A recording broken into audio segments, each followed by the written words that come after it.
Hello and welcome to another day of LPL. I gotta go ping Discord, I gotta go get myself some coffee, and I gotta get myself strapped in for the Shy's return. Once again, the Shy will be back. Shy will return in a bit. Stand by. Oh, good morning, Peanut. Good morning, everyone else. So, 3 series day again today. I'm gonna be solo casting it, so, you know, treat me kindly, folks. It might be a bit of a long day for me, but hey, I'll be looking forward to casting it for you all. Yeah, as I said, I gotta go make sure I'm caffeinated, and I've got some admin stuff running in the background. I'll join you in just a second.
Okay, how about we introduce you to our teams? Welcome in everyone once again. LGD versus WE for our first series of the day.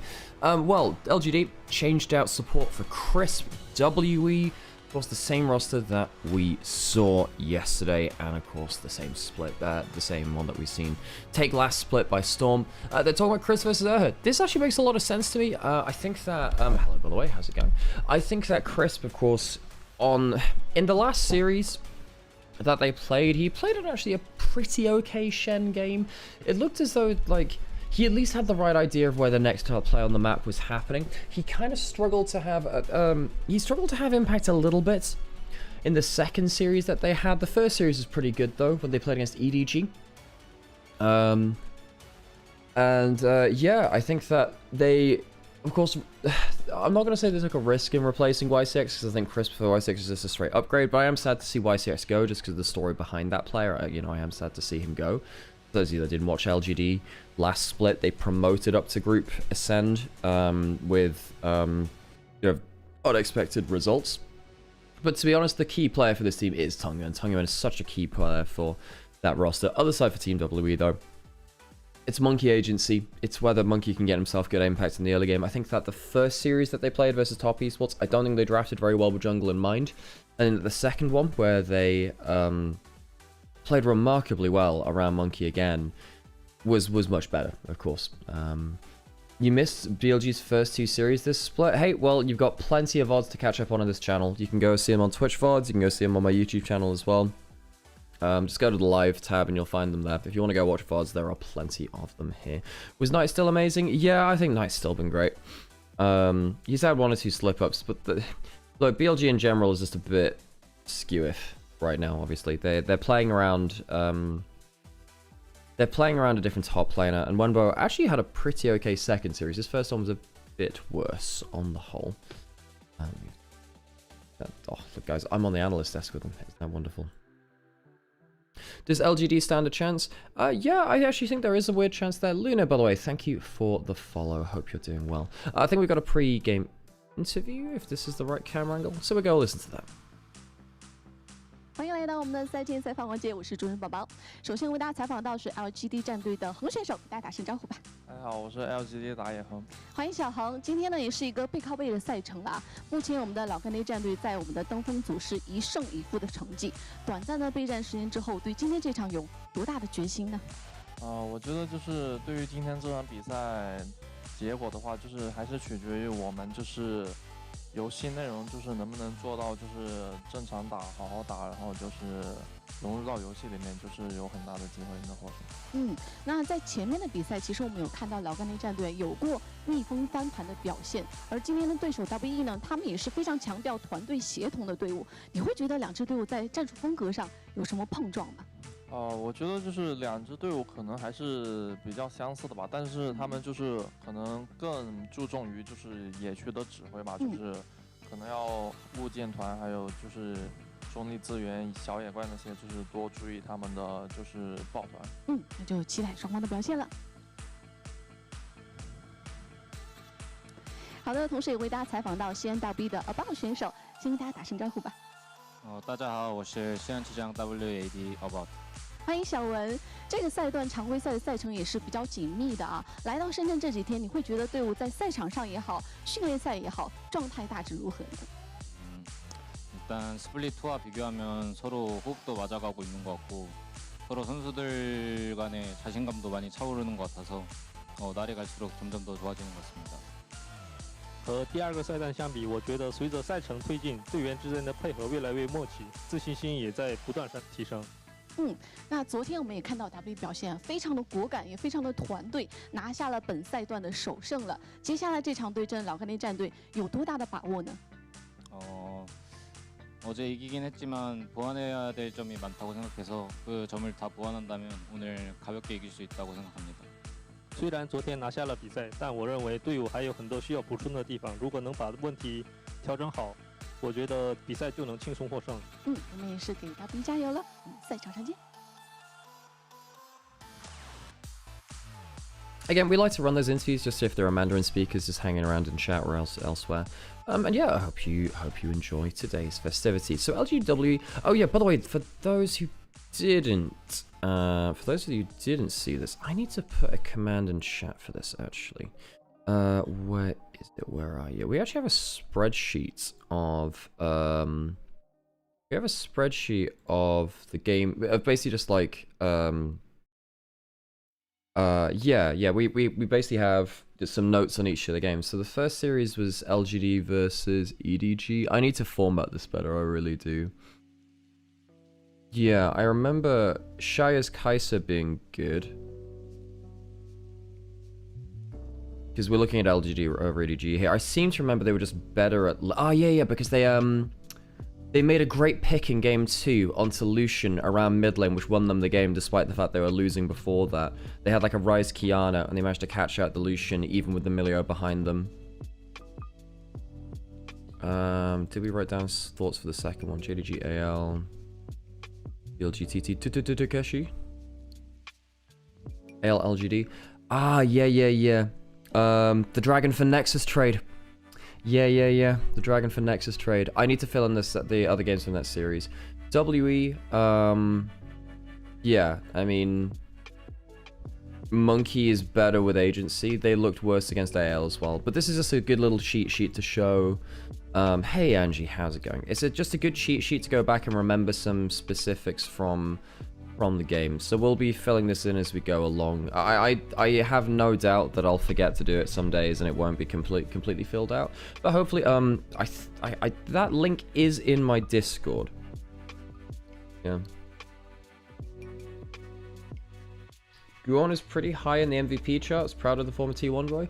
Yeah, Guon is the heart and soul of NIP. They wouldn't function with them. I will get Hydra Energy, by the way. I appreciate you. Do you think LGD can get away with this match against Team WE? Look, I actually think WE are a very good team in terms of their ability to group early and fight early. In some ways, I actually wonder whether WE will be worse against quote-unquote lower-tier opposition who don't think as much but just fight sometimes.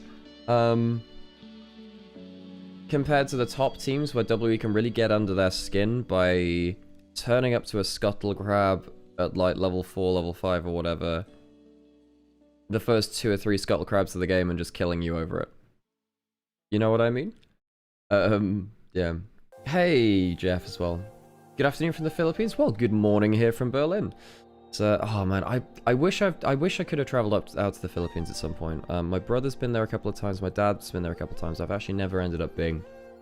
I think Sam dated someone from the Philippines actually once as well. From uni. Yeah. Anyway, I've never been to the Philippines. I'd love to go at some point. Yes. Hello, Dio. I did see a couple of the drafts in League of Legends chat. So I'll try and give him a look over later, Dio, and I'll see what things look like. We should be pretty close to getting towards stage now. But yeah, should LGD get away against WE? The thing, yeah, JDG had a weak early game, and I think that they had some illness. I think WE drafted well around it. I'm favoring WE, but it wouldn't surprise me to see LGD just be down to Clown and just randomly pick up a game, or God, even more actually. If somehow it wouldn't surprise me. You know, the Group Nevada teams are used to some clownage.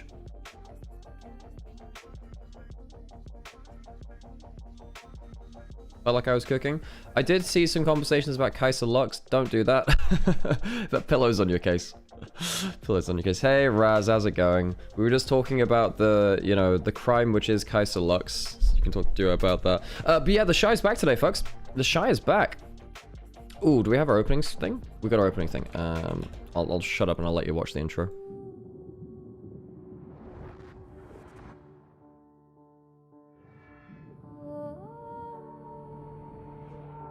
Raz, you didn't knock this time? You didn't want to collaborate this time? Ugh. What even are we anymore, Raz? Hope your stream was good. Luna, thanks for the follow, appreciate you. Hey Jump, thanks for the message.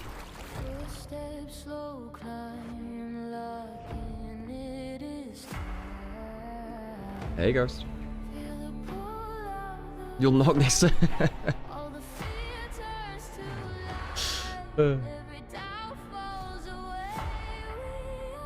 I love these LPL intros. There's a lot of context in these. I mean, sometimes they'll do just famous moments from the last split, but they put a lot of effort into these. Oh, monkey at the bottom of the tower.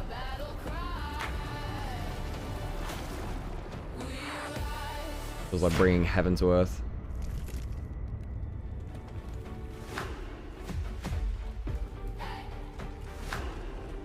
It would have been quite funny if they recorded these videos and then the people that they recorded with are just on completely different teams or not on the roster. Like, I wonder how much they recorded for this kind of thing with Bin on BLG, you know?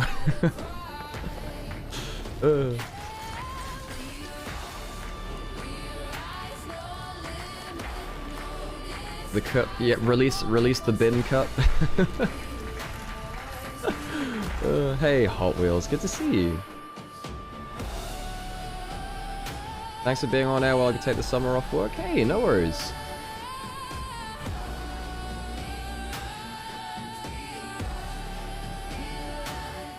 Oh, there's something very cool about seeing Knight at the top of the tower like that. He is truly the bonjour of the LPL. He stands alone at the top, really, in terms of his level of play. Onto the stage here, though. In Shenzhen, we, for the first week, are playing all of our games in NIP's home arena. Every week, we travel to another team's home, and they will host all of the games for that week. The aura farming continues. LGD onto the stage first. Laogandier, once the name of a chili oil. Well, it still is the name of a chili oil. That was their sponsor when they made the name Laogandier, LGD. And they brought plenty of spice over time as well. 2015 LPL champions. They used to live through the curse of only being good every 5 years. 2015, 2020. Sadly, it didn't work in 25. You gotta do it at least 3 times, LGD. But hey, they've ascended up to the top group here in LPL. They're up against WE, though, a team that were, well, perennial losers in Group Ascent, but at least they were there. And then last split, they did something special with it. They took down BLG in a best of 5. They took down Anyone's Legend in a best of 5. They made it through to top 3 in the LPL and were so close to making it to MSI in an utter miracle run. One of the most exciting teams in modern League of Legends here today. WE take the stage. Are they down to clown? Absolutely. Are they against a team which is worse than the opposition they've faced so far? Yes, I think that LGD are below teams like Top Esports, so Anyone's Legend. Even with that, LGD are also down to clown. This should be a bit of a scrap fest, folks. WE are going to fight early, and it would not surprise me at all to see if LGD also try and look for those quick picks to see if they can get on the board early. WE come in as favorites, no doubt, but don't overlook the fact that LGD might just abandon all caution and all reason and pull us a good game out here. I was saying that about this before we kind of came onto the video and stage. I think a lot of people overlook LGD, and I do somewhat understand that. LGD are one of our teams which we consider the lower tier within Group Ascend. They're still down to clown. You know, this is an LPL team that's just been ready to scrap in Group Nirvana and have made it through a lot of games and a lot of series just by brute forcing. LGD, the series that they've played so far, they have showcased good pick instinct. So if someone's out of position, they're pretty good at forcing onto them. However, I do think that they, as individual players, have less brawn than most other teams within this group. In fact, I can't think of another team in Group Ascend that has worse individual players in laning phase, at least. Once you get later into the game, oh yeah, by the way, folks, this is the thing for Razor Chat as well. If you want to know some specifics, we actually have a spreadsheet, which I'll put it in chat at some point. But this is basically where I'm going to be putting some kind of game-by-game notes, so it can give you a bit of a refresher. It's already been quite helpful for me actually, because I had to scroll through and I had a look at what I thought of the last couple of days of play. We've already had a bunch of games. Tends to happen like that. Okay, right, let's get straight into the draft. Perfect. Let's start off today's proceedings. Second series of today, folks. We have IG versus Weibo. It's a great matchup, and TheShy is back. So look forward to that one as well later today. Starting off today, though, with a good old LPL kind of classic match. I mean, to be honest, Raz will know more about the history of these teams than I do, because that was more in his era of LPL, when we saw Team W and LGD be these huge teams within the LPL for so long. WWE, formerly known as World Elite, were the first great Chinese team back in 2012, and God, they were even, I think they technically were around in 2011. They just didn't make it into I can't remember exactly how they didn't qualify for how the qualification for the international events worked at that point to the same degree. Anyway, LGD, though, as we were saying, very, very solid performances early on in the lifespan of the LPL. So Cassiopeia's gone, Oriana's gone. We still have Syndra. No, we don't. No, we don't have Syndra. That was the thing which I was wondering would get through draft. We have Camille, we have Poppy to counter it, we have Lee Sin with Rise. With Poppy available, though, you got to be really careful locking in a lot of the meta champions. I think that Poppy is the answer to the grand majority of everything you see at the moment. Because if you think about Camille, Lee Sin, LeBlanc, what else really matters right now? Ambessa tends to be, well, I mean, half the champions have been banned out here, isn't it? The Poppy is very powerful, but they choose to lock in the Ezreal instead to WE. Okay, now Shia is a confident player of this. He's also a Kai'Sa player, and Kai'Sa, I think, is actually pretty good counter meta. You can't play the Kai'Sa into Ezreal Karma, so you're probably not locking that here. But perhaps if W overlook their support pool and leave it through to second round, we'll see that. Okay, no, they're going to go towards Shia's Lucian. Lucian has been a very common ban, and of course we were talking about how Poppy's good against Dash champions. Throw in another one there, the Lucian. Lucian Melee are likely locked in here. In terms of jungle matchup, what are we likely to see? Well, Hung's a Kiana player. Both of these players are Lee Sin players, although Monkey's Lee Sin was tragic against JDG. Was not the best, shall we say. Her thinking about locking in the Nautilus. The Chinese broadcast actually put the support matchup as the matchup to watch. Urha has been a player who has really, really helped WE. Vampire left for JDG, and I think that Urha has been more than a fine replacement for him. Vampire's a good player, I think Urha is too. And even we saw it against JDG yesterday. I think that Urha and Monkey, the way that they just move on the map early game, they were doing that before this was the global meta. And now that they're doing it in a meta which supports it, it feels like they're empowered to be just insanely aggressive from the start of the game to the finish of it. Rise was locked in, has the Nautilus there too. The Anivia feels a bit mixed here. You have the Milio and you have the Anivia for disengage and zone control. Same with the culling as well from Lucian. If you try and walk into a contested area, pretty hard against these three. However, you are against the Ezreal, who's really good against the Anivia. Very rarely hit skill shots there. I'm going to sneeze 1 second.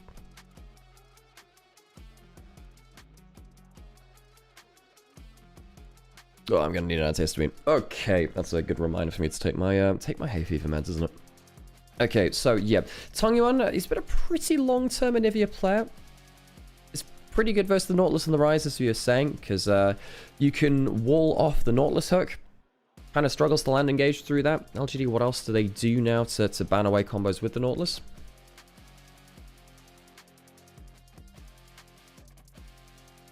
Who are the most underrated ADCs in the LPL? That's a good question. I might answer that in an early game, you know. Like, underrated.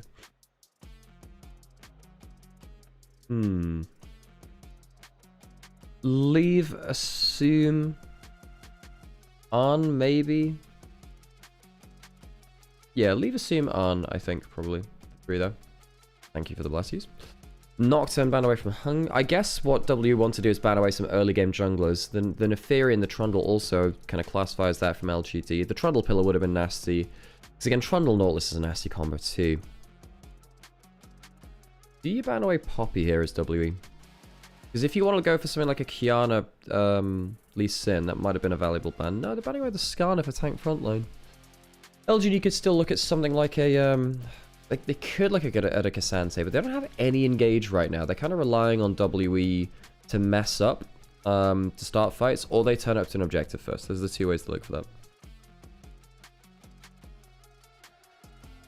Ooh, Vi potentially locked in. you go for the Vi, then you don't have to worry about the Trundle. One of the big things that JDG messed up with W was an early Trundle pick and allowed an early Vi pick and allowed a Trundle to get huge value. Shin's out locked in. Classic for Hung. What does Monkey do now? You could just lock in... Well, If you lock in the Rumble, yeah, Rumble's fine. You already have a Nautilus for CC, you have a Rune Prison for CC as well. Monkey can look towards something like the Lee Sin, and like we were saying, that could be... I think now that the Poppy's off the table, now you're very happy to lock in something like the Lee Sin, even though it's into the Milio, which can sometimes be a bit difficult. Rumble locked in, give me the Lee Sin, Monkey, have another shot at it. I know it was bad the other day, but I think it just fits the draft too well here. Fights well versus the Xin Zhao, combos up well with the Rise. Good disruption, good assassination potential.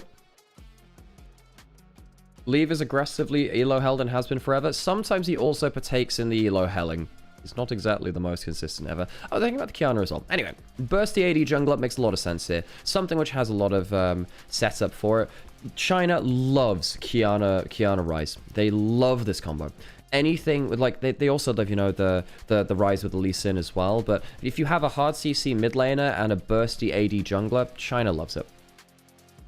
So it makes a lot of sense here. Oh, and of course, ladies, gentlemen, and everyone else, it's my favorite composition of all time. Kiana Jones and the Carpets of Doom. Kiana and Rumble will layer down their AoE disgusting damage ultimates and people will die. The Yorick Death locked in for Birdle. It's a classic of his from when he was last... Was he playing that last time he was in the LPL, actually, from memory? Anyway, Birdle's played a decent amount of it. Came back to LGD. Used to play on LGD back in 2024. I'm going to go into a quick ad break, folks. We don't get ads in-game. Support the channel by watching the ads. And stick around to enjoy more Chinese League of Legends action. Thanks for joining us, and I'll join you after the break. LGD, decent lane answers. I think the Lucian Melee is fine in bot lane. Anivia is obviously good versus Rise. The Yorick's good versus Rumble. I think LGD will be trying to leverage the fact that they do have those good lanes. I think WE's composition in general is a bit better, but LGD, if they actually stand on an objective, they feel pretty good. You got stuff like the, you know, the Dark Procession and the Anivia wall to cause some issues. In terms of when you walk up to an objective, you know, that's some issues. Oh yeah, by the way, we are streaming in vertical, so if you're watching on mobile, you'll get an extra scene to work with. It's kind of fun. TheShy is really back. Yes, TheShy is back. He'll be playing in the second series of the day. TheShy is back. Keep tuning in. IG versus Weibo in Group Nirvana in Series 2 of the day. Thanks for the follows, by the way, Message and Azubix. Appreciate you. Anyone else that wants to drop a follow, like, subscribe, does help out with the algorithm. Again, this is actually my job, and you know, it's nice to know that business is good when you all are enjoying yourselves as well. Let's get into the first game of the day. Let's listen to the Gyos, and we'll get on with proceedings.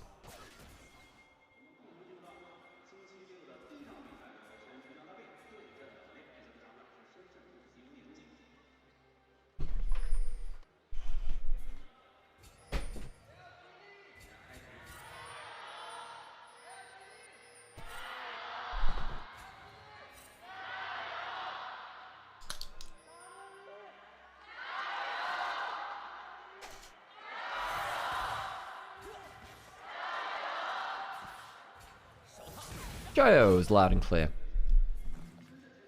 Looking for level 1 hook. Shielded by the Milio, but hey, good trade there all the same. Ooh, but the press the attack back. Owie. Slight winning trade there, I suppose, for LGD then. I want to do a counter on how many times that Tung Yuan will try to interfere with Kiana ult. Well, that's a fair point too. Yeah. Occasionally you can interrupt the ultimate with your own walls, so it kind of gets put into nothing. That's true. However, if you mess up as Anivia and you connect 2 walls, it means that the Kiana ult will go around the entirety of the terrain. Talia has this issue too, where if you Kiana ult onto a Talia wall, it goes around like 4 different walls and half the map is covered in explosions. Hey, Zubix, morning to you too. Is that fighting in Chinese? It serves the same purpose as the Korean fighting. But Gyro comes from, I believe it comes from the Hong Kong racing scene, as in like motor racing, motorsports. And I believe it means add oil. So it comes from that. It's a cultural thing, you know, it's one of those things which has got a lot of context to it, which I can't remember. Yeah, most teams shout that at the start of games now. Hey, thank you for the prime as well. You're very kind, Zubix. Okay, so junglers both going full clear top to bot. Sometimes in China we see 3 camps into a recall for a longsword and then coming back out onto the map to fight very early into the game. makes the right choice to hook out there, actually. You don't want to get stuck in auto-attack range of the Lucian who's buffed up by an Enchanter. Chris, of course, coming back into pro play, took a split off. For those of you who've not been catching up on some of our legendary players, of course, Chris were world champion, so let's classify as that. I feel like this is a very hard Qiyana game, no. What does she realize? Who does she want realistically one-shot unless Lucian heavily mess plays and walks up? What you end up doing is you play around 2v2s on the map. You play around Rumble slowing people and having mixed damage, crazy damage between the two of them. You play around Rise setting up for success. You play around Nautilus Hook. In the 5v5s, yeah, it can be a bit hard, but if you ever catch the catch anyone on the bot side of the map, someone dies. The worry is you have less early impact on a Qiyana. And WE are a lot about early impact. Oh, Q's been used from Tonga, and that's probably flash blown here now. Ghost used by Karis. Tonga is probably blowing the flash. Oh, he flashes late. That could be the death of him. Might be the egg. There you go. Passive down. Does take double summoners out of Karis, but Tongyuan a little bit disrespectful there. Ends up losing his passive, though Karis now playing against a Nivea with no flash won't be having the most fun time. Nivea quite notorious at punishing flashless Rise by just putting him into the Glacial Storm with the W. It's all good, it's all good. And yeah, folks, if you do you have questions, you want to chat, while I am casting this, I'm a caster, I'll pay attention to the chat as well. Birdall trying to push in. He's trying to push in, but he's not having the most fun time. But he's trying to run down towards River, maybe towards Shinzao. Qiyana is coming up, flashes in, flashes away. Hook was still there. Good roam by her. This should be a pretty easy kill. Who gets the kill though itself? It's Qiyana. Monkeys on the board. WE should not have asked for a better meta for themselves. If you think about the meta, it is jungle support, roaming everywhere, getting active early. Guys, WE were doing that before anyone else.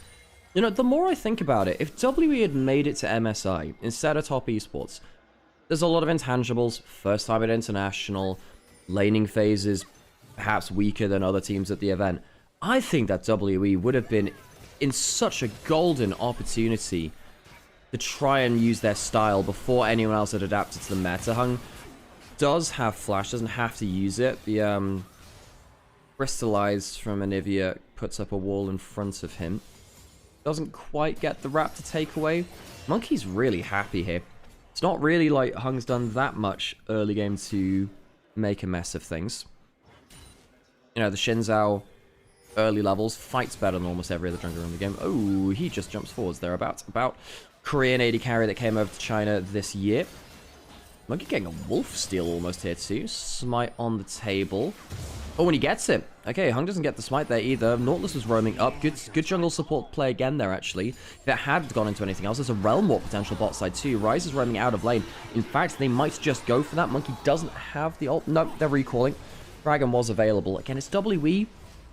You have to be aware that WE will sometimes just pull the trigger like that.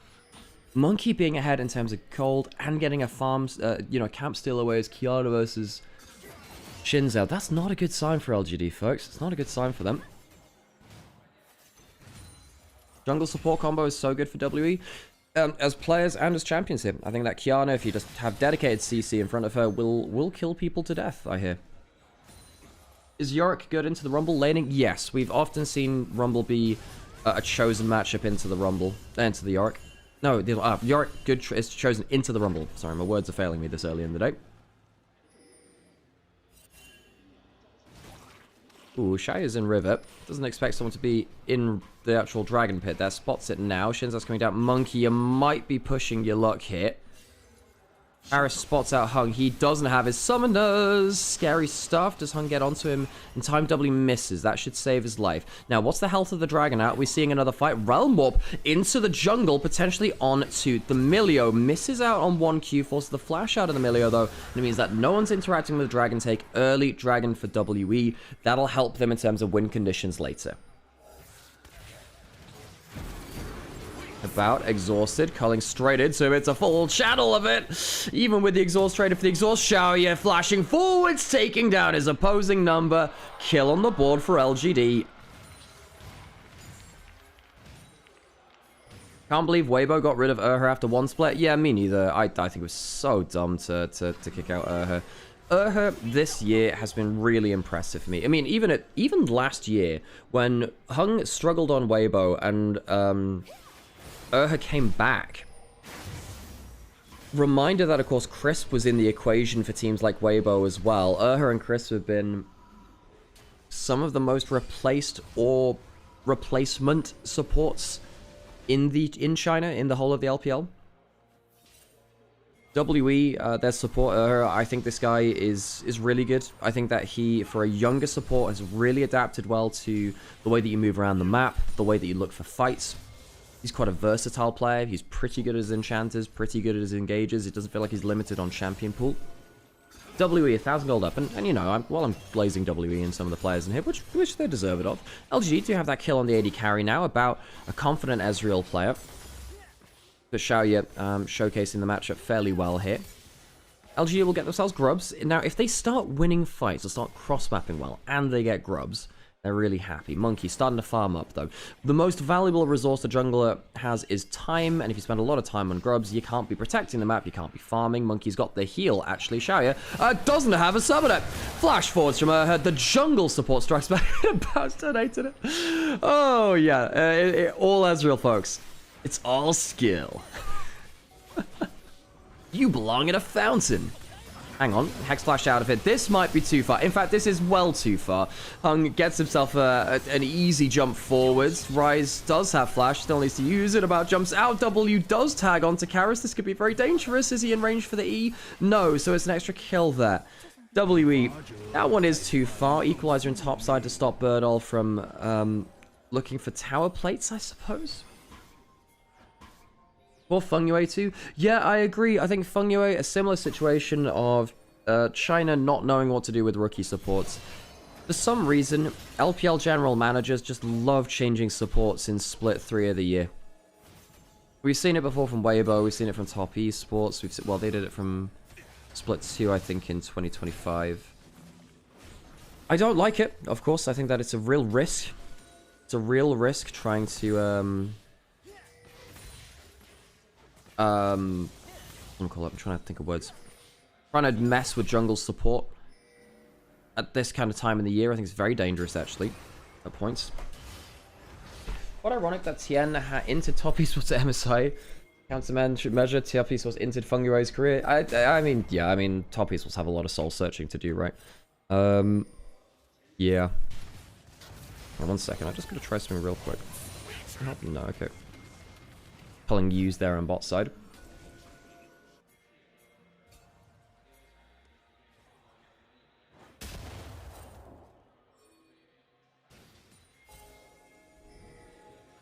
Oh, I gotta get myself some more caffeine, folks. The thing about LPL is that very, very quickly you start to succumb to the weight of games. At least there are 2 days off every week this LPL split. We didn't always used to get that. It was 7 days a week of like 2 to 3 best of 3s a day. Slight gold lead to WE, they have themselves the Infernal Dragon. Karis does not have summoners, and playing Flashless Rise into Anivia sucks. Once he gets empowered Merc Treads or Swiftness Boots, he'll feel a bit happier. He just wants to recall right now and survive. Often with Rise, you just have to trade your HP and just hope for the best. Things walking around the map. Again, you'll notice that LGD do not have great vision on the other side of the map. They have one on Kiana, so they know where Kiana is right now on the top side jungle, but W have better in mid lane and around the enemy jungle too. Monkey is on vision for one of the first times though, and LGD will use this time to clear out vision on the bot side of the map. Now the question is, okay, look, what I was saying before the series is, look, LGD, they might just be down to fist fight as well. They might be down for some clownage.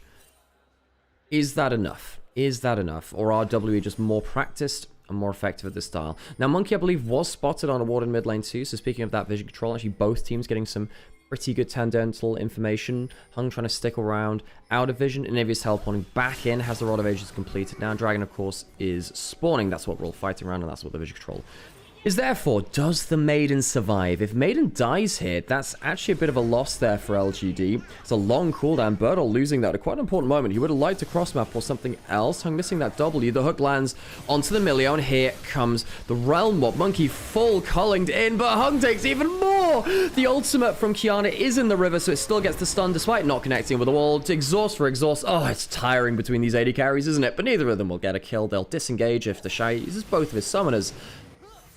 And the dragon will be the prize for WE. You get it. Tiring, exhaust.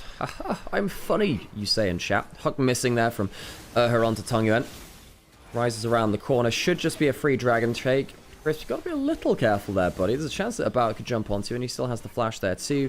And that flash is more important than the movie, I'd say. I don't care too much for Flash, the movie. That DC Extended Universe was not how you run a movie franchise, folks. LGD is better on paper to me. I do not agree with that. And now the problem is, look, LGD were meant to be playing through good early lanes. You know, the Anivia bullies out the Rise, the Yorick bullies out the Rumble, the bot lane bullies out. Well, About's now 1,000 gold ahead. Even the jungle matchup, you're meant to get ahead as the Shinzao and start forcing the Qiyana to drop farm or die in early fights because she's not as strong as you early. Well, you know, you're behind in that role too. Karras is completely fine. He's about to get both his summoners back out, and Karras has been a good playmaker on Rise. Last split, kind of... it's going to sound mean. While W were kind of shit, while they were kind of bad, and I'll try to be careful with my language, while they were really bad last split, one of the things that they tried to do was play through Monkey and Karras as their more veteran playmakers, or their more stable playmakers. Technically, Cube is as veteran as the others on the team.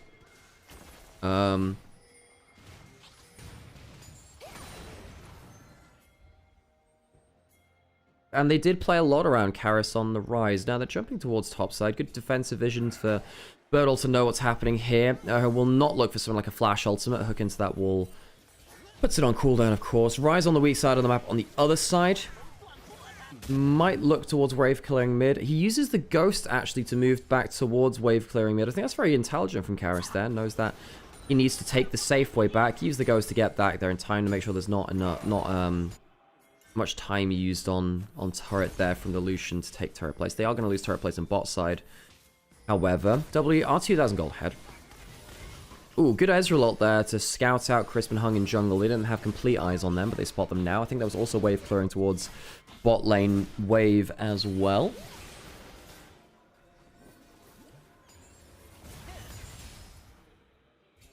I haven't seen a fight for a little while. There's Dragon coming up in 3 minutes. Mountain Soul on the Rift. I think About and Urha needed time to gel. Now, funnily enough, I actually disagree, Ghost, because while WE were bad when Monkey subbed himself out, he gets a blue buff still. Actually, flash forwards. Monkey goes forwards, gets the ult in. Hung still has the Crescent Guard. He used it very, very late, and I think he'll be punished for it. That tankiness was not there available in time. Here comes the Rumble. The egg has been scrambled. It's been fried. The Flame Spitter will leave a bit of char on the Nivea. And LGD will lose 2 in the jungle. How the Qiyana doesn't die is somewhat beyond me, but hey, what do I know about League of Legends? Only watched several thousand games of it. LGD put the Maiden up in mid lane. They'll want to try and take a couple of turret plates, take some gold off for the turret. Dark Procession comes through. You might need to kill that, folks. That is a good equalizer. True Shot Barrage combo, though. That's a hell of a lot of damage back into 3v3. They do lose a flash off of her, but the damage is good there onto LGD. They were not expecting the double ultimates flying out to put them that low.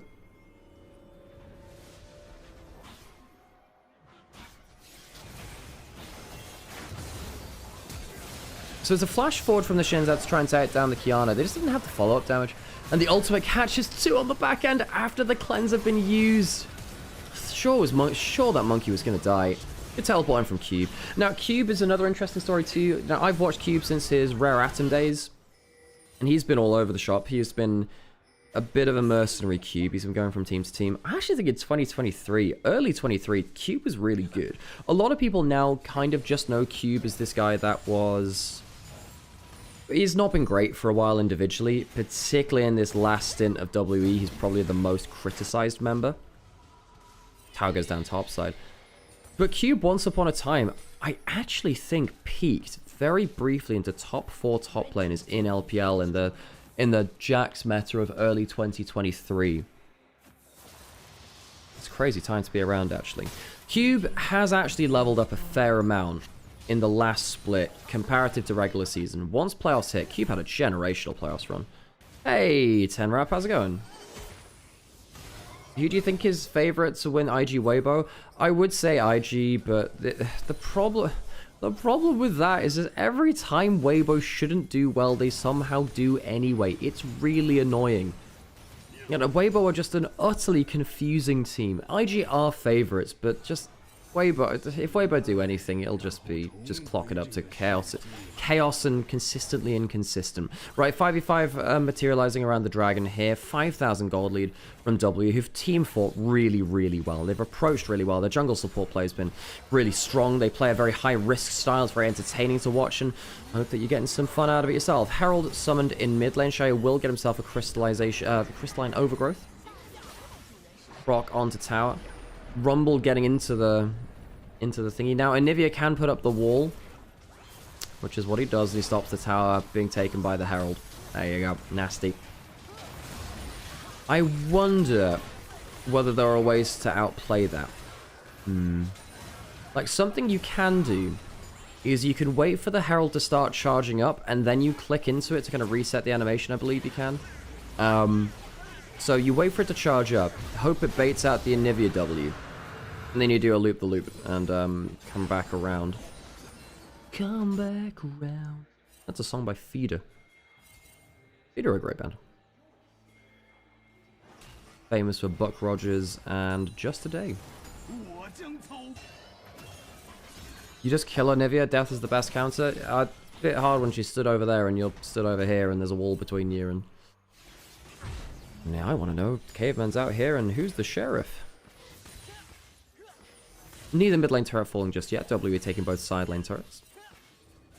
TheShy at the 2-item mark, about, more importantly, at the 2-item mark from Ezreal. Yeah, that's why the 2-item mark is nasty. Lands like 4 skill shots in a row. W landing for a bit more damage on tower. Culling's not bad. Tower shot will help as well. So that also goes low, even with the extra HP from Tunneler plus Triforce. Next wave.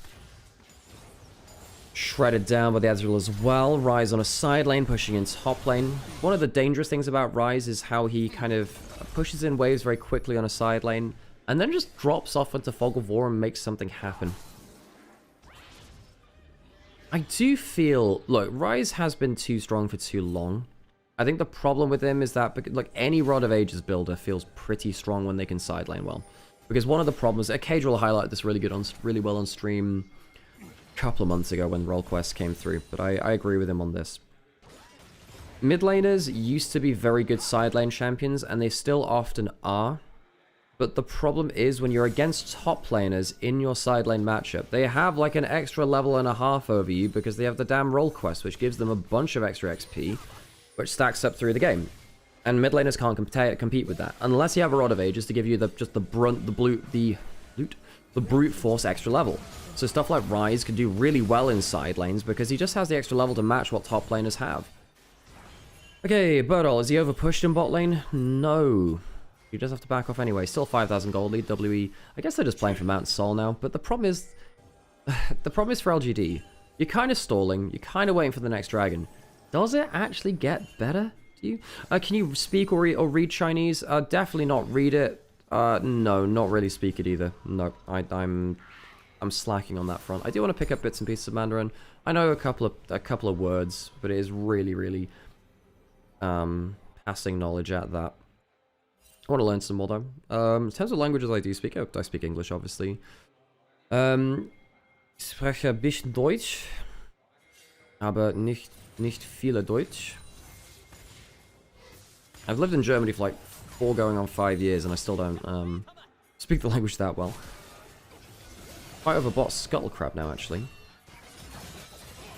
Speak a little bit of Japanese, tiny bit. Probably just because I watch too much anime, really. Turns out watching media in another language for 15 years will do that to you. I only understand swamp German. Can you please repeat that? Nein. Irikaisi. Okay, Birdall, over the wall, Dark Procession goes down, Hunger lands the W, jumping in, goes for the knock-up onto Monkey. Teleport coming through from the Rumble. That's quite a deep teleport. Here comes the Anivia as well. Cube, I'm not sure about that one, has to flash out. That was not the best teleport of all time. It was just a tribute. Harris does not choose to leave his side lane. Might get the inner turret from this, actually. Now, LGD do get the Scuttle Crab. They do get a bit of vision control from it. Not the most, though. Average Brit. Yeah, well, the problem is I live in Berlin, so even this is not just... I agree it is a Brit thing to not speak other people's languages. Haha. You know, British cultural domination across the globe for however many years through force. Not the best thing ever. But yeah, Berlin, even if you try and practice German, people just speak English at you, so you never get a chance to speak it. Hablo un poco español. Estudia por 5 años. I can't remember my tenses and stuff, but I speak a bit of Spanish. I studied it for a while in school.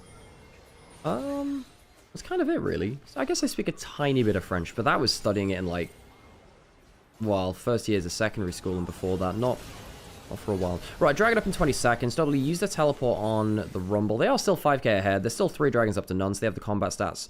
From that, you have a Protobell on Karis for the extra HP and the extra gap close. He has all his summoners. You don't have a flash on Rumble. Ah, that's a really good wrangle from Monkey. It's a big ultimate, which is flashed away from by multiple people. Shinzo does have flash. He might have to use it. Tungyuan goes low, but he is still alive. What do they do about that? The hook keeps him in the fight. Karis goes deep, but he Protobells out of the culling, or out of the skill shots, rather. The egg is once again put onto the table, and it is gobbled up by WE as LGD lose their members, as WE find another great angle into the fight. What an entertaining team to watch. David, thanks for the follow, by the way, as well. And if you're enjoying what you're listening to, please think about dropping a like, follow, subscribe, either on YouTube or on Twitch. I believe there's some League of Legends extra bonuses to gift subs this month as well, due to some Riot initiative. Dragon goes down to the side to WE. And they got themselves soul off of that. That should be the game ending there. Flash away from Tungyuan, who, he was well too far up. You can't approach that far as the Anivia. It's just too dangerous into this kind of composition, which punishes you when you're out of position. Hook came forward from her. Karis got himself the kill combo, and oh, it was the culling. He did Protobell out of the culling. I just saw it. The HUD hadn't updated at that point, and the problem with that skin is there's a load of animations that just look really similar. Ugh, gosh. BLG still easily beat easily best team within LPL.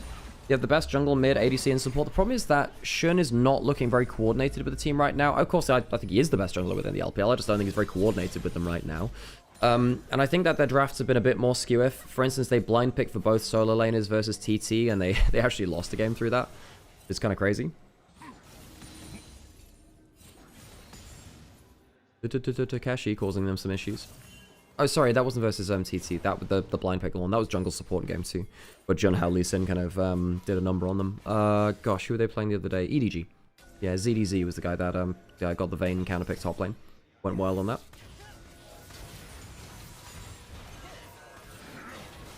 Karis can't carry?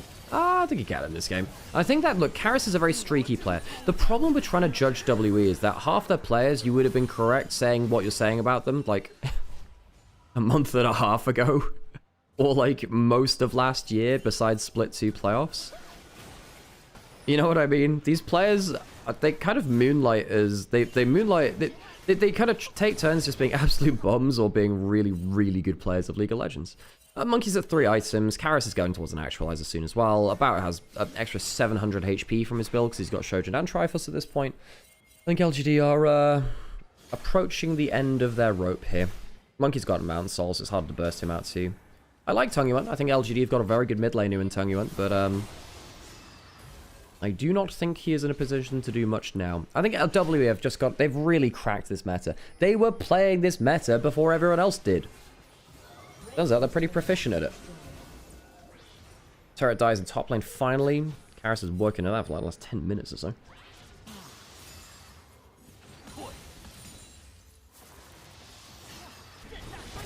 Who is TheShy? Many people consider him to be the greatest top laner of all time. I actually do consider that myself still, actually. Monkey into the enemy jungle. Baron started. You got the Mountain Soul, so you can buy some... You can tank Baron even more. Mid lane, bot lane inner turret going down. Hung is in position to W onto the Baron. Not good damage there, and the Baron goes down. Tower on that bot lane is used. That's 3 people going into that. Might be a bit dangerous into the Anivia. The hook lands. Might give his life for this, but no, the Mountain Soul keeps him healthy. Does go down eventually, but it is at the cost of the Shinzao. 3 dead from the side of LGD. Make that 4. The Yorick, you might have got a tower, but you're going to have to post yourself back home pretty quickly because you're going to need some way to defend your base. There's a Baron buff. There's a Mountain Soul. There are 4 members of WWE marching towards the Nexus. Birdle trying to make sure that top lane isn't used to push in. But yeah, Birdle is going to end this game very likely with 0 kill participation. Not that LGD have many in the first place. 3 kills in 28 minutes for LGD, who have been utterly shut out by WE's jungle support performance, getting on the board early and controlling the map. Great macro, great draft, great play from WE. Walk away with game 1, confident style of gameplay. WE are not just a flash in the pan. They are a good team, and they have leveled up here in the LPL.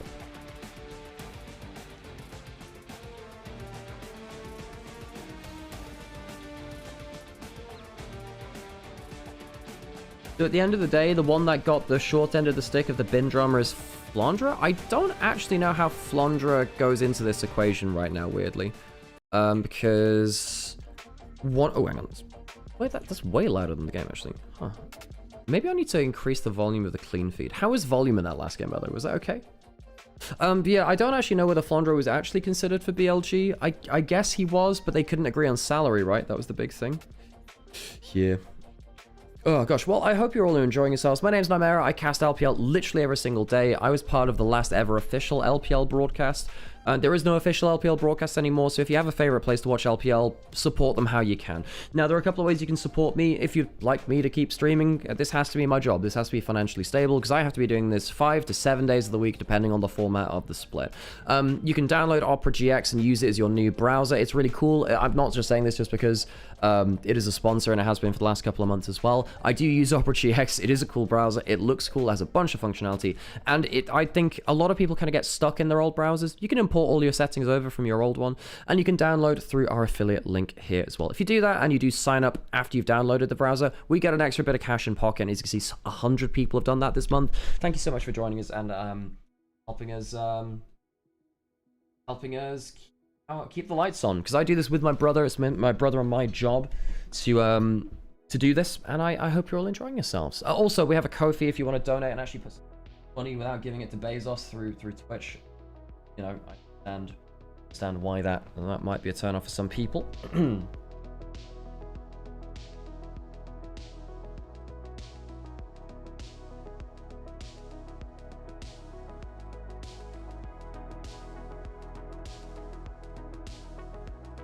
Are you up to date with the patches? Have you seen or can we expect any new champions this split compared to last? Yeah, Locke is good.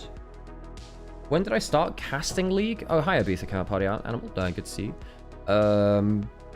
I started casting in 2020 when I had I was not a pro player. I was not friends with any existing casters or anything like that. I was someone with 0 industry experience, and I started a broadcast for the Japanese League of Legends League. And I did that with my brother and a friend. Hey, Edward, how's it going? So I casted in 2020, and I cast Japanese League of Legends, I cast UK University League of Legends, and I cast like amateur UK esports as well in terms of the UKEL, which is like it was at that time the tier 3 UK League of Legends scene.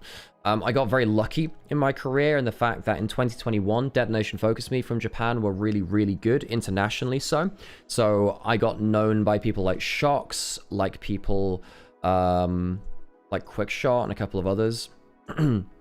So I kind of put my name on the table.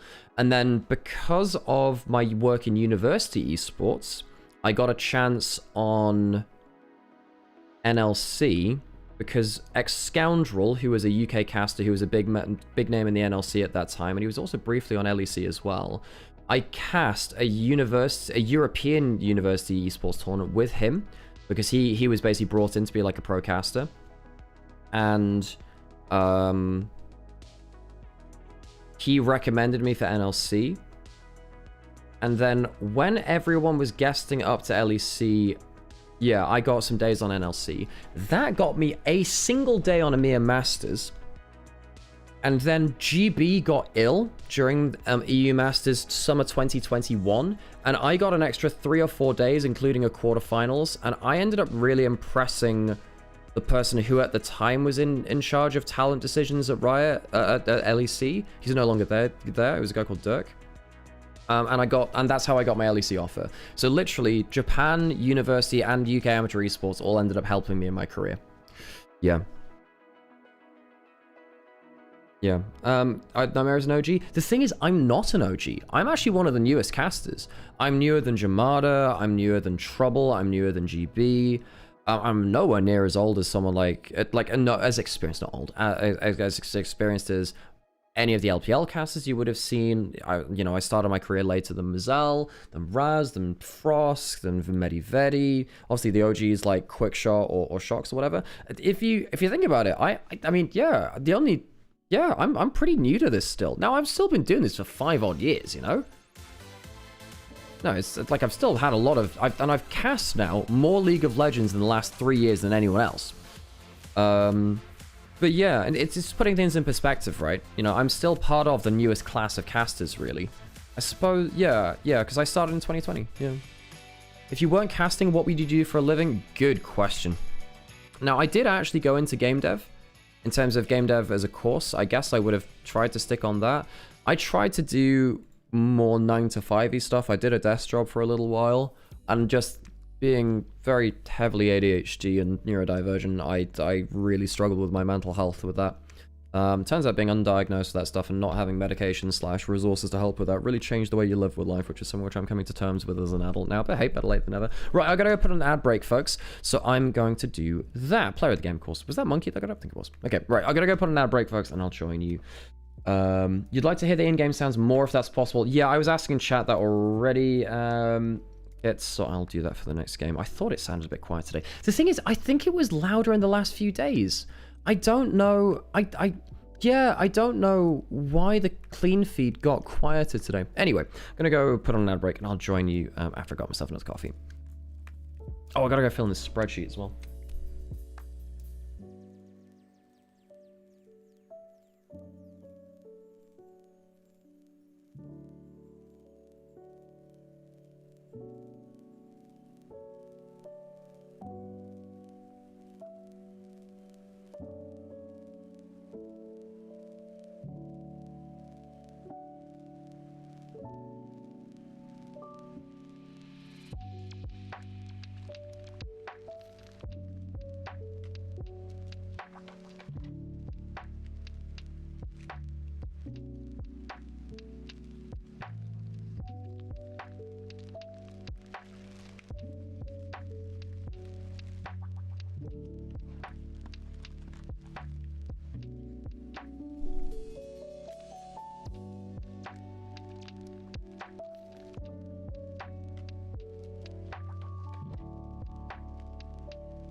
Oh, cool. We got some fan interaction. I will 好， keep 节 the 目 mic 的 on for 环 that then. 节，我是彤彤。现在呢，我也是来到我们线下深圳的主场。那我们今天也来了非常多的召唤师们，在我身旁也有很多接下来要参与我们游戏挑战的各位，先跟大家打个招呼吧。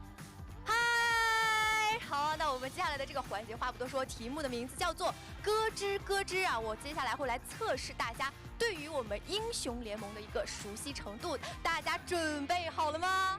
准备好了。 好的，那我们的请听，我准备用一个抢答的模式，大家觉得怎么样？好，那在我的目光所及，第一个举手的观众获得我们答题机会啊，请听题 ：KDA Villain 是哪位英雄的个人单曲呢？3、2、1，啊，这位小姐姐，哪位英雄？伊芙琳。恭喜你回答正确啊，真的太棒了！恭喜你获得我们不凡文明提供的精美礼品。那下一个题目啊，大家请听题，进阶一下啊，我们 KDA 女团首次登场是在哪一届的总决赛？哎，这位小哥学会抢答了，哪一届？仁川。恭喜你回答正确，获得我们不凡文明提供的精美礼品，还有2个机会啊。那我们接下来的下一个问题是，2025英雄联盟全球总决赛 S15的主题曲。 Sacrifice 该主题曲在决赛开幕式上演出，城市是哪里？在哪里举办呢？哎，在哪里举办的？哦，成都，没错，就在我们的中国成都，我们的火锅圣地啊！恭喜你！我们最后一个题目，大家来请听题啊。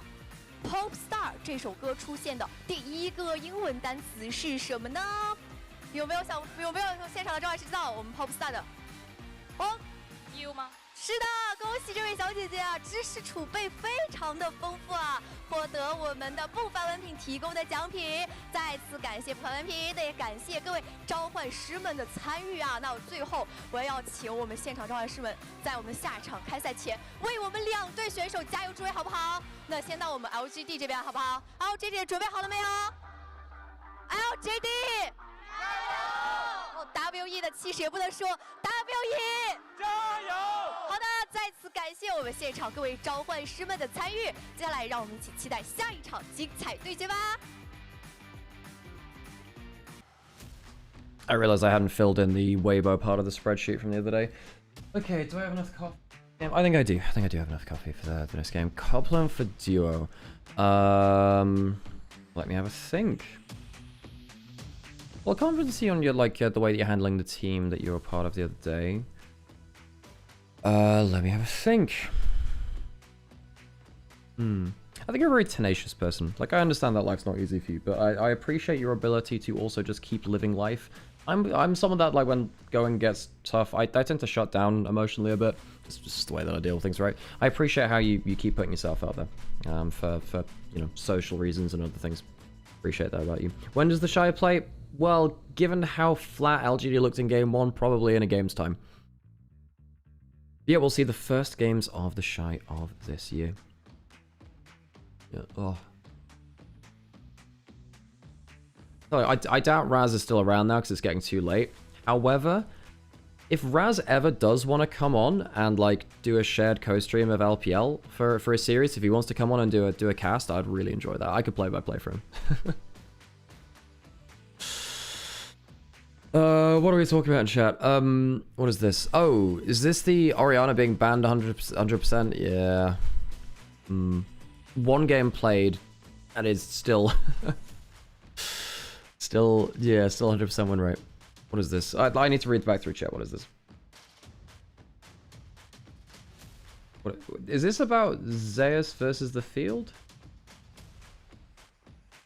Well, are we talking about top lane players? I think that's the case, right?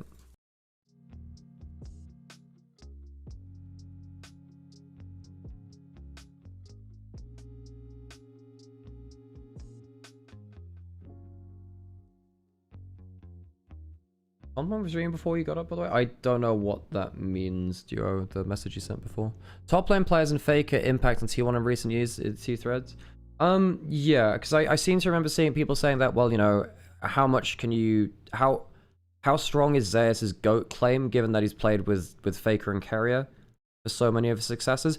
I value his first stand... Well, the first stand was a bit weird, but I do value his first stand and his MSI more comparatively because he is not playing with Faker and Carrier.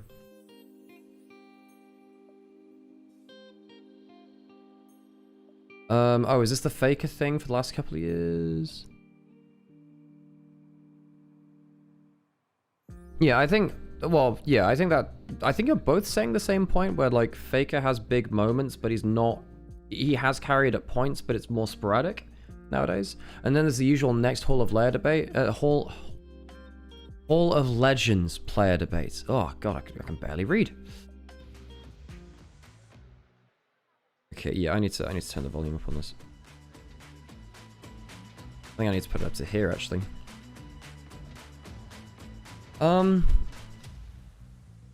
Well, the problem is you need players that actually sell skins. You're not doing a Hall of Fame. You're doing a Hall of Legends, which is a marketing thing. That's a cool look. Is that Lux? No, it's Seraphine. That's it. So it's Starguardian Lux for a second. The fact that in 2023 T1 only made Worlds because Faker came back, that's true, but the only reason they won Worlds was because of Carrier flipping the meta in their favor and Zeus being the best carry top laner of the era. In that meta anyway. Now they played heavily towards Zeus in draft and in game as well. They just like gave him all the resources, but he played really well with that. What else? I mean, Faker was actually surprisingly important in 2023 because he would blind pick every single game and still provide value. Because he'd only basically played like Azir, Orianna, and then he would occasionally play Sylas if those two were banned, right? And then in finals, they finally started banning him and he pilled out Ari, and it turns out he had a lot of champion pulls, he's just blind picking. Caps will sell tons. Yeah, but the problem is the sales don't come from the West. The sales come from China, Korea, you know? Okay. Let's get into draft. Honest opinion, who do you think should be included in the next Hall of Fame slot? Well, I would have said TheShy if he didn't, but maybe TheShy. This is the thing. You need people who sell huge amounts, and TheShy is an incredibly powerful marketing force. He's very popular. Xiao, who could be in there too. You need a popular player, though. You need someone that's actually going to sell skins. Orianna Syndra continues to be a very high pan rate. Jarvan goes away. So, you have Poppy, Neferi, you have Lee Sin, you have, well, Jace would have been an okay blind pick. Bot lane, still got Varus, we have the mages, we have Camille. Varus is still around for the teams which don't play mages and want to play something similar. Could there have been a minor region candidate for Hall of Fame? Yes. Yeah, I think Karsa. I think Karsa is up there. I think that Maple and Karsa are both up there at some point. Maybe Sword Art at certain points as well. Levy is also up there too. So we've got a Jhin Varus trade. We don't see that much of this trade anymore. So why do you trade Jhin and Varus? Because they do the same thing as each other in lane, and they're both long-range CC champions from the AD carry pool. Basically. I would argue that Jhin is a slightly worse version of Varus most of the time, but with Varus's nerfs, I'm not sure that's true anymore. They're on a similar power level. Nar's been blind picked. Now, Cube is not the kind of guy that will counter lane and win you a game through it very often. I don't think that's his specialty. But Vayne into Gnar is a nasty matchup. Now, is there anything you can do about that matchup from anyone else? You need ways to either stop Vayne from getting in range or punish her while she is there. So typically, you'd look at stuff like Cassiopeia. Cassiopeia is pretty good versus Vayne on the whole, unless the Vayne has like 9 kills, which is the EGC had the other day. Maple, Westdoor. Westdoor, I would have loved to see, but he's not popular enough in the modern day. A Maple might be considered, maybe. Nocturne locked in for the early level prio. Gotta get rid of those hoods. And then Neferi is locked in, okay. So, Hung's not displeased with that. I mean, the Nocturne's good at just, like, firing plays off on cooldown and, you know, making a mess of things. Hey, that's not true, Yosei, actually. I mean, they did literally just make top 4 at an international event at MSI. They made MSI 2019 finals. They were better than EU at MSI 25 as well, right?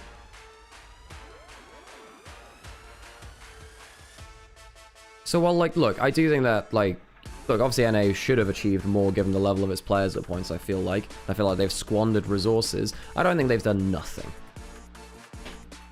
2016 finals, yep, CLG 2016, true, true, true.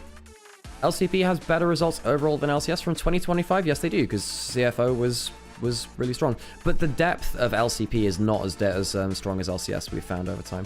Okay, Akali Shen banned away from WE, which are things which can really follow the Nocturne or just hop on his back. Camille's gone, Cassiopeia's gone. We did say the Cass is pretty good versus Vayne in late game. Okay, what do you go with the Jhin? The Leona taken with the Jhin. Poppy looks pretty good. 3-dash champions. Okay engage. You got the Varus as well to protect with that too. Use the Poppy ult to disengage the Leona, the Neferi, the Gnar. It's not bad. LPL at the moment feels like Neferi pick wins the game. Literally just feels like that. Yeah, I agree. I think Neferi is incredibly broken. Now the thing is that Neferi actually needs to get stuff done early. Or not get the stuff done early. She needs to be ahead of the game, but once she does get ahead of the game, so happy. Is Cube a Vayne player? Yes, he does play stuff like Jace, Vayne, and these lane dominant top laners. I just don't think he's been very good at playing lane counters very often. Not really. Ooh, blind pick Silas to be something. It's pretty good with Mega Gnar and Leona. And there's no Cassiopeia. You're now probably thinking about Victor? Ooh, I don't know how Locke is into this combo. And he's better CC. Does that leave you with low damage unless the Neferi gets snowballed? Maybe. And he's okay versus Vayne because it's point and click stun. Locke would be a dash champion into Poppy. That'd be the danger there. Being a melee dash champion into Poppy is dangerous. They lock in the Aurora. Now, that's an okay matchup into the Sylas. The Sylas can win this, though. Okay, we're going to go into an ad break before we get into game 2. Thanks for watching, and thanks for supporting the stream. It does very much make me happy to see our little LPL community over here enjoy games together and spend some time together almost every day of the week. All right, folks, see you after our ad break.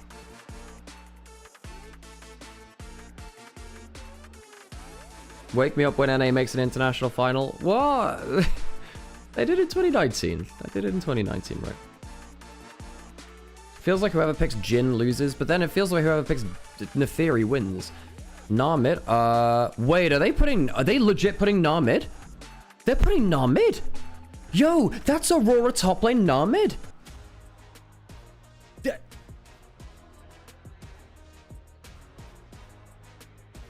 That's a Gnar mid to counter the Sylas and the Aurora goes into the Vayne. Yeah, the Aurora is better into Vayne than the Gnar. The Gnar... LGD, last split, were the team that would flex Vayne to mid lane to get out of top lane matchups. LGD are a flex picking team. Tung Yuan does play a lot of top laners. He did play Vayne mid. Was he good at it? No, not all the time, but he's played 2 games of Vayne mid to flex it away from bad top lane matchups.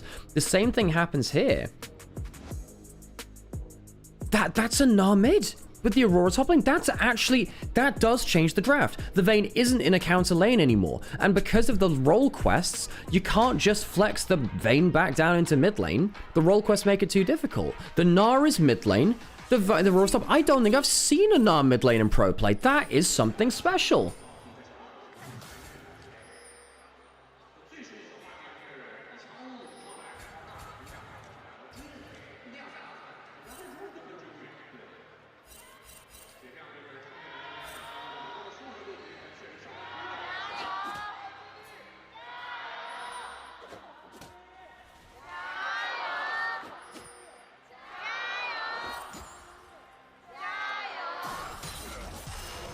Well, there are your Gyos. This is the first mid lane Gnar in LPL ever.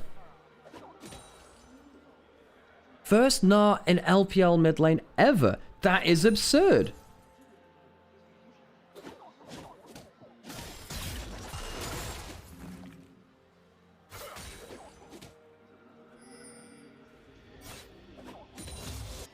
That's so fun. So I gotta go make a post about this, folks, so just entertain yourselves for just a minute. But that does change laning matchups, because Gnar does bully Sylas. Now, I know, well, okay, I know that Sylas has been a Gnar counter in the past. but I don't think it's that easy. W level 1 from Urha stops the Zenith Blade having value.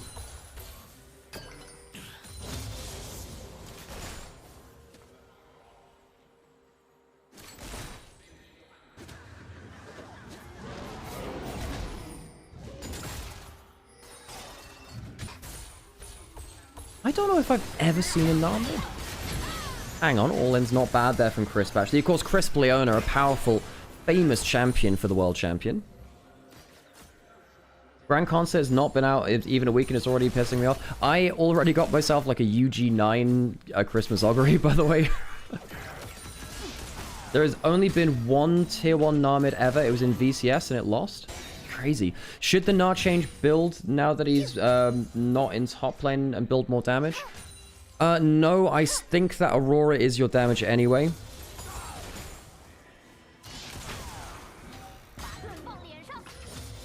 But yeah, I think that you still build typical Gnar. You go into your Triforce and then you figure it out after that.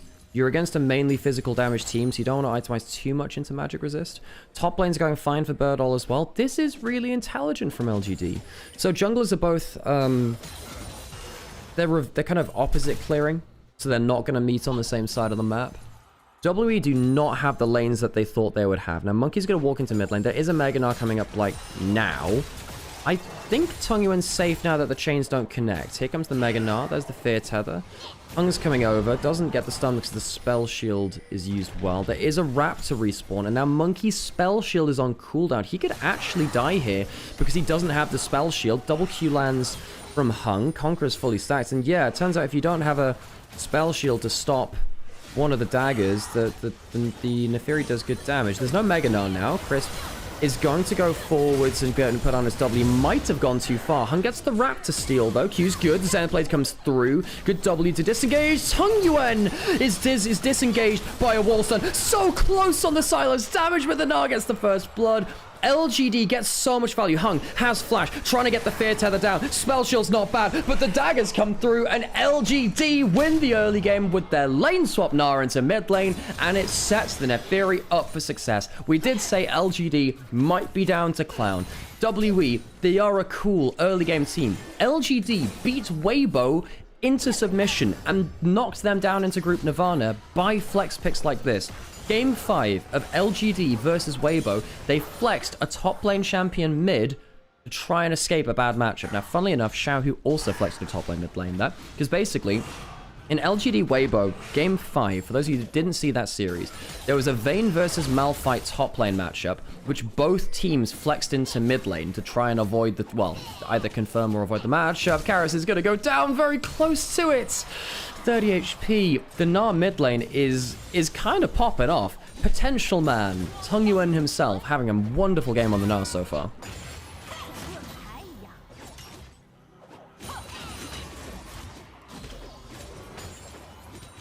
Throwback to full damage Gnars versus when Gangplank was really strong. I do remember a lot of like full AD Gnars and then occasionally stuff like, I think I even saw a lethality Gnar at one point. Weirdly. No worries, Hot Wheels. Thanks for stopping by. And thank you everyone for stopping by as well. These games are fun. These games are fun. And I appreciate all the numbers as well. Again, we wouldn't be doing this unless there was an LPL community to do it with. If you'd like to be part of the community, join the Discord, follow the channel, come type and chat. Promise you I'll say hi. And if you don't, yell at me and I'll say after you've yelled at me. Monkey spots out that wall top side. Birdall, oh my god, we haven't focused on top lane by the way, but Birdall is 25 CS up. Maybe 20 after the wave crashes in. So the Vayne is not ahead either. I think WE had to flex the lanes. I think they had to wait until the last possible second and switch the lanes. This is what happened to Weibo. Weibo actually lost to this. A lot of people will forget that because it was like end of last split and it was Knights Rivals. To be honest, not many people will have watched LGD last split. However, if you watch the promotion relegation series effectively, this is exactly how they beat Weibo. They've been doing bits and pieces of this. Tungyuan has level 6, he's got a Mega Gnar from mid, he flashes forwards, finds the jungler, there's no flash on the Nocturne. Crisp is the only damage from the stolen Mega Gnar, not bad from the Silas though. Karis gets one back, that could be the game changer. Nocturne gets the level 6, the reset from the Neferial's good, the Q misses, and it's actually a 1-5 for WE. LGD, they've gone too far and they lose 3 in the play. The stolen Mega Gnar from Karis saves the day. Well, if that isn't tragedy, I don't know what is. LGD. They're still ahead 1,000 gold. That could be the play which lets W into the game, though. Now, this is still a good situation for LGD if you talk about everything in the game, right? And they very nearly kill off the Nocturne. I think Hung makes a big mistake going onto Urha. Just go onto the clump. Go onto the person that's been flashed Mega Gnar. I know they kill the Poppy, but don't greed it. You know, there's a Silas in melee range with a stolen Mega Gnar and ult himself.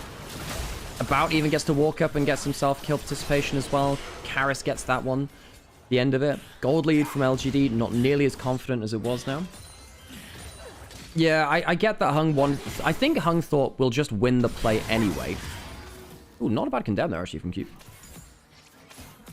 I think what Hung thought was, we're winning the play, I'll clean up the extra kill, and I can reset back into the fight. Really what happened was, he left his mid lane and support in a 1v2 against a Mega Gnar Silas. And it somewhat threw the fight. Sad for him. The full AD Gnar was Season 6. It might have been Season 5 as well, actually. Season 5 there was a lot of Gnar play too.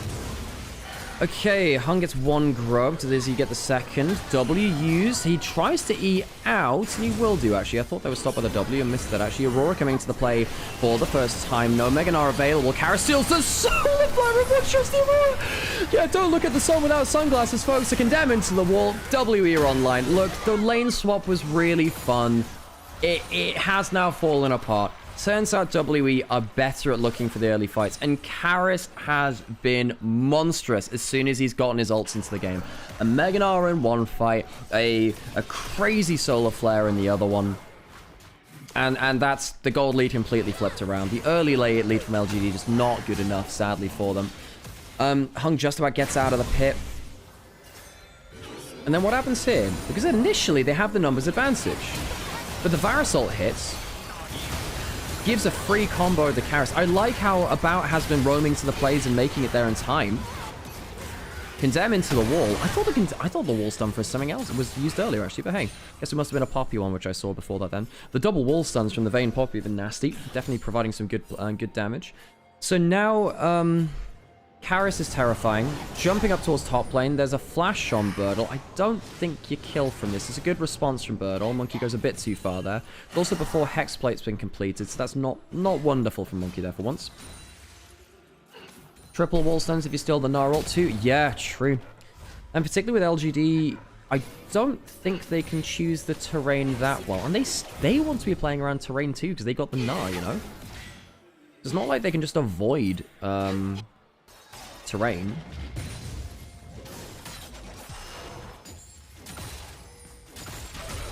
Thanks for checking that stat, by the way, Blade, by the way.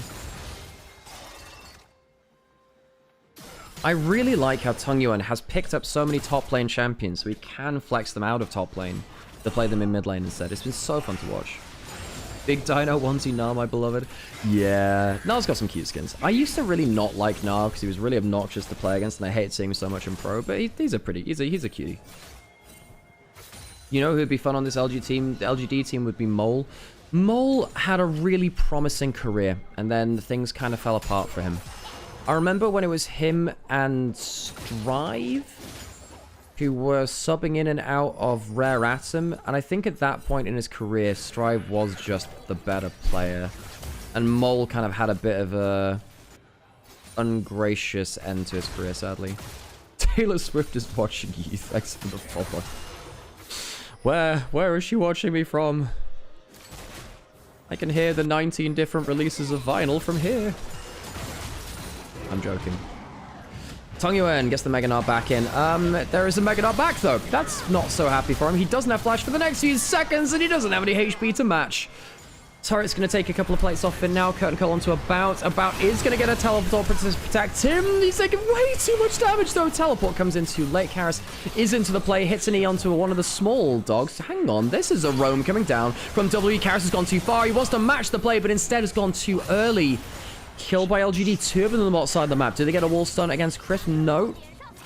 WE lose some kills there. Karis, 1,000 gold ahead, but dies very quickly. They're going a little bit too far.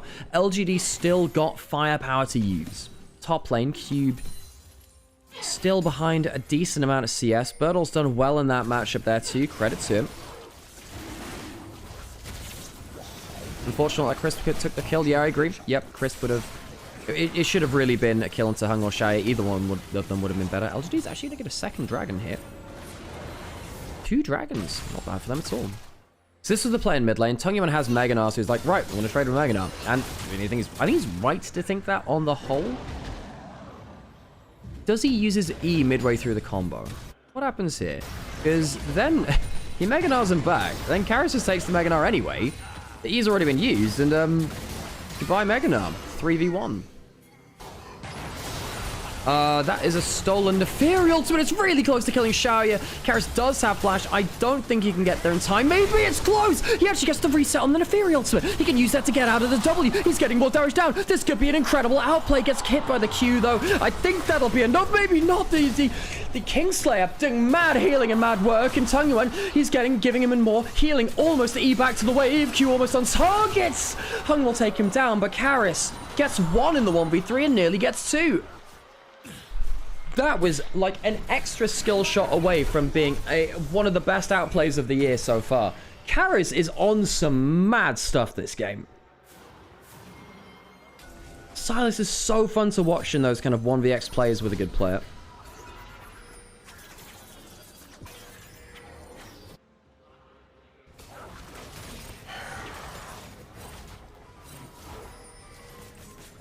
Apparently, this is actually the first Gnar mid ever in Tier 1 play. The VCS Gnar game was a role swap, so the Gnar still went top lane.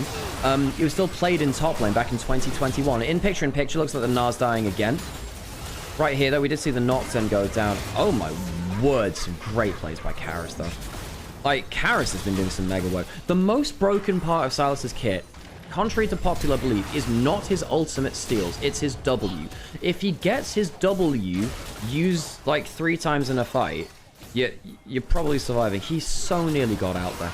He so nearly got out with an E to a minion. It died just beforehand, though. Cube, not really having the most fun time. He's managed to stabilize the gold lead, but he's not having the most fun time. Definitely not lane dominant vein.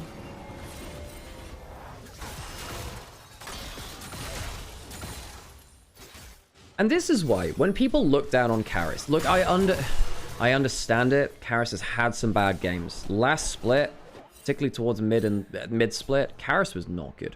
He was clearly struggling, not laning well, misjudging team fights. Then you look at the last few days, folks. I mean, maybe not the top esports series, but his rise, consistently diving into the backline, plays like this now on the Sylas. You understand why we hold some thoughts in reservation for this player. And this guy is, he's a bro talent. Didn't have the best career over in LCK. But he's more than made a mark here on WE. Karis and Monkey, great playmaking tools for Team WE. LGD on the other side. I mean, they are even in gold here. Let's not lose ourselves in this too much. There is every chance that LGD can walk away with dragon leads, could walk away with the game itself from a team fight. I think Xayah has leveled up. He's matured over his career. I remember there was a time where Xayah would pretty much throw every late game scenario that was given to him, sadly. He was good in early and mid game, but then late game something would go wrong. I think Tungyuan is very flexible. He was the player that was meant to kind of inherit the Xiaohu lineage from players like, well, Xiaohu and Angel after Xiaohu left RNG. Never quite managed to do that. And I think that weighed a little bit too heavy on him. He was actually really quite poor, in fact, in 2023. Tungyuan. Nicking it, thanks for the follow. But, yeah, I think that Tungyuan, over time, has become more confident, more solid, and that flexibility started to show through. Birdall, the player's been a journeyman here for LGD. Ooh, doesn't spot the ward out there, Monkey. Birdall was on LGD in 2024. He was actually pretty good at that point. Very good against, like, the lower tier top laners, but then he was a bit of a gatekeeper. Could never really hold his own versus the very best top laners, but good outside of that. Holiday Truck's player at the time.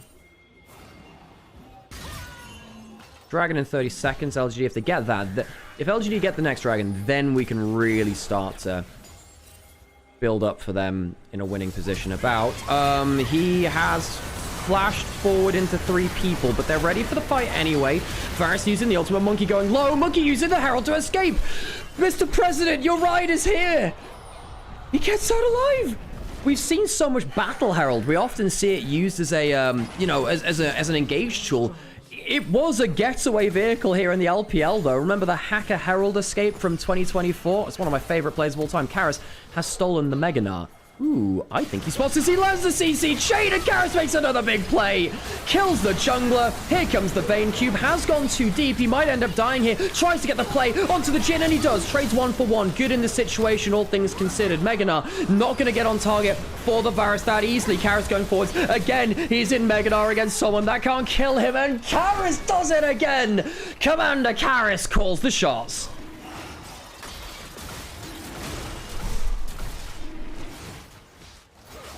What an entertaining game of League of Legends.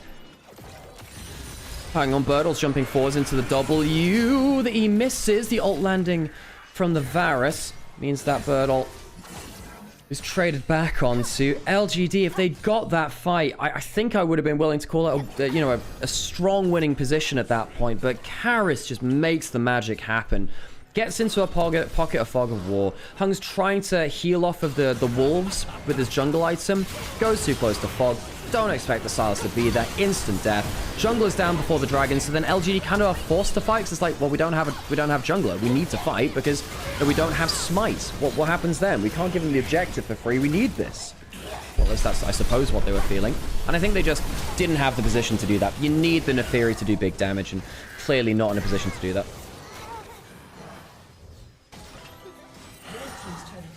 Hey, Croconut, by the way. Croconut is a great name, by the way. Love that. Chris caught out in the jungle. Solar Flare's gone down. Aurora ult stolen, I believe, for the first time in this game. To be used to kill off the Lady of Targon. I suppose there's multiple Ladies of Targon. Sometimes they even like each other right here. LGD, gonna lose their red buff here. 8 kills to Karis. What an insane game on the Silas. Hey, Sam, what's up? Why is there a Gnar mid? Sam... It actually did really well in laning phase. Then Karis got some great plays. Tungon jumping forwards. Here comes the Neferi. Boomerang Blade missing. Not Boomerang Blade. The Boomerang itself missing. Means that, an unlikely dive here. No one going to comment on the Leona. No, not the Leona comment at the end of that fight. No. Hey, Pingu. Thanks for the follow as well. The LGD lineup is wild. I think this... Look, I think that Crisp subbing into this roster midway through the year, I think it helps them with their consistency. I know that Crisp has definitely had some lower parts in form, but I think YCX, he peaked very heavily for the series they won against Weibo. But, and he had like a career best series. I'm sad that he's gone in terms of the narratives, but I think Crisp is a better player. I think Tungo's actually pretty legit. Hung's been a journeyman, not special, but solid. Again, similar with Birdle. Hang on, Chris stopped with a W there of her. Just about gets into position. Now, if LGD can get a big fight into a Baron, then we can start seeing if they can make a comeback here. Tongyuan now at 2 and 5, 2k behind the Silas. His use is feeling a lot worse now. Now, Birdle has managed to keep Cube down. The Vayne is not at a huge amount of CS, not at a huge advantage. I saw your Gnar mid-tweet. How's it going? It was actually pretty intelligent because you initially had Vayne countering the Gnar. That looked bad. They lock the Aurora to counter the Gnar, the Vayne top lane, and the Gnar goes mid into the Silas, which I know that Silas has been good versus Gnar, but in the past. But realistically, Gnar mid is pretty damn good versus Silas too if you play it well. Tungyuan used to this. I was talking about this earlier, Sam, actually. Where Tungyuan was playing Vayne mid to escape stuff like Malphite top lane and bad matchups top lane for the Vayne. So it's not the first time where Tungyuan has played something like Renekton mid, Vayne mid, something like that to help his top lane out. Wallstun landing through, Karis lands the chain, and the Silas with 8 kills gets into the fight. Gives a kill this time generously over to his jungle. Another kill onto Hung. Hung has been struggling to find safe places to stand in this series. It happened on the Shinzao as well. It has been really hard for Hung to find a place to stand. Baron going down, no smite. LGD, do they look for the fight anyway? What can they do? Maybe look for a freak steal. They do have a 4th shot on the Jhin. They're looking for a steal. Instead, I think they're just going to take 1 million damage and probably get blown into smithereens. Chain misses, mercifully so for LGD. And WE will walk away with a kill onto the jungler into a quick Baron take. WE are a good team. This team is good. You know, they very quickly find a way to force on to the next objective. They understand where to find the picks, when to find the picks, and what it will gain them. This is a good team. I think the meta has fallen beautifully for Team WE. And WE are one of the original fan bases in the LPL. They've been around since, you know, 2012, realistically, when they were really big in the scene. Team World Elite with the likes of, you know, Xiaomei. Oh, sorry, it was Wei Xiao, and a number of other crucial members. Clayla, the original Clayla roster as well, right? Mizaya. Some legendary players on that roster. And I think WE, it's taken so long for them to be relevant. Now, About is going too far. He's auto-attacked a blue ward. Does it matter? Good response by Monkey, who flies in with a paranoia. Urhus here for a wall stun, cancels out the curtain call. About takes the chunk, but it doesn't matter. And now here comes the commander himself between worlds, where he connects the chain and he flies back through between worlds. The Varus will die. That is one of the funniest interactions I've seen. The absconded Duck puts him into the Aurora ultimate. He pings across like 3 different directions. God, breaks his own ankles. Very funny. The Commander Karras chooses to let him live this time. Q pushing in the bot lane turret. I love Monkey, but LGD are a horrible team. I think that's... Look, I don't think you could call them horrible. They are a Group Nirvana team here in Ascend. I think that LGD can spike very heavily. I think they can be a very creative team. I think their laning phase in the early game is less good than most other teams, I think, in LPL. But I think when it comes to mid to late game, they actually have very good pick instincts on the whole. In a game like this, though, I think WE have even better instincts, and they have stronger players right now. Well, stronger champions. That blue trinket is really mean, by the way. His About is attack moving backwards, I think, and he clicks onto the blue wall, which almost gets him killed. Legitimately, that blue trinket, kind of funny. I like that a lot. And this is so funny. He connects the chain, flies into the Aurora ultimate, goes out of the play. It's so funny, man. I've never seen that in my life. You have to cancel the R on the Aurora before you throw the E, I think. I don't think you can do it midway through the E. I'm not sure. Maybe you can, actually. Huh. About, Ghost Blading away. Has the spell shield. 5,000 gold lead for WE. 2 dragons to 2 now. LGD have not managed to capitalize on their early game.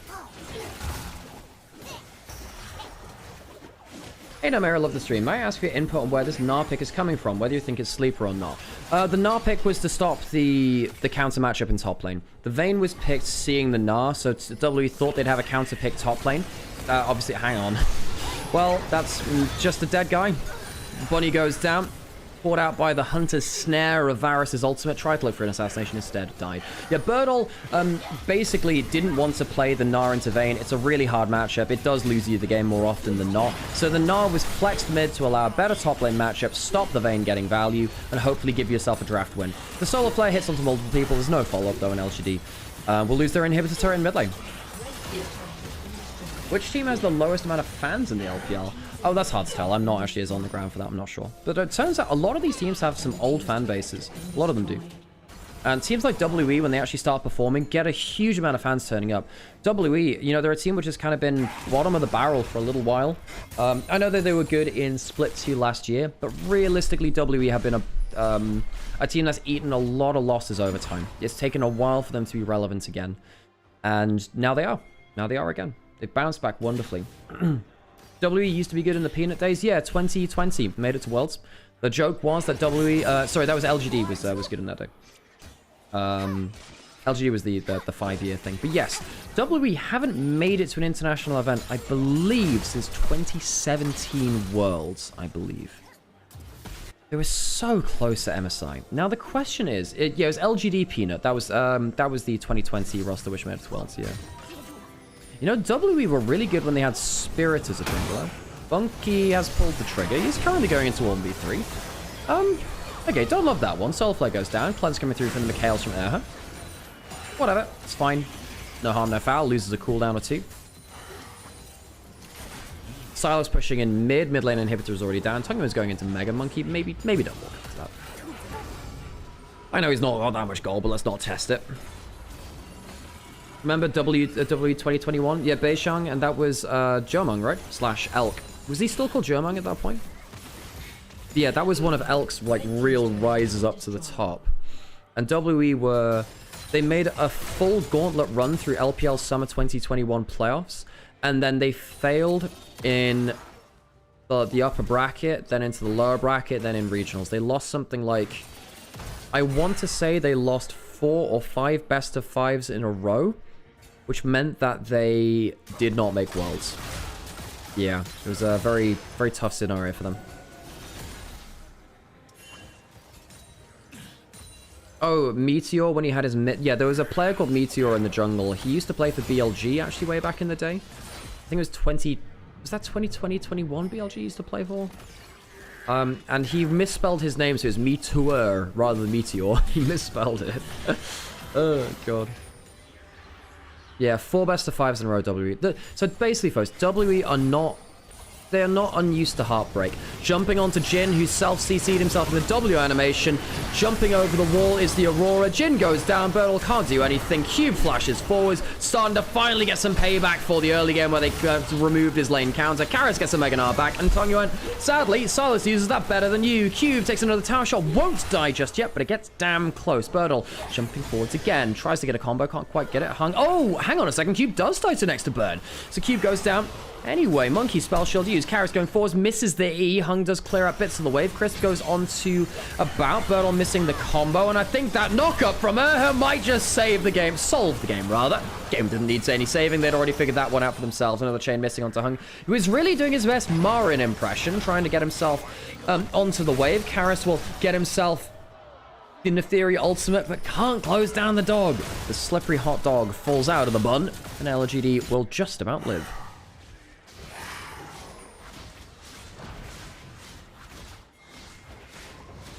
Yeah, Fofo, folks, was not a good person. Fofo was not a good person. It was a bit of a bad egg, that one.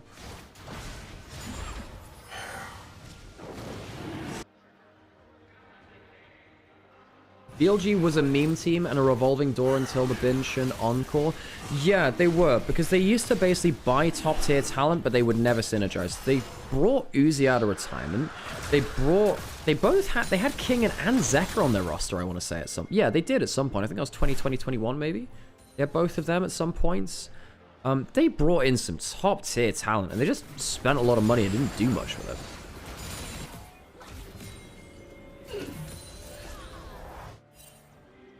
WE on the other side, very budget. Okay, Tongue Yuan's going to try and do something onto the level 17 Vayne. Now, Vayne's not that strong. He's hitting the blast, the cone to get himself a little bit more rage. Cube does have ult. He's hit by the slow. Aurora's coming down. Pops the ult. He might just kill Tongue Yuan, but no, the wall stun comes through. Cube will lose in the 1v2.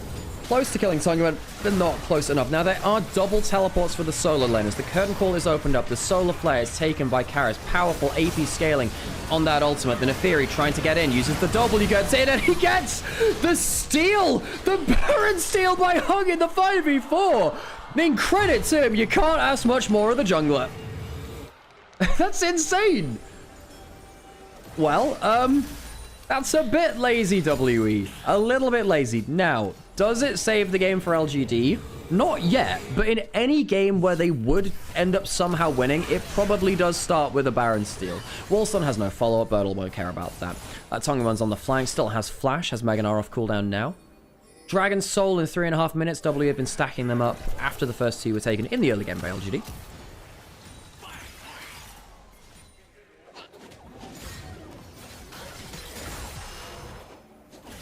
Now, I haven't really talked about items that much. I mean, hang on a second. We're not going to talk about items. No, we must fight. We must always fight. Monkey doesn't have a GA. The arrow lands from about. Great long-range Varus arrow has been great at following up in the fights here. Karras, the hero, though, get himself another kill. It's an 11 kill Silas. It's a 20-stack 11 kill Silas.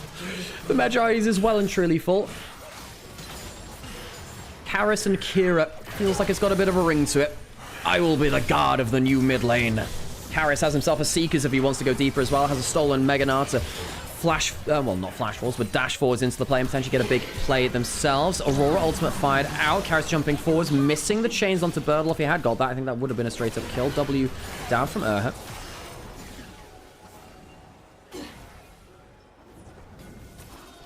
Dragon in 2.5 minutes now. LGD not really able to use the Baron buff, but the thing about stealing a Baron in the situation that LGD just did is that it means that WE don't get it. What are we doing? Oh, why did it... Huh? Nanny? Is that a misclick? Oh, well, whatever. He's got Hexblade and 5 ultimate Hunter stacks. Who cares? Like a 40-second cooldown or something. Who cares? W about. I actually think About's had a pretty solid game. He's also gone for Seekers, very funnily, which, by the way, if you're going Varus, going for a Zhonya's, even as poke or on-hit Varus, can be very, very important against a lot of compositions. It's good versus a lot of Vi combinations, good versus a lot of, you know, Netheria. I can see it being valuable versus too. Guys, you're in a 2v3 mid lane. That is a little bit worrying there, although About's doing some good damage now. I know that poke Varus has often been quite maligned, but then again, he is against a Jhin, one of the other champions, which has that on the other side.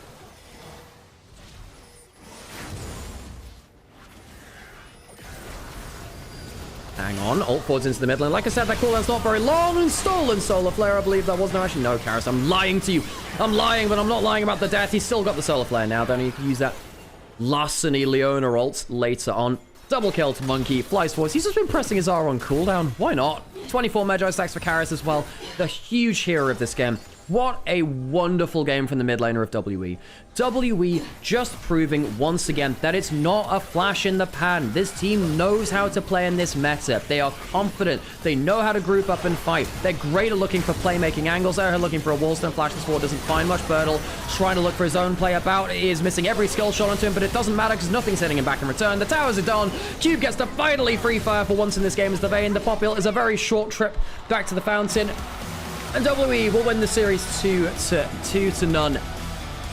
LGD losing on the Shenzhen stage. Hello, everyone. Hello, hello, hello. I hope you've been enjoying the festivities here over in LPL for week 1. I think it's day 4, is it? The days are already starting to fall away from me. We've had a lot of games already. And WE is so entertaining to watch. If you haven't watched WE's games, and I'm aware that they weren't a good team for most of this year. I understand that. But, I really think you should go back and watch a lot of this team's games. I think before everyone else was playing this very active mid-jungle style where they would roam across the map and get kills early into the game, WE were already doing that. They had a great ability to do that. Right, I've got an interview on stage and we'll listen to that. For you Mandarin speakers, I hope you enjoy the interview on stage. 请来 Monkey 先跟大家打声招呼吧。Hello， 大家好，我是西安曲江 W 的打野选手 Monkey。欢迎 Monkey， 恭喜你们啊！今天也是非常顺利的大比分拿下比赛了。昨天比赛之后有看到你发微博说完成任务，怎么样？今天的任务完成的还算顺利吗？第2场有点小瑕疵吧，其他挺顺利的。 好，我也知道，其实 Monkey 是河南人对吗？北方人，来到深圳这几天，觉得对深圳的气候也好，食物也好，还适应吗？适应的挺好。其实之前来的话，吃的有点不习惯，但是有多多老师赞助了一下我们深圳的伙食，然后吃的还可以。不错不错。那聊回我们今天比赛，其实今天第一局一上来，我们有看到 Monkey 从拿下1血之后，我会觉得整个节奏基本上就在我们 WE 战队的一个掌控之下了。那能不能跟我们聊一聊，作为打野选手，你在第一局的战术布控是怎么样的？ 我觉得话就是拿到优势之后稳扎稳打，然后控好资源，逼对面来犯错就行了。你刚刚也聊到说第2局有小瑕疵啊，前期对方老干爹其实有一点小优的，包括中期双方有一些拉扯的团战，那后面你们是如何化险为夷的呢？就是找机会找得好吧，然后打起来我们一直人多打人少。 我们也知道 Monkey 其实一直以来啊是擅长用这个巨魔呀、纳亚菲林、盲僧等等这些进攻型的一些节奏型的英雄，能不能给我们召唤师推荐一些当前版本适合我们路人玩家在 rank 的一些好上手的英雄呢？想 C 的话，然后又想上分的话，就玩男枪吧。就玩男枪，好的，大家在私下的排位也可以好好试一试啊。其实我们也知道，这个我们 Monkey 作为这个西安队长啊，一直以来也是我们的团队的指挥核心了。今天带领大家这场比赛，也是达成我们西安 WE 的一个胜场600场的里程碑。我们 WE 其实对我们来说，一直以来最大的印象就是，好像整个团队都是 无论何时一呼百应，非常团结。你会觉得自己的战队在登峰组有什么优势吗？优势就是团结吧，就是队伍主要是听我的嘛，相当于我的想法就是队伍的想法嘛。那如果说在我们这个第3赛段立个小目标，你觉得是什么呢？小目标的话，就是稳扎稳打吧，还是希望能拿下每一场。我们也非常希望能够在第3赛段再次看到席卷在赛场上的红色风暴，好吗？也给我们的 WBG 加油了，谢谢 Bonky 接受我们的赛后采访。接下来的时间，我们要画面交还给解说席。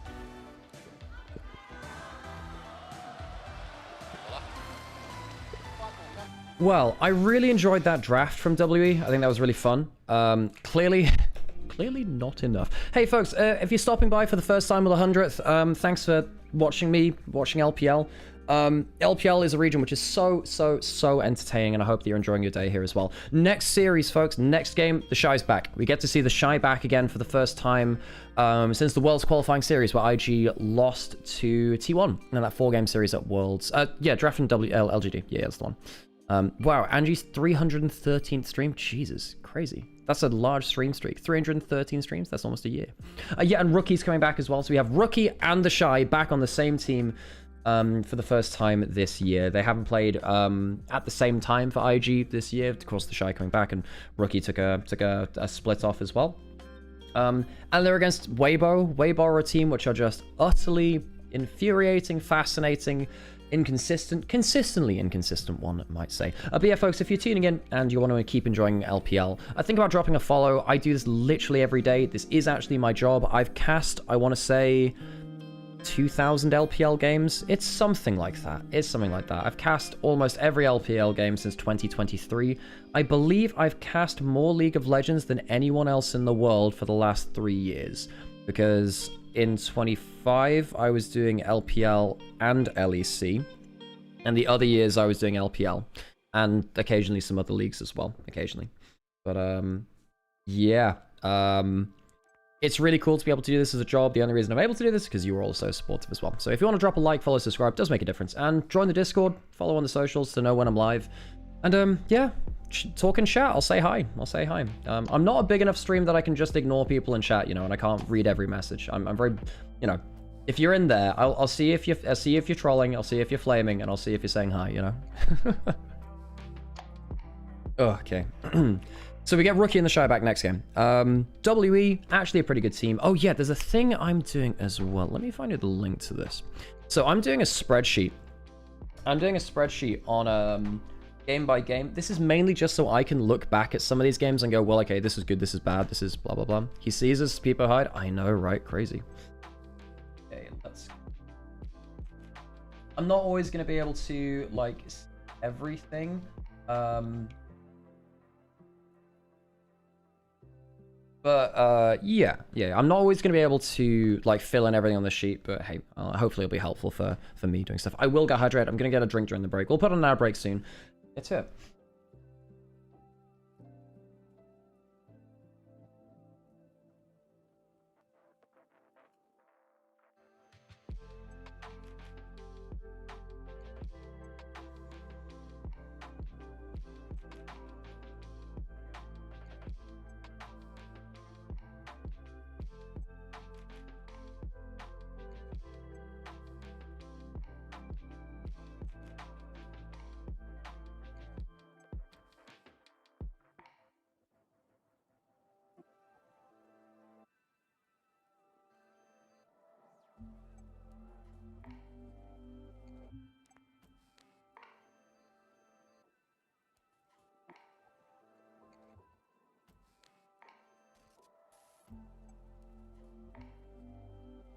Filling in some bits. Oh, maybe you know what? Maybe I'll just let you watch the highlights. The highlights are cool. And I will pause to check. I will do that, and I'll get myself a coffee. WE only problem is to see them in another meta and how they interact. They are very much benefiting from the meta right now, to the point where I'm like, they should probably just try and play this meta even when it's not the meta, you know? Is the spreadsheet public? Yeah, it is. I need to set up a chat command for it.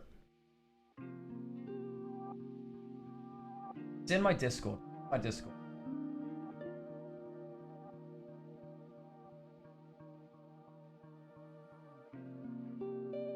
Spreadsheet's the... Curious about how many people are watching the game. On Twitch, we had about 400, I want to say. Karras gets player of the game, no surprise. Yeah, he was fantastic. Yeah, we had about 400 people watching on Twitch.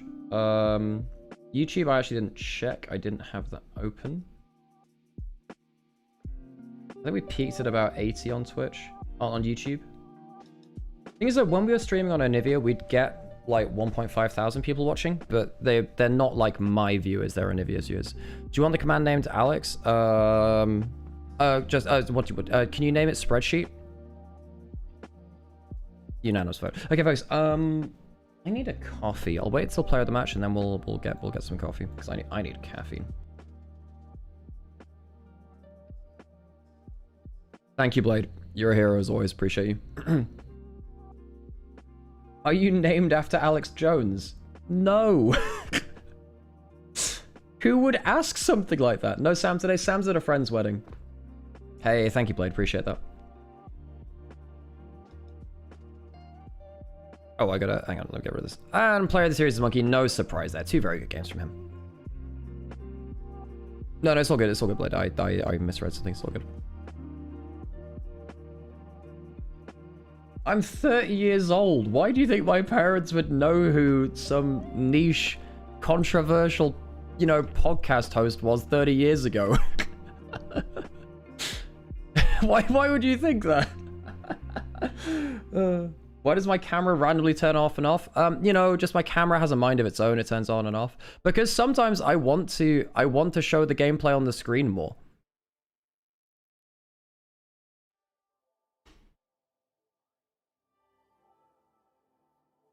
And also because when I'm not in my chair, I just don't think it's very engaging to have a camera like that. Plus, just low-key, it's kind of exhausting being on camera all the time, so I like to just occasionally just have camera off for that. IG TheShy returns today? Yes, he does. Rookie and TheShy are back. Rookie and TheShy are back.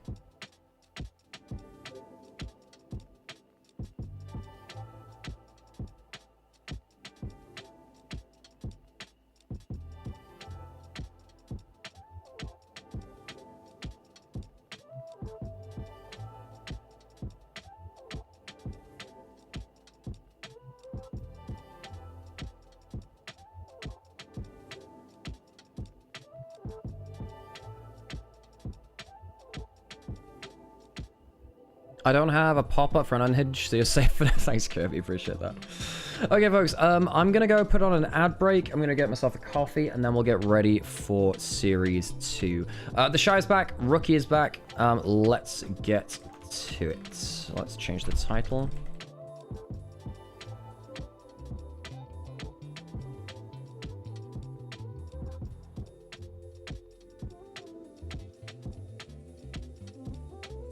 Okay, right, let me go get myself a coffee. I'll be back in just...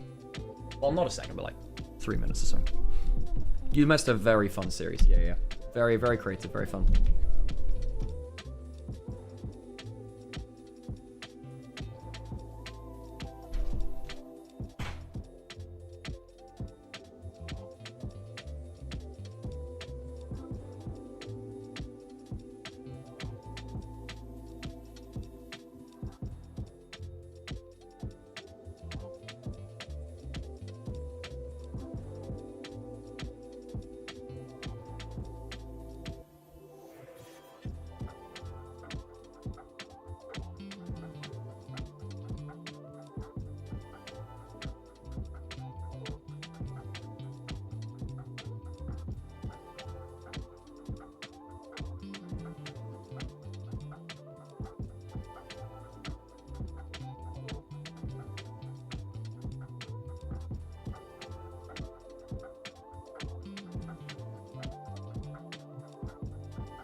Okay, coffee's on the brew.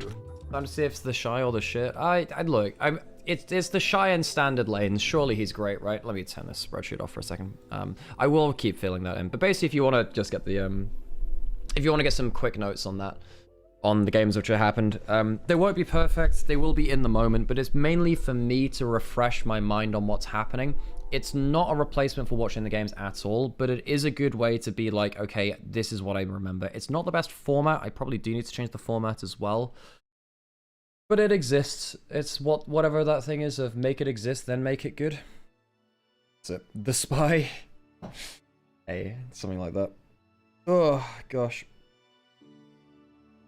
Jungle Solid more. Yeah, Hung actually did well for the first 5 minutes, and then just kind of ran it a little bit in mid game. The friend spreadsheet, yeah, I hope it's valuable. Standard lanes, I'm aware that people leave lane, but it's still not lane swap, you know? You do at least get some laning in there, you know?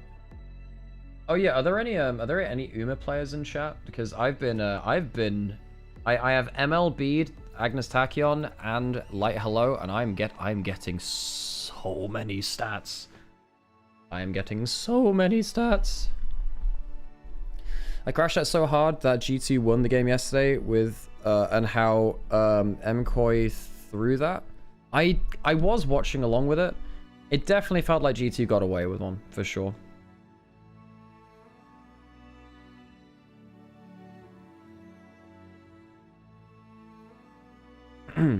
Oh, I should ask Carrix to come down and cast at some point. I should have asked that before. Why have I not asked that already?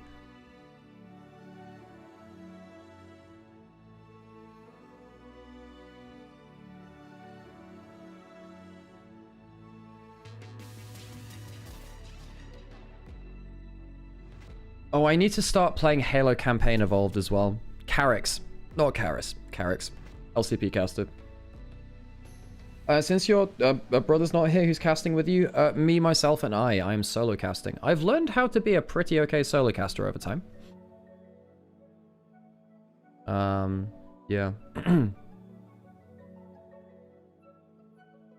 Because obviously I come from color casting, so learning how to play-by-play is not the easiest thing. I do think, though, if you are an aspiring caster out there, learn how to do a bit of both. I think particularly veteran play-by-plays will tell you this straight up. Like, if there's a low energy kill, you can just play-by-play it yourself, and there are some cases where the color caster should be the one leading the energy. You don't always have to throw it over to the play-by-play every time there's energy. Sometimes there are moments where it should be on you as well. Sometimes. Okay, so IG versus Weibo. This has historically been a bit of a barn burner. This can be a really, really fun matchup. Now, the thing is, Weibo, when they're playing around, like, Jie and Xiaohu, they have some real veterancy, and they have some incredible, like, mid to late game instincts at points.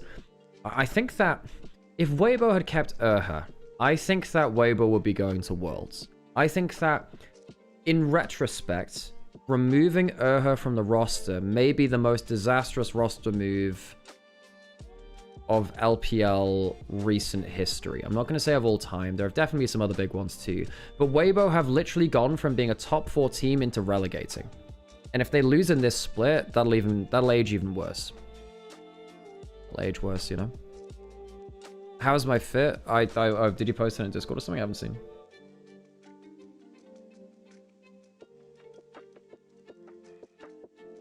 Let me see. Hey, you got the full IG outfit? Let's go. Cool stuff. Relegating. So there are 2 groups in LPL, right? There's Group Ascend and there's Group Nirvana. They went down from the upper group to the lower group. They still can make playoffs. They still can make worlds, but their road to success has gotten a lot worse, a lot harder. And one of the big things is they're not playing against top tier opposition all the time now. They'll be playing against... So basically, they've got 6 series they'll be playing this split over 5 weeks. They'll be playing as Weibo twice, they'll be playing as NIP twice, and they'll be playing against, who's the other Nirvana team? LNG twice. They'll be playing as LNG twice. Yeah. So, and that, you know, that goes for IG and Weibo, right, for the both of them. So they're not playing against BLG, Top Esports, JDG, AL, WE. You know, these teams which you would like them to learn from and adapt from. Okay, folks, I gotta go very quickly get myself my coffee from the other room, and then I'll join you for our second series of the day.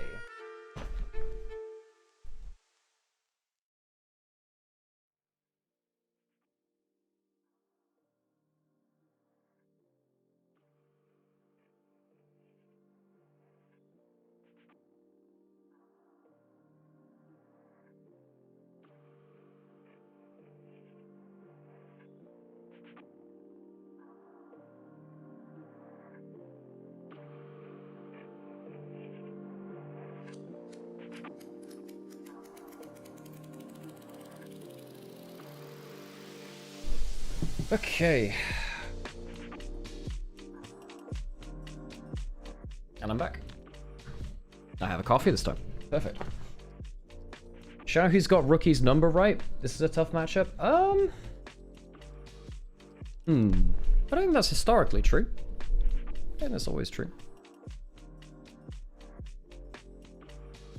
You want to hear the Chinese cast? That makes a lot of sense, TFC. All good. Yeah, because Knight has got Rookie's number. Yeah, that's the thing. Like, I think of the mid laners that Rookie has ever played against, the one which has given him the most trouble is Knight. Knight, he just has a bogey matchup there. Rookie is still a very, very good mid laner. He is. But the one mid laner I think that Rookie has never really managed to get one up on rather, sorry, is Knight. Knight, with that being said, Knight is Knight. Knight is really hard to beat in any situation. But yeah, no, Rookie and Xiaohu, it's been a very good matchup, but that's not, Rookie and Xiaohu teams have been very fun to see against each other, because we had, IG versus RNG in 2018, 2019, whatever, that kind of era. But yeah, there's a lot of nuance to it. It was more about both of their teams being so good and the way that they led each other's teams. IG, back on the Rifts. I'll show you the roster here. So, big thing is Assume has come in as well, but TheShy's back. TheShy's back. Rookie's back. Assume has come in for Jachi. I think Assume was on career best form last split. I think he was really, really good in split 2. So they're starting Assume today, not Jachi. Assume is a very good Lucian player, particularly. He's also a pretty good Kai'Sa. But his Lucian Milio was one of the best in the LPL. Who's Chengzi? He's one of the coaches. He's been around for a while, actually, Chengzi. I've noticed his name on various rosters. I can't tell you exactly where he's been, though. Don't have that on top of my head. Can they swap bot laners between games? Yes, they can. Yep. But TheShy's back. One of the most popular players in the LPL. In fact, I think he is the most popular player in the LPL. Viewership always spikes when he joins back in. Of course, Assume was on NIP, now joining IG. I'm not going to lie, with NIP losing Assume, they are going well down in power because he's a big win condition for them. Weibo on the other side, Jue is coming in. So Hung is gone in the support role. Jue is in. This is their 3rd support of the year? 4th? No, because they had the Hank. They had the Hank as well. So this is their 4th support of the year. 4th support of the year. Zucker came over from LNG. I had high hopes for him. He briefly showed up and has been somewhat absent since then. I actually think JJ is one of the best junglers in the league even now. I think he was still like top 4. It's quite harsh competition in the top of the table, but he was up there. And of course, Xiaohu is Xiaohu. A lot of people look down on Xiaohu. I actually think he has not been the problem with this roster. I think he's been remarkably solid. Weibo is good. Why are they in Nirvana? Because they had very poor synergy and between jungle support after Hung came in. They made a roster swap of removing Erher, who we just saw on Team WE, for Hung, who has not been very good. And it completely tanked their team. They went from top 4 in split 1 to relegating against LGD, the team that just lost in the first series of the day. This is, yeah, I think Weibo, they only have themselves to blame for the situation they're in. IG, it's a bit weirder. TheShy was taking a break. I don't know whether it was a wrist issue that flared up for him. I heard someone saying that. Rookie took a split off as well. He had some off the rift personal drama to deal with effectively. We have Rookie and TheShy back for the first time this year. We haven't seen them play together since the World's Play-In Series of 2025. And it looks like IG chose first or last pick. They chose whatever it was, and Weibo chose blue side. Renard was one of the mid laners of all time. Yeah. No, it is worth noticing. It is worth, what was I going to say? Worth noting, IG did actually win their first trophy since spring LPL 2019. LPL 2019 spring. This year, because they won Demacia Cup. And they won Demacia Cup with Renard, their mid laner, and Sobro, their top laner, rather than Rookie and TheShy. So they won silverware. They won their first tournament since 2019 spring. There's an interview though, and I'll let you guys listen to that. 欢迎来到我们的赛前采访环节，我是主持人宝宝。首先为大家采访到的是上海 IG 战队的 Miko 选手，跟大家打声招呼吧。Hello，大家好，我是IG辅助梅口。这个赛段RG战队不仅有老将的回归，也有新生代选手的加入。想知道你们为第3赛段做了哪些准备呢？目前队伍的磨合情况如何呢？其实蛮早就归队训练嘛，然后大家也互相熟悉了一下。然后其实回来的选手去年也有打过，所以说大家磨合起来会非常简单。相信这场比赛也是吸引了大批粉丝的瞩目啊。那这个赛段作为队长的梅口，有没有什么想要在赛前代表全队表达的决心呢？希望大家看比赛看得开心，然后我们也会越打越好。好的，给你们加油了。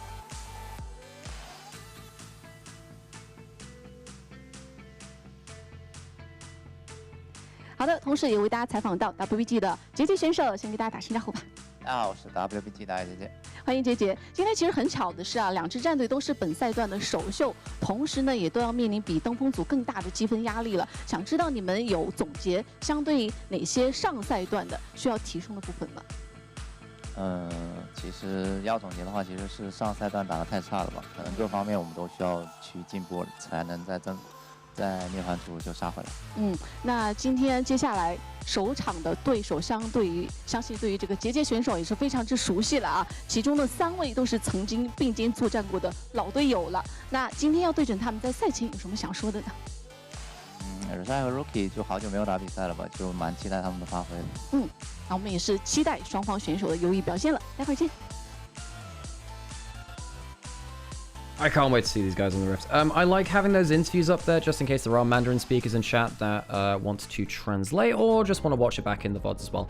You know, sometimes it's just, even though you don't understand the language, it's just nice to hear the interviews as well. But Rookie and TheShy are back. I really hope that with, you know, standard lanes, non-lane swap meta, that we do get ourselves some ability to really get the best out of these players. I think IG were actually not bad in the lane swap meta, but you just want to see them in standard lanes. I want to see TheShy 1v1ing people. I want to see how much random stuff he's cooked up. Does he still play Quinn in a good matchup? What happens? Is he good on the top lane Vayne, you know? I'm actually not sure if he's ever played the top lane. I'm gonna get some stats up for him. TheShy. That's...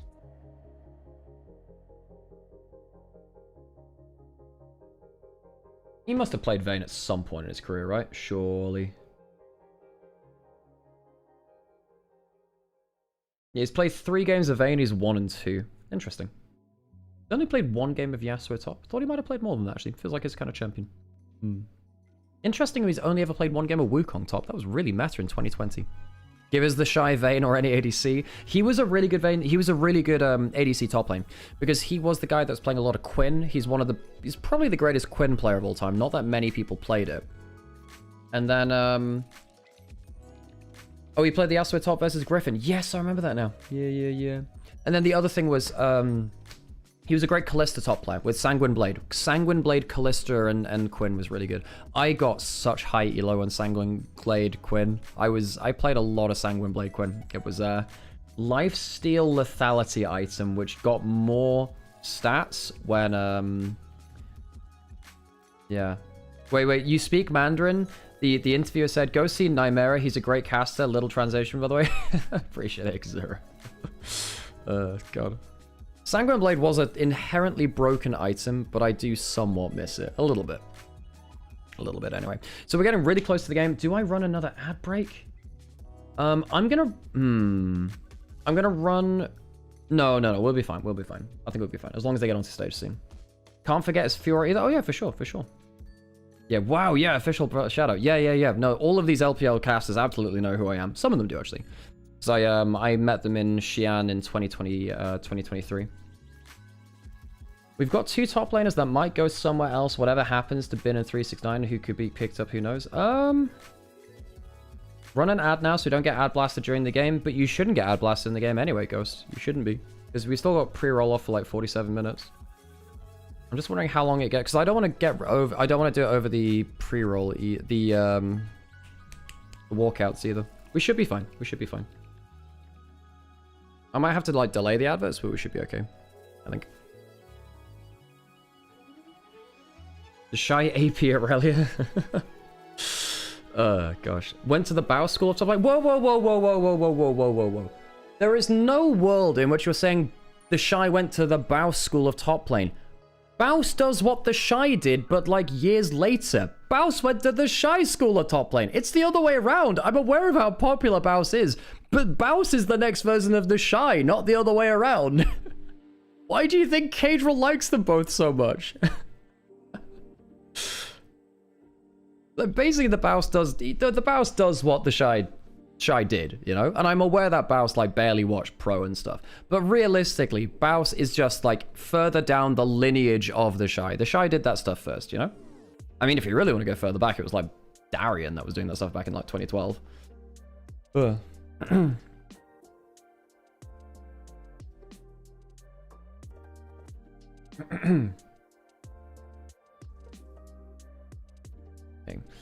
Maybe I do run an ad. Okay, folks, I am going to run an ad break now just because I'm worried about ads in game. So hopefully this doesn't go over the player walkouts, but if it does, subscribe. It won't be too much of an issue. Going to run an ad now so we don't get ads in game. So support the channel. Also download Opera GX if you would like to support the channel for free as well.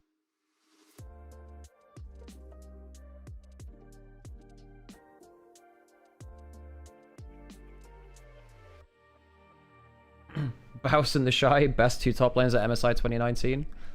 Wonder was so good at 2019. I actually think Wonder was the best player in the world at 2019 MSI. He was really, really good.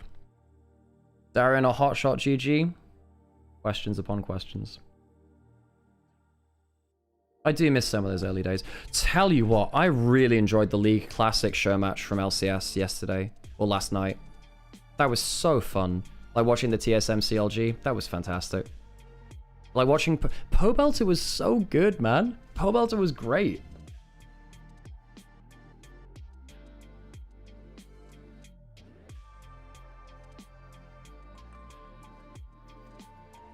TheShy and Rookie were the two best players in the world during Spring Split 2019. Yeah, they were really, really good. Obviously, the solo lane domination for IG was their big thing.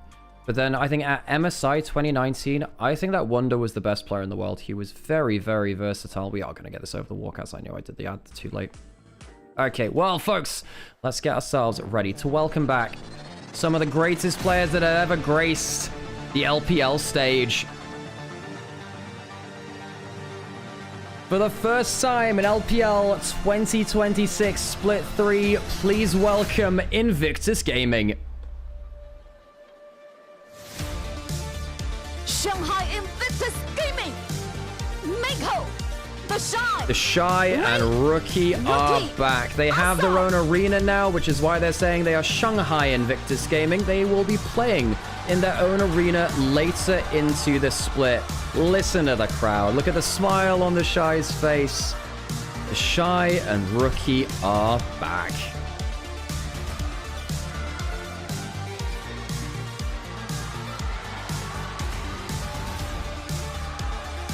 And on the other side, Weibo, a team which has constantly been pushing IG. Regardless of era, regardless of matchup, Rookie versus TheShy. Rookie versus Xiaohu on the other side, rather. Always delivers. Weibo not in the position they thought they would be in this year. Both of these teams down in Group Nirvana, and now both battling to survive and go the long road to playoffs and potentially worlds.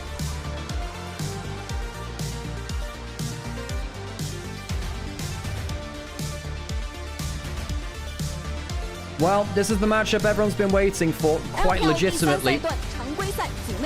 Rookie and TheShy are both back to Invictus Gaming. Weibo and Invictus Gaming both fighting down in the bottom group of LPL for survival. See if they can make it the long way towards playoffs. Both of these teams internationally recognized teams. Both these teams ones which we have so much respect for here in the global community.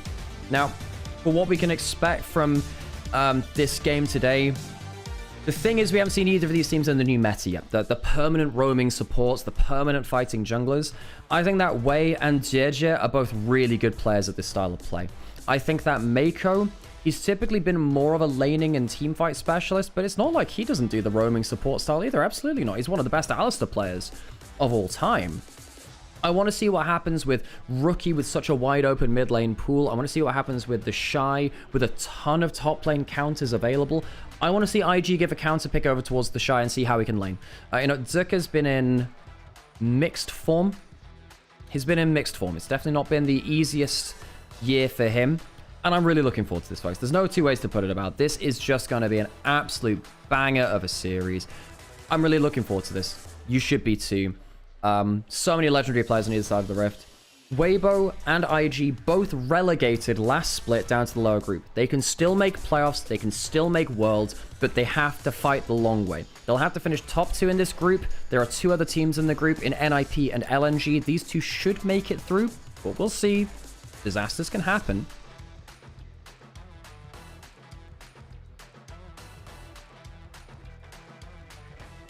And what is this? Is this Alex or Sam? Thanks. Yeah, that's great. I'm Alex. You should know me by now. Oh, gosh. But yeah, we'll wait to see what draft priorities are like.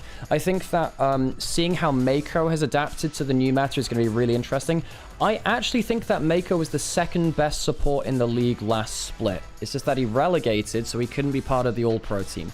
You had to be part of playoffs, or you had to be part of playoffs to be voted into All-Pro last splits.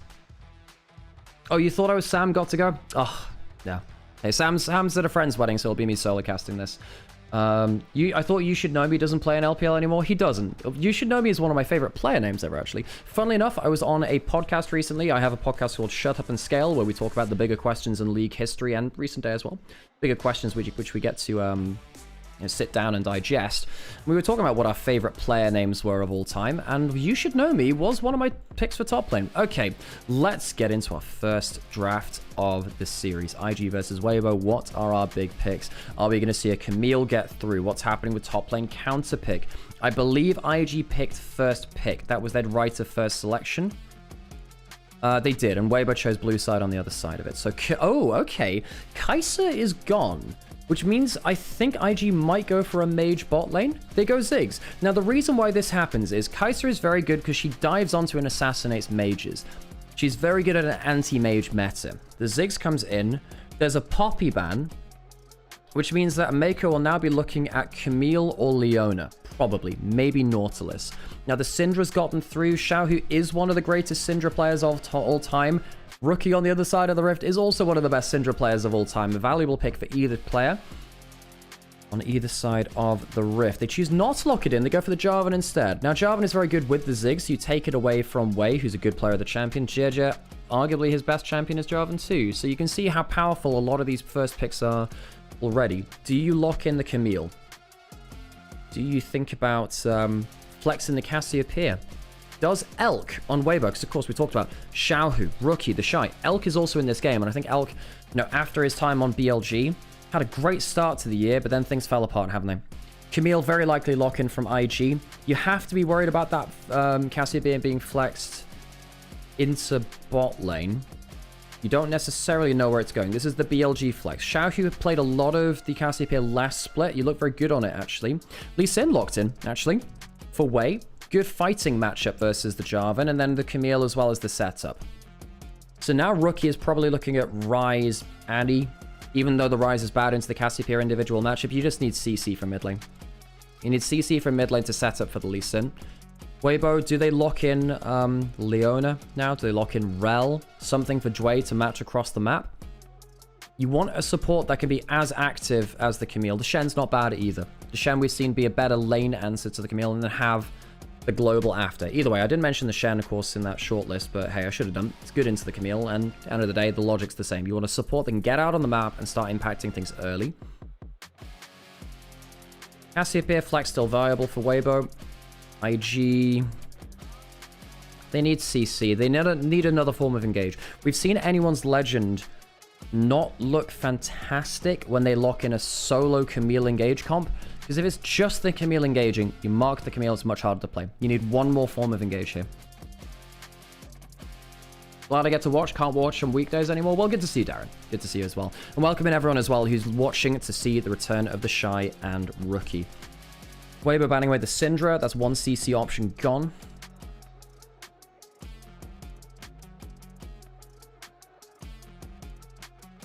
Vayne banned away from TES. Suppose trying to ban away one of the better counter picks into Bruiser top laners. Do you ban away the... No, I guess you're okay letting the Rise through because the Cassiopeia can flex into mid lane. But I think Rookie needs CC. Rookie needs CC. They need some extra setup. You can't just allow it to be the Camille on her own going in. The Nars banned away from TheShy. Of course, one of the better players of that of all time.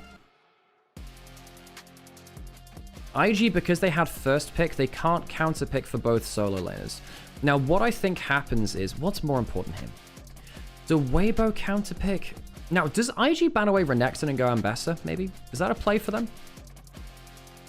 Could see TheShy Ambessa here. Blind picked if the Renekton's gone. If Renekton's gone, then Ambessa's really on the table. Yeah. Now, the thing is, both teams could go Ambessa here. Zerka could go Ambessa and allow the Cassiopeia to remain a flex pick between mid lane and bot lane.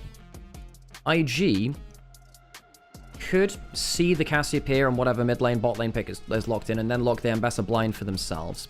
The Renekton ban opens up the Ambessa blind pick. There you go. I know how to play draft in League of Legends, folks. Then Ambessa will come through because of the Renekton ban. However, IG won't actually get to have that information. The Ambessa hovered. They were thinking about it. Sivir locked in. Ooh, that's a bit different. Going for Sivir is a very good Sivir player. Locks the Cassiopeia into mid lane. Oh, and they lock. Is this rookie lock? Rookie lock. We have seen so many teams pass over this champion. Is it good into the Cassiopeia? I have no idea. I guess we'll see shortly. And now the Ambessa is the blind pick that IG can use as well on the other side. Do they want to use that? I think they should. They need the CC. We get TheShy on Ambessa. We get Rookie on an AP Assassin for his return game for the LPL. Weibo, what do you answer in the top lane? You can go Zahen, and they choose to go... Actually, Zuka's Jax. He's a good Jax player. For those of you that remember LNG 2023, he was a menace on this. We're going to go into an ad break so we don't get ads in-game. Thank you for supporting the channel, and thank you for tuning in for LPL. We couldn't do this without you. There we go. All right. IG Weibo. Fun drafts for our first game of the series. Rookie lock. Awesome stuff. I don't know how this is into the Cassiopeia. I would have thought that the miasma causes issues, but we'll see. I've not seen the Cassiopeia lock matchup myself. There's a lot of matchups we have to get used to. And now the thing is, the Shen does block auto attacks. So there's a good chance that the Shen outplays the lock at some point in this game with the Shen W. And there's a Counter-Strike as well. Counter-Strike stops the auto-attack from lock once your Qs are stacked up. We'll go into game. Let's get ready for the return of Rookie and TheShy. Fun champions for them. Great playmakers for both of them.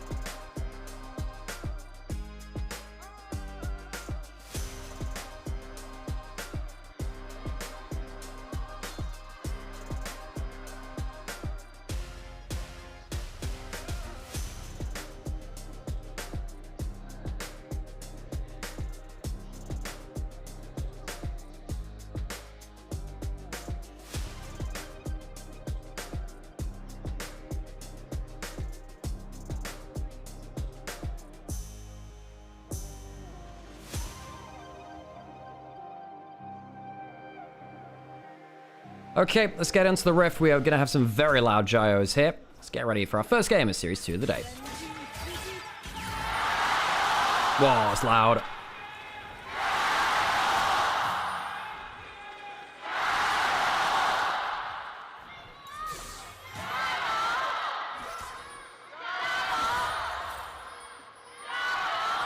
Ooh, this is an interesting level 1 already. Wards are being traded. There was a ward on the bot side of mid. Mako's on the roam. Of course, you can start E on the Camille and really make a mess of things very early on. Shy gets the double Q trade onto Zerka. Loses his bone plating, but he's not unhappy with the trade. Counter-Strike will get a stun onto the minions as well, so Zerka not bad in terms of wave control. The thing about Jax is that you really want to stack up your passive. Shy on the Ambassador. Of course, got to play it a bit last year. Rookie. Doesn't get the 3Q trade, but does get the electrocute with the auto, popping that. Dodges the Q as well. Not a bad level 1 trade, actually, considering. I know that Raz was watching this from NACL and talking about how Lock is kind of broken because his W gives him the sustain for a melee versus range matchup, but it's kind of broken. Wei is going 3 camp. I think what he's going to do is go 3 camp topside, recall for a longsword, and then hang on a second. It seems like really, really low there. Good trade there from Elkinjway. Jway, of course, playing for Weibo for the first time this year. Weibo, this is their 4th support of the year. They started with Erha, went to Hung, went to the Hank, and now to Jway. They have been through the races a little bit with that. Been through the races? That's not it. Anyway, they've been through a lot of different options. Xiaohu getting pushed in a little bit by Lock. I didn't expect this early lane to be as Lock favored, to be honest. Bot lane, assuming Mako's struggling. Mako really wants to get onto the map ASAP. Elk on the Sivir. There's a lot of squishy targets, but they're all quite mobile. Interested to see if Elk can actually get decent auto attacks down. Interested.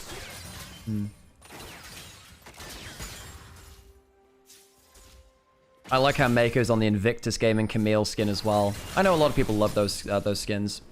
They're fun ones there. Rookie popping that W, gets himself low on mana, actually.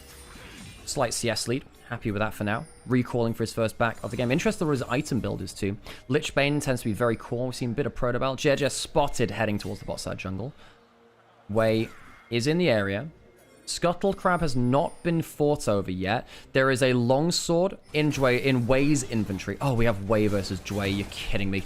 That's going to be a real pain. Slight delay on the Camille. Flash away from the taunt. Jway outplayed for now. Has flash available. Won't get to use it. First blood to Mako and Invictus Gaming. Q lands onto JJ. I don't think it's in kill angle yet, though. But it does mean that he won't be able to fight for the Scuttle Crab. He'll have to recall. He'll have to go towards top Scuttle. Good fight for IG, especially since they were getting forced back in bot lane in the early levels. Felt quite bad. This is why you go for a recall early on Lee Sin to get a longsword. It means those fights look way better for you. JJ's got his recall now, but he didn't have it before that fight. His stats were worse. TheShy and TheShy go back towards their line of court lane. TheShy, the most popular player in the LPL. You understand why his playstyle is so fun. Jway has not been spotted here. He does have flash. TheShy has flash himself. Will use it early. I think that's the correct choice there. Loses the summoner spell, but it's TheShy. He's very happy to play like a psychopath and see what he can get out of it. Mako now out onto the map. Jway, of course, is a little quicker towards top lane because, you know, he died. He respawned and then just went straight top lane. But now we get into the phase of the game where both bot laners are, you know, level 3, level 4, and they can just sit alone in a 1v1. Really want to see what Rookie can do on this Lock as well. For those of you that don't know much about Lock, most of his damage comes from hitting you with those nails he throws out with the Q, then proccing them with his auto attack. So if he gets an auto attack on you, yeah, nasty. He has kind of like an Echo E. He blinks and then dashes at you for an auto attack. It resets when he kills, though. That's a special thing. His W is what makes him survival. Most assassins need some kind of survivability, whether that's mobility or something else. His is his W. It gives him movement speed. And also, you'll see some grey health on him. Oh, he pops the ultimate very quickly. They're going in with the Camille, trying to get the stun. Xiaohu gets the petrifying gaze. Lock dead. Great outplay from Xiaohu. You know, we can talk about Rookie and TheShy, but let's not forget about one of the greatest of all time on the other side of it, too. Xiaohu gets the outplay with a flash and the ult. Rookie goes down after trying to go for the kill combo with Mako. Zerka proxying. That's going to be cannon away from TheShy. Zerka's not doing too bad here, actually. Now, thing is, the rest of the year, Zerka's not been on great form. If he turns up, I have a lot of hope for him, though. Zerka, at peak, was competing for best top laner in the LPL. Back in 2023 summer, I think Zerka was right up there with 369, TheShy, and Bin, that kind of top cadre of players. Mako is taunted. Full combo coming through from the Jarvan, a bit of a combo from Sivir as well. Dragon going low. Where's the Lee Sin Q there? Well, it doesn't need it, actually. It means he's got it for the fight. Spell shot blown onto Elk. Mako doesn't have the hook shot. Dragon to IG, but no kills in the fight.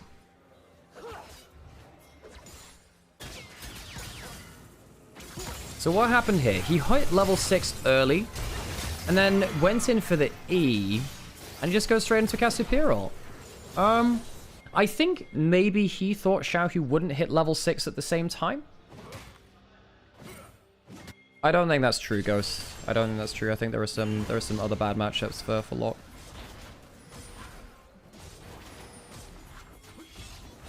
There are definitely some top lane matchups which you can't do anything. And also, Locke is bad versus tanks. Can't do very much versus them. GG. Ooh, gonna get a buff stolen away from him, actually. Wei's getting the better of the jungle matchup right now. Wei puts down the Spirit's Refuge. Yeah, like, anything tanky. Like, Galio is really bad for Locke. Like, he doesn't really... Because he can't go untargetable or anything like that. He can't escape a Galio ult either very well. Yeah, so I think, look, we're still learning about Locke. We still are, but I think there are bad matchups for him. I'm interested to see that the Cassiopeia is one you can actually be quite successful in, though. I'm surprised to see him do as well in this matchup. You know, even in farm. Actually had some kill opportunities, I think.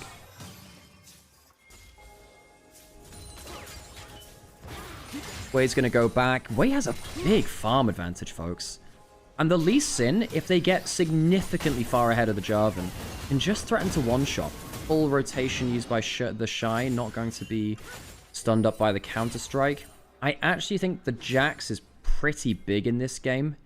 There's a lot of auto-attackers, like, well, I mean, no, there aren't. No, okay, there's the Camille and the Locke need auto-attacks to kind of threaten as much. Ooh, missing that ult this time, Xiaohu's second one of the game, not as good as the first.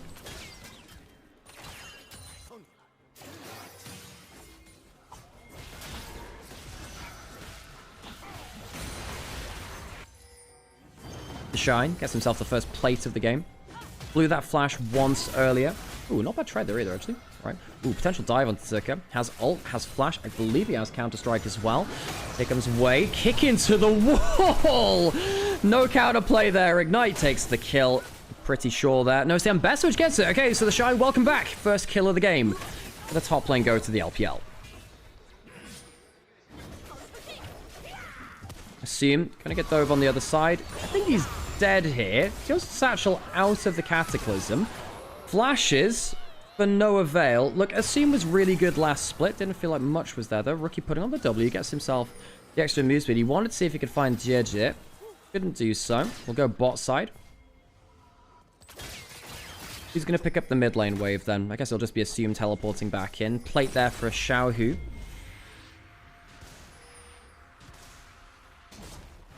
So overall, a trade in kills across the map. So where are the gold leads? Xiaohu has a gold lead in mid lane. Elk now has one in bot lane after taking that kill there. Also stacking up a Cull. Elk is a hell of a Sivir player.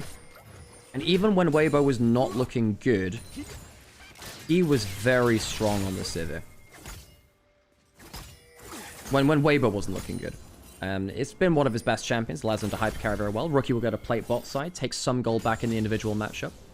TheShy slide advantage top side as well with that kill. I think he got one plate maybe out of... Yes, he got one plate just before the dive as well. Remember that now. Why do we almost never see Ziggs in mid lane? Because there's no Aziran meta for one, and that's the matchup people have practiced in. You should see it more. Ziggs is not bad in a handful of matchups. He definitely is viable in mid lane. I think people are just practiced around the macro and of playing around Ziggs bot lane, where like he plays around a CC support. You have to be a very good Ziggs player to get the most. I don't think you need to be a very good Ziggs player for it to be useful. You just need to be a good Ziggs player to get more out of it in mid lane when no one's setting up your own CC for you. You're setting up CC for you for your skill shots. Later.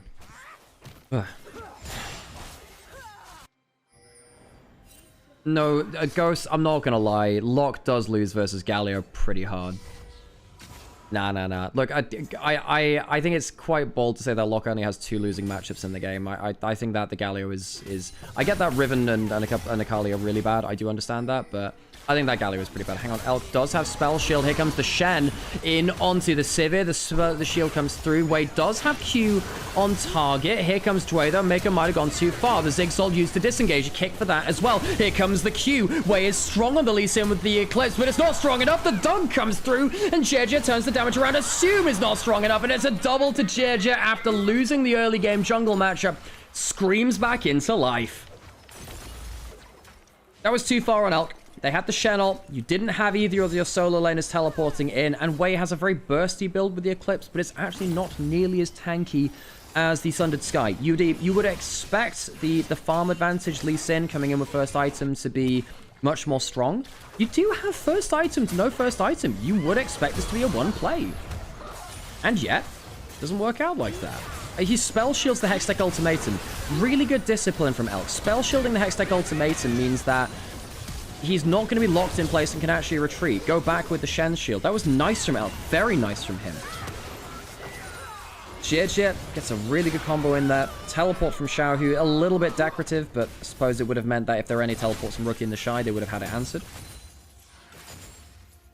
On the other side of the map, TheShy crashing in a wave. CS advantage, kill advantage, had that resources put into his lane with that dive earlier. Kind of made up for him losing his flash in that brief look-in from Jue. And you can see why I like this matchup of IG versus Weibo. IG Weibo, when you have players like Wei, Jie, Rookie, Xiaohu, like veteran macro players who know how to move across the map. I know that Rookie's not really playing it into that now, but, you know, these players which have been around the block a lot of times and they know how to throw hands, they know how to adapt on the fly. What you typically end up having between teams like Weibo and IG are very fluid, very back and forth games. Heck, even when, so Zuko was on LNG for a long time, and LNG Weibo was a very similar situation because they had Scout and Zuko, and of course Zuko at that point had, you know, he was more Rookie at that point. He was very, very sought after from the 22 to 23 off season after coming off of Invictus Gaming. And he went like multiple 5-game series versus Weibo over the course of that lifespan of Weibo LNG. God, that was a fun time to be watching LPL. Go back and watch 23 LPL sometime, folks. It's a very, very fun era. Look at now on Weibo. Mako gets the stun onto Jue. Sivir ult popped, helps Jue get out to safety. Satchel to disengage. LQ is actually very fed now. Q spell shielded away. Pole popped, has the Essence Reaver. Let's take a step back. Because items are coming in everywhere. Clips for top jungle for IG. First item for everyone on Weibo as well. Means supports don't count, sorry. Dragon a piece, slight gold lead to Weibo. Elk is in a good spot. IG need to confidently shut down the Sivir. JJ's on vision. That will not land very well. Elk is just auto-attacking them. He's free-hitting. You gotta shut down the Sivir. Lock comes in. Here comes Rookie. TheShy comes into the play as well. And now Elk is out of range. Good combo by the solo laners. Rookie dives in again. Survives a good amount of HP. TheShy goes to the melee range. He's 1v3. Perhaps he can take the play anyway. Eclipse comes back up. But he's just about alive until Zeka jumps in again and takes him down with the counter-strike. Too far from TheShy this time. Play goes, what? 2 for 1 in favor of Weibo, and Xiaohu's still topside. I'm not going to lie, IG are full sending it a little bit too much in quite flimsy scenarios. You know, the mid lane dive, the bot lane play, that play in the bot jungle.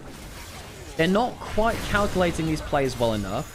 I mean, the red buff smite goes on to Jie despite the fact that he was on vision during the start of this play. It's not a bad lock ult. No, force out flashes. Of course, the lock ult gives you that executes. Rookie goes in for even more damage, tries to take down Jie, but then Elk is free hitting. I think IG already need to factor in the Sivir. You know, it's not a 3-item Sivir, but even with just the 1 item at this point, Sivir's going to hurt. Elk, if he gets into that sweet spot, gets to sit in the pockets, just going to carry these games.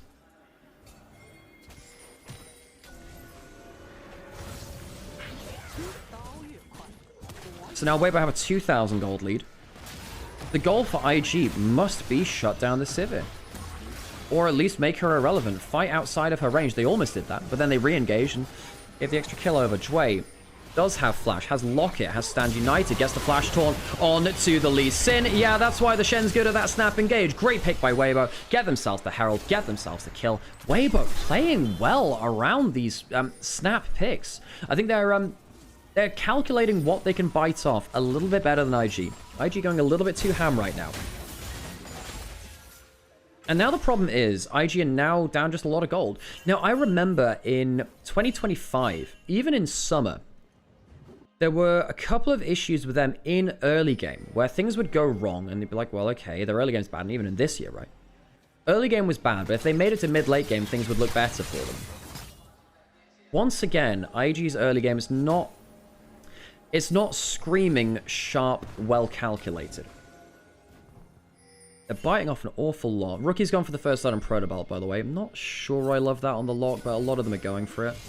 Ward put down, immediately taken away by the control ward. I think Wei has misjudged his own power a little bit too. I think the Cassiopeia Miasma has been very strong into him. Dragon started to IG contest. They do have everyone on this side of the map. I think Dragon's going to be down before they can get there. And indeed it is. Sigzol is okay. TheShy is Miasma. That's a bit of a problem. Taunt lands. Ult lands from TheShy on the other side. He's trying to get onto Elk. Can't find any follow-up though. And will fall in the fight. Good angle by Xiaohu. The Cassiopeia has been very impactful. That is a Jarvan going under turret. That feels like a bit of a Tien angle. They do have the Shen. The shield will come through. Ults traded for ults, damage onto mid-turret. Weibo quite calmly taking most of the fights in this early game. And once again, it's another fight where the carries of Weibo feel very, very free to move. Early prediction on which 4 teams from LPL make Worlds. Everything's up in the air. Very hard to judge that. Rookie currently in a 1v3. Lee Sin's coming down. As he E-forwards, Miasma lands. Ooh, Life was down now. They want to look for a fight. Here comes the play from TheShy. Doesn't have the ultimate. I don't think TheShy is going to get in range very easily. They need to kick back. Here comes Dwayne now. Once again, IG look for a play, but it's a bit flimsy. They don't have the Camille there. The Ambassador doesn't have the ultimate. Teleports down a little bit late. They might try and take a fight around the bot lane turret. They do have kick flash. Miasma... Oh, hang on. Xiaohu's in a pretty good spot there. Had the Miasma over the wall. Potentially could have flash ulted if the play had gone that way. I also think Assume on something like the Ziggs is probably just not what you brought this AD carry in to do. He's not looked very comfortable on the Ziggs. This guy is much more about lane pressure AD carries. That's how he found his form last split. TheShy still has himself a gold lead onto Zika. He's got himself decent farm lead. 30 up. He's finding himself isolated in the backline a lot. He'll need to coordinate better with his team. I think that IG in general haven't picked the best moments to engage, and now they're 4k down. So now you're looking at a comeback angle. It's much harder to work through. Hey, Sissy, how's it going? Good to see you. Hope you're doing well.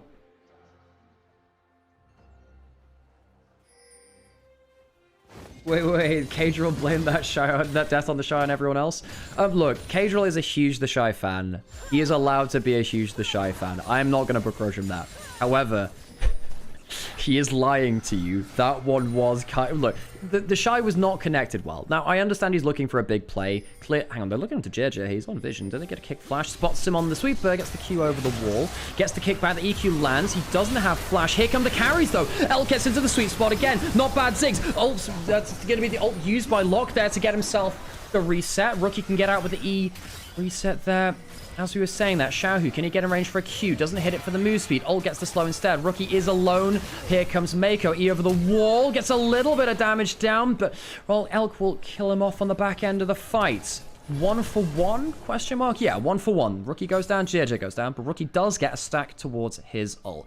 For those of you that don't know, when you get a kill with Locke's ultimate, you get extra execute damage. The cooldown slightly refreshed as well.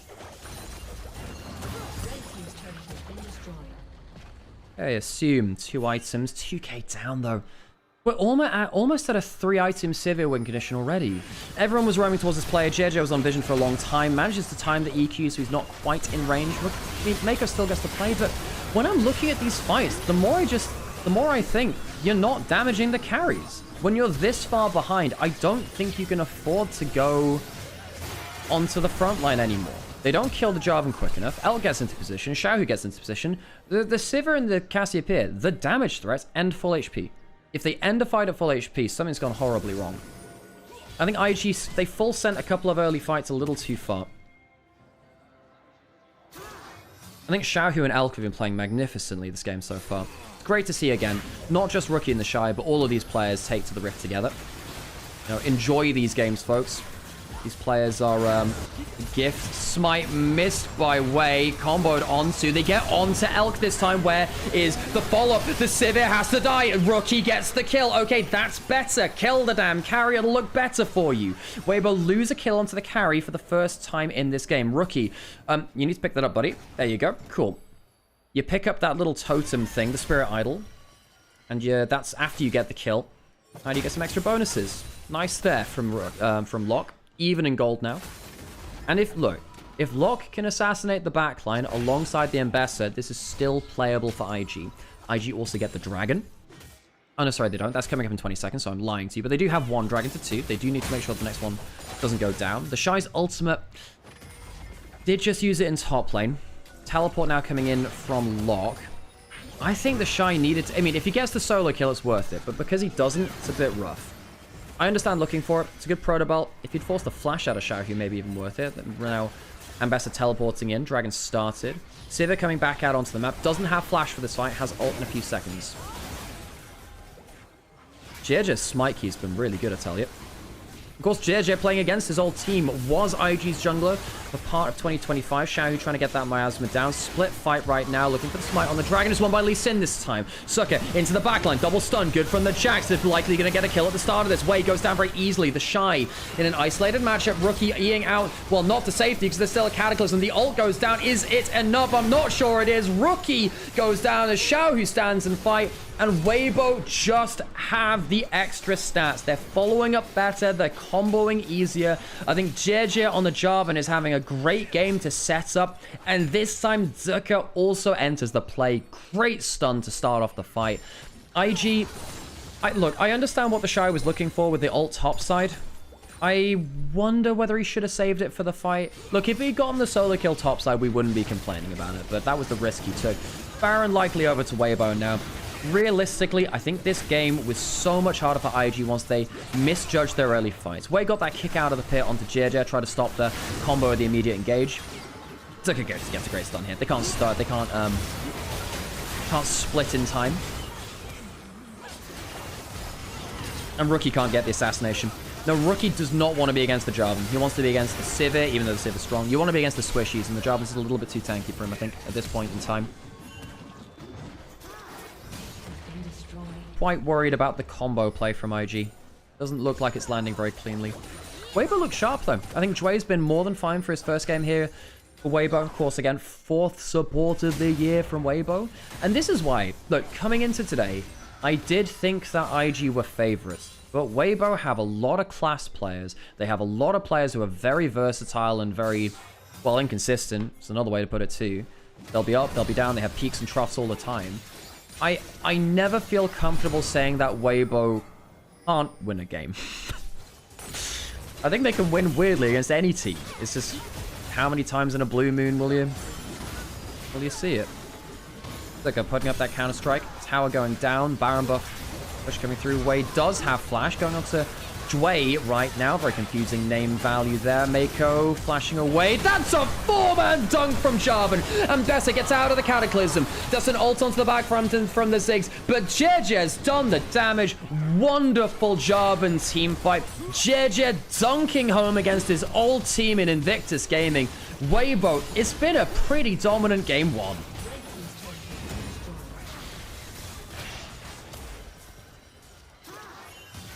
A retreat from the bot lane. They'll take the inhibitor turret, not the inhibitor itself. 7-1-7 for Elk. He has been, I say that. He might actually just die here as well. Puts down the ult. Rookie will get the kill onto Elk. He'll pick off the retreating AD carry. That's too far from Elk. Rookie gets a freebie. That's a good shutdown too, actually. Rookie's gotten a couple of assassinations. Now, not too many, but enough to give you some worries. Wei's been struggling. Wei's been struggling. I think he's been going into miasmas, into taunts, and he's been struggling. JJ, 4-man Cataclysm. What a player. Again, he was the jungler for the Invictus Gaming super team as it first emerged. Ended up getting replaced for Wei a little bit after. IG...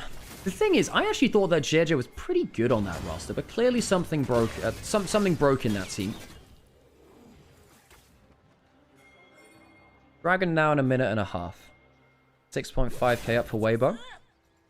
3 going on 4 items for Elk. 10 stack Dart Steel for Xiaohu. There's a more amount of Mortius than JJ, so even if Rookie gets some good damage against him, or Soom gets some damage against him, he's got a ton of ability to shrug that off. So now, Rookie can't be affording to damage JJ. TheShy is even in gold. Rookie is even in gold. The solo laners are okay in terms of their resources from IG.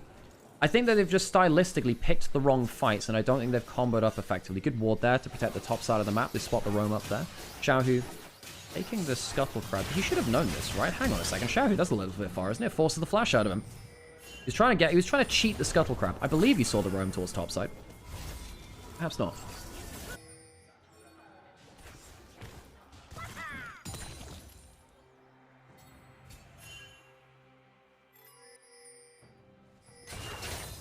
It's a death cap almost in from Assume. I think one of the saddest things for IG, you know, we talked about Dway having a good first game for Weibo. He subbed in for this split. Roster change for them. For IG, their roster change, of course, bringing back the solo lanes, but we know them. We know them, we love them. I think Assume on IG, after coming from NIP, which was his career best form, I think Assume has not been very impactful. I don't think the Ziggs has really held its own very well. I think that Mako on the Camille's not fantastically impressed me either. I think that the plays he was picking, I think the cadence of the plays is a little bit off. Rookie's looking for a long flank. Dragon's up now. 2 Dragons to 2. Now, IG might do an Invictus Gaming classic of screw it, let's stall and find a good late game fight. IG Weibo has known its fair shares of soul fights, elder fights. Bumped upper IG right now. Miasma's down. That's a taunt onto Mako. Dead Camille. TheShy can't really find that much either. Zigzal onto the full magic resist Jarvan. A knockup lands onto Locke, and I'm pretty sure Rookie will die here too. TheShy might make it out. It's not a great entrance into that fight from IG. If you're gonna approach that dragon, you gotta come up with a bit more inspiration than that. 2 good kills and a dragon to Weibo. Nice play around them again. Weibo look pretty slick right now.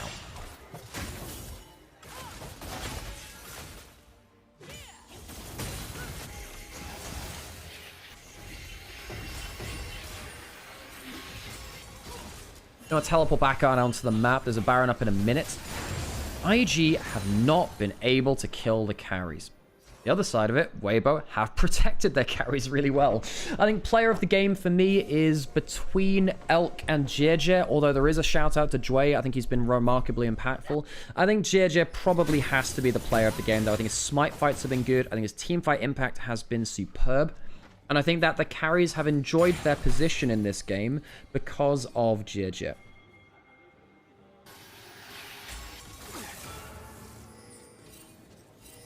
And I'm glad that we haven't had too many Dway on Dway violence, because that would rot my poor brain-fried little skull. Scuttle Crab taken on top side, gives him some vision control around the Baron spawn now. Ambassador on the bot side of the map, 2.5 items, doesn't have that 3 just yet. He's okay in terms of damage compared to Zucker.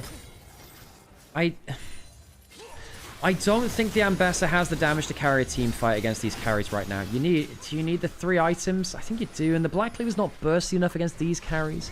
Teleport in, Mako caught out. Mako's had a poor game on the Camille, and it's going to continue that way. Instant kill onto him. Playing Camille in a losing game is difficult. Oh, Elk actually tanked Baron. I actually wonder whether Rookie can get himself a play here, because Elk has found himself at half HP. Not bad from TheShy. That's actually looking pretty good. The Zigzal gets onto Dway. Support for support. The Baron's going lower. Wei can get in. They can leash the Baron. Perhaps IG can do some late game magic. The Baron's going lower. Wei needs to get a Q back into the pit. It's so close, but he'll die before the smite can come through. The Baron does go to the side of Weibo. Xiaohu gets the turn and DPS, and I think TheShy will lose this fight. Rookie will flash out of the Cataclysm, but the damage is done. IG very nearly find themselves some magic instead. A little bit of a grim fairy tale instead. 9k the advantage for Weibo. It's not the cleanest Baron, but they clutch it out. I was quite worried for the carry's position at points. Mako 1 and 7 on the Camille, not looking comfortable on one of the meta's defining supports. That could be a worry for them. He is 8 levels down on Xiaohu and Zucker at level 9. Mako, once you lose that early game as the Camille, you don't feel happy, do you? You don't feel happy at all. So Mako was caught out on the flank, but he had to put down a ward. It's better Mako dying than Wei. Wei actually had a chance to steal Baron here, and in fact, on the replay, I almost wonder whether Wei could and should have stolen. The stun misses from Zucker. It's good damage from Assume. Spell shield used by Elk, but then Xiaohu just holds the door shut. I get what Wei was looking for. They try to DPS the Baron down, see if they can get a freak steal. He dies before he can get the smite off. That's damn close, I tell you. Good flash knocker from GENG, stops TheShy getting more damage down. Okay, so soul points coming up in a minute. 11,000 gold for Weibo. Even a team such as Weibo, I do not think can lose in this position. There's a GA on Elk. There's a Seekers on Xiaohu. Got a GA coming in for JJ soon, presumably. He's 4k up on Wei. Look, early game was good for Wei, but then Dway really screamed back into life with that bot lane play. That bot lane play really turned things around.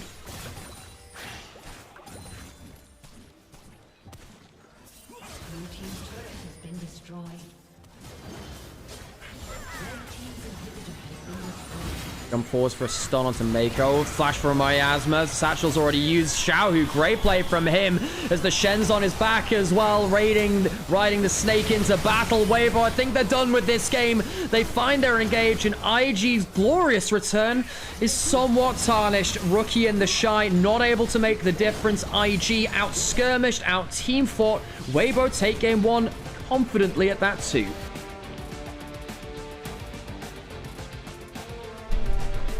I don't even think the solo laners were that bad from IG. I think that, you know, Rookie found a couple of assassination moments. I think that Ambessa was fine. I think TheShy was fine in laning and had okay teamfight angles. Realistically, the difference maker in this game was IG's early decision making leading to a snowball. I don't think you can play the way that they did, trying to overforce around bot lane in the bot jungle and hope to get away with it. The current meta is very, very snowbally. You can't afford to overforce and then give up what you've gained. I think IG actually were winning the early game, and then they overforced maybe 2 or 3 plays back to back, and it felt like IG kind of were off the table there. Now, it is worth saying, IG are a team that has often started slow and then ramped up into a series or into a split as well. There were points last year where IG would just... game 1s would be awful, and then, you know, there was one series where I think it might have even been versus Weibo, actually, where they lost the game 1 very handily, and then they came back with, like, rookies swaying mid with some different picks, and they worked their way back into the game. Thank you for the follows and the subs and everything else, by the way. It does make a difference. Sissy, I did see you were following earlier. Hey, how's it going? Good to see you. Hope you're doing well. Haven't caught up in a while. Don't know if you're still around, but hey, good to see you. And yeah, good to see folks who are around enjoying LPL for the first time at the 100th. It's very flattering to have the numbers that we do for games like this. I'm aware that most people probably, let's be honest, most people are probably going over to watch Cadril at this point because he's watching TheShy, and I understand the excitement of watching that. But for those of you who've stuck around and chosen to enjoy your LPL experience with someone that always streams the LPL and is here for the LPL narratives, and this is like the ride or die region for myself, I appreciate you all, and thank you for spending a bit of your time today with me. Now, I hope you're enjoying yourselves. I hope this is an enjoyable experience, and I hope that we can have some fun times together. Hey, appreciate your Ultra Marina and Bounce. Appreciate you.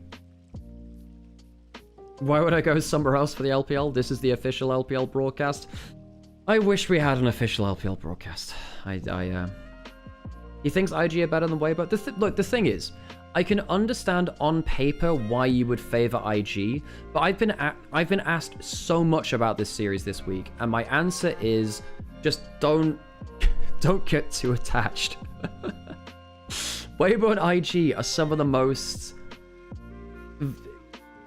most peak and trough heavy teams in the LPL. Weibo can look like literally the best team in the league one day, then awful the next. That's why they've relegated, despite the fact that they had a top 4 finish in Split 1. IG very similar. They went to Worlds last year. I thought they were a top 2-3 team in regular season of Summer last year, and then they fell apart in playoffs. These teams can show you the best and worst at any given moment. I'm not going to lie, I think Wei and Mako had a poor game. If you're going to pin this on anyone, not that Assume had a great game either. I know that Rookie died in the solo kill mid. I think realistically, Wei and Mako overforced a bunch of these fights. I guess Rookie kind of overforced this one, so that one's on him. But yeah, I think that Dway and Jie had a really good time in this game. I think that Dway's Shen was actually very impactful, and I think that Mako and the Camille didn't impress me very much. Hey, Warrior, thanks for the follow as well. I appreciate you. Do you think Weibo has a 50% chance of winning Worlds this year? Well, you know, they either win Worlds or they don't. It's a 50-50, right? That's the way with these coin flips. Weibo are a very coin flip team. They are. Look, if Weibo somehow won Worlds, it would be one of the most ridiculous things to ever happen in League of Legends, and still somehow I wouldn't be surprised. You know what I mean? You know what I mean? Oh, gosh. Okay, I have a coffee. I need to put on an ad break at some point. I need to do that. The Moscow 5 response? Yeah, I know, right? Yep. You either win or you don't. Sadly. Okay, folks, I'm going to go on a quick ad break. Wait, am I going to do that now? I said that before. I can leave it a minute too. Ooh, I also need to do some more Uma runs as well. I need to do so many Uma runs, actually.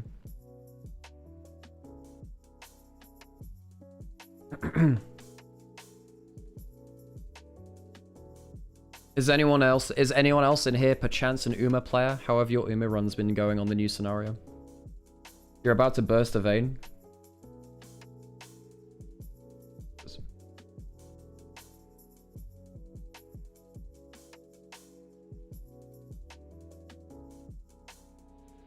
Yeah, I mean, look, realistically, I think this game kind of falls apart when they give the double to JJ in bot lane. That play was the real bad one.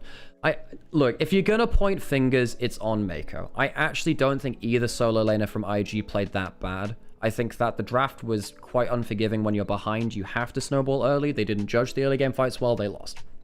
And I think Mako on the Camille, that is a worry. And we'll see if Mako can look better on Camille in future series, but that is a worry if he's not great at that champion. Yeah. Okay, I guess we went until player of the game. Wait, did we get player of the game yet? Did we get that? Did I just completely skip over that? I'm bad at object permanence. Bad at that. Okay, folks, I will put on an ad break. I'm going to put on an ad break, and then I'm going to go quickly for a bathroom break, and then I'll shoot back in a handful of minutes. Thanks for supporting the stream. Thanks for helping me enjoy my day and not go insane speaking at my screen alone as well. And wait, are we getting player of the game now? I think we are, actually. JJ gets it. No surprise. Great play from him. I'll leave you with that, and I'll go and get myself a drink. Well, I already have a drink. I'm going to a bathroom break. I actually think the Ambassador was fine, by the way. The Ambassador was blind picked. I actually don't think the Ambassador was a problem. It's a way to get onto the back line. You needed a CC top laner. The Ambassador's fine. I think that was okay. I think the overall draft from IG was a bit flimsy, not looking enough CC early. Anyway, whatever. I'm going to leave you the break. I'm going to go do things. It was fine.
Did you all behave yourselves?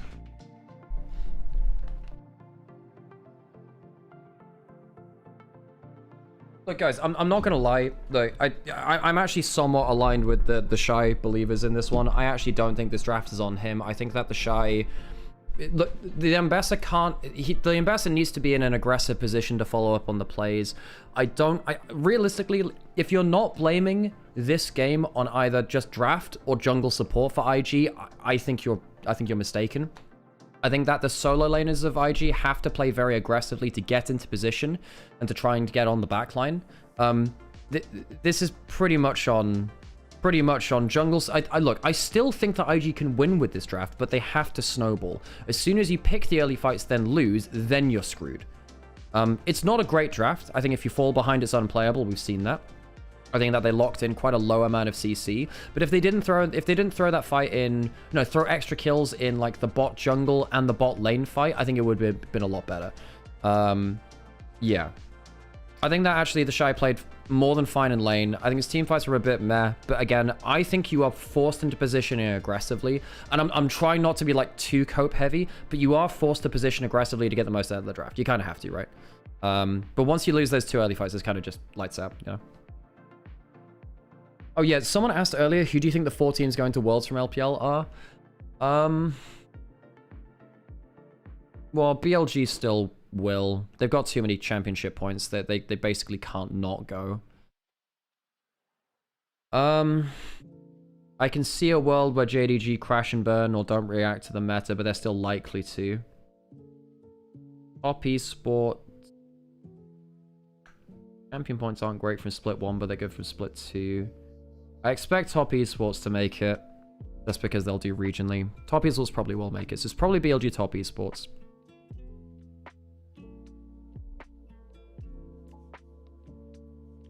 I don't think they're saying that TheShy was crap, were they? I don't think that's true, TFC. I get, like, it's a very heated scenario, I understand the emotions running high. I don't think they're saying a shit, are they? Well, okay, I didn't closely follow the conversation, but, yeah. What was I gonna say? Yeah, I think if the WE making it to Worlds will be entirely on whether the meta stays like this. If the meta stays like this, I think WE make Worlds. I think they do. Just about. I think BLG Top Esports, maybe WE. I don't think AL make it on current form. I think JDG are probably favorites to make it as 4th. I could see a leveled up Weibo or IG making it. But that's like a whole split of development away. This is a fan interaction, so we'll go listen to that. 回来，这里是深圳主场，我是彤彤。那么大家可以看到，今天我们的主场是非常非常多的召唤师们，对不对？来，大家先跟我们屏幕前召唤师打个招呼吧。好，大家好。那我们接下来的这个互动小环节的名称叫做“是谁的台词”。我相信大家应该平时对我们的游戏非常熟悉了，是不是？好，那接下来呢，我们先来看一下大屏幕当中，这个是非常简单，稍后我们会来播放一段，我们的这个英雄的台词语音，听到之后呢，来回答正确就可以挑战成功。每一个召唤师要挑战成功2道题目就能够获得由李宁送出的队服一件。那么首先呢，我们先来送一下 IG 的队服。来，我身后 IG 战队的粉丝有没有来挑战的？哦，这么多。对，近朱者赤，近我最近的这个，你先来好不好？好嘞，那有没有信心？有。好的，那我们先来请听第一个题目。有我有你，一鼓作气。牛咪。哇，这么简单是不是？我听到大家都在说太简单了，是不是？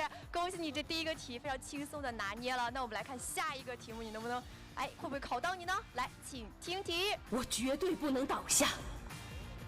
数过雷欧娜。恭喜你，看看是不是雷欧娜呢？回答正确，恭喜这位小哥获得我们的这队服。哇，大家好羡慕他，是不是？来，可以跟我们大屏幕展示一下我们的 IG 队服。来，我帮你拿一下。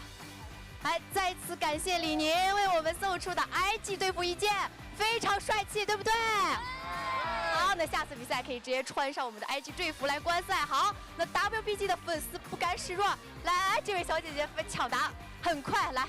有没有信心？有。好，我们来看你的题目，感觉有点难啊。来，请听题。Wow, that is a voice. That'll be Nautilus, presumably. 我们看一下答案对不对呢？克加斯。我们看答案好像不对哦，怎么办？那我们要重人来一遍。来 ，WB 的粉丝。这位小哥来挑个远点的吧，来到我身边，来吧，就是你，来吧，那我们重来遍。这个你刚才说对了没有？这个我没猜。那就再来一遍。好，我们大田老师3、2、1，播放我们的台词。你是黑暗的深处。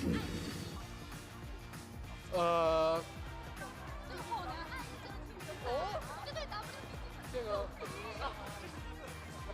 感觉是客家。You're losing in the fan events, oh god. 好像又不对，来我们再下一位，来这位粉丝一个小哥来怎么样？你有没有可以吧？可以的。好，来，我们3、2、1，请听题。是黑暗的深处。泰坦。好，我们看一下答案对不对呢？来，好的，恭喜你了。我们看一下下一个挑战是什么呢？必须为生命而战。塔里克。好，我们看一下答案正不正确呢？究竟是不是塔里克？恭喜你回答正确，获得我们由李宁提供的 WBG 队服一件。来跟我们的摄像镜头展示一下，是不是很羡慕他们？好的，那我们也是再次感谢李宁为我们送出的2件队服啊，也非常的帅气。那我们今天现场来了非常多的召唤师，都是来为我们2个队伍来加油助威的。首先，我们先来听一下 IG 这边的声音 ，IG， 加油 ！WBG， 加油！好的，那让我们一起来期待一下下一场的精彩对决吧。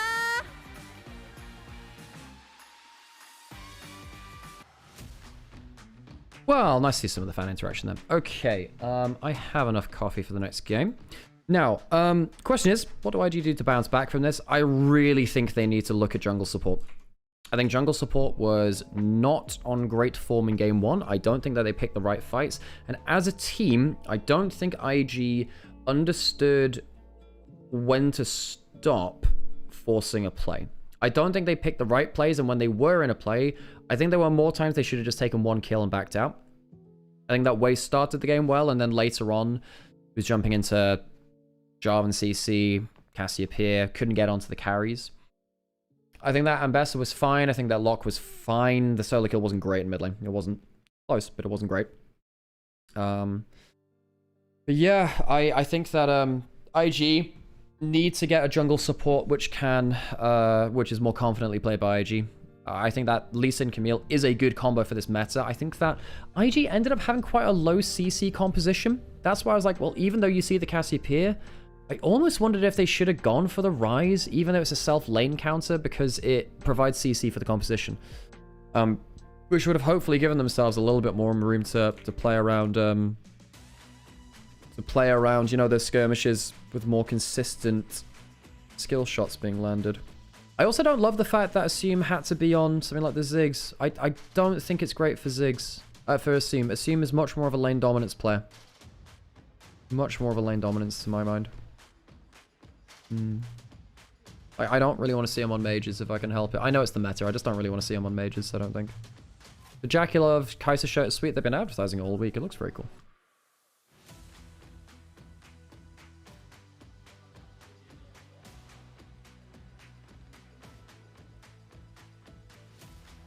WE getting a shot at Worlds would be kind of hype. Because they finished top 3, they're actually in a really... Let me just check championship points. Let me check championship points. LPL split 3 championship points. Yeah, WE are not bad in championship points. They picked up 50 from this split. So W are very likely to make it into regionals. Very likely to make it into regionals. The big thing for WE will be, does the meta last long enough for them to play hyper roaming support plus jungle still? To be honest, because of their comfort with that style, I almost feel like they have to play that. They're not bad at lane dominance in bot lane, actually. I think About and Erho were actually really good at that last split. Realistically, you really do just need Monkey and Erho out on the map permanently, though. They do play well around it. They do. Like, they play so well at that. It does make me wonder how any support would look with Monkey playing like that. Because obviously Vampire looked good on WE25, and he's looked pretty good on JDG. It's been a bit up and down, but I think he's definitely leveled up. But I do wonder how much of, like, About, like, Erha and Vampire's, like, form, how much of that is also due to Monkey on that team as well when he's on form. Not that Monkey always carries, but the guy's pretty damn good. Okay, into game 2 draft. First pick is IG, so they're not going to be counter-picking. Presumably Orianna Syndra will be banned away. I think Syndra Lucian bans, maybe? Bard ban, alright, okay. Well, Mako does play it. I think if you're looking at roaming supports which can engage for Mako, Bard is a better one for him. Vi's banned away from Jieje. Well, you know that Vi in Chinese, at least in some dialects, is Wei. So Wei, IG's jungler's name, is Vi the champion, pretty much. Depends on the dialects you're speaking. Regional stuff. So we still have Syndra, we still have Lucian, we have Rumble, we have Neferi, we have Poppy, we have Ryze, we have Varus. Ezreal's gone. Okay. Ezreal would have been nice for lane priority, in fairness. I can understand that.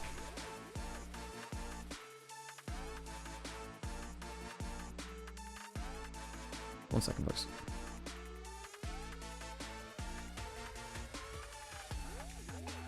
I just realized that I think I was losing some frame rates on my window capture. Hopefully this is fine now. Cool.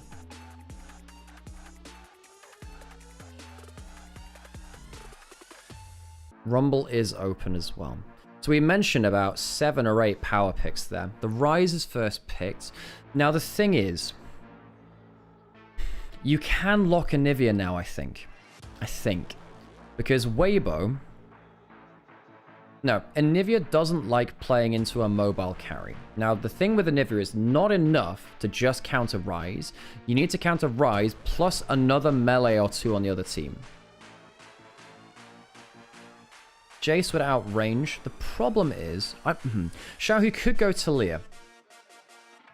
Now, the reason I say this is because I was just talking about the Anivia. Talia is fine into Ryze in terms of trading, and then also has a global to go top lane. Now, the Jace can go jungle. JJ is a Jace jungle player. He was earlier in the year, although I'm not sure if he is now, because that champion was nerfed a lot for that role. But just be aware of the flex pick. Neferi's good here. You can Neferi, you can Kiana. Ryze sets up well for high damage junglers with low CC themselves. Sets up for their damage very, very well. This is what I wanted to see in the first game with the Lee Sin. I don't think going double assassin mid-jungle is often very good, because then both of you need to play very well and hit your skill shots against good players, you know? I think Weibo might look for a Talia on 3. I think Talia for Xiaohu looks pretty strong here. It's against a dash champion in the Neferi. You have a Nautilus to set up for it. It's good versus the Ryze in the mid lane. And, this is the bit which I didn't get to earlier, it matches the global of Ryze to go towards Jace if it's top lane. So if you don't lock a Yorick now, or a lane counter to Jace, basically, which they do, you can still go top lane. I think Weibo should go Talia. I think Talia is good. Although it's not great into Olaf now is the thing. Olaf's pretty good into Talia, in fact. Does that change things? I would have liked to see the Talia, because it helps the Jace in top lane. Do you flex the Jace out of top lane to jungle? What do you pick in mid lane to both beat the Ryze and also deal with Neferi Olaf diving on you? Syndra the answer? Syndra's good versus Ryze. Good enough versus Ryze. Mixed versus Neferi. You can cancel her ult, but your ult is very often W'd by her. You need to get Storm Raiders to survive Olaf. If Olaf gets into close range and you don't have Storm Raiders, you die. Second round of bans. Now, Jace could still go jungle. Be aware of that. There's a chance that you lock in... I don't know what goes well against Olaf in top side, but you could definitely lock in a different champion in top side to make sure that... Yeah, to make sure that the Jace is saved. I think IG know that the Jace might go jungle. They want to remove some of the better matchups into the Olaf. Sam was talking about Olaf being good into Vayne yesterday. And, you know, he has his reasons for that. But personally, I think that Vayne is very good into the Olaf. It is banned away. I think IG just want to protect the TheShy on the Olaf. Is Anivia okay into Olaf? It is. The Syndra can be flexed between mid and bot lane. I would still imagine it's Syndra mid into Ryze. But you're right. It could also be Syndra bot lane, Anivia mid. And then you play around double, you know, a lot of long range. And then you use the Anivia wall to disengage the Olaf. Don't envy Tuka's position here. Leona Alistair. Good matchups into the Nautilus gone. I'd imagine it's just a Rel for Mako at this point then. Rel feels okay. Mel actually banned away by Weibo. Oh, are they aiming for Ashe Seraphine now? Yeah. Because you've banned the Mel, you can actually Ashe Seraphine here. Even though the Nautilus is typically quite good into that, I think Ashe Seraphine's good into the long range carries. If you just throw ults to them, you feel really good. They're going to put the Jace jungle. They're going to put the Jace jungle or Weibo. They're going to block in the Renekton, just something to survive. Sticker's not a bad Renekton player. I think I think IG lock in Ashe Seraphine here. It gives them the engage that they're somewhat lacking right now. It's a bit risky into the Nautilus, but I think it's good into the carries later. I think that it's pretty good. It also means that if Jace tries to set up and poke, if you land an Ashe arrow, that stops. Why else would you ban the Mel, right? Yeah. They telegraphed that quite hard. So now Mako's on Seraphine. He is a very good Seraphine player. Oh, are they going to put Seraphine APC? That'd be a bit different. I'd imagine it's Ashe Seraphine, but maybe they go for like... I mean, the other thing you could do is you could go like Seraphine Braum. They go Seraphine Rel. So it's AP carry Seraphine. They don't go for Ashe Seraphine, but okay, the Ashe Seraphine call out still applies to the Seraphine, where you have this elongated engage. You have the Olaf still potentially being buffed up by a Seraphine in the clump. Anivia would counter the Rise and the... Well, it counters everything but the Seraphine. The Anivia is locked in. This game is a lot on how well assumes Encores land. Because if the Encore isn't good, pretty sure that everyone on IG dies to a very slow death of Nautilus stunning you up and knocking you up in Anivia's AoE. We're going to go into a quick ad break so you don't get ads during the game. Thanks for supporting the stream, and thank you for stopping by and watching LPL today. Hope you're having a wonderful time, and I hope that you continue to have a wonderful rest of your weekend. Weibo, strong, heavy CC. Lanes are a bit weird. Rel into Nautilus is somewhat even. Seraphine into Syndra is not bad, actually. Your Q's pretty good at the early levels. Okay, different drafts. IG trying something new. And the Anivia does end up being okay. I thought that the Anivia would be pretty good for them once the Ezreal and the Lucian were out. I didn't know if they'd commit to it, but they did. And the Jace did get flexed to jungle, as we predicted.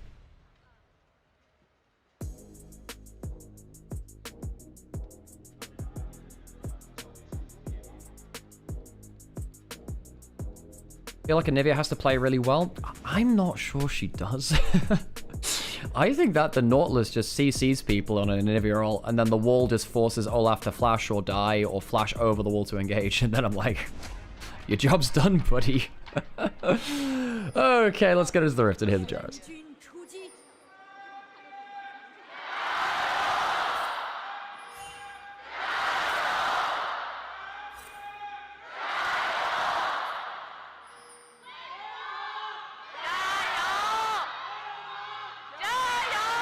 Oh, someone's right next to the crowd mic there. Elk on Syndra. Now, I don't think Elk has ever played a career game of Syndra. I've seen bits and pieces of his Ziggs. Of course, Elk did play Ziggs during the World Finals in 2024. He had a bad game on that. Remember, he got ran down for that solo kill from Faker and topside, where Elk just overextended and died. That was part of the reason why BLG lost that game, actually. Elk kind of lost the map in a losing state, and then Faker kind of carried from that point. A lot of that was on Elk not being a great Ziggs player, I'm not going to lie. Or not great, not great Ziggs player. I mean, for Worlds Finals, right, it was different, right? It's different standards. Q landing from Assume onto Elk. Now, the thing about bot lane trading, you always value damage onto the carry rather than onto the support. Not bad from Rookie, actually. Might actually end up getting the egg off here. Ooh, close, close, close. He might... Now, it's not worth flashing for the auto there. Ooh, close again, actually. He almost gets the spell bounce off there, too. Not bad early game. Of course, Rookie, one of the greatest Rise players of all time, and it's one of his better champions in the recent era of LPL as well. He's going to have a lot more agency this game, I feel. No, the Lock is a burst champion, but it didn't really feel like he got to Snowball. Knight didn't really feel particularly proficient on the champion either last time we saw it. The one time we saw it, I suppose. Mako's on a bit more of a comfortable champion for himself as well. We've seen a bit more of him on the... Oh, on the rail over time. That was a missed cannon for Assume, which was one oohing and ahhing at. That was so loud on my right ear. I know, right? Someone was stood right next to the crowd mic. Crazy, right?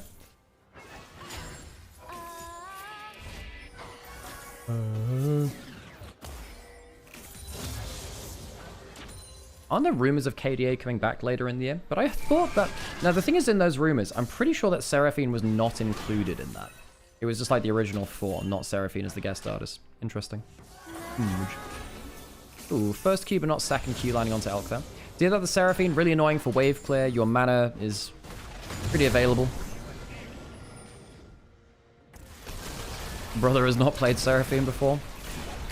Well, you know, you've got some of the best, like, lane dominance or hyper carry AD carries in the world, or at least within the LPL. I think Assume is a great lane dominance carry, and he's managed to play the mid-game carries very well. And I think Elk is one of the better hyper carry AD carries of all time. And now you've got them both playing APCs, man. Jedge is walking through mid, going towards bot side. Oh, he's used the Shock Blast. Now, his Shock Blast is on a long cooldown. Wei could actually walk at him. I would have full centered Jedge there. I would have full centered him personally. Shock Blast was down. Acceleration Gate was down. If he tries to knock you away, you press W.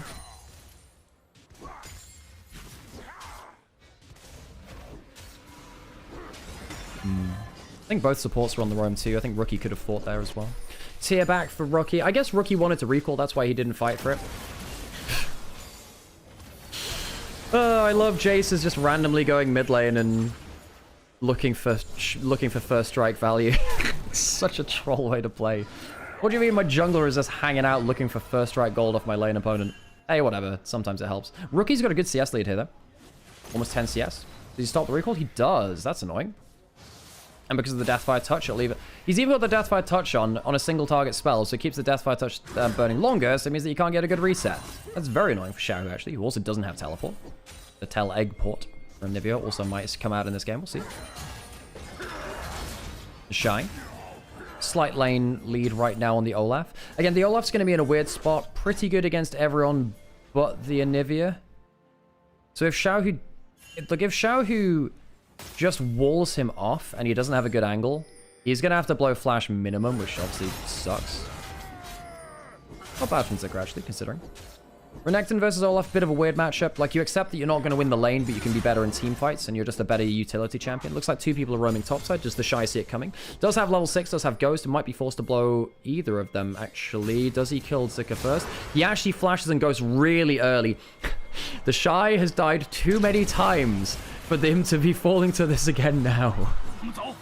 That's a really, really early flash goes. Cross map on the other side. Rookie flashes 6 out of the week, and Elk will die. The hunter hunts the prey, and Elk's on the menu tonight. Okay, TheShy survives topside, goes back for tabbies. It's annoying that he blows both summoners, but at least he gets a decent reset. Rookie loses his flash, kills Elk though, or at least gives the kill out of the way. Much better for IG. And I think with Mako being on something like the Rel, and with Wei being on Neferi, which is very, very strong in the LPL right now, I think IG should be feeling a lot more confident now. Rookie, good control of mid, already made his first impact into the game. When Rookie was at his best in Invictus Gaming, you know, back in 2018, 2019, but even then, if you zoom a bit further forwards to more recent era of, say, 2024, when he was on NIP, Rookie is the player that becomes a second jungler. He gets control over lane, yes, great at controlling that, but also he just finds openings on the map in very time-efficient manners, in a time-efficient manner, and just becomes a second jungler. You need to be aware that Rookie is always on the roam. It's annoying as heck to play against. He's one of the best players in the history of mid lane at spreading his lead across the map, whilst also being a great individual player too. Good stun. Don't think there'll be a quick angle. Now, sometimes there are some really funny angles you can get for Syndra Nautilus, where if you get the stun, or, okay, put it this way. If Nautilus is stood on a minion wave with a target beyond him that he wants to hook, Syndra presses W to remove the minion, and you can hook the person beyond it. And you can get some really unexpected hooks. He's in bot lane against a champion like Nautilus. Your muscle memory is, I can stand here and I'm fine because there's a minion here. If suddenly Syndra removes your body blocker, what do you do? What do you do? So watch out for that. I haven't actually seen anyone do that with the Syndra Nautilus or a hook champion, but just be aware that can happen.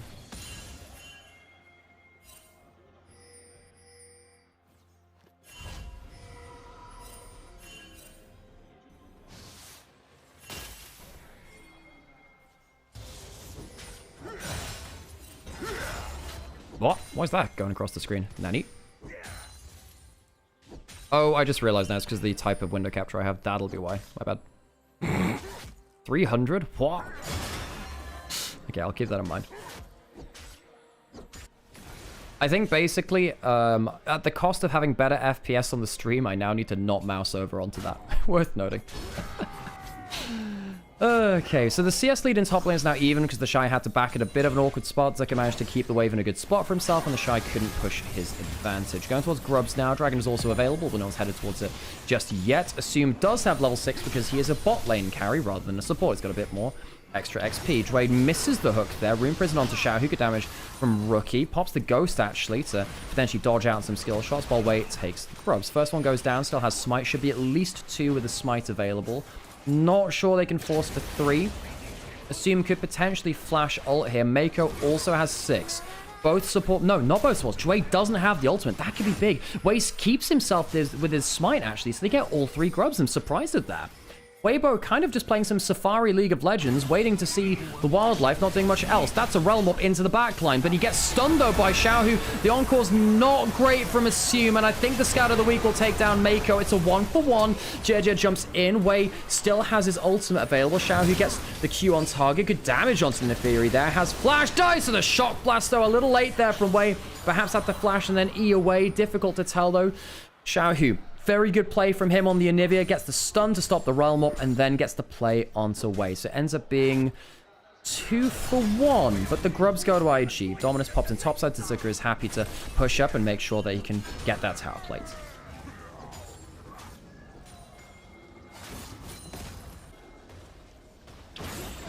Not even sure how Riot fixes APCs apart from giving minions bot more MR at early levels. I mean... APCs provide a similar role to ADCs. They're a constant damage source. I mean, I think that APCs should be a part of bot lane. Yeah, you might just say that roaming supports being gone would hurt them more. Maybe you just stop supports from being able to roam as much early. Because they do kind of get to do everything right now. But I don't think that kills bot lane mages. And I don't think... Look, bot lane mages should be in the game. They should be in the game.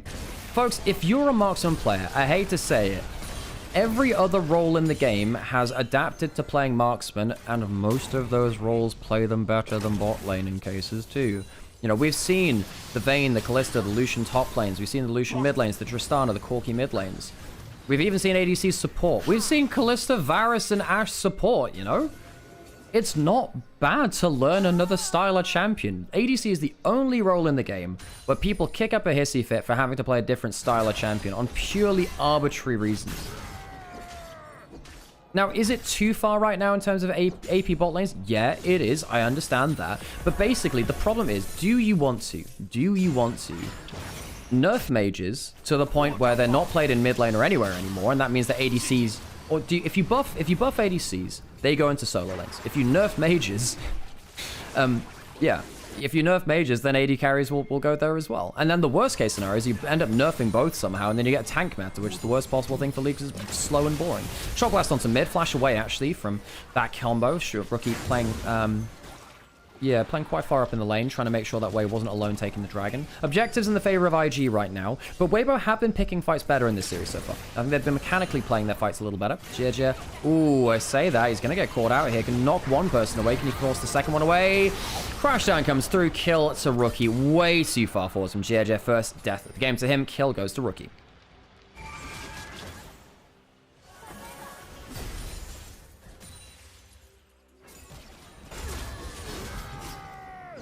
I suppose the other thing you'd say is like, well, okay, well, maybe you put like more XP scaling on mages, but I don't think you should change a whole class of mages just for that. Do you need to have ADCs be uniquely bad at scaling with XP and then kill but they're really good at scaling with gold and then, you know, just kill XP gains in bot lane? I don't know. I'm not sure.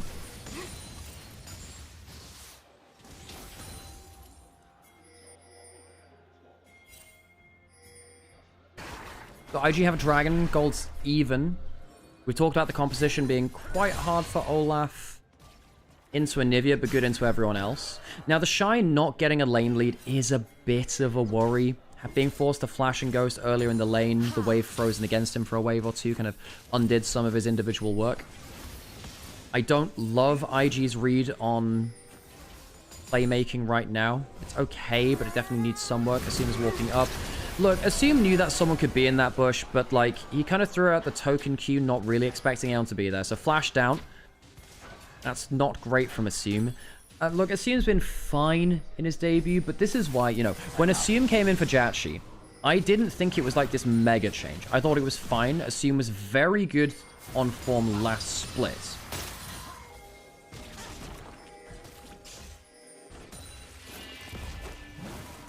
But that doesn't mean he's going to be on that same kind of form now. I think legitimately, Assume was playing the best he had ever done last split. He was fantastic on stuff like the Lucian, on his Yunara as well. His Ezreal wasn't bad. Jhin was good, actually. Is 1xN still jailed? Yeah, he's on LMG, and he's not in a great spot, really. I actually don't know how to get rid of that on the screen. How do I get rid of the 300 thing flying across the screen? Any? Not sure. Better try and figure that out later.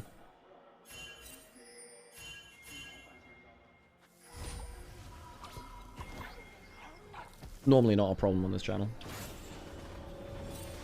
On the clean feed channel. Okay, Rod of Ages in for Rookie, built up at 14 minutes. Ryze weirdly doesn't mind buying Rod of Ages a little bit later, because on Rod of Ages builders, you kind of want the Rod of Ages to pop through from 9 stacks to 10 at like level 14 to 15, rather than, well, if you get it really early, it's like, you know, 13 to 14 or 12 to 13 even in some weird scenarios, where you get a load of kills early. You want to get it, like, slightly late, so you can get the extra levels worth of XP, kinda. Weibo moving across the map fairly well. Jway has flash. Happy to use it. Herald up in 30 seconds. Weibo setting up in advance.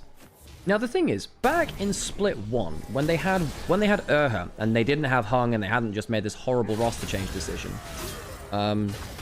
Weibo were the best vision control team in the league. They were really, really good at playing around ward control. Now, it's good to know that even with Jway coming in, Jway's been a real mercenary, by the way. He was on FPX, he was on a lot of different teams. I can't name all of them, actually. He's been on like 3 or 4 at this point. He's been all over the shop. He was on EDG most recently. Oh, hang on. Elk flashing forward, looking for the kill combo. Gets Assume, and the Encore won't land. Flash forward, Elk. He's not on his ADCs, but he knows how to throw a kill combo out. Zerka pulls the Dominus, wants to get a good trade against TheShy. He pops his Ragnarok in return. Those top laners really haven't had that much to do, but Zerka's happy with that. If the Olaf's not snowballing, that's 1 win condition gone from IG. Assume has teleport. Didn't expect him to be dying in that scenario, but he didn't have flash. Good combo from Elk rather. Shock Blast lands. The Glass Cannon Jace of the jungle doesn't need to build a tier item because of the mana sustain of jungle items. Smite goes down from the Jace. Mako used that flash and you get the crash down. No teleport coming in. Is that from the Olaf? It is. I'm not sure they get much out of this. They get one. Hang on. Mako gets a good play there from the Realm Warp. The Realm Warp's absurd. Gets 2 in there. The Herald might be used to escape. Gets away from the wall, but it's still 2 kills off of a great Realm Warp from Rookie's Rise. There you go, much better. Now, of course, he did teleport away from bot lane. You're losing some gold in the top lane matchup. Zerka's going to get the entirety of this individual turret. TheShy's going to get... Well, is he going to get anything in top lane? No, because the Anivia's there. They'll just wave clear. Okay, so the Renekton might actually cause some issues now, because he's gotten a lot more gold out of this early game than you'd expect.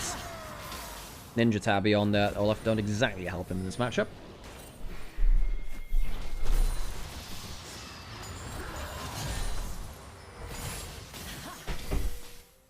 Hang on.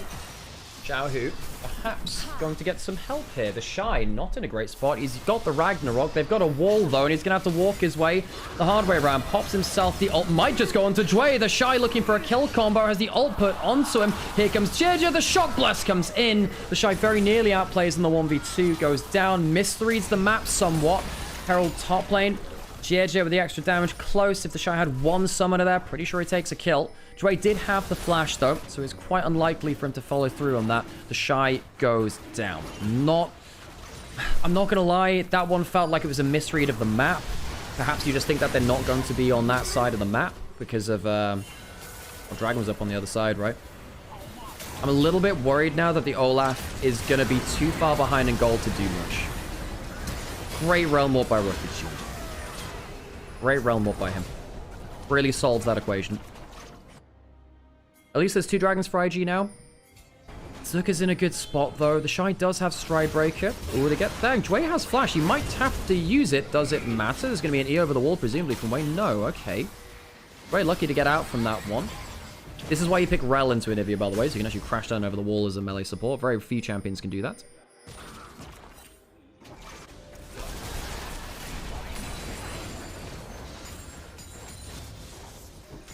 Tell me how TheShy can play. This is the thing, right? I mean, as soon as you don't get the lane lead, Olaf already feels a little bit bad.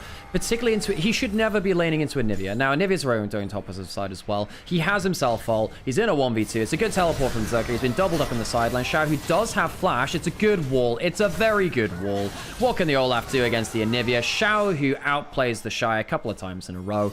TheShy teleported onto. It is an investment into shutting down the Olaf. Will it be worth it? We'll see. Rookie does get alone time on the other side. You've used a teleport. You've allowed Rookie to get a free turret here because of that. So it's not just TheShy dying. It is Rookie getting something on the other side of the map. However, Olaf kind of needs a gold lead. You can understand why Weibo go for a play like this. TheShy's not happy.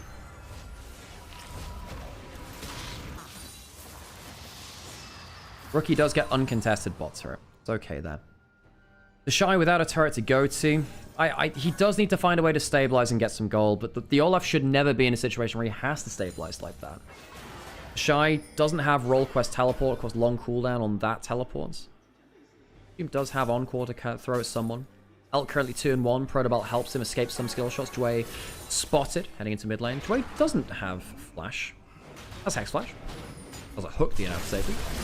Mako jumping onto Jeje, gets hit by the Encore. Full CC chain. There goes the Realm Warp. Rookie is doing very well here. Good Realm Warp play. You can see how different the team plays when Rookie has like that kind of control tower ability to be like, okay, I can be at the play. I will be there. And Weibo have shut down the Olaf. I think they have let Ryze have a free game because of that, though.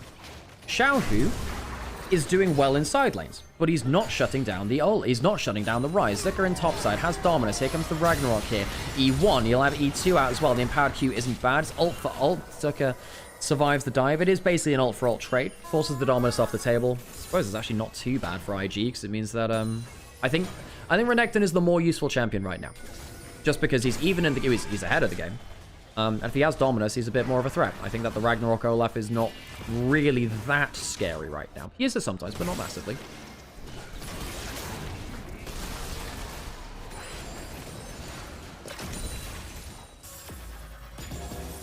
You think that mana sustain should be nerfed in bot lane? That would get rid of mages? Yeah, but then Riot really doesn't like... Oh, hang on. This can actually be a kill from Assume, by the way. Assume can actually kill him. This is scary. Elk has to Protobelt away. I mean, Seraphine, this is an APC, remember? Has the Blackfire Torch and has the Rylise as well. For those of you that don't know how Rylise works on Seraphine, Seraphine's E has like a tier system where if someone is not CC'd and you hit them with an E, they're slowed. If someone is already slowed, then they are rooted. If they're rooted, then they're stunned. So if you hit E on someone who's not been hit by anything, it will slow. If you cast the double E, like the double up of it, it will slow then root.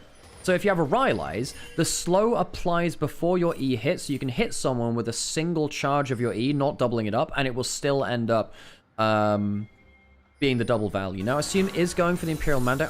Sorry, he's going for the Bandleglass Mirror. I don't know whether he'll go Mandate for his ult and his E cooldown. I think I've seen some Seraphines go for that. You might go a bit more Enchantery. We'll see. A couple of different items you can build out of this. I'd imagine it's Mandate on the Seraphine, because that ER cooldown reduction is nice. Dragon up in 30 seconds. IG looking for a soul win condition. Chemtech Soul, not bad for IG. You know, they've got an Enchanter to keep them alive. Neferi doesn't mind it. The Olaf very much loves Chemtech Soul. Good stun there from Elk. Good chunk out. He does have a good point of power. An IG... Oh, God, that hurts. And Assume doesn't have teleport. That actually might end this contest. I'm not actually sure what Assume does here. He can get some Honey Fruit, which will help. But can he actually walk up and get it? I'm not sure he can. Is there another Honey Fruit around? He's trying to get into position for a shot for a Encore. Potential stun in mid lane. Rookie getting the moose speed. Oh, Assume did get some. He did get some Honey Fruit from bot side. He's still half HP though. He doesn't have teleport to rejoin. A single stun could really, really change things here. Both summoners available for TheShy. If you can get into the back line. Again, Olaf is still Olaf. It's not that much gold, but he's got enough to be...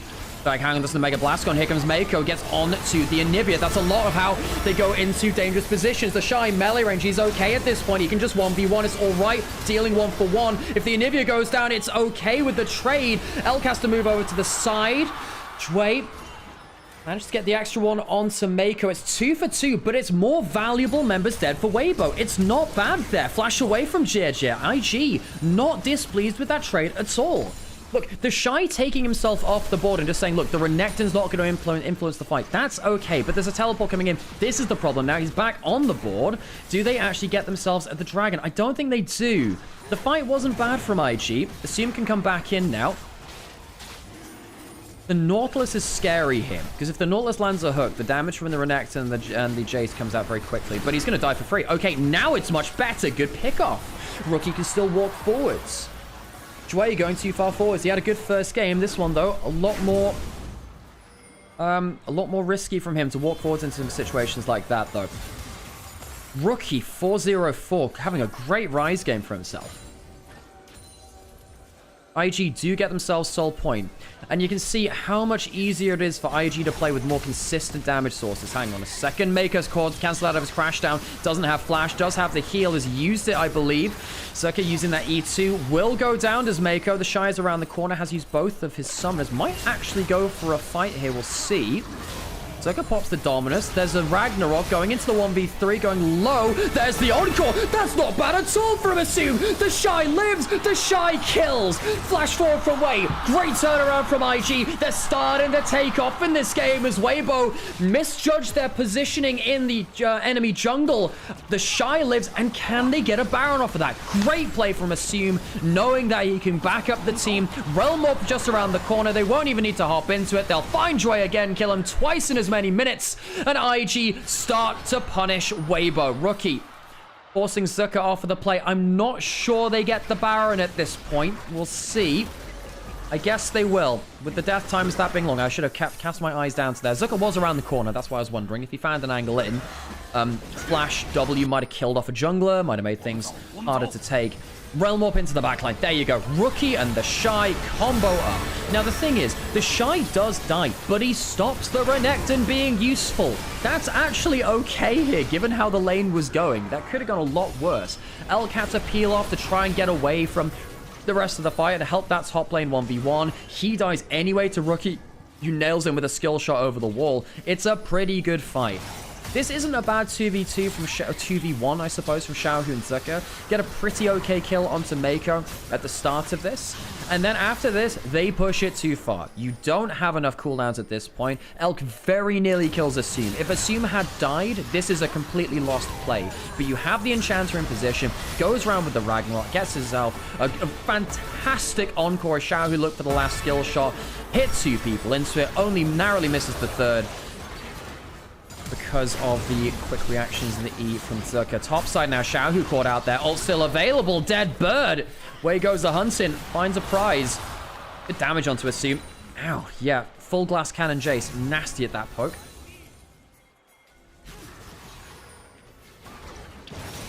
IG, we did say game 1, not always the best. Hang on, Encore's over the wall, and it misses this time. Assume was off of vision because that control order denied that ward. Rookie pushing in that top lane out of turret. He has had a magnificent game. The Realm Warps have been great. Zerka might be looking to take him out. He fails the E over the wall. He failed the E over the wall, which means that Rookie maybe can get out. No, not quite. But GENG goes down in trade. Zerka, bit awkward from him there. He's already used the flash. Had to use that to get over the wall. Has E2. Is that enough? I'm not sure, actually. Yes, it is. Okay, survives. Just about. 1 for 1. Rookie does go down. That's important. That's a big shutdown to give over. Zerka, though, credit to him. Look, Zerka wasn't on good form last year. Not last year. Last year was good. Last split. Zerka's been quite poor in hits and pieces of this year. This has been a much better game from him.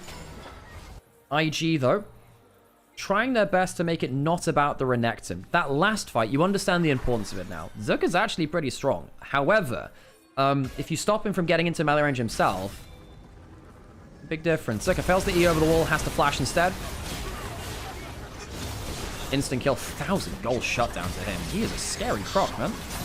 Imperial Mandate is in for Assume, by the way. So the Seraphine is going to be lower cooldown on the E and the ult. Very strong build for the Seraphine. For those of you that don't know, it got changed away from, oh, if you slow someone or blah, blah, blah, then your next allied auto-attack damage will do more damage. Now it is basically, not auto-attack, the next allied damage does more damage. Imperial Mandate now just reduces cooldown of, what is it? Immobilizing abilities. So if you have an ability which, a CC ability, it will reduce the cooldown of it, so it will affect Seraphine E and R. Realm Warp for Mako. He'll jump into it, Elk out of position, both summoners down, crash down hits. It's another great Realm Warp. Rookie, the control tower mid lane, TheShy goes in, flashes in with the Ulcore on the top. You can kill him in lane, but you best finish the game before he turns up to team fight. Double for TheShy. Weibo try and shut him down, but they can't keep him locked out for forever. IG will take game 2 off of a triple kill for the returning Shy on the Olaf. Jump forwards for the play. JJ goes down. IG much better in game 2. Rookie leads the charge. Every single Realm Warp was top notch, and Weibo just didn't have an answer. They didn't know where that next Realm Warp was going. They couldn't hold their position. IG even up the series. It's Weibo IG. It promised to be a banger, and I think it's delivering.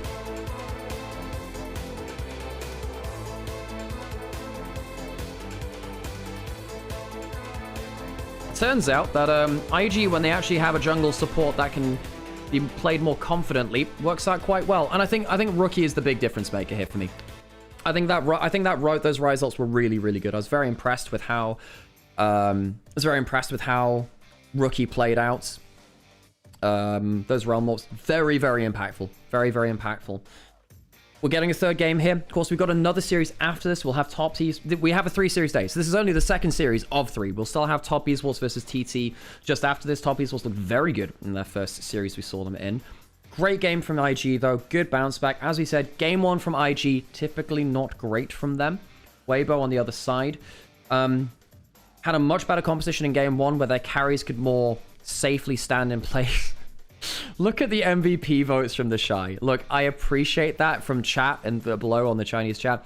Realistically, this is you know, this is Rookies all day. You know, TheShy struggled to impact a lot of this game. I think that he did well to just not make himself a loss condition, which has sometimes happened. Rookie was fantastic this game. Great play from him.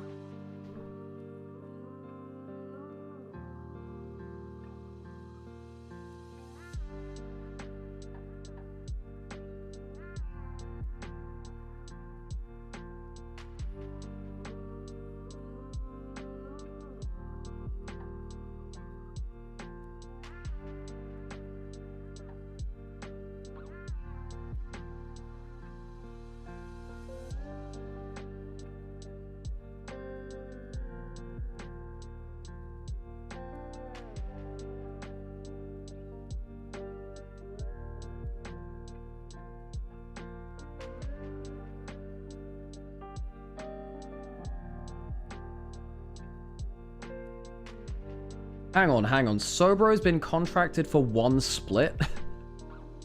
Hang on, Fnatic signed Sobro for 1 split? Are you kidding me? Huh?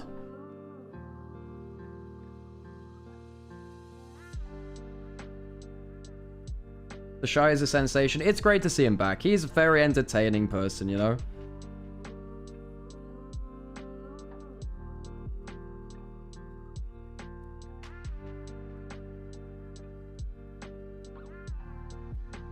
Okay, I gotta be resting my voice a little bit, folks. What?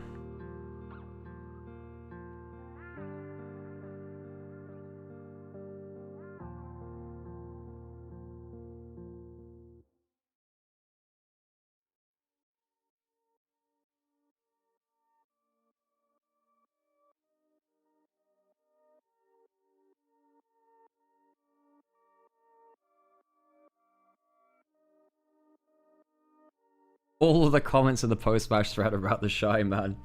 TheShy's got motion. He's got a ton of fans. It's just exciting to see players which people like are so attached to have these big games again, you know? or like beyond, at least beyond the stage for these kind of games. Look, TheShy didn't, look, I don't think TheShy had a great game. I thought that he didn't judge the map particularly well. I think but at least he understood in team fights to just take himself off of the table alongside someone that was stronger than him, and it works out better for his team. Now, Rookie's the MVP here. Great play from him. Fantastic realm warps. Those were absurd. Very good to see him on the rise. And it's good to see that, you know, both these solo laners had the impact that they could in the game.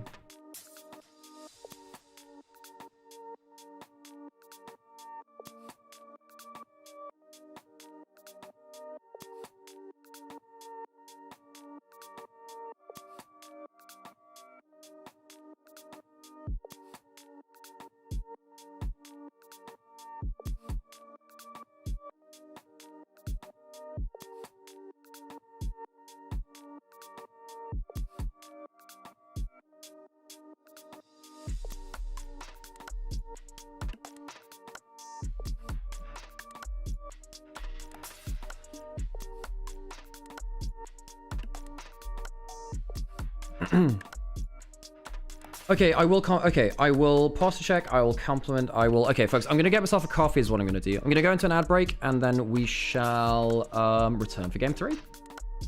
I'm glad that we get, like, a game 3 banger in our cool, like, our marquee matchup today. See you in a bit, folks.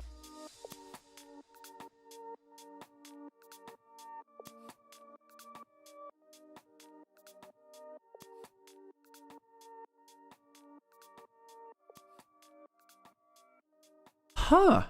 I don't know how Wei gets player of the game over Rookie. That's very confusing. That's very confusing to me, actually.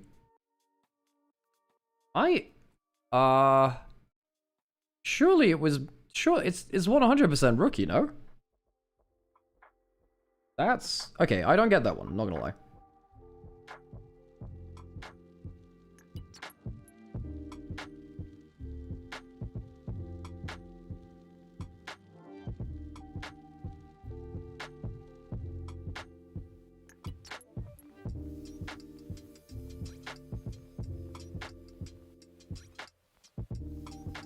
How do you find the format, the individual TNT posts? Let me have a look. Yeah, I mean, realistically, I don't personally need the stats on them. I don't know whether, I don't think it's worth putting the effort into doing the full scoreboard for it. It's good that we have the individual games. It's nice to do that. No votes for Rookie. That's insane for me, man. Rookie was so good that game. Are you kidding me? No votes? That's so wild. What? It's crazy.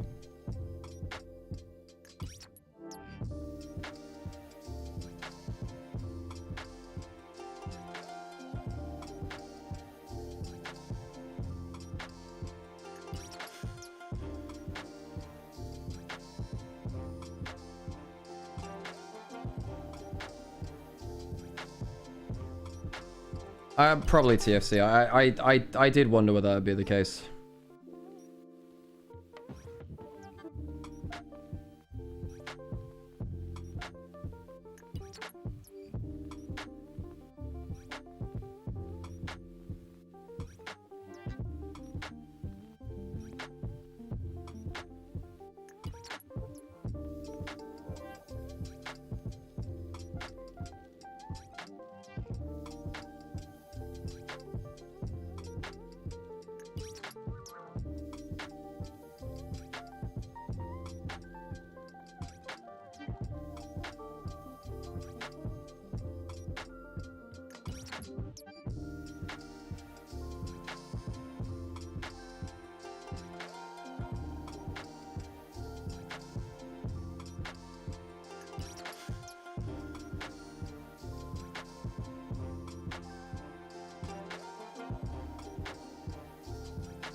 Okay, right, let me get myself a coffee. I'll be right back.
Yeah, hey folks, yeah, I think the MVP thing is probably due to the controversy from Rookie outside of the Rift. It happens, it happens. I somewhat understand that.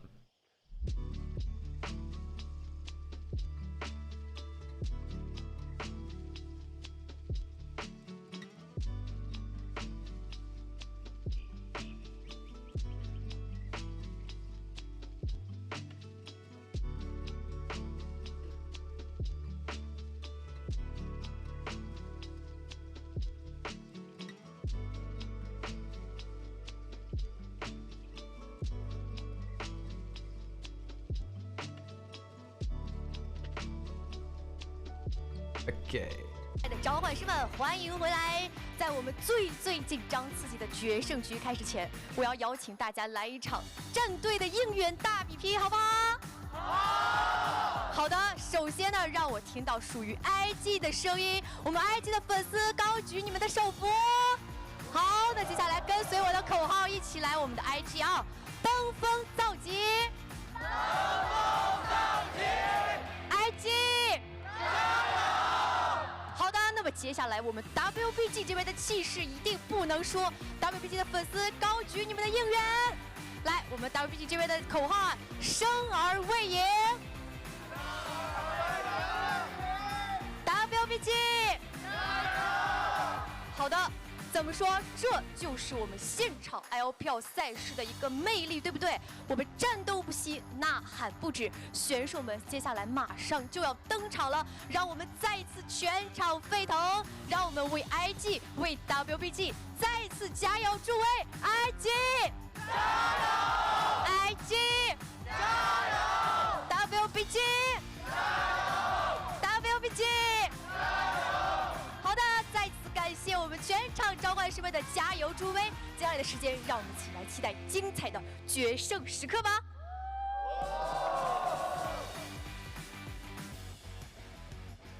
Okay, I think I found a way to get the barrage stuff off. Anyway. Hopefully this means that the, basically I think I found a way to make the stream a little bit higher FPS than it was, which means that hopefully things are a little higher quality. So we get ourselves a game 3, that's great, that's cool, it's all very wonderful. What is, wait, what have I done here? Oh right, that's fine, that's all good. Yes, I think that basically with the way that OBS works, with the display, with a window capture, there are like 3 different modes. Pet the cat, thanks for the follow. And I would, if I had a cat, I would really like a cat. But yeah, basically if you use like Windows 7 and up, as opposed to Windows 10. So if you use the Windows 7 and the other option, which I can't remember the name of, it means that, so you know when I mouse over the screen, you see the overlay? You see that. Now, if I do it as like automatic or bit, it won't show that, which means that if I have to fix volume and stuff, it won't pop up. However, it does also lower the FPS, I think. Weirdly, I think it does. So I'm going to keep it on Windows 10, I'm just not going to mouse over. But now the problem is, if there's a barrage on stream, like there's random messages which come across, you also see that, which is a pain in the butt. I believe if I use Windows 10, well, I think I found the option to turn it off, I think. So hopefully that's a thing now. Hopefully that's off. Okay. Right, so game 3, I think a lot of this game comes down to now. I want to see if Rookie has another pick which can kind of like start plays. I think Rookie is a very, very talented initiation player. I think that is Realm Warps with the difference maker there. And I think that because of that, it made Mako and Rookie, it made Mako and Wei look a lot better. I think they struggled in game 1. I think that if, yeah. I think that if Mako and Wei can feel a lot more comfortable knowing that Rookie has the follow-up who can start the play, I think that would look a lot better for IG. You see TFC redeemed a compliment? Sorry, I did see that. TFC, you still around? Because I do have one, I guess. The flash ghost from TheShy early game led to this win. He was actually very respectful. Now, I think he didn't read the map very well, but I think that he did make sure that he was doing the best in the situation which he found himself in. TFC, one thing which I really appreciate you is that, look, a lot of people who, like, very much support their favorite players, XYZ, teams, whatever, can get quite stubborn, or they don't really accept outside opinions. I actually appreciate how you open yourself up to say, okay, what's happening in this game? Is this good? Is this bad? And you're like, so, you know, you asked actual actionable questions on the game. And you're pretty good at just, like, accepting other opinions. Like, you're open to be more informed about things, which is actually not always the most common thing for people who really, really like certain players or teams or whatever. Sometimes you'll see people who don't really accept external opinions and stuff like that very well.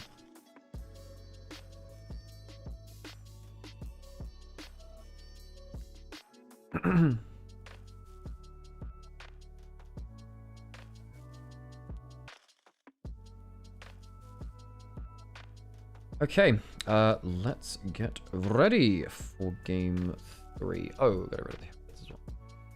In the butt. Pain in the butt. Compliment for Zareth. Let me have a think. It made me, by the way, Zareth, I guess it's like side compliment thing. I know we've been in calls before, Zareth, but actually normally your mic is off and stuff. It actually made me quite happy that we actually got to like talk in call the other day, because obviously we've known each other for a little while now, and I appreciate like putting like a voice to the name at least, and I appreciated that. So I hope you're well. That was nice. A roast for Fairy Tale. Fairy Tale, I was also in a call with you, and you also put your mic on, and you could have, for the enjoyment of everyone, not done that. I'll leave it at that. Good to see you, Fairy Tale. Let's get ready for game 3. Fraud wall. Oh, for God's sake, I haven't. We don't have a fraud wall ready now. We don't have that. You asked for a roast. Okay. We went from Renard's realm up to this. Feels good, man. That's true. Yeah, sadly for Renard, he yeah, Renard never found his feet on IG, which sucks, really. Thankfully, I didn't redeem a roast. That's true. Yeah. Kirby, I might have to rescind that fraud wall until we figure out what we're doing with that. I should have probably probably taken that off, but anyway. Cool. Anyway, I hope you're all enjoying your LPL experience. Hello, League of Legends cast Nymaera. Please put Hextech Rocket Belt as far into fraud as you can. I do not care if you don't currently have a wall. Please make one and put it as far down the line as possible. All right, okay, that makes sense. Into game 3. I'm glad we get a 3-game series. No, Weibo are a team which I think can very much peak and trough, much like IG. These two teams are... They're definitely fighting their demons at points, folks. They're definitely fighting their demons.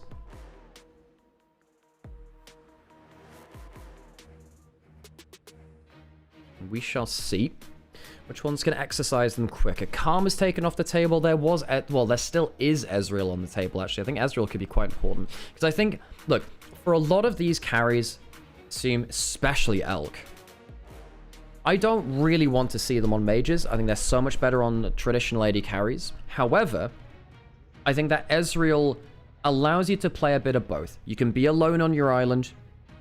You can play long range and allow your support to roam, and you can still carry as the way that you did before. I think Ezreal is the key point in this draft now.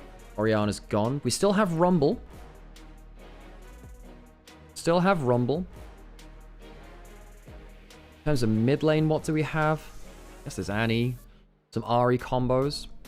Vi being gone removes Aurora and Ahri a little bit from the table. We still have a Akali. Akali could be okay at this point. Akali could be very good at this point, actually. Although Xiao, he's not a big Akali player historically. He does play it every so often. I will get to those fun facts in a second, by the way, in Nitro Biohazard and JJ2H. Caitlyn banned away. I think Ezreal's the big pick. Now, do IG ban Ezreal? The Karma's gone, the Caitlyn's gone. Do they think the Ezreal's important? Is there another mage they'd play? Lucian's gone instead. It's just Ezreal then, right? It's gotta be. Place of power. Gotta be. I would be locking in the Ezreal. No way you're locking that first. Bard's okay. Yeah, okay. I can understand the Bard actually on the other side. It gives you a powerful roaming playmaking support. I still think you go for the Ezreal. I think that the Ezreal is very, very powerful. You can go for something like Ezreal Nico. And what do you go alongside the Bard at that point? What do you go at that point? Guess you could Varus. Oh, Varus is available too. I don't think you want to Varus into Bard. Yeah, this was the obvious pick. But what do Weibo do now? Because I don't think you want to go Varus Bard. That doesn't feel great. Jhin Bard, maybe? I guess Jhin Bard is the fallback, but you don't feel great about that. I don't think you want to go Varus Bard. They're not... It's okay, I guess. You can go Ezreal Nico, you can go Ezreal Alistair, that's fine too. You can even go Ezreal Leona if you wanted. You can go Ezreal Pyke's not as good. Pyke is good versus Bard, it's not as good here. You don't need to lock your support anyway, you're fine, you're not pushing anything. Victor's weird, it's a strong laning phase. It's not good into Bard, but it's so good at being a control tower in mid lane that it provides value. So what do you do into a Victor? You don't have Cassiopeia, you don't have Anivia, don't have Ryze, don't have Orianna, don't have Syndra. What do you do against Victor at that point? I guess you can Akali. Not great. Akali doesn't love Victor. You might have to Akali. They're gonna go Rumble Varus. Okay, Rumble... Okay, Varus Bard, I don't love it, but it's fine. They're both good champions. Varus Rumble is a hell of a combo. Hey, Sylph, good to see you. How are the days going? They are long, but they are enjoyable. I think... I think Leona is actually a tad better than Alistair, because Leona is better against poke than Alistair. Alistair, if he gets hit by a Varus ult... Well, he has to ult very easily against Varus. Leona can pop W and shrug off more poke on lower cooldown. So I think that's not too bad here. Mako is also one of the most legendary Leona players out there in the world. Hey, Sinian, by the way. Good to see you. We had a really, really good rookie game, yes, last game, if you want to go back in the VOD at some point. Jhin is taken away. Oh! Oh! Oh! Oh? You know I was saying that Rumble's... No, maybe Varus isn't good with the Bard? I think IG are thinking that too, and they think the Varus is going top, or maybe... Well, I don't think it's going mid lane. That would mean Rumble mid or Rumble jungle, and the Varus goes top, I think. I don't think you're playing Varus mid now. I don't think anyone's playing that. Kiana's banned away from Wei. Ah. Okay, so TheShy could look for a Yorick. Yorick's not awful here. Jace is gone. Just in terms of matchups which are fine versus Rumble. Pantheon banned away from GEG. So they're covering a couple of bases. Jhin Bard would have been the best duo. The fact that the Varus is locked in did get a bit weird, right? Oh, I have one of your fun facts. So fun fact for Nitro and Biohazard. Did you know that Jhin, his High Noon skin was his original concept art? He was initially going to be High Noon Jhin, and then they switched things around, so that became his skin instead. His release skin. I need to find another one for JJ. Nah, banned away from TheShy. I mean, Yorick seems okay, but the problem is now. Maybe IG think that there's some shenanigans with top lane. Yeah, yeah, they think there's some shenanigans with top lane. So, what they might be thinking is, we want to reserve the right to Cassante. So we're going to lock Trundle, so Cassante is safer. Trundle is also good at level 1. It's also very good versus Rumble and Varus in terms of setting up for Leona. Because you bop someone with the pillar, they get slowed or knocked up into a Leona E or ult, things get really nasty at that point. So now, this is good. It just means that you have a generic good jungler, which you can't counter so easily with the draft locked in right now. And IG get to have last pick, counter pick for TheShy. So, presumably now, I don't think Weibo blind picked the Varus top lane. Yeah, so that's going to be Sylas mid into the Victor. Rumble top jungle, Rumble jungle, Wukong jungle. Last pick for TheShy. I think you can Yorick or Cassante. Either one's fine. Yorick or Cassante are both okay. They go for the Yorick. In fairness, it's a pretty good matchup into Sylas in a side lane too. He really hates having to go through the ghouls and the maiden. Okay, I think IG walk away with a better draft. I think that the Ezreal is really good for Assume. I think that Mako is going to be free to roam. I do think the Bard Rumble and the Varus Rumble are pretty scary, but I think on the whole, IG are pretty happy. Going to go into an ad break so we don't get ads during the game, and I'm quickly going to go run and get my coffee from the other room. Yeah, Mako's team captain. He's also the player that's been playing on stage most often for IG, despite the fact that IG have 2 world champions on their roster who won with their organization. Mako is the captain. Now, Weibo do have some pretty good long-range engage. IG, it's more limited to just the Leona. I don't mind it being just the Leona, though, in this game, because you have the Trundle to help you. I also think Trundle into Wukong's really nasty for the Wukong. Gonna go into game, and I'm gonna leave you just for 1 second, and then we're gonna get through into... That's too loud. Get through into the game.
Hey, love to hear those gyros get so loud. Again, I did turn the volume up for it, so you know you can hear that. But hey, IG locking in onto the Rift. I'm actually not sure if that has changed the. That's such a loud. What? That's so loud. Okay. Elk. Wait. Getting hit by a couple of skill shots level 1. You don't mind losing a bit of HP as a support if you get more damage onto the carry, which is a bit arguable here. Just getting the wave control's fine. Of course, Leona, the queen of rushing for level 2 and then doing something with it.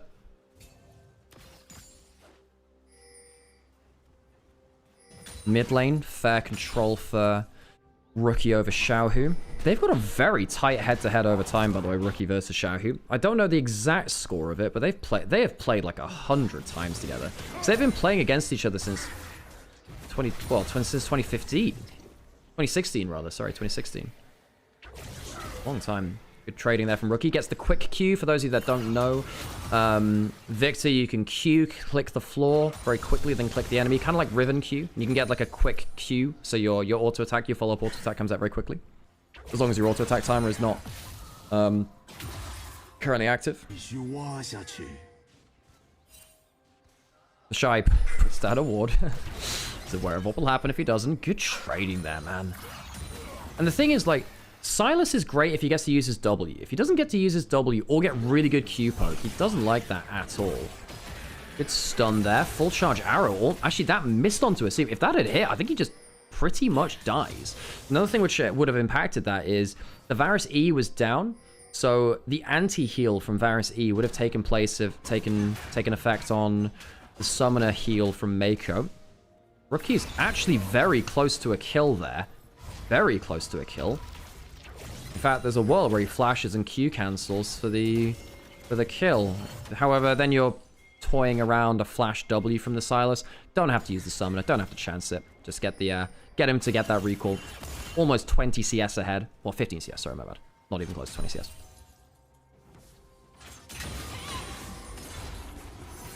Junglers cleared on opposing paths.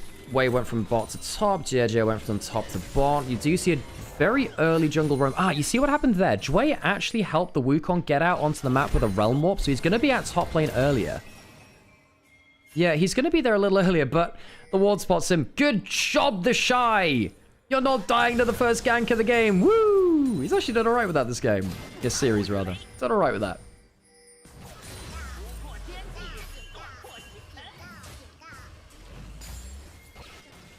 There's a good one from TheShy in the back brush too, so he's even spotting out if there's a lane gank. You know what? Credit to him. Like you can spot that. Wait, can you see it? Can you see it on here? But like you can see it on the minimap in that top brush. He's put that down. Credit to TheShy. He's actually warded out where the potential aggressive moves were pretty well there. Xiaohu, a little bit of XP down. Fair amount of gold down actually, just from individual lane. Bot lane, ooh, Xenoblade lands, not bad there at all. Ooh, nice there from Mako actually. Put the exhaust down. Elk's not in very happy spot at all there.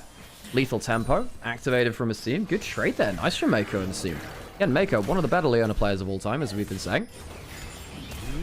What are the rumble noises? Super Galaxy Rumble in Chinese thing. Level 6 not hit in mid lane. Xiaohu actually not in a bad spot at all there. Good trade from him. Top lane, TheShy got a Dark Procession onto the Zuka, so he gets a decent trade himself. Wei, back out onto the map. Wei's not exactly been doing his Gremlin jungling right now. Uses the Fey Lights to get extra wards. Extra vision, I suppose. Oh, I was actually wondering whether Xiaohu was going to go for a hard trade and get baited in by that. Pillar forces the clone out of JJ. Potential flash forward from Mako here, actually. Wondering whether there'd be a all-in angle. JJ on the bot side of the map. Didn't want to force it, though. Was aware that his jungler was heading backwards. The jungler was off vision.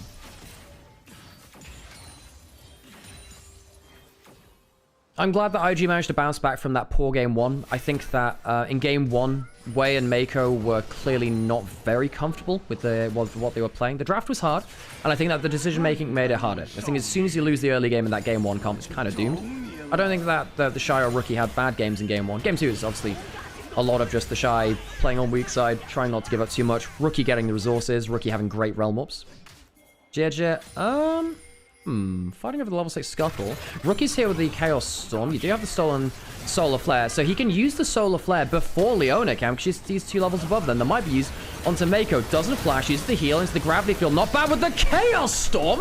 Xiaohu going low, perhaps going down. Last auto attack is in the brickwork. Kills him in the middle of the wall. And now Wei uses the magical journey to get into the fight again. Might be a step too far, going low, but will survive. One fight for IG in the early game, partially off of the back of Dway's kind of traitorous journey there.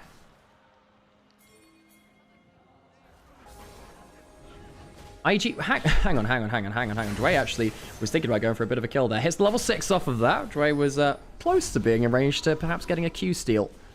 Smite use though. I mean, Xiaohu has the solar flare, tries to kill Mako early. If you kill the Leona on good timing, it is pretty good, but they don't quite get the kill. Elk actually flashes forward for that, and I'm not sure he even gets kill participation.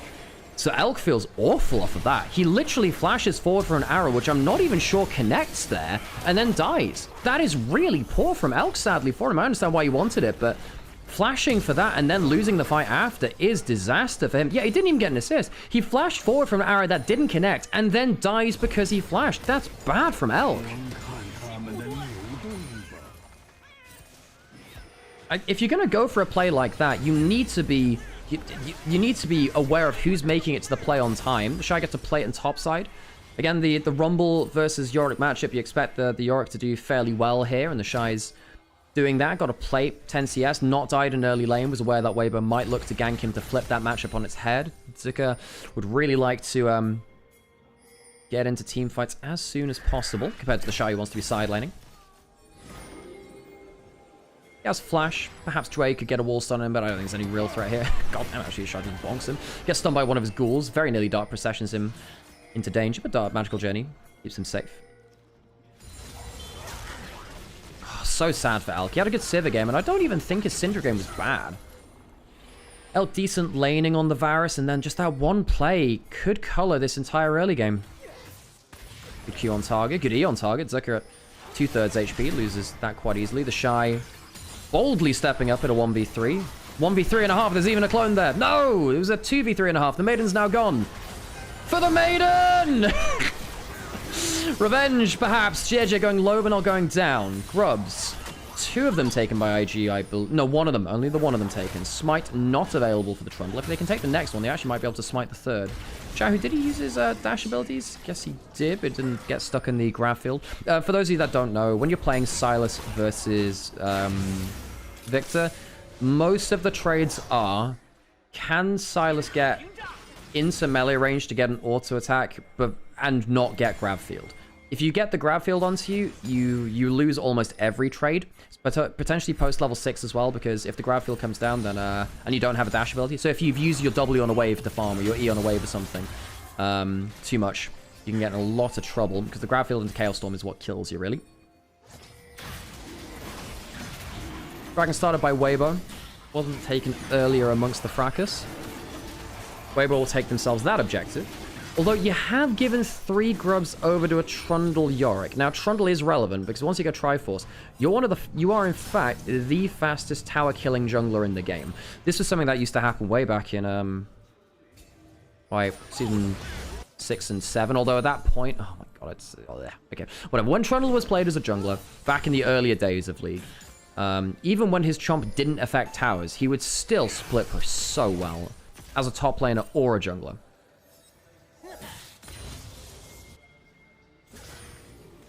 Did you know that Echo... This is a fun fact for JJ. I'm not sure if I had a fun fact to you before. Did you know that Echo was the first champion with a unique tower damage animation in the game? Season 5, he had one where he has a unique animation for hitting turrets. I'm pretty sure he's the first one in the game. Do you think the tower tastes good? Tell me how the ground tastes, little man. Remember that like... Ren Fair Night video?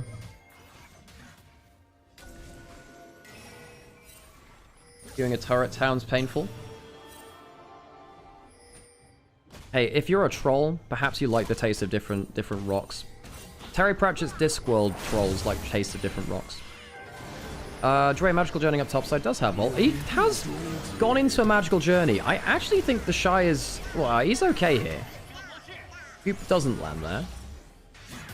credit to TheShy, he's actually stood his ground pretty well when Weibo are looking to position aggressively. And it's a small thing, it's not like game changing, but by positioning aggressively but not over aggressively, it means that Weibo can't look for the extra angle for a Bard ult, for a Magical Journey, for wards in the right position. TheShy's actually played out this game very respectfully so far. Look, when I was casting TheShy back in 23 and then in 2025, there were definitely points where I'm like, clearly you just don't understand you're in threat, you're giving up deaths for free, you are trying to play towards the edge of the envelope for something which doesn't really need it. Xiaohu using the stolen Victor ult for wave clear. That's a Durnby thing, using the ult for wave clear was a big thing for him. TheShy getting the ultimate, the Maiden. Zucker's going low, actually. Don't think he kills here, but damn, he's going to force him out of lane. Zucker has the teleport, has flash.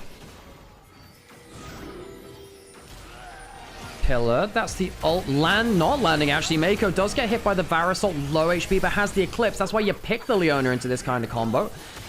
Easy to get that low cooldown tankiness. TheShy didn't flash. Zucker did, actually. TheShy just winning out in the 1v1. He probably gets the full turret here now. Zucker can... Oh, no. Zucker can teleport in, so I don't think it'll be the full tower.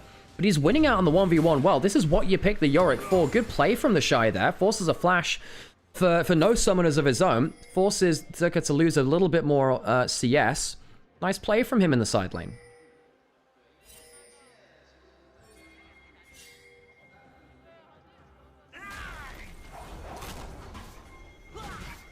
Wei farming up from bot side to top side.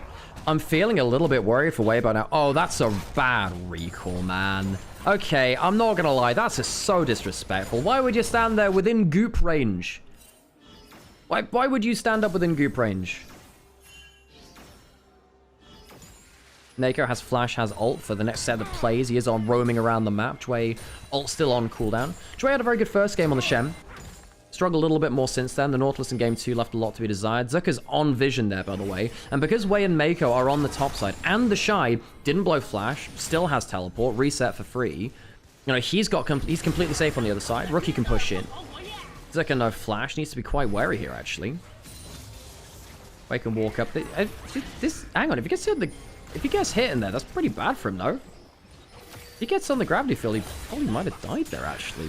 Probably might have. I think he probably dies if he gets any significant attention under his lane. You can also see that Xiaohu's now against TheShy, which is not great for the Silas.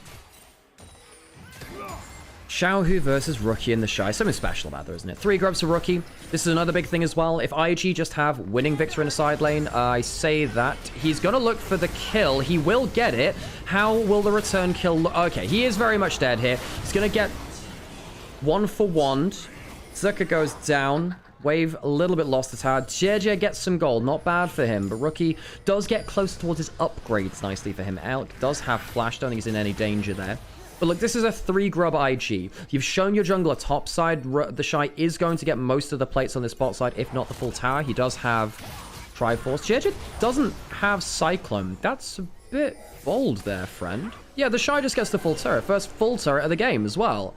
Lots of gold for him. Individual matchups going more than fine for him. The 3 grubs traded for the first dragon earlier works really well for IG. They're clearly investing into their side lanes, much like they did with the Rise for Rookie in game 2. Ult onto Elk, pulls out the ult. He might just die though. Elk, you had flash. You had to use it. Saving it for next series. Elk... His first 2 flashes of the game have been, I believe, unless I missed another one, Xiaohu missing the E there. But the first 2 flashes of the game for Elk were flashing for an arrow that didn't connect and then dying in the chase down, and then flashing late and dying in the mid lane turret. I expect better from Elk. I expect better from him. It's sad to see. You know, start of the year, Elk was playing really well. It's definitely not been his series today. Sivir was good. Well, no, is that fair? No, it's not been his game. I think actually the first 2 games were fine. I think Syndra was actually pretty good, and I think that the Sivir was very good. I liked the Sivir a lot. The Varus is something that he's fallen back on time and time again, but in this game, doesn't feel like he's accurately judged situations in these fights. Jwei is behind enemy lines. Well, I don't see him there. Actually, this could be a big play. Jwei spotted out, though. They have been roaming towards top side. Mako, that is weird as hell. Jwei has to flash out, uses the ult, uses the heal, and the ultimate.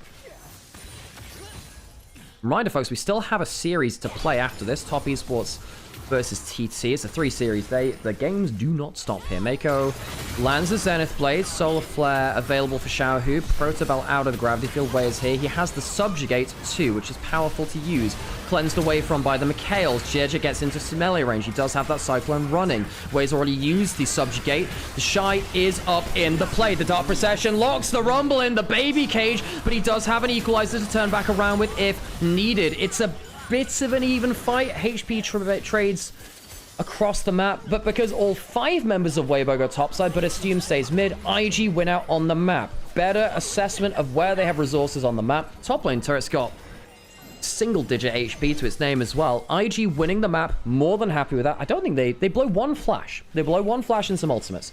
Other side, Dway used that flash beforehand. Weibo lose the turret for that, and of course TheShy will lose one, well, take one in top lane too.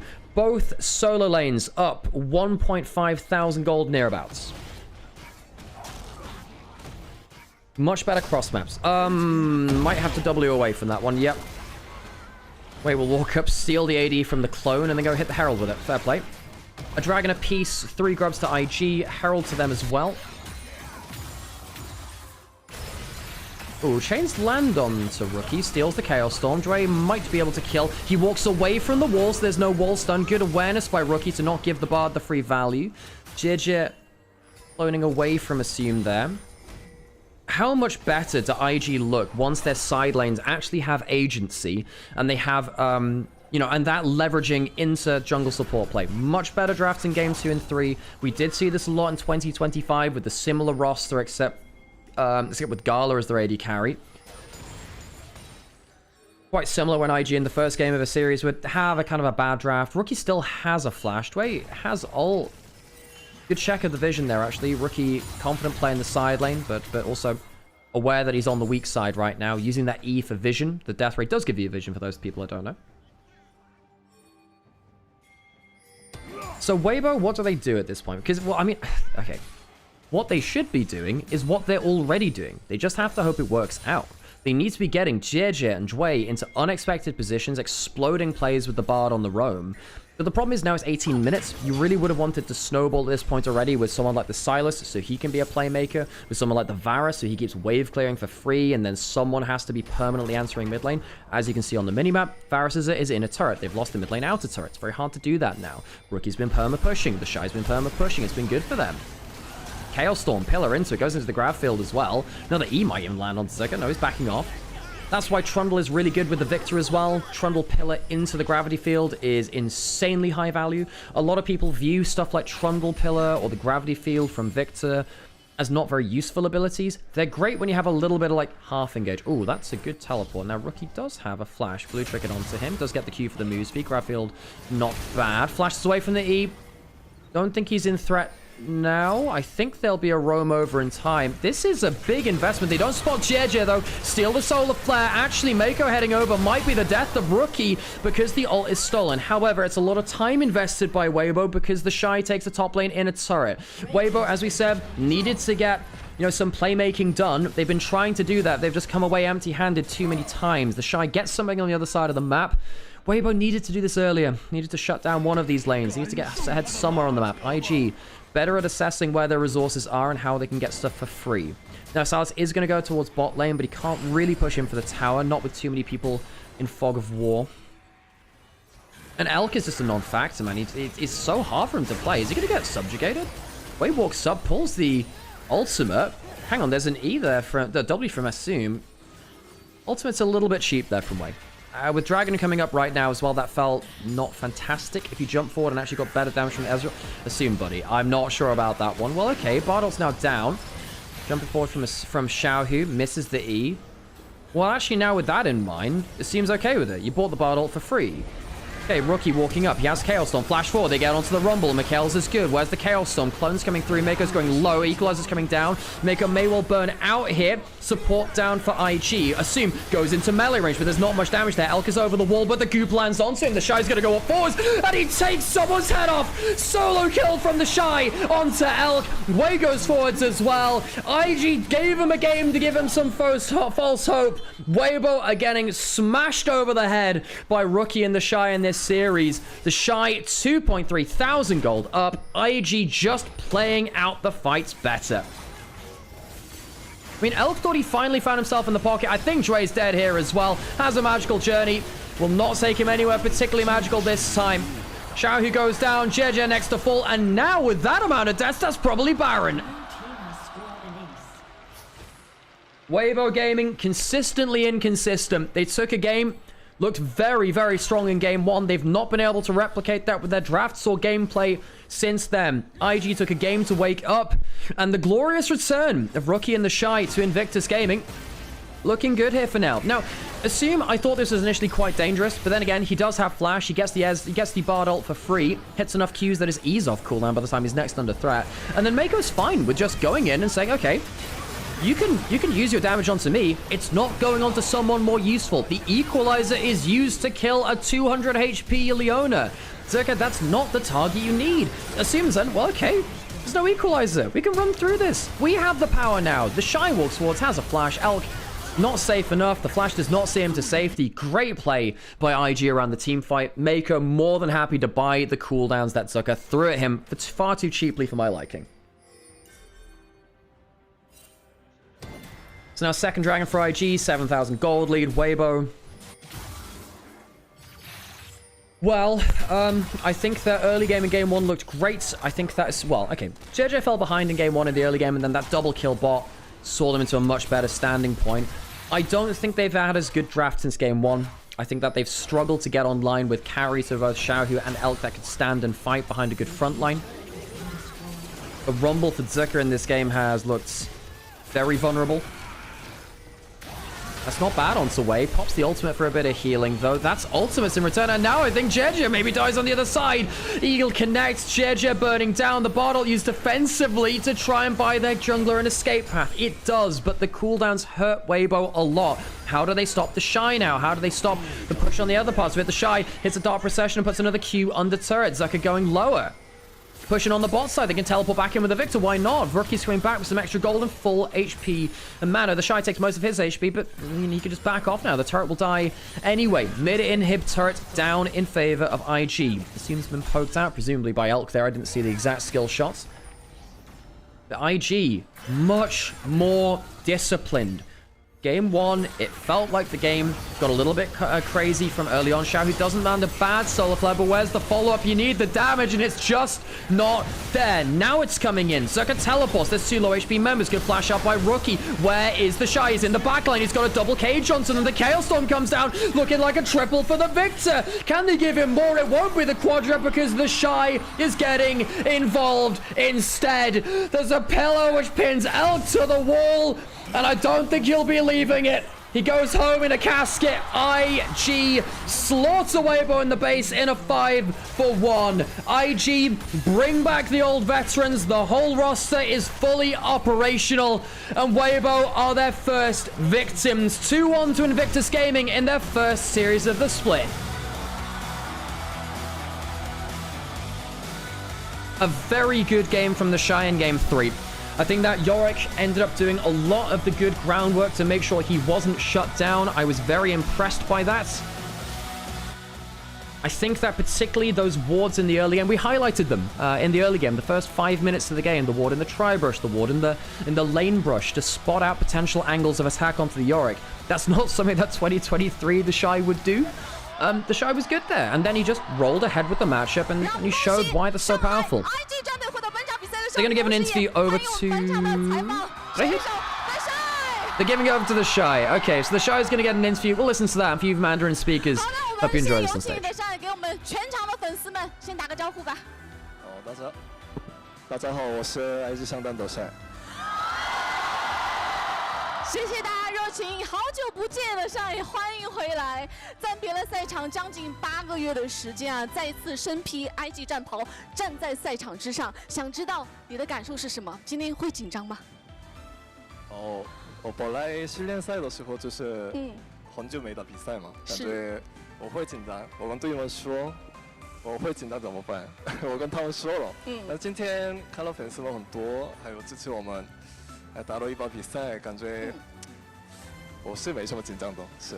感觉之前的这个赛场上的熟悉的感觉又回来了啊！我相信很多粉丝也是有看到 IG 昨天发布的纪录片，其中善哥也提到说，再次选择回归，其实是因为跟俱乐部的约定，只要俱乐部需要他帮助的时候，就会毫无犹豫的回归到赛场，可以说奉命于危难之间的。我想知道的是，于你而言 ，IG 战队在你心中是有着什么样感情的队伍？在你心中是什么位置呢？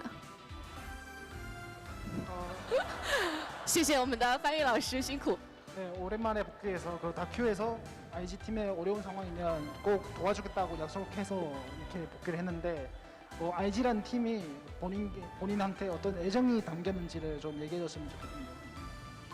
우선 팀 선수들과의 좀 유대감이 좀 제일 크게 형성됐던 이번 멤버들. 네, 그래서 약속하기도 했고 또 팀원들이 졌을 때 힘들어하는 모습을 보니까 좀 도와주고 싶었던 마음이 있었던 것 같아요. 그래서 이번 팀이 저한테는 좀 심리적으로 많이 가까운 팀인 것 같아요. 首先是队伍和选手之间的感情纽带吧，对他来讲是比较深的。然后再看到自己的一些队友，在一些输比赛的时候，一个比较困难的一个状态，他是非常想要伸手去帮助他们。就这个队伍的话，对他来讲，从心理上面的话，应该是一个最亲近的一支队伍啊。 这就是我们认识的有情有义的TheShy队吗？那回看今天对阵的两支队伍啊，回看近2年两支队伍的交锋，其实都充满着欧亨利式的结局，充满了戏剧性啊。TheShy你怎么看今天你们和 WBG 的风格碰撞呢？风格。 역사적으로 봤을 때 약간 해프닝이 맞는 대결이었거든요. 웨이버 게임이랑 IG. 그래서 이번 대회는 좀 어떻게 생각했는지. 네. 反正我们两个都去到捏盘组嘛，应该是，我也没想到我是自己捏盘组上单，但是今天应该是两边都是很重要的比赛吧，确实，反正要打两场嘛，两场中1场我们赢了，应该是我大概率能的季后赛，就是应该这个意思吧，不知道。 打的还是挺有意思的。我想问一下，对方今天有给你们在哪些方面你觉得造成压力的呢？我今天没压力的，我感觉我也没想到我对线打得还不错吧。听到大家对你的肯定了吗？今天其实虽然说在先试一局的情况下，第2局的上也是拿到了全场最高28.3K 的经济，你怎么评价今天自己欧拉夫的表现呢？欧拉夫我是最近开始练的，看了绝胡怎么玩欧拉夫，感觉看人就打，就是有机会就一直打的嘛，但是我还没到那个程度，我继续努力一下，后面比赛一下。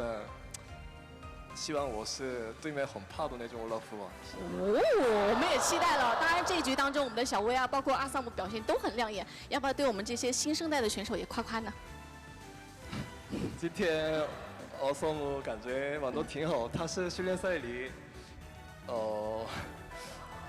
教练跟他说很多话，反正输挺多吧。但是今天他是比较适合打比赛吧，比训练赛打得很好。 我也期待他，希望后面玩得更好吧。今天发挥也是很亮眼啊。那当然，对于 IG 来说，这个赛段啊，我们的常规赛仅仅有6场，可以说容错率很低了。问问我们的TheShy，你希望今年第3赛段你们的队伍能走到什么位置呢？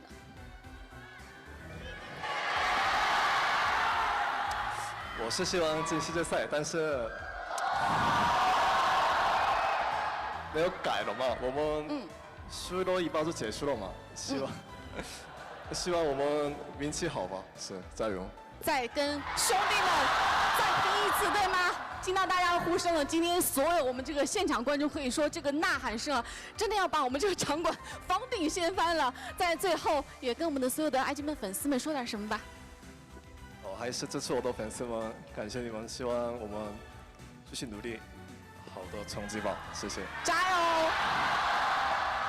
这个夏天距离顶峰的路程可以说势必会更长一点。但我想说，到达终点的决定因素从来不是距离的长和短，而是行进路上的努力与坚持。我们祝福 IG， 也再次谢谢TheShy接受我们的3号采访。接下来的时间，我们把画面交还给解说席。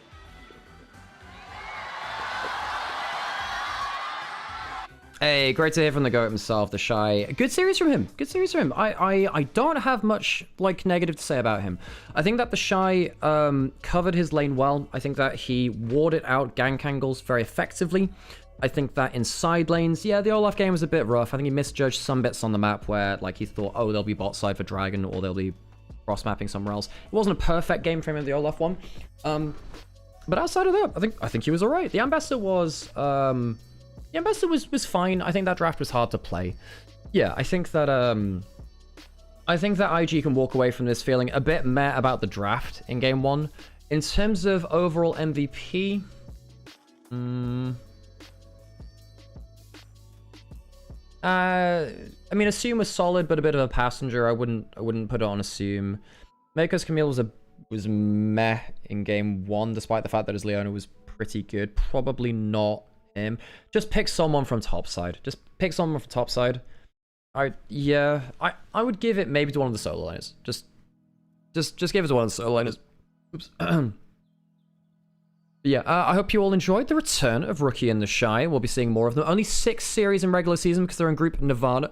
But look, if they keep playing like that, I think they'll reach playoffs. I think they'll reach playoffs, you know?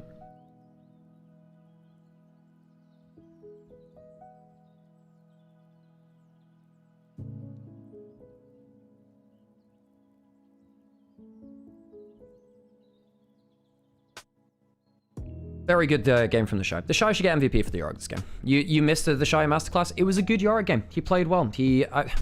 I'm not gonna lie. I think Zika's looked quite bad this year.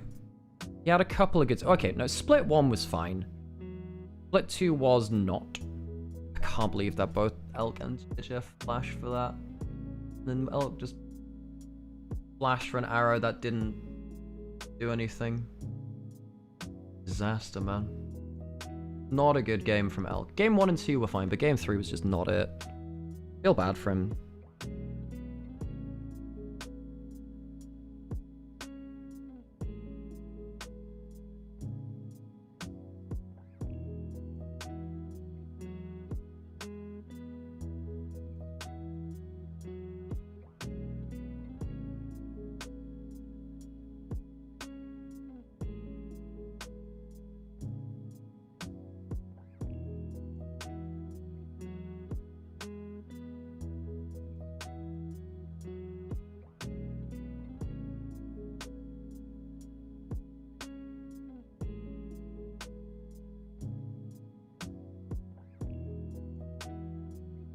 Oh yeah, I did notice that TheShy was speaking Mandarin. Yeah. It's been there for a while.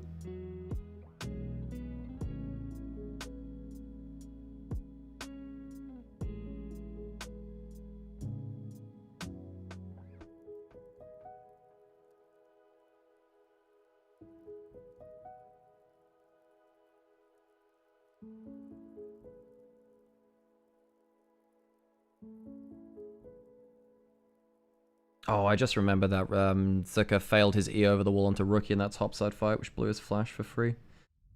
Oh well.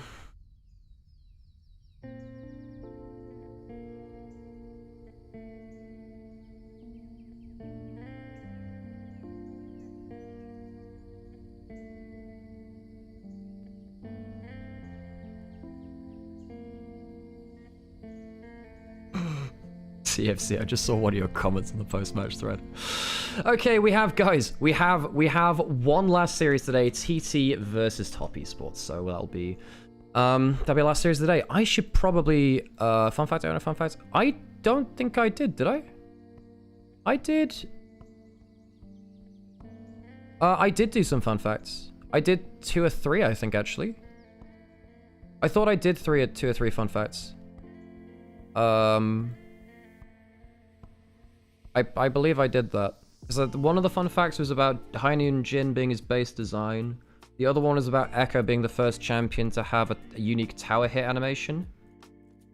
I think I gave another one later than that to you, but I couldn't remember that. But I definitely gave 2 fun facts. So I should have. I'm not gonna lie. I barely touched the actual activity feed queue. I'm so sorry for putting that onto the mods. It's my bad. I should actually do that. It's just like, what are those folks? What you don't see when we're streaming this, particularly in the way that I stream things, I have 3 screens in front of me. One of them is a preview, one of them is OBS, one of them is different chats. I have to keep running ads. I also tab out the stats if I need them or any history. Like, I've got the spreadsheet thing, right? Player of the game, I'm going to imagine, is TheShy. There you go. He gets player of the match as well. Yeah, it was one of the solo laners. Okay, well, yeah. I have to say, when I start doing things again in a split, I remember how many things I do for stream. I will roast in a second, Montes. You'll have to be patient. I know it's difficult for you. What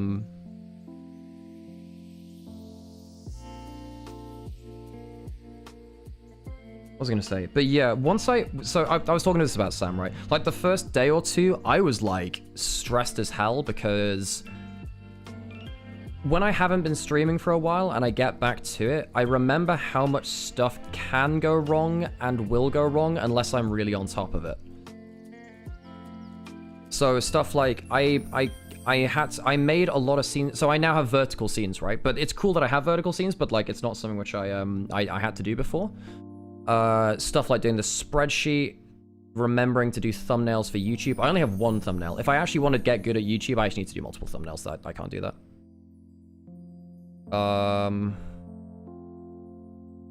What else did I do? There's a lot. There's like a million different things I need to remember about setup, about casting itself. I thought my play-by-play was pretty good today, actually. I've been enjoying my play-by-play today, weirdly. Any whiskey enjoyers in chat? So I don't drink anymore, but I used to enjoy whiskey. I was a big fan of Scottish and Japanese whiskey. So I enjoyed a Talisker, Oban, Balvenie nice. I like Yamazaki. I like a lot of the Japanese whiskeys, actually. Yeah, I've got a Yamazaki 12 yet. I don't drink anymore, but I don't know. Maybe if I have like a really big live occasion, I'll do that. Yeah.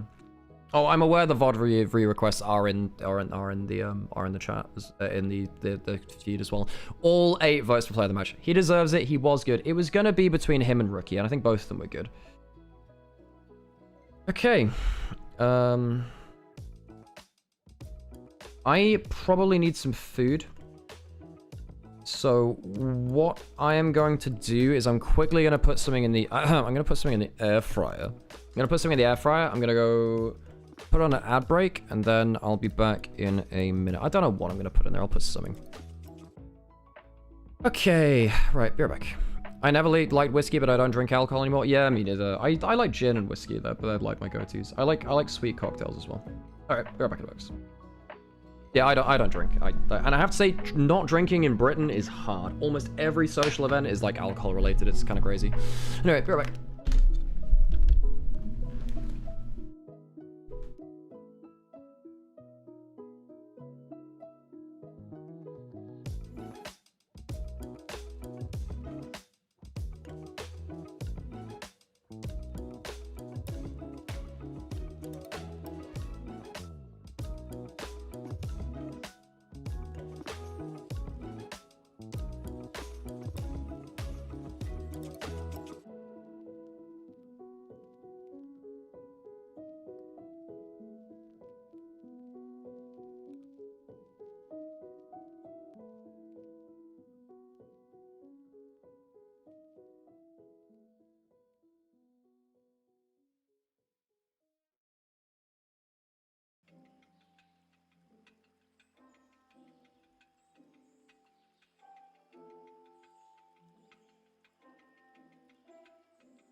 Hello, hello, hello. How's it going?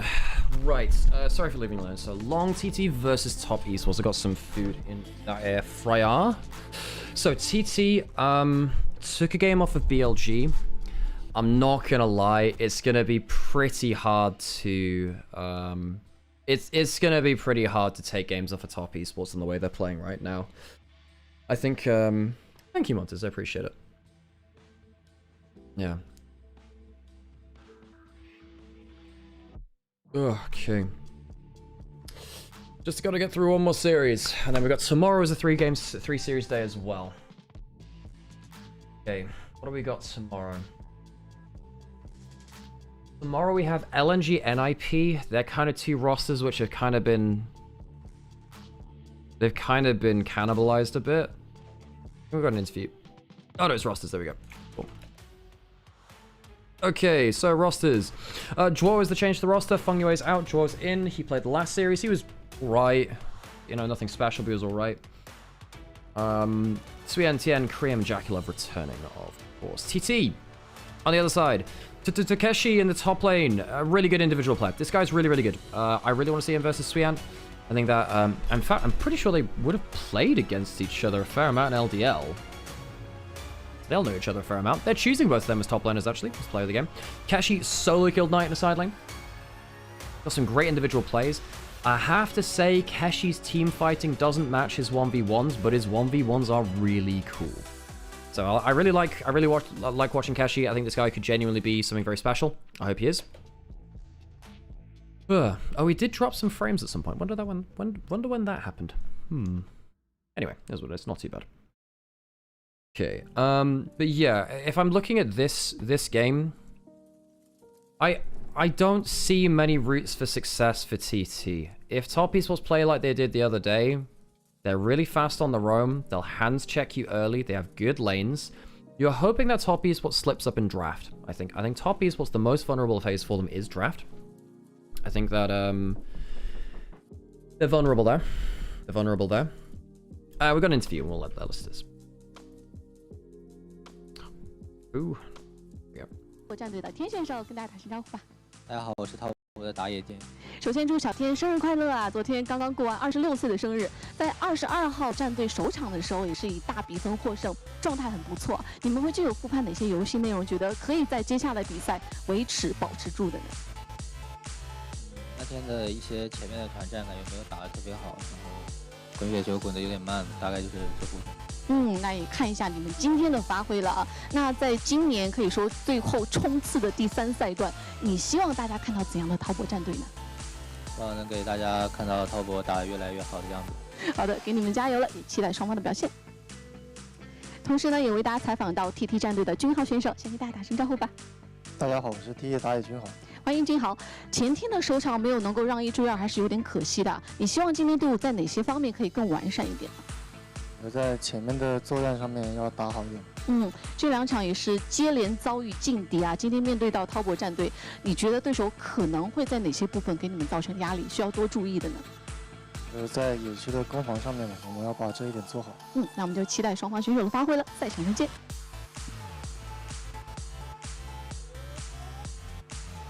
Oh yeah, definitely not. Yeah, gotta take that sip. Nice. Okay. Okay. And now we wait for our game. I think realistically, what is this? Blah blah blah.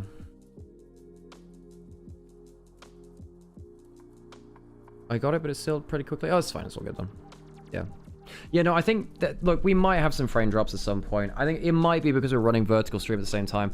I think tech is fine now. Tech's not like doing crazy, but it's fine. We should be pretty close to the walkouts. Did I run an ad break? I did. Do I need to run another one? No, I'll be fine.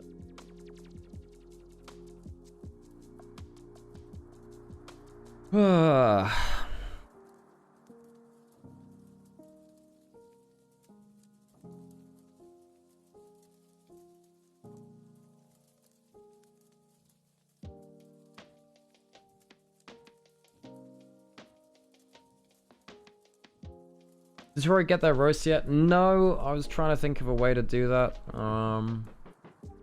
Yeah. Oh, I did tell him to be patient.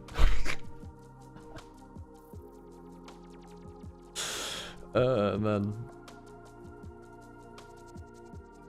I mean, this is the only way for me to pay attention to them, you know.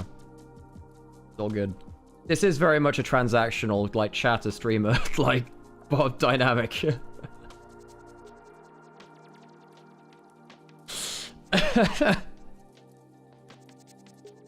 Yeah. Oh, God. It's like... No, I'm not going that far. No. Oh, God. You know, we like to be parasocial here.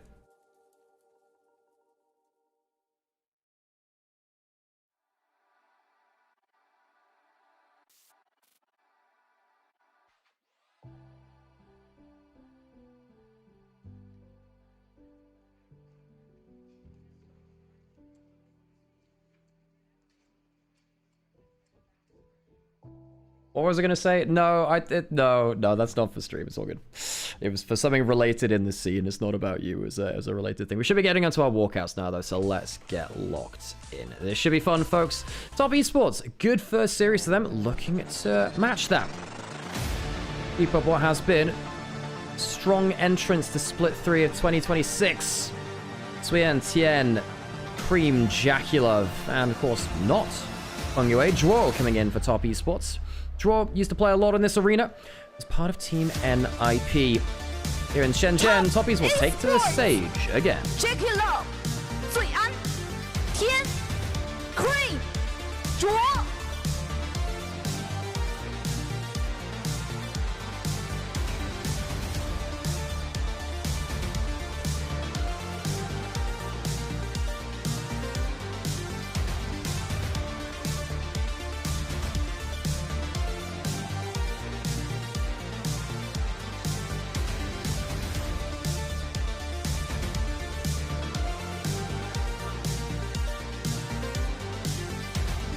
And on the other side, Thunder Talk Gaming.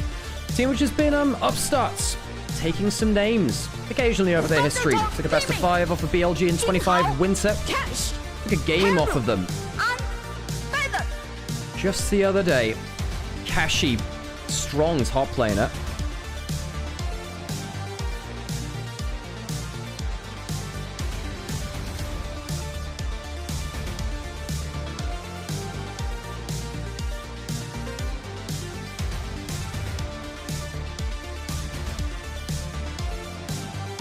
LPL 第3赛段常规赛组内赛深圳主场周第4日第3场的比赛，由 TES 对阵 TT 即将开始。LPL 无畏进巅峰。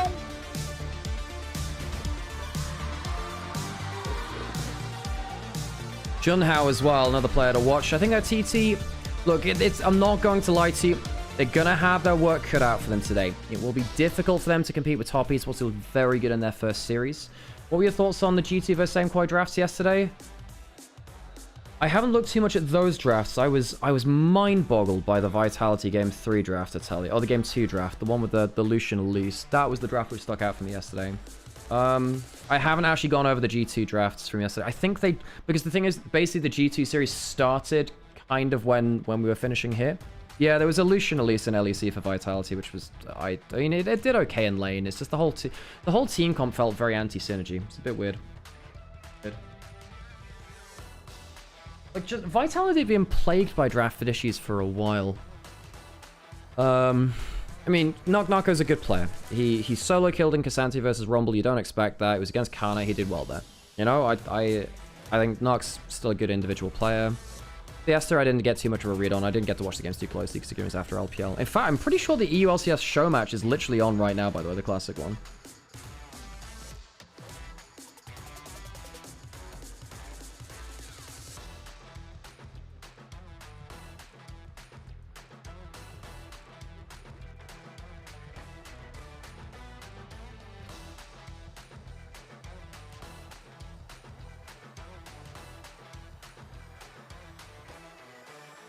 Vitality have very good individuals, but terrible macro calls.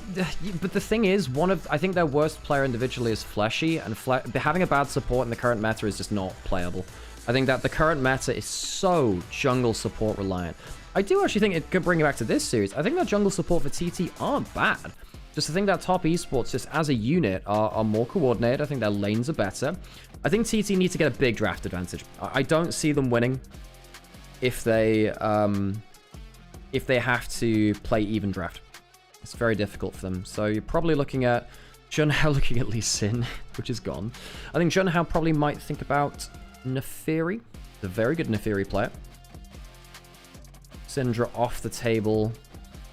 The TT. Top esports have first pick. What's available? Rumble, Neferi, Rise. Varus a little bit further down, but Varus is there. Cassio's gone. Most of your big mid lane picks are gone. Vi's not bad. Vi's not bad. But I think Junhao is happy to Neferi into Vi, no?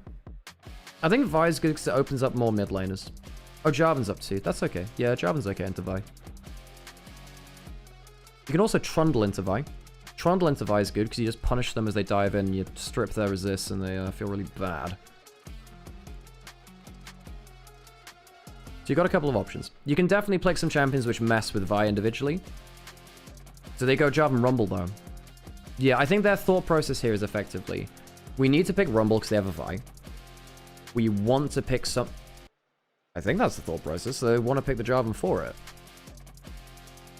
What they might do is say, you want the Rumble.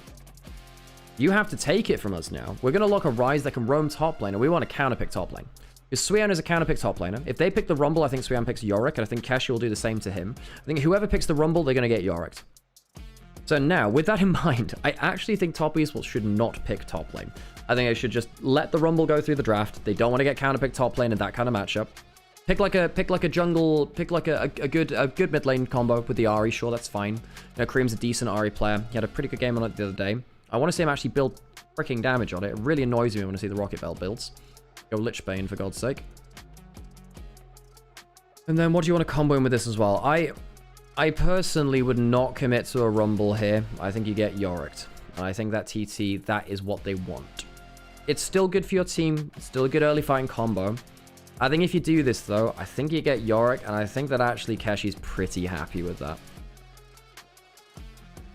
I guess you could also Cassante. Keshi's not a bad Cassante as well. And Cassante's maybe better into Vi. It's definitely better into Ahri. Ahri really doesn't like playing against Cassante.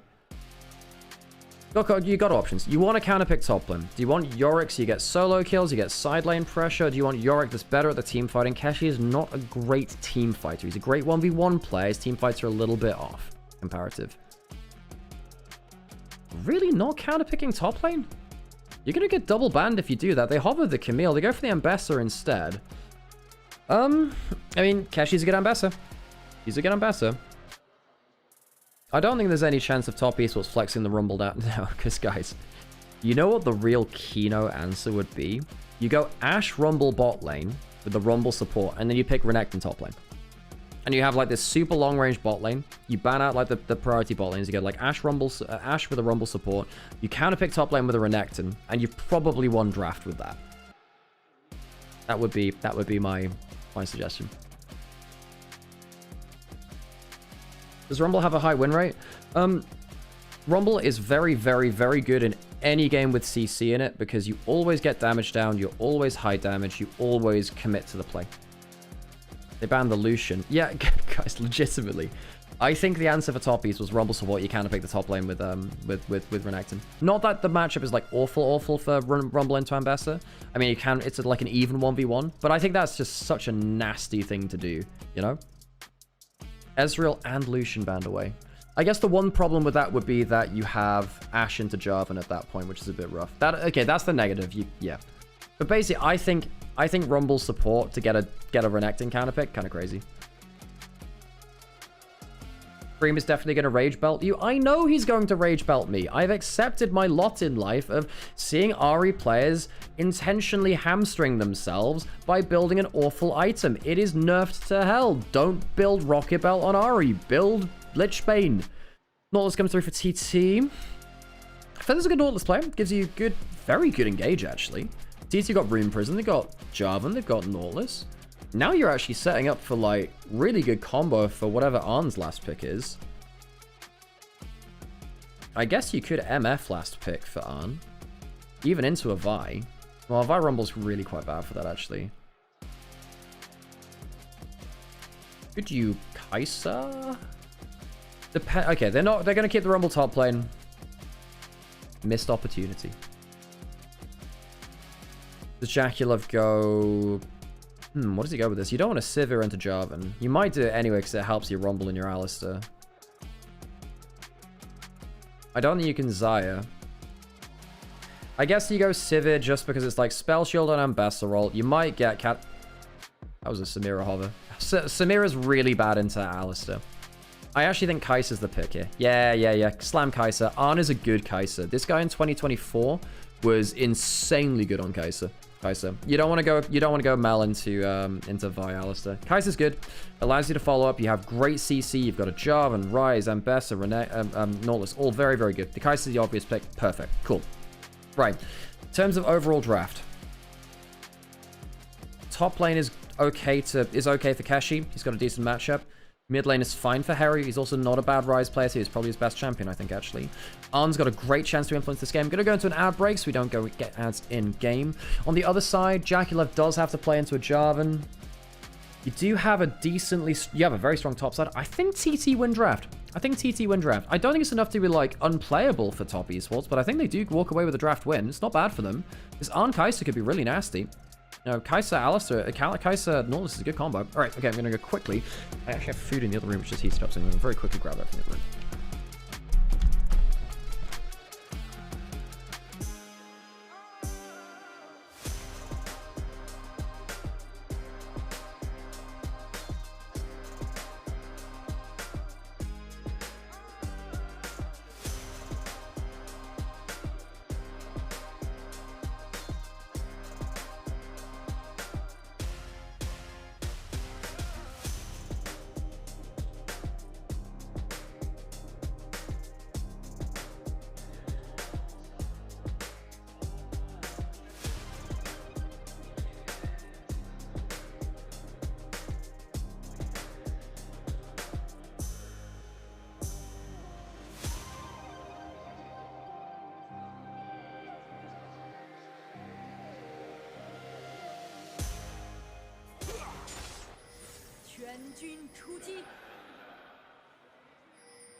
And we're back.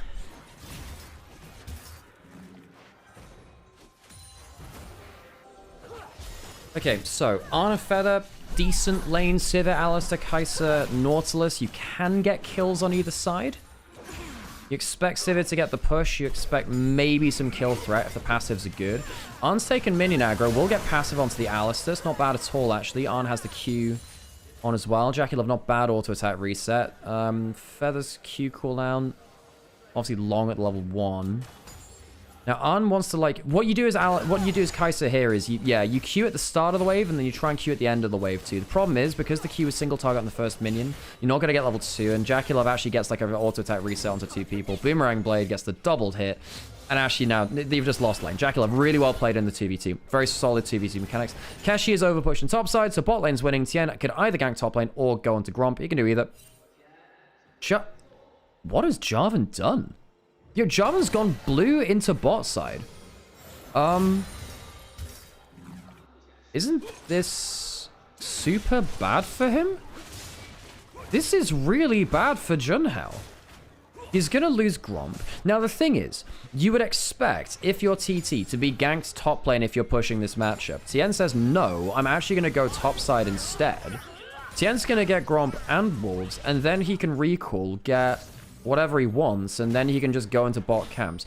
Dwo is covering this by going into bot river, so he knows that Jarvan's not there. Charm Flash doesn't kill here, I don't think. Wait, Tien might kill with the Q Flash, though. Hang on. Terry might be dead here, man. TES headbutter straight back in. That's a really good play. Okay, Harry might kill with a Q. Gets very close to minion aggro. Cream will die.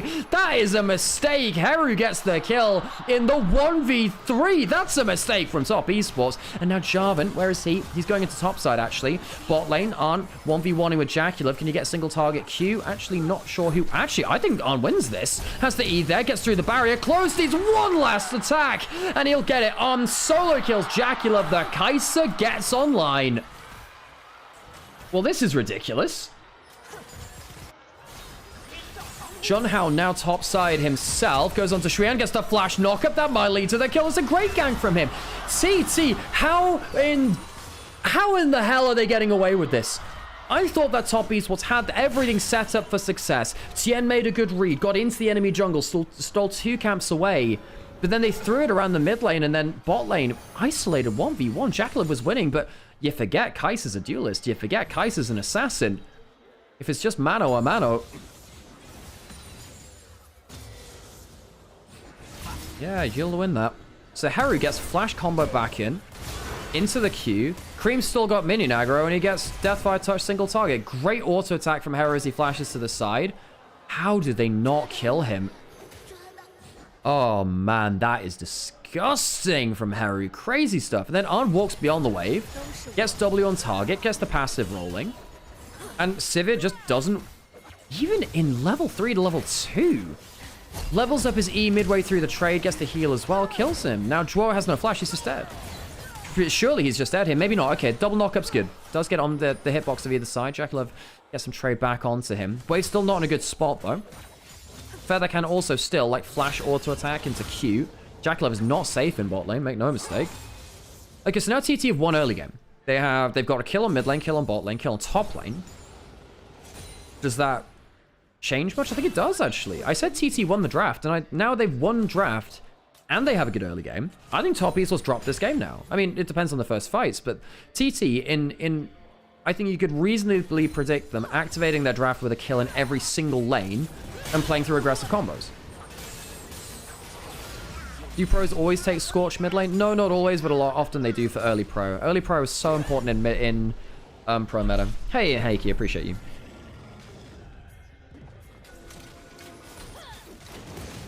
Oh, you missed the anime references on EuroLeague? Hey, appreciate you. Kill Blue. Oh, gosh. Hey, appreciate you. Cull's been picked up by Jackulov, by the way. I'll be trying to scale up with that. Arn also has that Cull. Got it in a little earlier. So both AD carries getting towards that. If Arn gets ahead of the game... Guys, I'm telling you, 2024 Arn was something special. And his Kaiser was probably his best champion then. This guy was damn good. Hey, Arn God 67. That's a hell of a YouTube account. Arn was so good in 24. Personally, I was quite disappointed by his performance in 2025. I thought there was a lot more for him to give, especially after how good he was on Invictus Gaming. I wanted him to get picked up by a top team. I think his Kaiser is really good. I like his Ziggs too. Ziggs very impactful. Ziggs, Kaiser, both kind of AP stand-ins for a draft 2 at points. In this game, I actually think Arn should go like AD Assassin. I think you go Shiv and you can go on hit stuff, but I don't think you need to go AP Kaiser for this game. Top esports got to be trolling. The thing is, the first couple of minutes, the map was actually set up well because Tien made a really good read on the jungle pathing. It's just that execution after that was not good. You know, I don't think they actually needed to make that play mid. I think Tien just goes for the double camp steal and he goes camp spot and then Junhao's out of the game because he's behind 2 camps. You know, losing, almost a whole quadrant should, get you out of the game as jungler.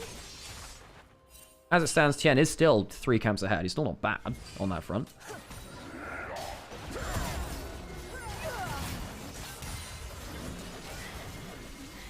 Is TT a decent team, or they just feed the group? They're better than people will expect, but they shouldn't be competing with top teams. Not really. Flash forward for the passive auto. Jackulov has a spell shield. Doesn't help. Does have flash still. Passive comes through from the Kaiser. I think he'll live because he has the flash draw. Not so lucky.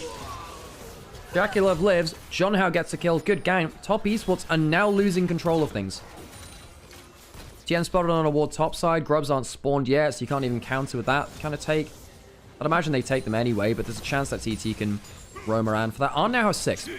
Arn has Ghost, and he has, you know, great ability to follow up in this game. I think Ghost Kai'Sa this game is very intelligent. You can definitely run at the Alistar, definitely run at the Sivir, especially when her ult's on cooldown.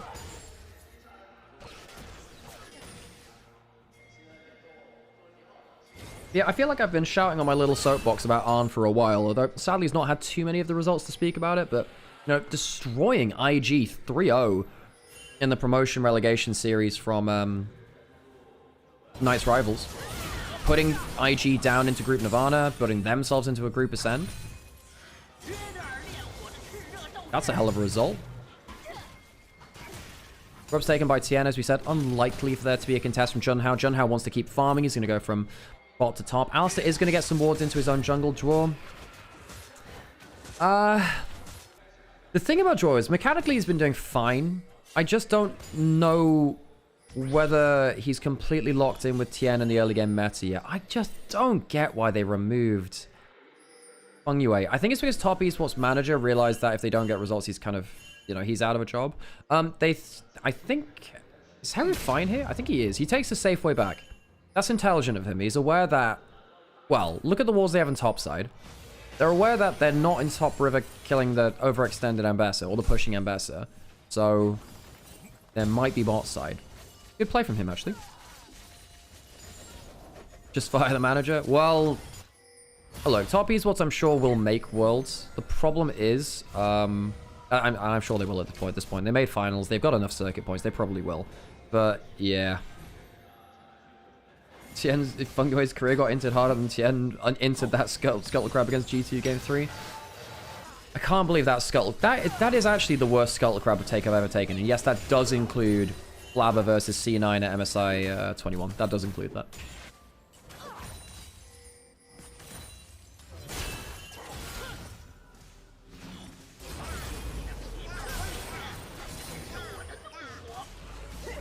Clips in for Keshi. 10 CS lead for him.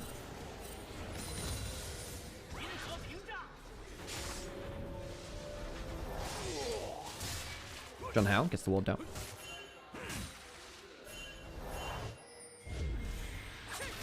Terrible news. What's up, Hertzer?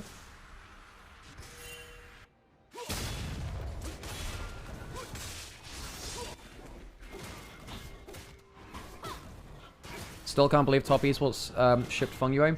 Yeah, I agree. It feels really harsh to him. Behind him River, Keshi hanging out in Brush. Just out of vision. Game slowed down, only the 4 kills in 10 minutes. Top esports had a 2 kill a minute game versus WE, reminder. 3 control wards in top river, by the way. 1 on each entrance to the river from top and mid lane in top, and then 1 in the Dragon Pit. But of course, the fight's not there anymore, so their vision's really good across the entirety of the river. It is. But it's not... There's a lot invested in top side. Cream and Haru even in lane. I'm not a big fan of the Rise matchup as Ari. I've never really managed to crack it myself. Don't know why. Oh, top east was making wells is the sad news. You gotta stop him getting there then, don't you? That's the problem. Oh, jump on towards the Vi. Realmwalk coming down. Rise will be in the fight pretty effectively. Jaculev's getting the free hit. This might be too far from TT, actually. Haru not be able to get that much damage onto Jaculev. Arn does have ult. It's got Ghost rolling. They can't really get the damage on the right targets, though.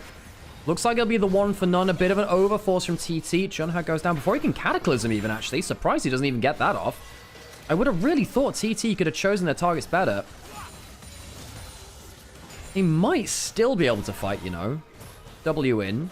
Tien's low HP. Jarvan's coming back out. You know what? TT might actually fight again because Jarvan's respawning and the Alistar doesn't have ult. Hook lands in. Good spell bounce. Arn getting decent damage down there as I'll flash away. I think Arn should go in on this. I think he should actually. It's pretty close. Does he fly forwards? I think he should. Arn's, where's your ult? There it is. Doesn't get that much damage. That's not great from him. I expected more. Had flash, had ult. TT walk away empty-handed, losing a death onto Junhao. I'm surprised at that. I thought they were well in position to get more done. Feels like they threw a bit of a free team fight over them. Keshi and Swian both use their ultimates. Presumably that's why they're both low HP. Keshi still 10 CS ahead. He has himself 2 plates to his name as well. Or is that 3? That is 3 plates, yeah. Fair play.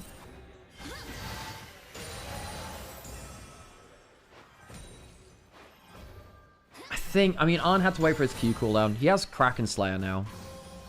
So this was the play top side. Oh, hits him with the ultimate at the end of it. Ultimate landed down there as well. Eclipse, nasty. Nasty work. So Keshi gets the extra flash as well.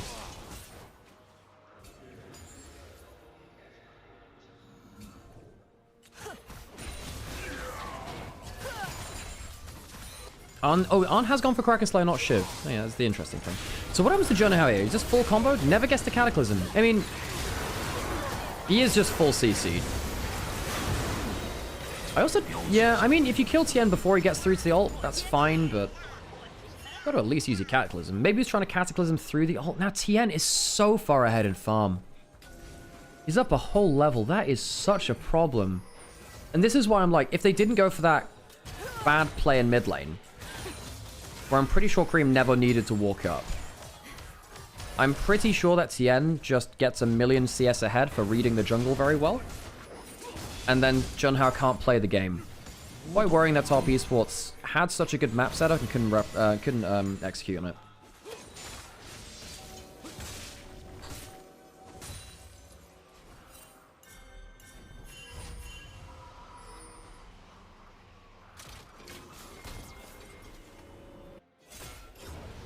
Yep, IG played earlier, folks. This is the last series of the day, 3 series day. Apologies, my energy's a bit lower. Had an 8-game day yesterday. Had 3 games in the series before this. But I did reheat like a chicken burger patty, so I'm eating that. So at least I got some food. Oh, stop the recall.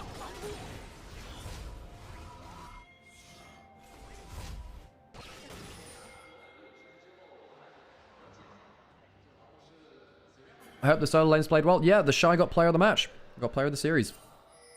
I think Rookie also had a very solid series. Game 1 was a bit meh. I don't think the solo lanes played bad, but I think the draft was bad. And I think IG didn't really find themselves on the same page. Skull Crab spawning now.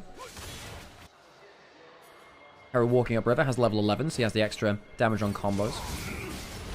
Maybe trying to force the ult off of Alistair, the Arch. Charm potentially there. Good damage onto Feather. Viol comes through. Where is Arn? Damaging Tien right now. Potentially can jump onto Jackal. Keshi gets him instead. Flying force now is Arn. Maybe a bit too far. He's got 1v3. Arn, no! Mistake with the short-range Kai'Sa ultimate. They are still going to win the fight, though, I believe 2-1. I don't think Keshi's going to die. Well, he's gone pretty deep, actually. Perhaps he will. Gets the Repudiate. Gets some extra healing. The Flame Spit is still on. Extra kill comes through for Top Esports, but I think they'll lose one just the same. A double kill for Keshi, who's had a great fight on the Ambassador. Kill for Junhao, and it's a full team ace. It's a 5-for-2. Now, that's not something I expected. I thought Arn had gone way too deep, and I think he did, really. Still 800 gold ahead, though. Don't mind him. Keshi, magnificent fight. Yeah, one of the things which I've been saying is that I don't think he's as good a team fighter as he is a soloist. It's a good team fight from him, though. I want to see him upgrade on that. No, Harry gets Vi-ulted. Good damage onto him. Flashes away just about. Keshi, man, mega dive from him. Arn dives in to see if he can help Keshi. I don't think he realizes that Vi's cooldowns are that close to being up, though. His damage is not that high yet. Too far from Arn. Needs to improve on that.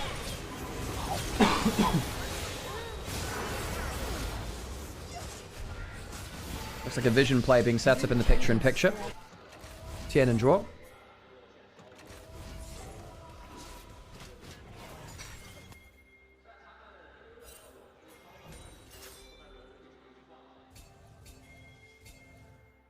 Don't mind me, just offing off camera that. Well, not off camera, off mic.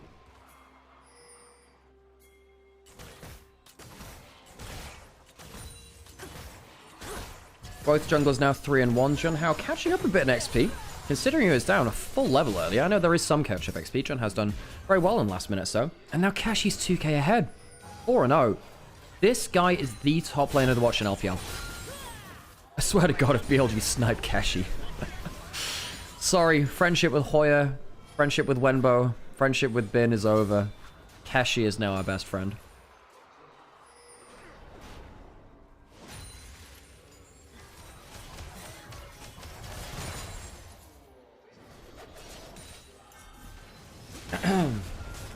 I'm not sure how Rumble can really lane anymore as well. Not when you're behind this amount of gold. Yeah. I mean, There's a full Shojin, man. He's a 2-item Ambassador at 17 minutes with boots. It's not like he's even dropped that. Oh, hook lands onto him. That's going to be a problem. Tien stood just behind him. Realm Warp on top. Does Arn fly in? Presumably does. They try and cancel him out of the air. Need a little bit of a combo from the Alistar. I'm not sure they can get it. Does Arn need to flash? He doesn't have flash. He's gone too far. Great peel work from Vi and from Alistar. They managed to take down the diving Kai'Sa, who's had a difficult time this game. We talked big about Arn's Kai'Sa. He struggled to activate on it. JackeyLove lives, despite the fact they didn't have a flash. I do wonder now whether Arn should have gone earlier. And jumping forwards.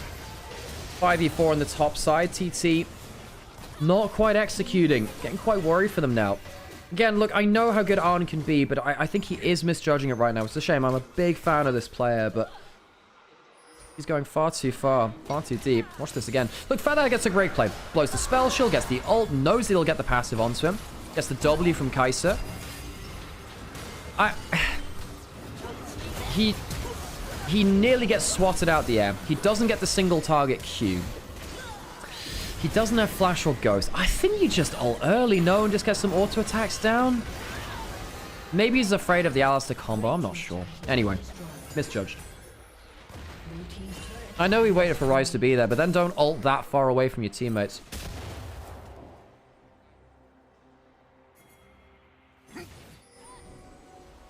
I think you might get Vi ulted, I guess, is the worry. Both summoners up now. John Howe walking into Fog of War, spots Cream. Oh, he checks the vision, but still takes a third of his HP. Dragon in 3 minutes, so that's not a problem, I suppose. But I think it's both a team and an Arn issue. I think Arn chooses the wrong place to ult. I think maybe he's afraid of the Vi ult. You do need to wait for the Ryze to be there, I understand that. I just don't think the positioning of the Kai'Sa ult is fantastic there.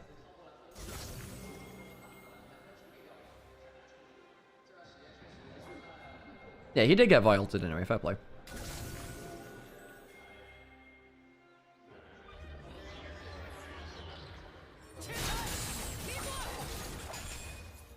Oh, Infinity Edge for JackeyLove. 2 items on the Sivir. That's a bit scary. Look, if JackeyLove actually survives the entrance to the fight, it is scary. I think this composition should not really let Sivir live. But maybe if Alistar and Vi are good enough at full contact team fighting, you know, taking out the Kai'Sa before she can follow up or what have you. Maybe JackeyLove is. Maybe.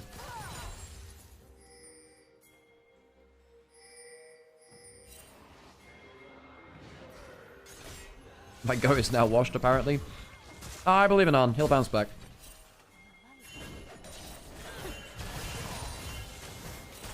Got himself a Rage Blade. I'd imagine he goes Terminus next. Swian going topside with 3 teammates. Actually does have a turret. He's going to have to flash an Alistar combo. The problem is that Joro can just wait until he's next to the wall. Now the problem is Vuzu cooldowns. Keshi still has ult. Arn's around the corner. Realm Warp's coming in. Feather puts the ultimate down. Ult goes onto Cream. Vyq's in. Not bad from Keshi. Alistar also a bit cheap. Maybe has room for a combo, but he doesn't have the flash to use it. Tien's going in. Gets the combo on to the Ambassador, but that's a good dunk. Onto 4. Where does Arn go? Into the backline. Can he get JackeyLove? Yes, he can. Doesn't get hit by the Vyq. Arn, you called him wash. I think he's cleaning up house. Triple kill to the Ryze and a double to Swian. CT clean up. Swayan gets 2. It's a 5 for 3. I think they can 2-man the Baron. Arn finally threads the needle. TT. Great team fight on the top side. I think Dwarf finding himself in a front line without flash, burning the ult early was really problematic. This could be a little bit close on the Baron take. Hook lands onto Vi. I think some big things happen here. Tien charges the Q and then puts it backwards. That's a big part of it. The Vi Q being on cooldown allows you a couple of seconds to walk aggressively. Keshi knows he isn't going to get hit by a Vi Q. It's not bad from Dwarf onto Keshi after this, from Tien, because they get the CC combo. The Vi Ahri's been pretty effective. It's not like Keshi changes the fight. 4-man dunk from Junhao, though. There you go. Arn flies into the backline, 2 low HP carried, gets the execute damage, flashes the Vyq on the other side of it. Tien can't make contact, and they get the kill from it. Feather does end up dying just about to the end of it. Junhao has to flash to secure that kill. Baron's the side of TT. It's on 3 members. They can't wait for the respawn on everyone. Dragon spawning in 10 seconds. Great play from TT.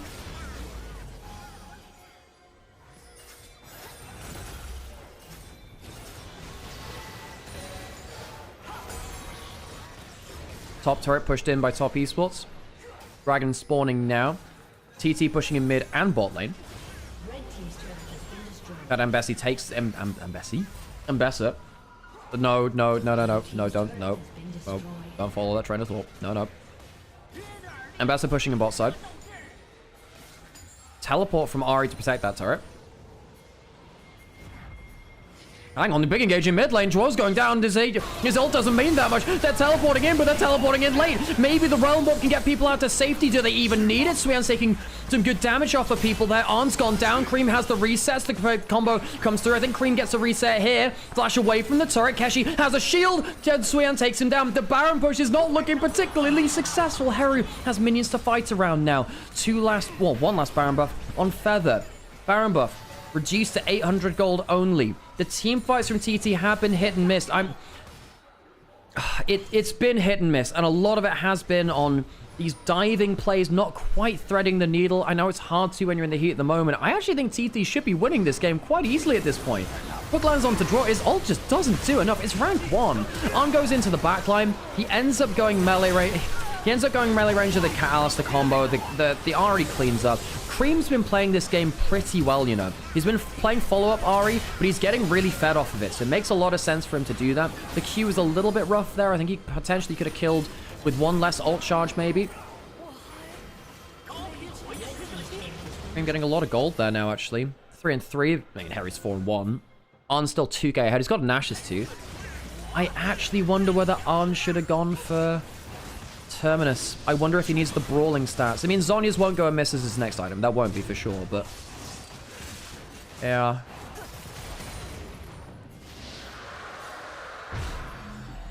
Keshi overheated there? You mean Swean overheated? Or, And you can see how Keshi has been... Look, he's been the primary target for Top Esports in a lot of these fights. I think maybe Arn switched over to being that now, but Keshi is so strong. Death Stance will really help him. Oh, because he's not the Rumble here. Oh, yeah, I get it. I get it. LPLing, I see. We are always LPLing here. Always. Oh, for God's sake, Cream... Look, I didn't want to look at the inventory of Cream, but he did buy the Rocket Belt. Like... My dude, this is a really good Lichbane game or Shadow Flame game. Either one's fine. Just don't... Look, you don't need Proto Belt in a game with Vi and Alistair in it. Like, they are your setup. They'll be stood in front of you. Get your damage. In a game like this, you need the damage. He's been cleaning up shop. Go for an actual damage item, for God's sake. It's really quite distressing, I tell you. Why did I doubt it? You must have known it would happen. I didn't doubt it. I was just protecting myself from it, I guess. Liability, I guess. If I don't look, maybe it's not there. He's going for Shadow Flame now, but it's the second item with the Protobot sets you behind in damage so much. And in a game where you've actually been given a lot of gold, you should have spent it better. Draw. Loses the Celestial Opposition, about a quarter of the HP. A little bit more than that, because the W lands from Arn. TT. Playing quite conservatively on the map. Ambessa pushing in. Safe in mid lane, a 3-man unit. Rise dipping back to prevent the Vi engage. Tien's actually not played the Vi badly this game. I think Draw mechanically has been okay on the Alistair too. Maybe not in the right spot. Maybe frontlining in a little bit the wrong places. Now the 3-man unit becomes recall for Alistair. Jungle support goes to support the Rise. You can then walk up. Keshi backs off at the same time because he's on weak side. This game should be over. TT should have ended in that Baron buff, really. Or at least gotten a game-breaking advantage. I mean, still 5k ahead. That is still very strong, but yeah. Okay, Seeker's in for Arn. He wanted the Seekers into the Vi. That's why he's not going for the Terminus build. I can understand that, in fairness. I do think if you're diving onto the carries, I think you're more than happy to lock in a Terminus and shred. Good idea.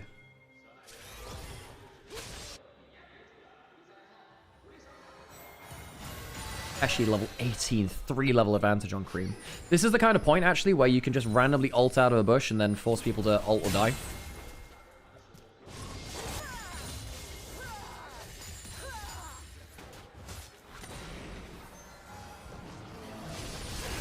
Blue buff steal away. Might be a smite away. Nope, John Hag gets it.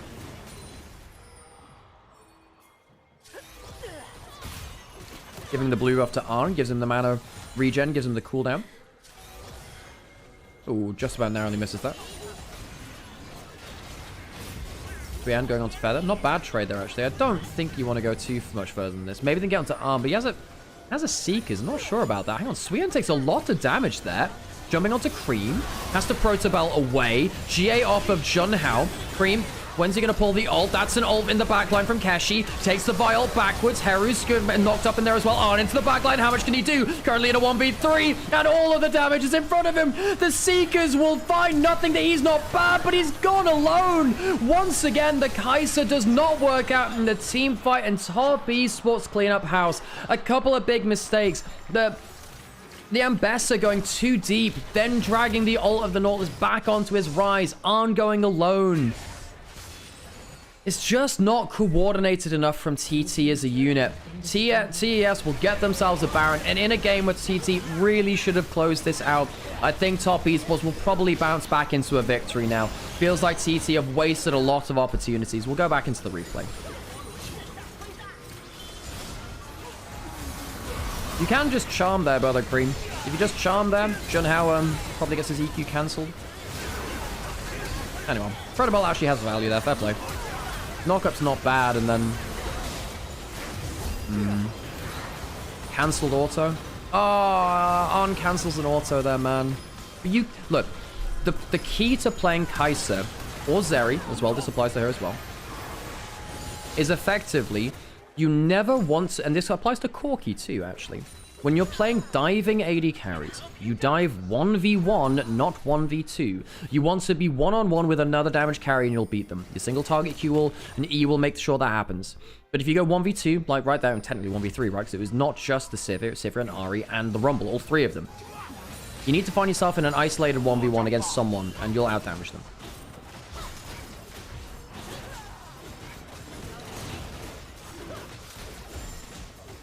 Dragging to Top Esports. Difficult game for them.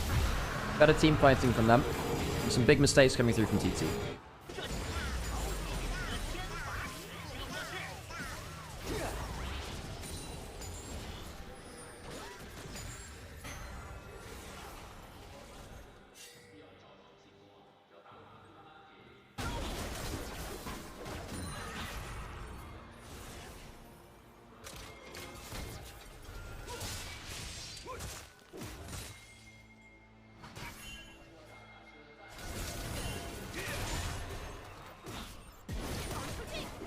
Resting my voice for just 1 minute though. Heru now 2.3k down.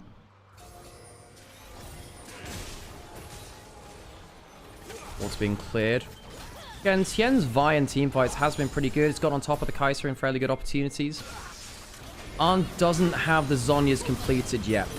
Going golden is Suyan. Not bad damage from Heru. CC's not bad. The equalizer drop down. Towers there. I don't think Feather's going to get that much done. Keshi interrupted by Tien. The ult doesn't get much done. Arn does get the Rumble. Is it enough to get onto someone else though? Cream, what's his cooldowns like? Too many minions for Arn to get that much done. Gets stunned up. Arn's not doing too bad though. Actually decent damage. Cream gets the reset. Just a little bit of HP left. A lot of Top Esports members left. It's currently a 3 for 3, but with that last kill, Keshi alone from his team. Call that 3 for 4. Top Esports, I think they'll lose Vi as well, although Ahri's coming around the corner. GA for GA. Close on this now. Death Dance from Keshi might burn him down. No, not quite. It will remain 3 for 4, but GA taken away from Tien.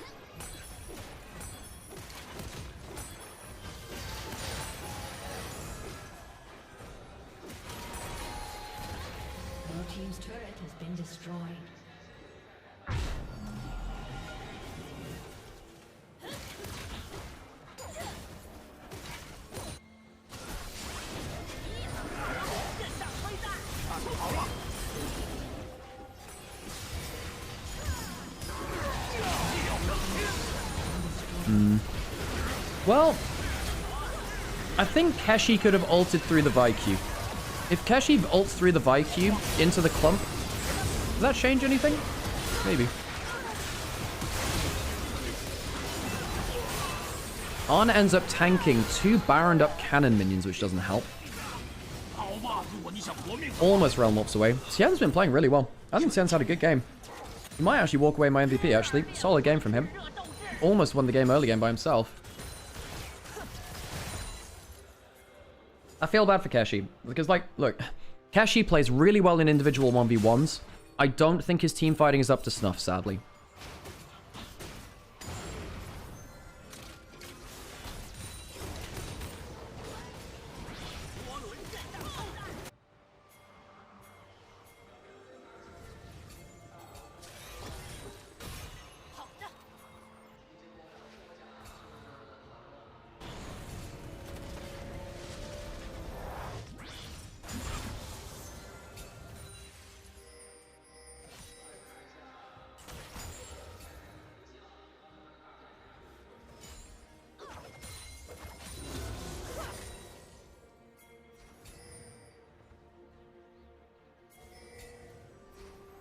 Okay, 1.5 minutes now until the next dragon. Top Esports and Soul Point brought things back to even in gold lead for the first time. Cream has a death cap. He's got a 10-stack mark. Cream had a 10-stack Dark Seal. He sold it for a Seekers. I understand why he sold it for a Seekers. But he had a 10-stack Dark Seal. Yes, exactly. Just go the Magi's. But then, like, why? Look, okay, folks. Don't go Magi's at 30 minutes. Go to, like, 15. You know? The fact that players just don't even understand the basics of items sometimes. Okay, that's a bit harsh. But, like, I think that there's a massive misunderstanding of items in pro play. And I know LS has talked about it. And I know so many other people have as well. Like, I have my little hill that I die on continually for Magi's, and Magi's is one of the most game-breaking items in the game. It can become a one-item win condition. You know, if you have a death cap and you have a 25-stack Magi's, that's 190 AP, 195 AP, I believe, with current current amp ratios and stuff. Also have 10% move speed on it too. It's good stuff. You know, just I don't know. Buying that late without activating it as a win condition sucks. Cream was actually cleaning up a lot of kills here. You could have just gotten a free win condition. And the Proto Belt just not worth it in this kind of game. The active is not that worth on Ahri, I'm telling you. Wow. I swear to God, if he had actually hit that charm and it led to like a game-winning fight, that would have been really funny though, wouldn't it? Baron started, is going to be rushed. There's going to be Baron for Soul Trade. Top Esports will take Cloud Soul. TT very quickly rushing this with the Kai'Sa. That's one of the best Baron DPS champions in the game. Suian heading towards bot lane inner turret. The problem is TT don't have any waves set up for Baron. Like, if TT had the map set up for Baron, I would be happy with this. If they could immediately go mid lane, immediately go top lane. They don't really. So that's going to be about a minute of their Baron wasted, because they're going to have to push in waves. And that means you're only going to have, well, you would have had, what, 6 waves or so to work with. Now you have, like, 3 or 4. And if you mess up with your syncing timing, that's probably going to be, like, 1 or 2 waves of push that you actually get. And that's, of course, if you survive through to doing it. There's every chance that top Esports find an engage. Isn't Cloud Soul the most broken soul in the game? It is pretty good for Sivir. Very good for Alistar. It's okay for Ahri.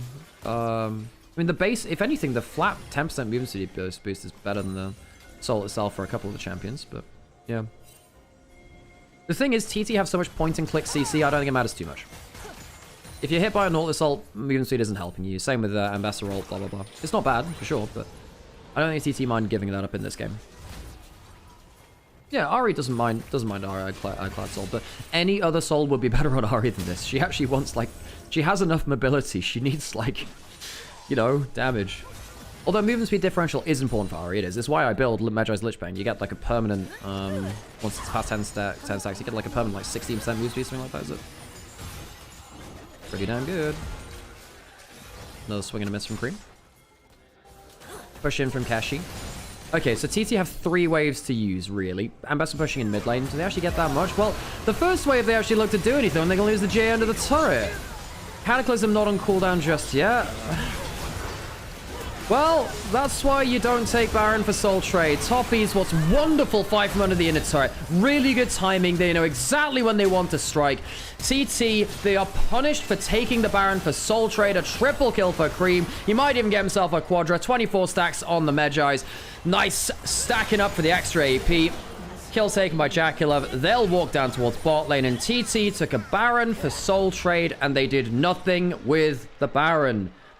Turns out we highlighted all of this. They didn't set up the map for Baron before they actually took it, so when they got out onto the map, they felt pushed to use it.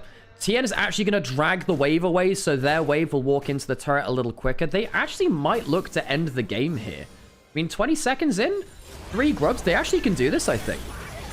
Yeah, tank the turret with the Alistar, why not? Go in as quickly as possible. They're going to get the inhibitor at minimum. 10 seconds on Feather, 30 seconds on Kashi is a huge part of this. Arn does have flash and ult, but the turret's 1 and 2. I think they're going to be down before they can get there. This is going to be the end of the game. No defense from TT. Baron for Soul Trade ends in their lost game. Top Esports, decisive when the opportunity showed itself.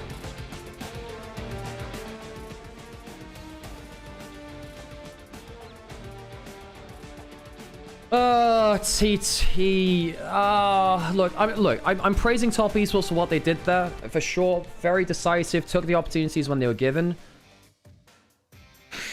But like, you know, TT, they should win that game. I think that Arn had about 3 or 4 bad team fights. He had like 1 very good team fight topside, managed to dive into the backline. That was good. You got a kill in every single lane at around 5 minutes into that game. The Baron throw wasn't great either. They had that first Baron throw under mid lane into turret. That last Baron buff just screamed we have the objective, but what do we do with it? Yeah. Well, that's depressing. Top Esports, look, Top Esports win this game, but I don't think they should be happy either. They threw at like minute 2 or minute 3, you know? They shouldn't have gotten away with that early game. Like, Tien should have had like a free win condition in just getting like a whole quadrant up, getting so far ahead of the German, and they gave up 3 kills in 3 lanes, you know? Yeah, Top Esports, I know, right? I'm genuine. Look, I'm trying to be balanced because Top Esports did play well to come back in that game. I think that Tien had very good team fights. Cream cleaned up well, sure. Lots of good things with that. But, I mean, well, that's an LPL golf graph, you know? That's genuinely quite annoying, you know?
Okay, let's turn the music off and change it back onto the background music. Okay, well, now we see if it's 1 game or 2, I suppose.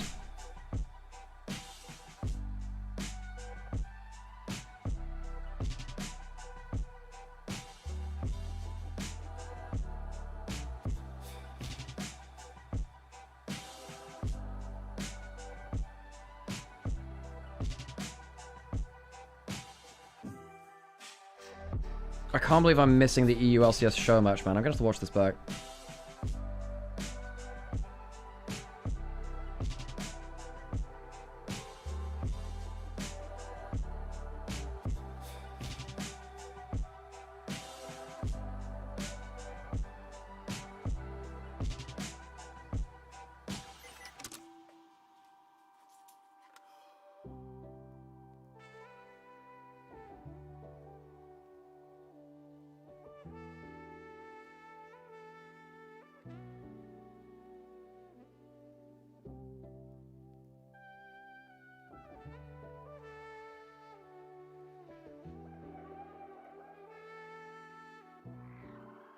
Well, I suppose the logic is if Top Esports can throw the early games, not out of the question that anyone can throw the mid game as well, you know?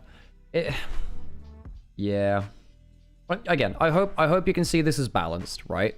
Because like I don't think a Top Esports fan should be fond of this game either. No, the team fighting was pretty good later on, but I don't think you walk away from that game as a Top Esports fan feeling good.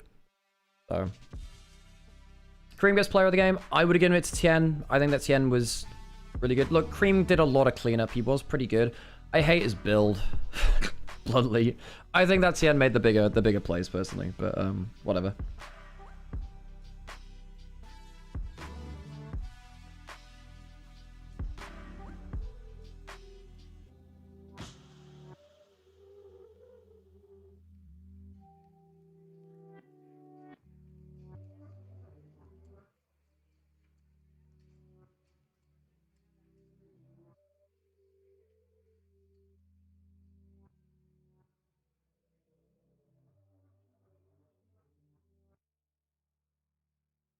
And all the votes went towards Cream as well. Winning with bad items is even more impressive to an extent, yeah.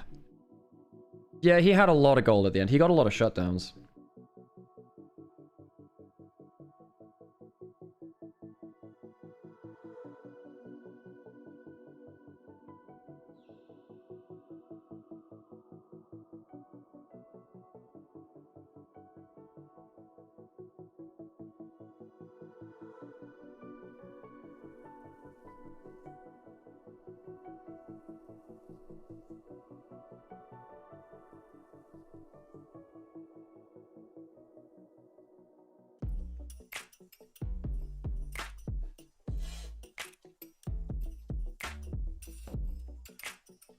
I have a question.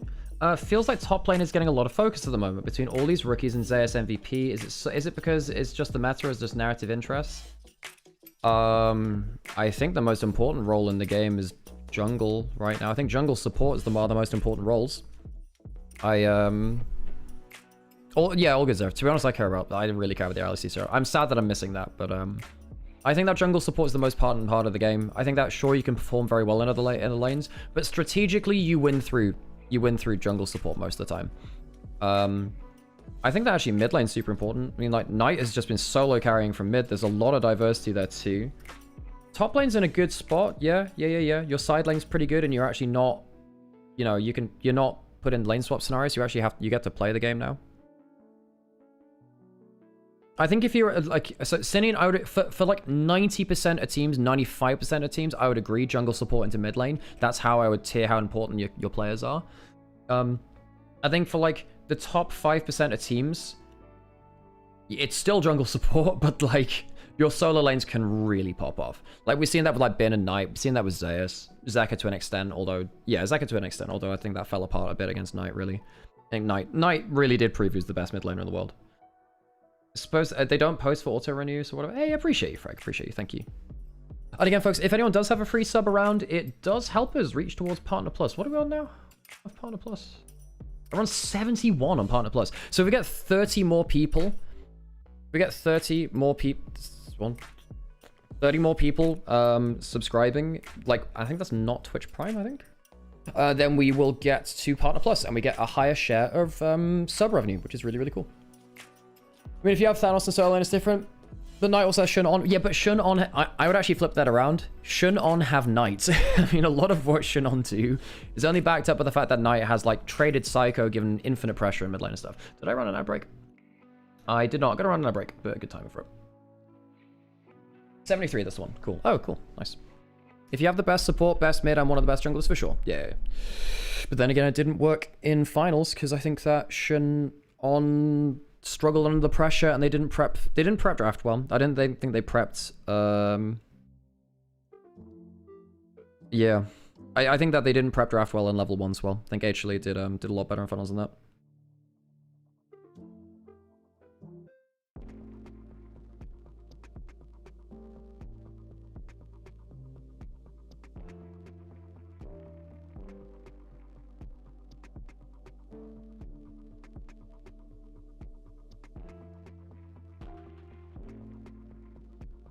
I'm rough.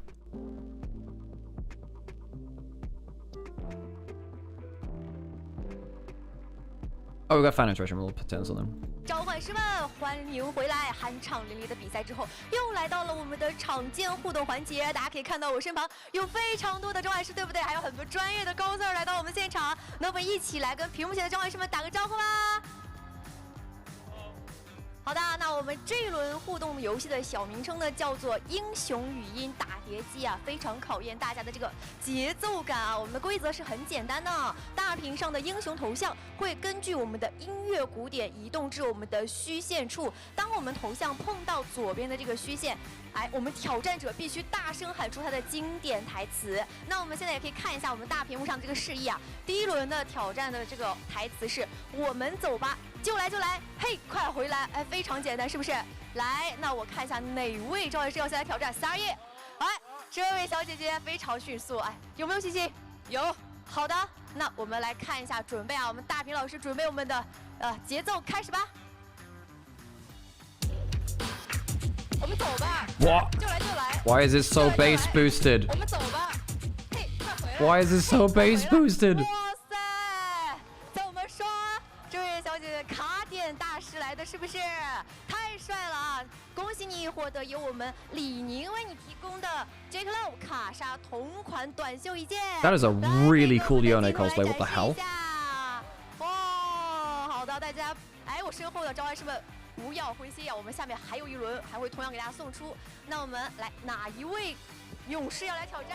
来，这位小哥吧，来，先看一下我们这几个台词：坚如磐石，砸个粉碎，长枪。 Looks so tall. I wonder if he's got like platforms on. 好的，我们 Well, we can't assume the gender, but they look very tall. 坚如磐石，砸个粉碎，砸个粉碎，坚如磐石，长枪一在，长枪一在。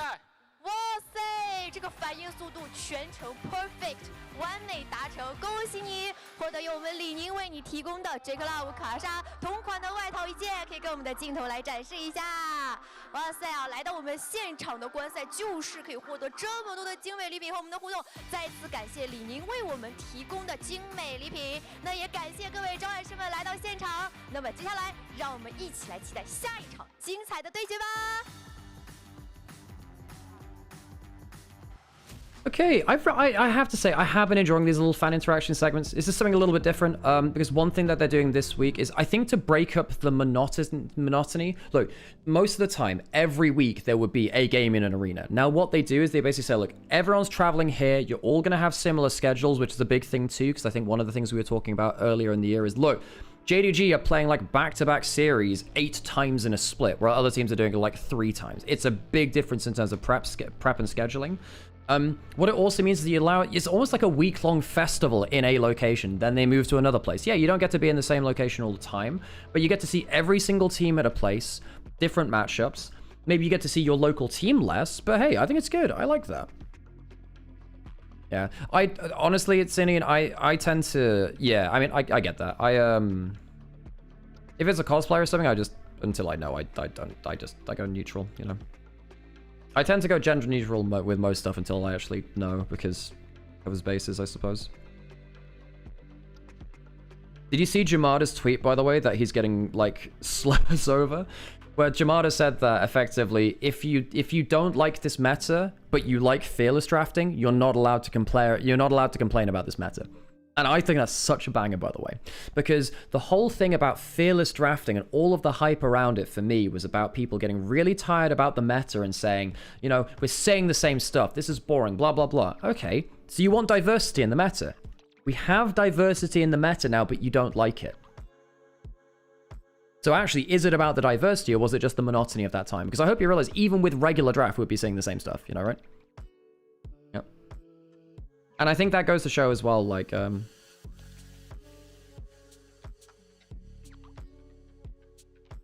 because the thing is that, like, I feel like Fearless has actually been a bit of a placebo. I actually don't think we'd be seeing that much different with Fearless compared to standard draft. Not that much. I think it's a bit of a placebo. I think what it does is mean that you don't get the same exact 5 champions, but you see the same, like, 3 champions rotated in and out. No? So, I love this meta. I can't wait for Riot to destroy it for no reason. I think I like this meta too. I like it a lot. And yeah, I really wish we could see more champions like Fiora and Camille top. Me too. That is a very large discussion, which oh yeah, we can talk about it a bit. Sure, we can talk about it. Split pushing died as a win condition when dragons got overpowered and you must fight for every objective. Now, you can't really choose to give up too many objectives because Mountain Soul is too broken, it spawns too early, it's too easy to take, and it's so hard to actually split push to win. It is not a win condition to have someone in a side lane most of the time.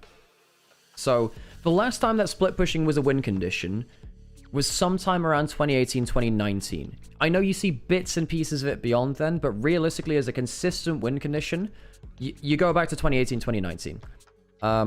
I miss stuff like Fiora, Camille, Aurelia, Riven. To an extent, again, there's a balance to that too. You don't want all of that. But if you think about G2 2018 Worlds, when they played around Wunder, Camille split pushing, that was split pushing as a win condition. And yeah, I think that it's a real sad thing that the art of split pushing, the art of 1-3-1, has been replaced with you must dragon fight all the time. Surviving, yeah, just about. I'm taking it chill between games, Sam, but yeah, it's been alright.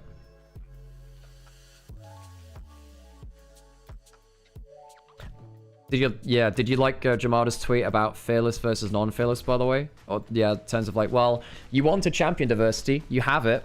What now? And personally, I think that fearless and non-fearless doesn't. I don't think that fearless changes many of the champions we actually see. I just think it changes the quality of the gameplay we see. I think it's such a placebo. I think it's such a placebo buff. I actually don't think it changes that much at all. It'll change one or two pieces. Like it helps the mid-tier and bottom tier teams. I don't think it changes much for top tier teams personally. Thank you for the follow, by the way. Is that TheShy or Ishi? I appreciate you though. Yesterday, game 1 GTM core was so low quality. I didn't get to see all of that. They removed Banner of Command from Classic, by the way, because it was beyond the Season 3 thing.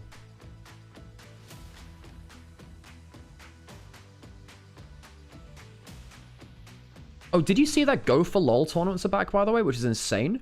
Where like every event is a single day long, and you can, that's fantastic, by the way. This is exactly what I wanted. That's so cool. I'm so looking forward to that. Wasn't there a Kali bot lane? Yeah, Super played a Kali against Hans Sam as Victor, and Victor, Hans looked bad. Hey, Zeref. Yeah, I'm gonna have to rewatch the show matches now. That's crazy. I really want to watch the show matches. I'm sad I'm missing them. Who's casting?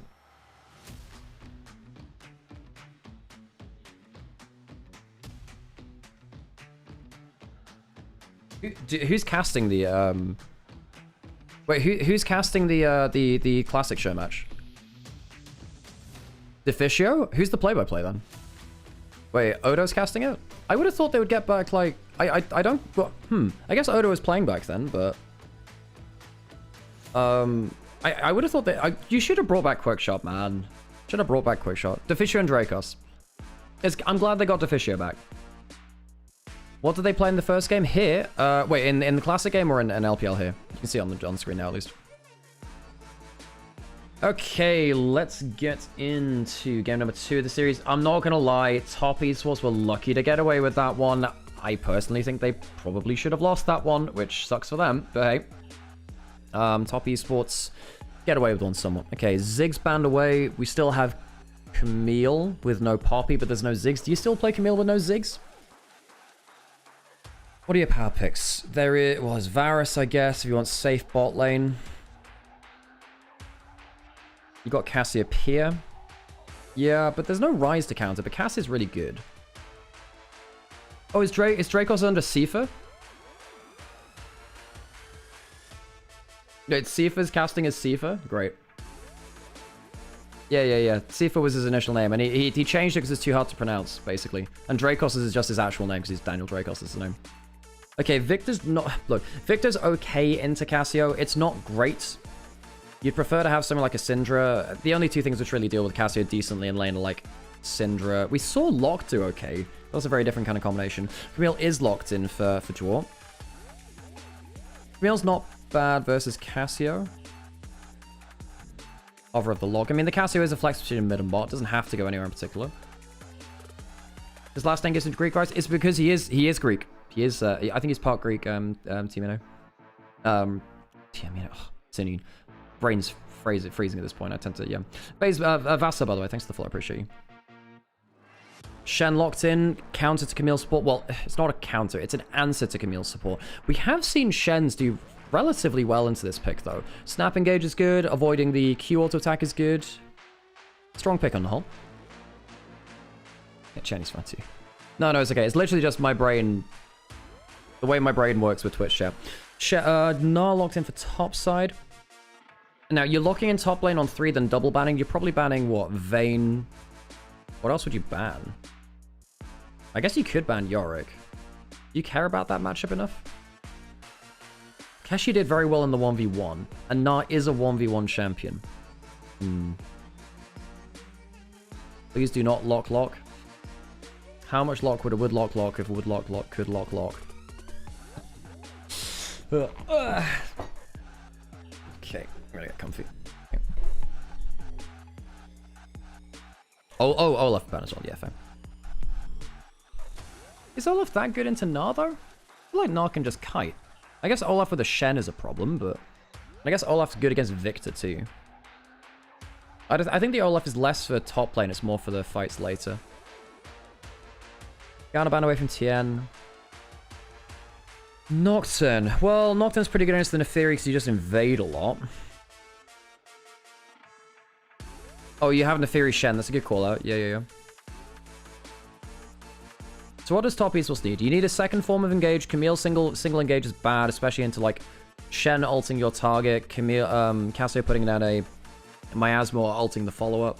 You need another form of engage. Pantheon's weird. You're matching global with global. Not a great matchup versus Neferi.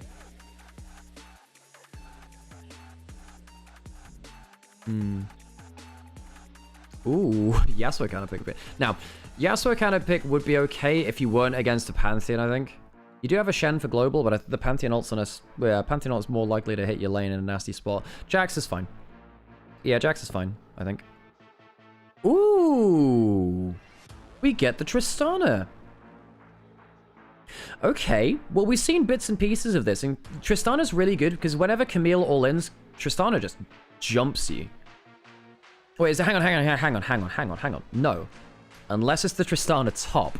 I'm thinking about this the wrong way. That's a Tristana top into the Nub. That's going to be bully lane there. Which means that Swian's job now is to just survive the Tristana matchup until you get Ninja Tabby, and just hope to God that Pantheon flips your lane. Annie gets locked in, which means it's Cassio bot, Annie into the mid lane. That's fine, actually. So the Cassio will just look to survive bot lane. Now, you have counter pick and well, you can put the Victor bot lane now. You can put the Victor bot lane, and then the Akali comes through. Now, okay, but we did see the Akali go bot lane yesterday in LEC. Please tell me it's actually Akali. No way is it Jackie Love Akali. That would be so funny. I think it's got to be Victor bot lane. You just try and poke out the Tristana. This is so funny, man. This meta is so cooked, but I kind of love it. It's so cooked, but I kind of love it. We have double mages on both sides, and we have a pseudo AD carry for one team and an AD carry for the other team in top lane, because Nar's a half AD carry. Dude, these flex mixers are so cool. I'm going to put on air break so we don't get ads in game. Thanks for supporting the stream. Remember to download Opera GX if you haven't already, because it helps me. Download Opera GX and sign up to it. Gives us some extra money in pocket. This is such a fun meta. Oh, come on. Look, I know it's Cream, and Cream is one of the best Akalis in the LPL. Part of me kind of needs to see Jackie Love on Akali one time in my life, though. Just to see if he's as psychopathic on that as he was historically on his AD carries.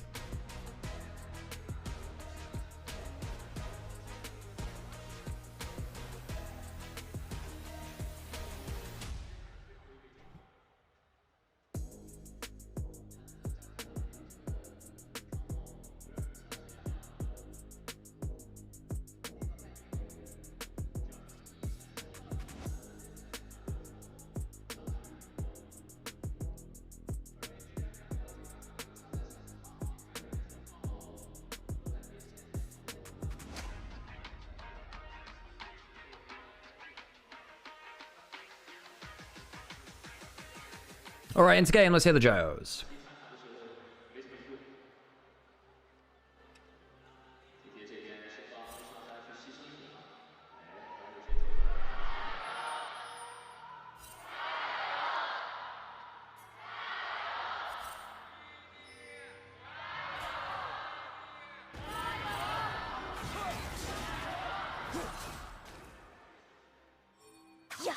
Cream, decent level 1, actually. Now, Cream is a very confident Akali. We have supports top lane at level 1. We have supports top lane at level 1, but I don't think Joe expected Feather to be there. Good level 1 prep. However, the thing is, the damage has gone on to Keshi, and the damage has gone on to Duo instead. I think Swian makes the mistake here, because what you should be doing... Oh my god, he flashed forward, but he doesn't get the stun onto Keshi. That could be a problem. Oh, Duo, that could be a mistake. He's actually gotten away with it, though. Now, okay, big thing here is that Keshi is low HP. That means that he doesn't get to abuse his early levels. Yeah, I know that Feather wanted to get the kill here, too. The fact that we're getting supports laning top lane at level 1 is utterly psychotic. This is diabolical. Don't tell him. They're going to dive him. they might just dive it. They want to dive him. They want to flash taunt. If Kashi's got level 2, they actually could just jump at him with the jump. Does get level 2 off the wave. But unironically, this is actually better for the Gnar than it often is versus the Tristana. What is this? This is diabolical. Tien might go for a flash mid lane. Level 3 for Cream. He might just go forwards with the W now. Stun almost there for Heru. Does get the stun now. Jumps forwards. Dwarves coming in. Junhao's here as well. Tries to get a good burst going to the level 1. Camille! Jumps past him. Might end up dying because of the taunt now. Can Cream get a follow-up kill?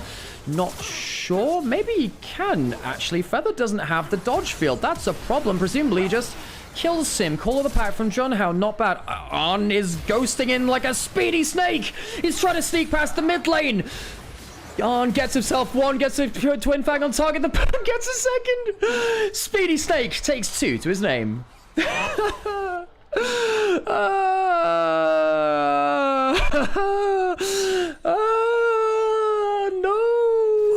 No! What is happening? No! No! No!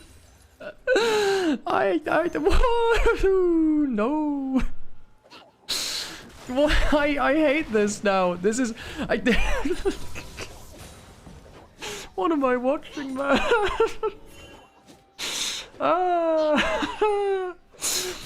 Thing is, though, low-key, I love this. It's just so... This is just like a fever dream. We've got supports in top lane at level 1, even though it's an anti-lane swap meta. We've got an AD carry ghosting up from bot lane to mid lane at, like, level 3. They're gonna dive Swian. Oh my god, they're gonna dive him. If they get the taunt, he dies. Okay, it doesn't quite land it. Oh, Jesus, man. Oh, chat, hold me. I don't think I can take this. Cassie didn't miss anything. It was really good play by On. He did hit everything. Great miasma. I thought that Pantheon at the early levels would just be slaughtering them there, but I guess not. I guess Neferi just does a lot on it.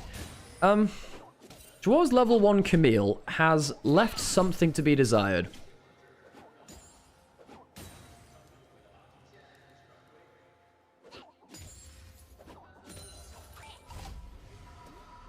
Oh, sorry, Cassie, didn't miss that. Sorry, didn't miss anything in terms of CS. Sorry, I misread some of the messages there. My bad.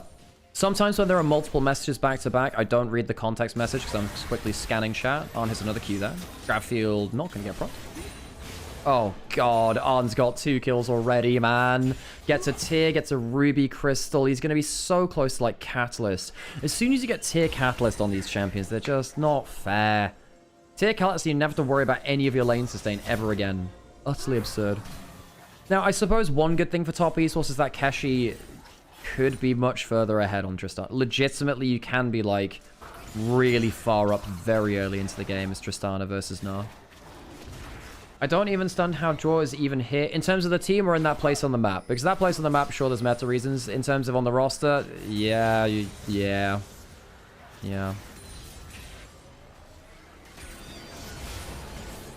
Pinkwall goes down. Can't stop the recall anyway, because Pantheon will just kill you. Kill you to death. Recall coming out of Arn. Has he got Catalyst now? Oh, he's gotten Swiftness boots! This is such a speedy snake, man! Cream is also slightly down now, weirdly, due to the early plays. Heru also has ult, so he's going to miss a wave, minion or two from that wave. First lights come through. Jackal, has Jackal ever played Victor? But maybe he did, actually. Because he did play back in 2018. Obviously, he did. He won in 2018.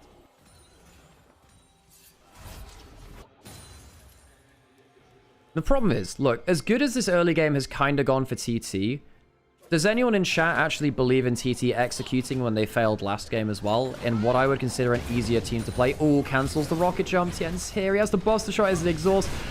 He's literally just stood still. He flashes. He's just used the Buster Shot already. Q lands. I think they killed this. Gets the W on target. Oh, Keshi.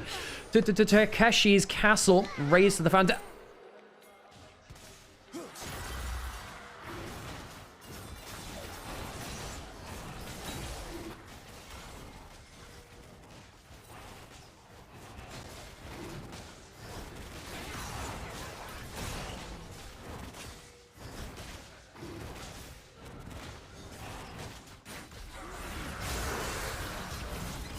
Alright. Arn puts the ult down.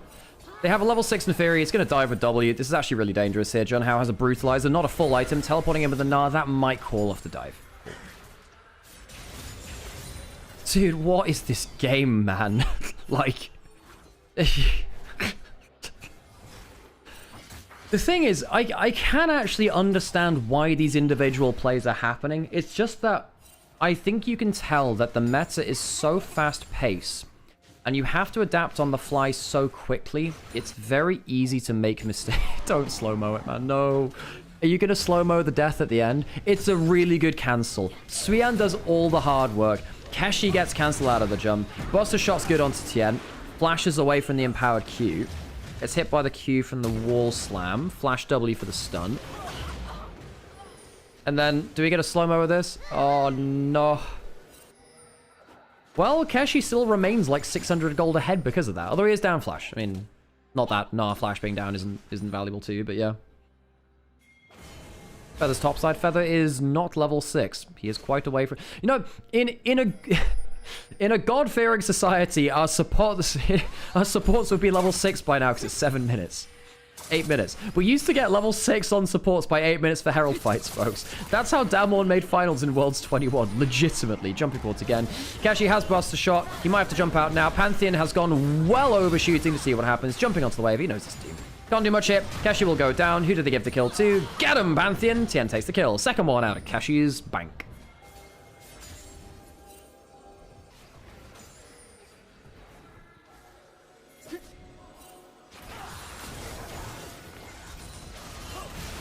Jumping forwards from Tien. Feather. Caught out. Uses the heal. Does have flash. He shouldn't... Well, there is an ult from Akali, which means now the flash is actually maybe low-key kill angle. When's his shadow dash back up? Waiting to see if anyone came around the corner. He didn't want to jump into an Annie, so he just takes the flash and leaves.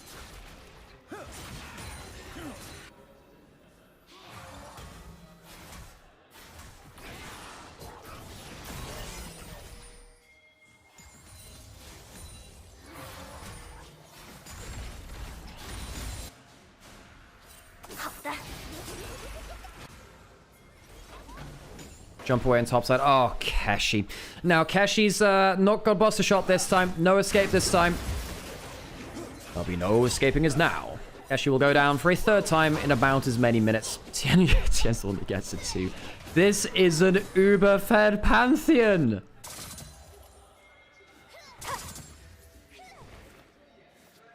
What was the Darth Vader quote? There'll be no one to stop us now. No, it was something about the Senate, Galactic Senate. Oh, something from A New Hope. I can't remember. Oh. Well, Suyan does got Mega, is on... Oh, that's not a bad play in there. Doesn't have an extra stun, though. Finally, something is returned in topside. They get a kill onto Suyan. The kill goes to Junhao. He's not in a bad spot himself. They finally get one back onto the Mega Gnar after Tien has visited his lane a bunch of times back-to-back.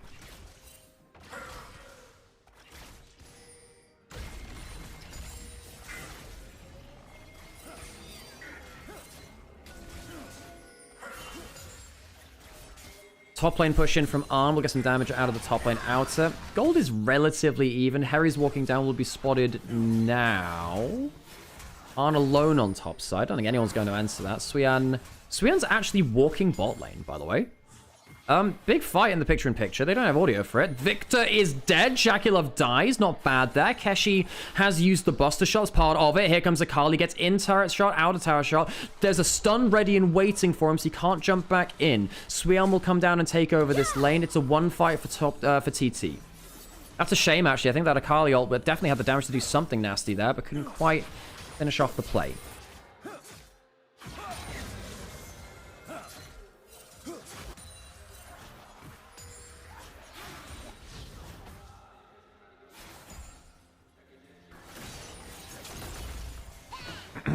Suyan jumping fine to Keshi. Keshi has a jump, but he doesn't have Buster Shot. Lethal Tempo coming through. Flash forward from Draw. Will not quite be able to get that. Empowered E gets the move speed. I think he'll just walk forward and get the stun. There you go. A 5th kill for TES. He's killed him 4 times. He's just gone to the bank of Keshi and said, my liege, may I have another kill? And he's getting it, in fairness. Keshi Dono, I request additional resources. Our general is in grave danger, as Shogun 2 Total War would tell you.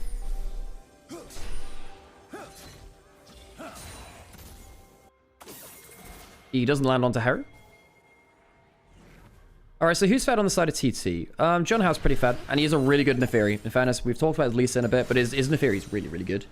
Keshi is weird. Neither top lane's fed. I think actually just top lane is just, I don't know, an orphanage? I don't know, what? They're not well fed. No, orphanages are alright sometimes.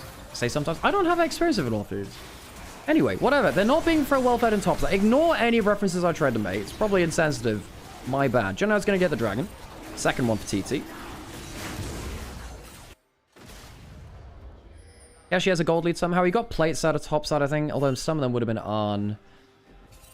And he did get the kill, because the thing is, Suyan didn't get any of the kills in top lane. It's been Tien that's been getting them. He does have Warden's Mail, he does have Doran's Helm, he does have the Boots now. So he's actually not... Now, the thing is, Suyan's actually not in a bad spot now. He should realistically be not winning the matchup, but he's safe in the matchup now, because just Keshi's not going to do great damage. If you go Ninja Tabi for Ninja Tabi and nothing else is in the equation, I mean, Gnar wins. He's got mixed damage as well, right? John Howe walking over many wards. Many wards. I think Tien kind of does need the kills versus the TT comp. You could say the same for Suyan in the individual top lane matchup. I don't mind Tien getting the gold. At this point, Suyan has reached his point of power, which is effectively you get... you're within touching distance by the time you reach steel caps plus a little bit of armor and HP. As soon as you have that, you're actually not bad. And the Doran's Helm does scale quite well as a Doran's item. Not actually sure Feather wants that. Whatever, it's fine. Doesn't make much of a difference. There's a level advantage on Jun Hao. That's one big thing. About, what, 50 CS? Or 40 rather. 40 CS ahead. No, 30. Blech. Numbers hard.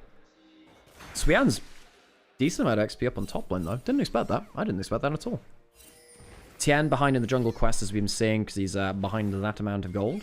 Eru, Cream doesn't know there's someone around the corner, right? Here comes the Pantheon, goes into the W. Here comes Jun Hao. They go on to Tien. That's a lot of damage. I think he just dies to this. I think they're trying to trade in terms of 1-for-1 between this, but they have a channel. Bad mistake by Top Esports. They were ready and waiting. TT pull the trap. You've activated my trap card. Stand united. It activates when you get too ballsy in mid lane, apparently. Great ult by Feather. They weren't tracking the Shen. I don't get why they thought they could make that kill. They didn't have eyes on Jun Hao. Neferi is a remarkably long-range follow-up champion. Great counter-ganker. He gets involved. Now it's Jun Hao's 303. Gets a shutdown on Tien, by the way, so he's 600 gold ahead. That was just so unnecessary. You were doing fine. Jun Hao's walking onto draw now. Here comes Jackie He's taunted up. This isn't awful, actually. Chaos Storm comes in. Hextech Ultimatum. Jun Hao's going to give a shutdown to Jackie Love. No, he clicks on the Hexgate. He clicks on the Hexgate and doesn't get the last skill in. Keshi's here. Does have Buster Shot. Has to use a good double taunt. Does it enough, though? I'm not quite sure. Harry walking up. Maybe it is. Needs a little bit more damage. Arn walking into the equation now. Suyan is going to leave the scene of the crime. Double kill over to... Well, Suyan gets one of them. It's actually out alive. Cream doesn't have ult. What a mess of a game. I think that's what we'll put it down to. Cream goes in, dodges the ult. Tien is now hit. Hang on a second. We can still fight, chat. Cream is going to get hex gated on. He does have flash. He will flash now. There is a stun coming ready from Harry, who doesn't have flash for the next few seconds. I think Cream is okay. It's actually a little bit close. He's safe. All right. Jesus. Okay. A lot of people died. Don't ask me to count up the amount of kills. It was too many. Add another one. Yeah, sure. Why not? Cream's dead. Jumping force. Can't get the kill back. The Camille does not have a flash. Does not have an ult to carry on the play. Here is a Molten Shield and will live. God damn, man.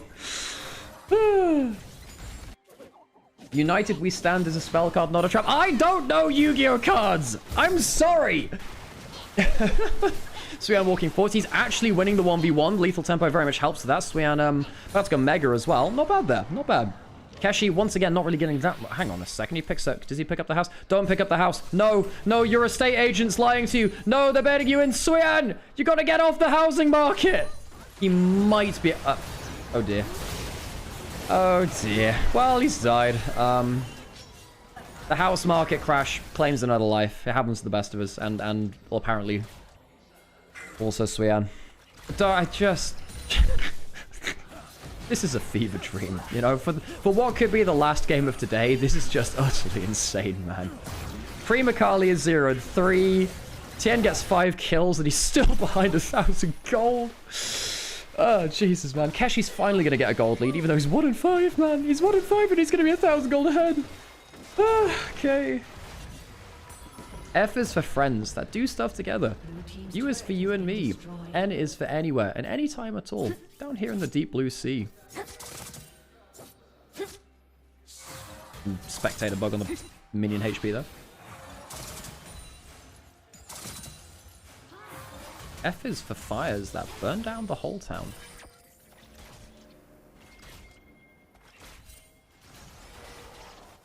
Okay, where to go next? 3.5k lead for TT. That is big. It's also bigger if, you know, you are losing an vision control. This guy's gonna die so quickly if he walks up. That's the taunt. That is a very dead Camille. Draw's vision control has not been good in the first 2 series. Even on the Karma in the first series, he was not great at that point. He's walked up a couple of times between his beyond his safe boundaries. Feels like he's died quite a lot searching the fog of war areas of the map. Did you ever do that Rosa Redeemed last stream? I'm actually not sure. I can't remember it, so perhaps not. My bad. Hang on a second. We're gonna fight in the jungle again. Apologies, man. It's been yeah, apologies. It's been a long couple of days. I can rescind it for now so you get your points back, but if you want to redeem it again, feel free.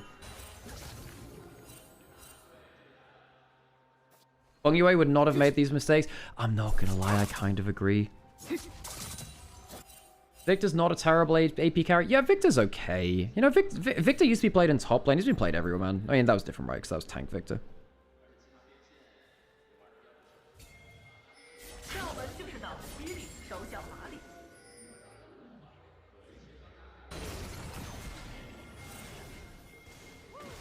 Okay, so no objectives up right now.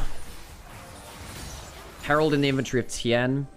Objective bounties are on the table for top esports. There is a sole point for TT.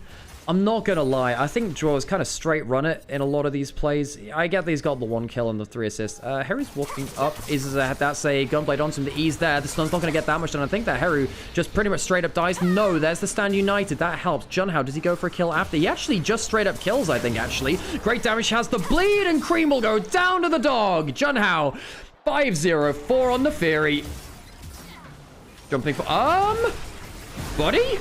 Keshi? Yo, my dude, that is not the play you were looking for. Needs 1 more Q. It's to the side. Maybe it is the play he was looking for. And Speedy Snake rides again. A flush for a twin bite. A twin fang. Sinks the fangs. Needs a bit more healing. Stunned by draw off the wall. The taunt onto him. A little bit more of those empowered twin fangs will go a long way here. Here comes Heru, and Arn's alive until the ignite takes him down. Kill for Keshi. Once more onto Dwo, who's once again given up another kill. Suian goes down. He teleported in. Well, he didn't teleport in, but he dives in for what?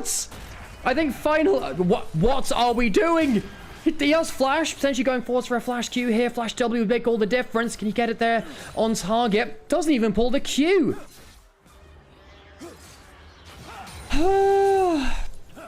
26 kills in 20 minutes. We are heading towards that glorious over a kill a minute game. Holy crap, man. Don't give me another game. I want to sleep. We've got another 3 series day tomorrow. Don't give me another game, please.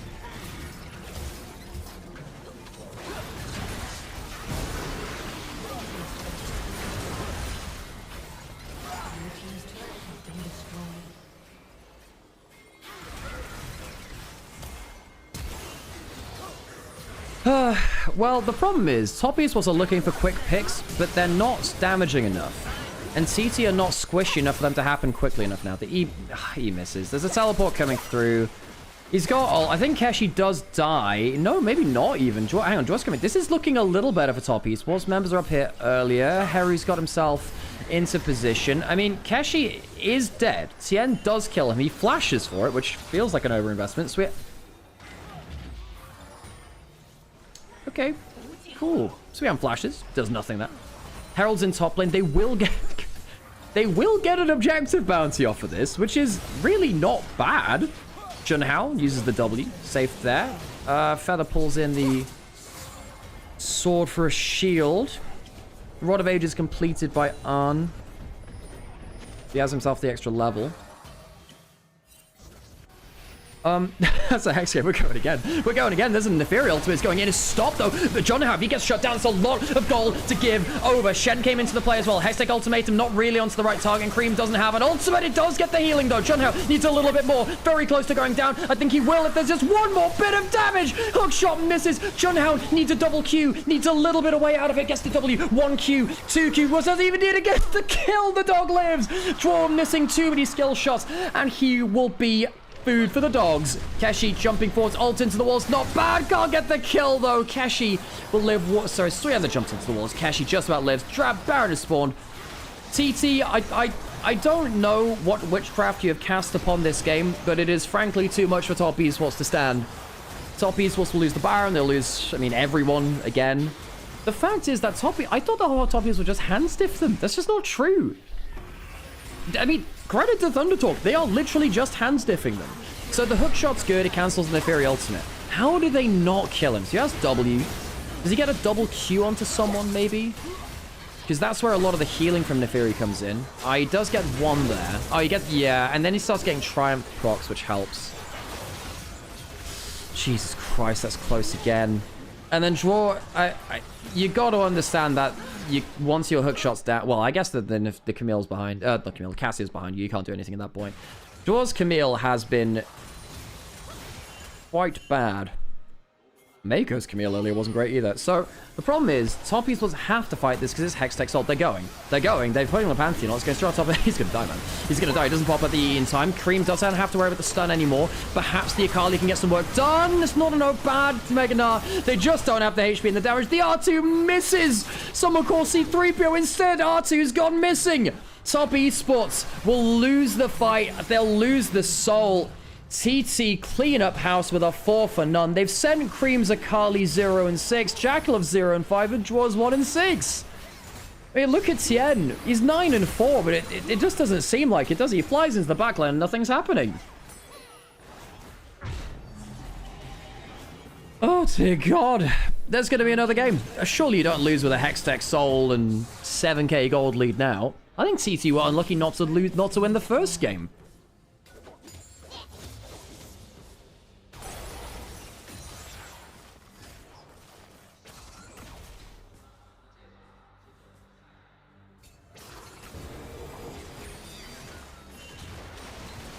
A quick reprieve.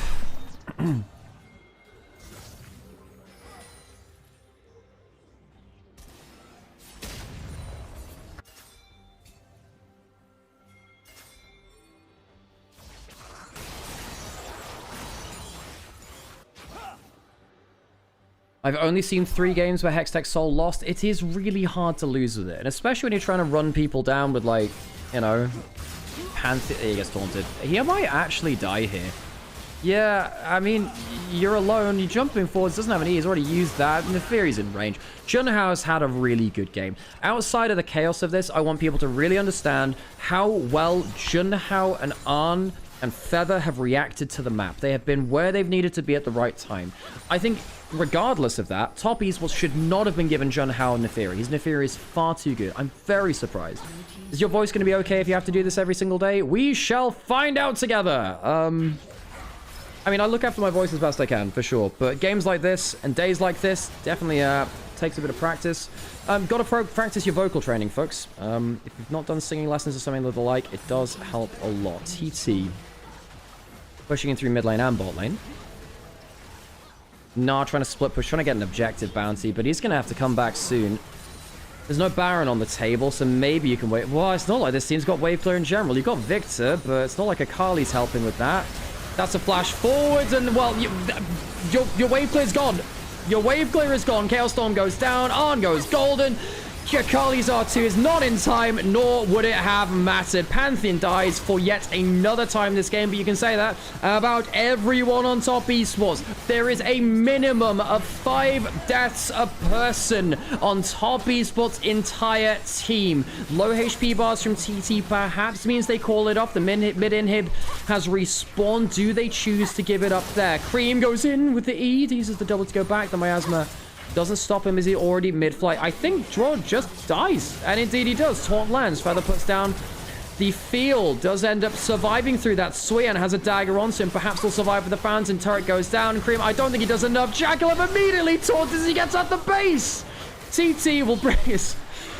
Oh, god damn it. They do bring us to a third game. If it's anything like this, I'm just going to give myself a lobotomy. Game 3 coming right up.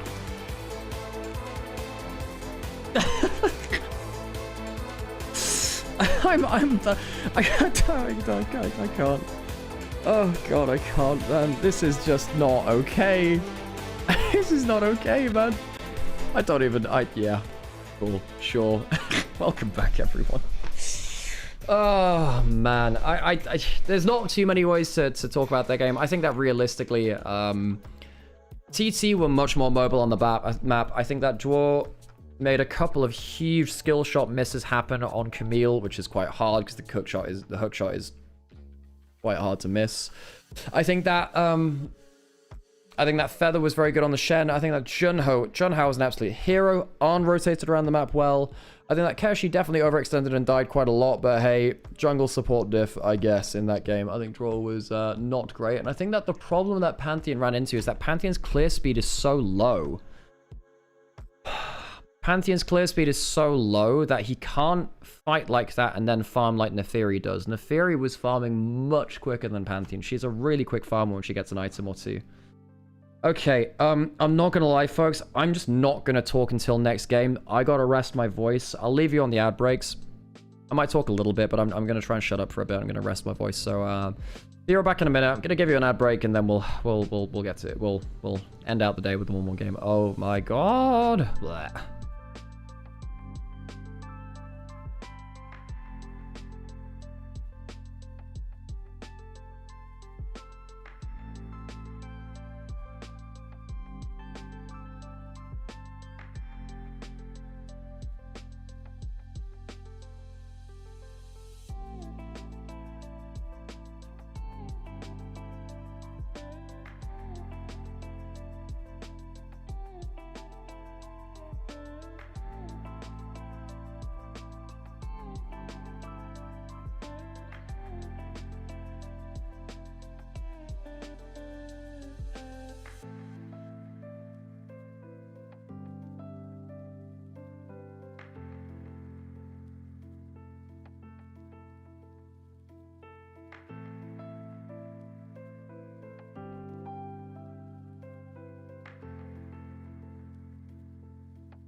这里依旧是深圳主场的比赛现场，我是彤彤。那么滔博跟 TT 已经战至决胜局，那我身边也围绕着两队的粉丝啊，我们先跟屏幕前的老师们打个招呼吧。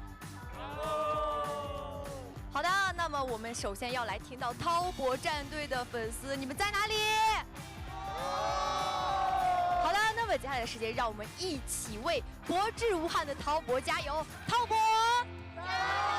滔博，加油 ！OK， 那 TT 这边一定不能认输，是不是？我们的气势上 ，TT 的粉丝在哪里？好的，那我们 TT 也让我们一起来为我们燃梦青春、携舞同行的 TT 加油 ！TT， 加油 ！TT， 加油！好的，感谢现场各位召唤师们的加油助威，相信选手们马上就要登场，来听到我们的加油呐喊了。最后，让我们一起再为两支战队加油！滔博，加油 ！TT， 加油！好的，再次感谢各位召唤师们的参与啊！相信我们的呐喊不止，战斗不息，即将开始的决胜时刻，让我们一起来期待一下吧！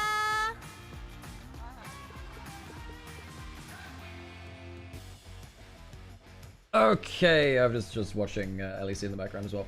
Oh, sorry, EULCS. Oh my god, they're trying to dive the fountain. There you go. Hey, it's so cool to see those names back again, by the way. Like, for those of you that weren't watching in, like, the old days of EULCS, there were some special players there, you know? Man, get to see Forgiven, Frog, and Alex each on the stage.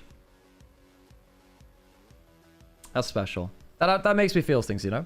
I never watched EULCS. It was a really good time. I have very, very special memories of that. I grew up with EULCS, you know? I grew up with that era of League. Same with OGN. Same with NALCS as well. You know, like watching Yellowstar, NIF. You know, I mean, I was an Alliance fan back in 2014. I thought that team was so fun to watch. Obviously, then they fell apart after that, so I kind of stopped supporting that. But yeah, 2018 is when I started watching. 2018 was weird because you missed the worst years of 2016, 2017, which were not great. The meta was bad. The meta in that year was really, really bad. Oh, thanks to the RPGX thing as well. Yeah. It's great seeing Froggen again there too. Oh, Froggen was so good. I also saw Froggen win one of the very first EU Masters rather in 2018. Hey, that's great. And Forgiven was on that team actually. That was the original Origin lineup. Dude, Cyanide looks so different with a beard. He looks so different with a beard. Okay, we're pretty close to game 3 now. Oh yeah, and Go for LOL is back. Go for LOL is back, which means that like single day events are back. Whatever near Nico was the newest champ. Nico was around. Oh, when should she come out? Was she 20? She was. God, so she was pretty recent though, wasn't she? Hey, Shock's on cast as well. Shock's and Deficio, man. I do wish that they'd reached out to Quickshot personally. You know, to be honest, I think Quickshot is like, he has suffered enough for what happened, you know? I think it would have been really special to bring back Quickshot for this personally. He would have gone. He would have paid for himself. You know, it would have been really special. I'm really sad they didn't reach out to him. Yeah. And I think it would have been special for people watching as well. But I'm with Quickshot, a lot of stuff, Solly. Basically stuff around 2023 Worlds. Some stuff which happened just off camera, basically.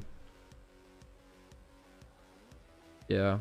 But personally, look, Quickshot's been endlessly apologetic for it, and I think he's done his time effectively, you know? Anyway, we're pretty close into game 3 here over in LPL. So we'll get into our end of the day. One day I'll be a Riot CEO and bring back Quickshot. Nice. As someone who went to school with TheShy, maybe Alex knows it? Wait, TheShy went to Warwick? Wait, what? Huh? Oh, you know someone that went to school with TheShy. Right, cool. Or maybe, I'm not sure. We'll see. Anyway, let's get ourselves in draft. Sorry, I misread that. That's my bad. Am I going to play Classic? Oh, yeah, I'm going to play Classic. Hell yeah. Now they've brought back Assassin Ari. I actually wasn't going to play. I'm not sure if I do know Cat. I'm not sure.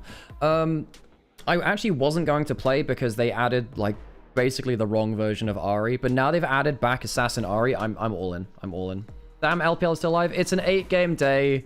Last game, we had just like full fiesta, 11 kill Neferi. Junhao should never be getting Neferi or Lee Sin. I can't believe Top Esports gave them Neferi. Just ban Junhao's champions and you've done half the path battle, you know? You've got to research your opponents. Ziggs banned away, even though there's no Camille. I guess Ziggs is just powerful in general right now. Classic Ahri for the memes, hell yeah. Fun fact about adding in the Assassin Ahri, the non-Assassin Ahri was killing people without using EQ. Yeah, in Season 5, they added a lot of AP ratios to help on wave clear. Assassin Ahri was way more dependent on hitting skill shots, although DFG...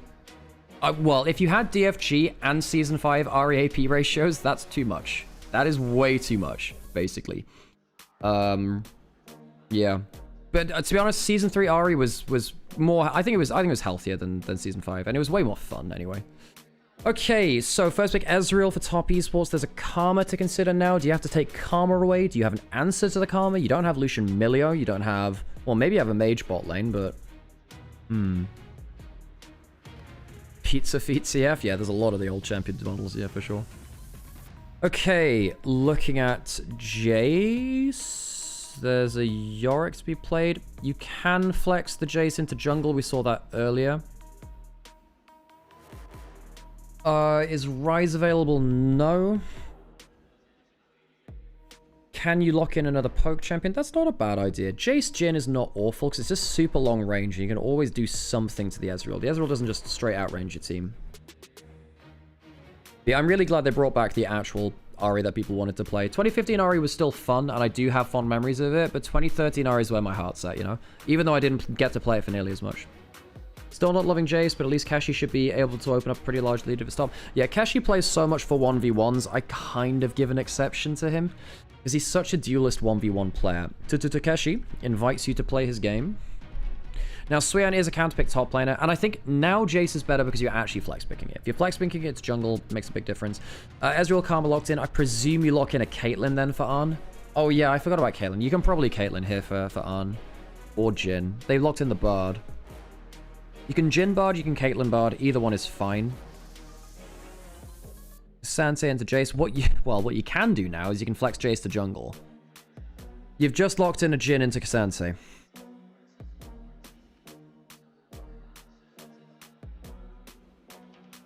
Well, that's draft over. There you go. That's it. That's draft over. You've locked in a Jhin into Sanse with a Karma Shield.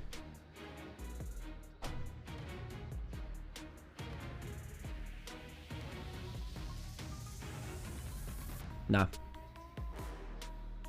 That's depressing as hell.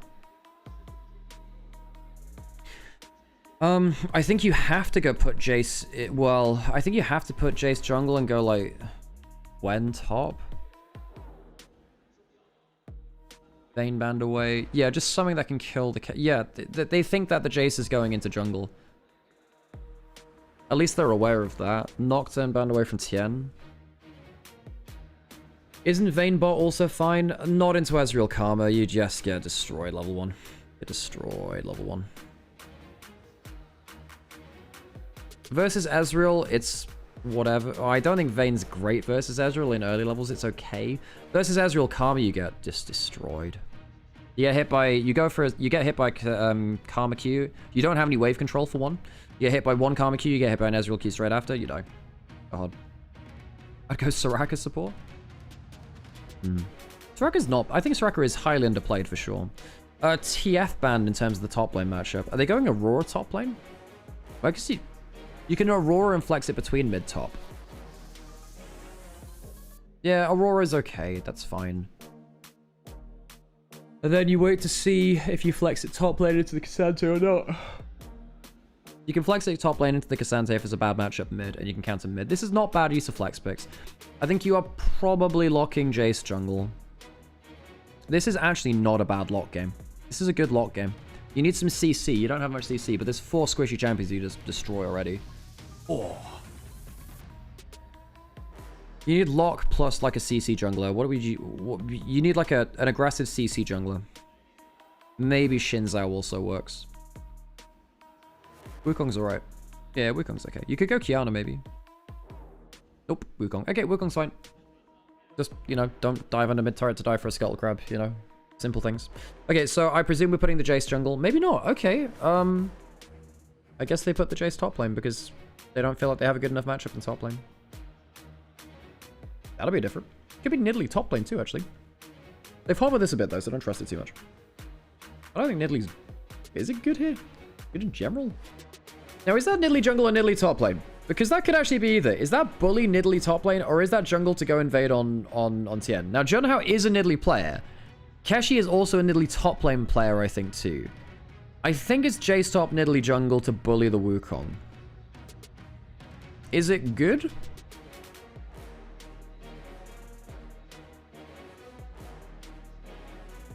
Methinks? I mean, Nidalee top lane is not the best. It's a real loss condition. At least Nidalee jungle scales a bit better. So you're going Jace into Cassante. That is somewhat of a scary matchup. I'm going to go for a quick ad break now, folks. That's in game.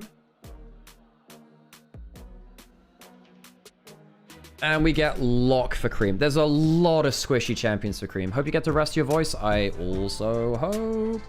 So I think that's a really good Lock angle.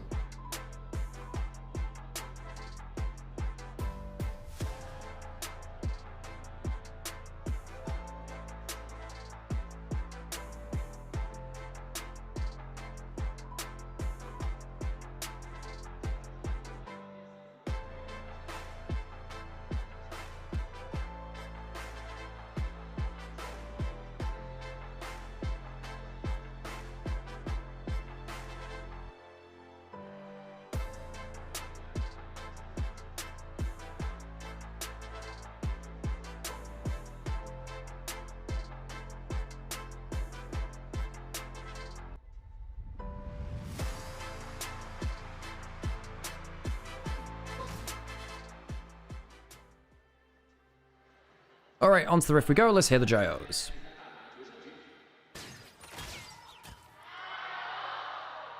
That's a visual bug, by the way.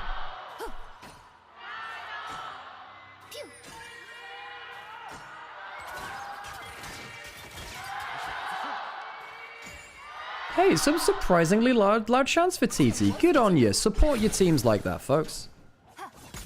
Well, turns out if Aurora hits a Q and an auto, you do win. I would imagine Locke maybe one-shots you with his current numbers is the problem. Cream, well, walks in aggressively and doesn't get that much done, really. That's a visual bug, by the way. When Locke hits you with his first Q, just on Spectator, your character model just goes invisible.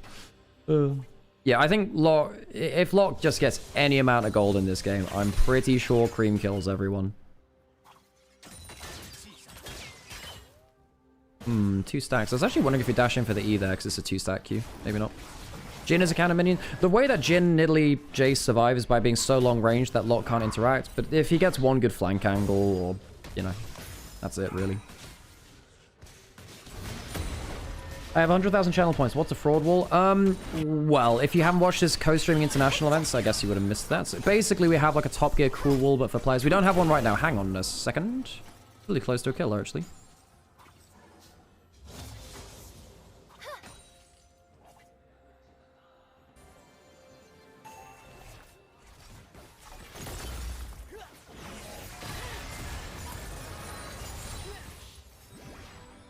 This.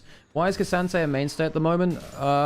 He's one of the few good tanks in meta, and he has an okay. He's specifically good into Jace, but he can do that. He can EW and get a decent trade onto him. And later on, if Jace makes a mistake, you kill him. Now, if Jace plays well and doesn't get hit by any skill shots, then he just destroys you, right? But that you can actually win lane as Cassante. Well, you can get kills versus Jace as Cassante occasionally. Can we add an Ari cosplay stream award for 100,000 points? Oh, I did promise that at some point ages ago. John Howe's looking for the kill. Flash on Swian. Oh, dear. Oh, okay. Actually survives it. Fair play. He actually lives through that. I did not expect that. I thought he'd at least have to flash. Didn't have to. Fair play. Aftershock works out. Aftershock came on the right timing there for that, though. Bard's tunneling back to lane. Yeah, Cassante's really hard to dive. He's just a good... Also, one of the other reasons is that if you ever reach late game and you get lots of XP on Cassante, he is so tanky. Oh my god. Like, a level 20 Cassante is just not fair.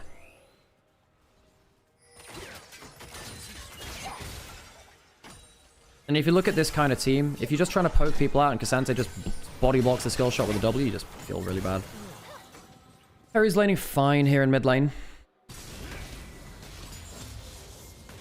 There's no champion I can cosplay. Well, I mean, just cosplay for the finder, right? Cosplays for everyone, just cosplay what you want.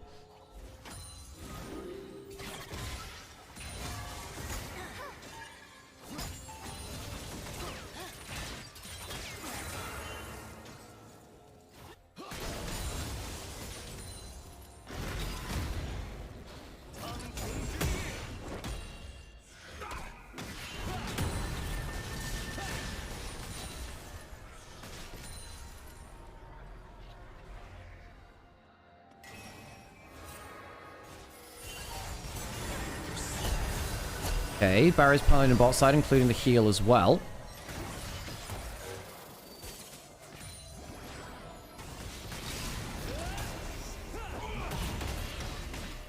Swian going low. The Jace showcasing exactly why you can bully the lane, though. Q misses there from Swian, doesn't get the slow or the extra damage. Kashi, good 1v1 player, as Jace has been powerful. Solo killed Knight the other day on it.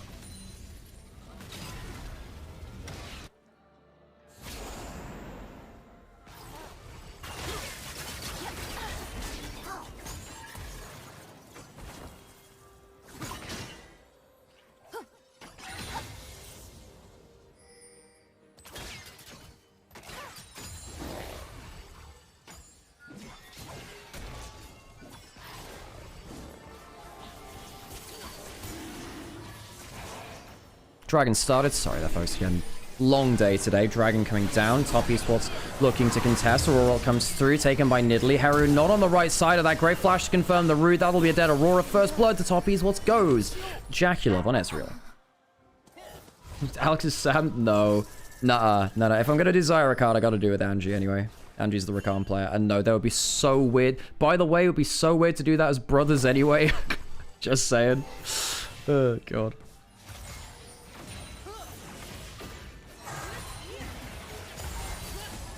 The most cursed one would be me doing Ahri and Sam doing Evelyn. That would be so cursed. Oh, God.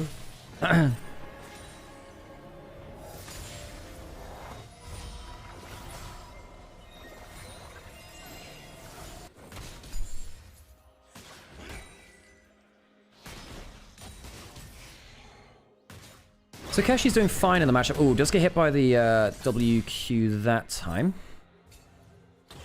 Oh, Armor of the 5th Age, Tarek? Yeah. Yeah, I don't have the bravery to pull off something like that. It does hit a couple of nails there. Good damage, man. Yeah, Locke for sure does have damage numbers. Harry also used Flash. He's ran the Ignite. We're seeing a lot of mid laners run Ignite versus Locke because it stops his W healing from being so obnoxious. So if you all in and he's got W running, then he doesn't get to heal all that back at the end of a trade. Darius Draven? Yeah, we could do Yasuo anyway, Darius Draven.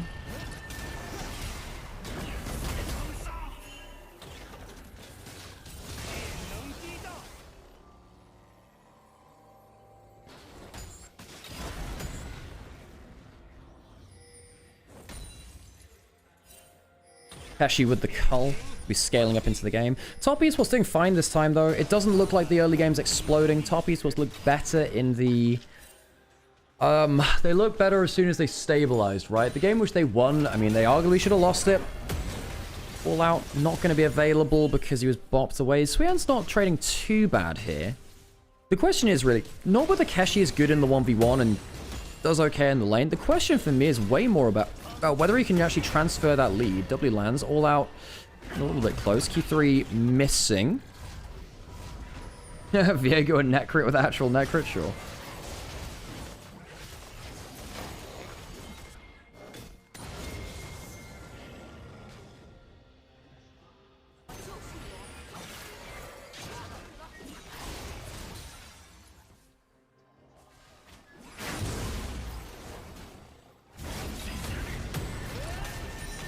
Kashi, good trade there again, actually. Teleports back, full HP. Swian did the same, but he's now Lost a third of it. Regenerating a bit. Does have some cookies still. Fairly safe. Grub's going down on the top side of the map. TN not used it. Oh, hang on. Feather gives him the wall stud. That is a dead draw. Draw has died in these kind of like transitionary phases a fair amount. But then again, Heru might just die anyway. The E comes through from Locke. No flash. Heru goes down. Misjudged his place in fights a couple of times too. It's why I preferred stuff which is tankier for him.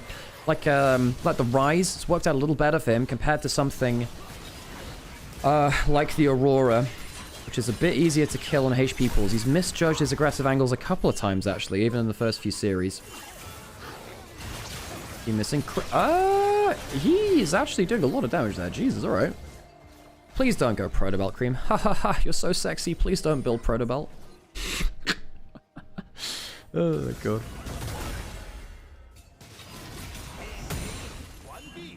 Suyan, overextended. Does have flash, does have all out. Might W into the wall to try and get an all out. Gets a Q3 back. Not within Q range, not within kill range because he's popped the biscuits. Biscuits are really good for that kind of low HP healing.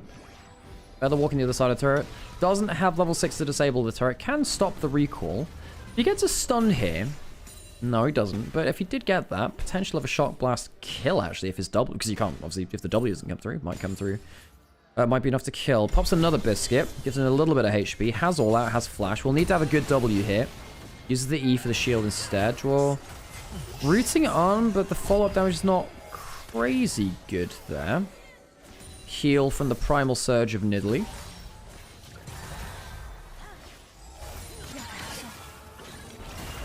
Cream jumping forwards again. Puts the ult down. He thinks he can kill. And you know what? I think he just can. Gets in, gets out. That is lock assassination.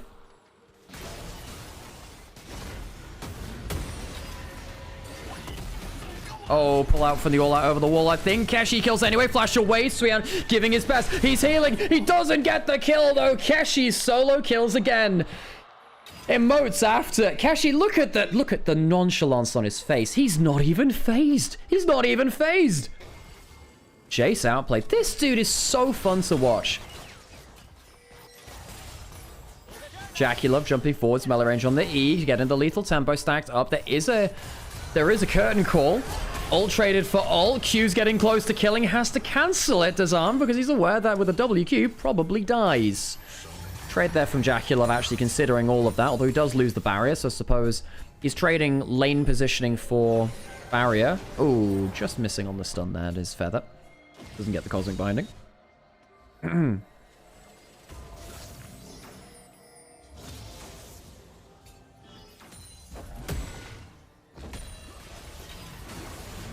Suyan doesn't have flash, doesn't have all that, but he's full HP, so he's not really under threat. Has a refill pot as well, so he's got a bit more HP ticking away in the back pocket. Clears out as best he can, but does miss the cannon, I believe, there. I didn't see the gold above his head. Why did Cassante, top Esports pick Cassante at this point? Because it's fine into the Jace, and plus there was a chance of a last pick switch away from the Jace in top lane. If you ended up picking something different, you might have got counted in another way. Okay, Tian following over. Does have the Cyclone stunned on the other side. Here comes Draw. Can speed up. Don't think they're getting that much out of this, though. Also, Cassante is just good for the team fights. Good damage there from Cream again. Jesus, this Lock champion does some bits. He is going Protobelt first, by the way. I swear to God. But if Suyan actually gets out of lane, it's fine. Draw does have flash, does have heal. Full combo coming through. Heru goes low.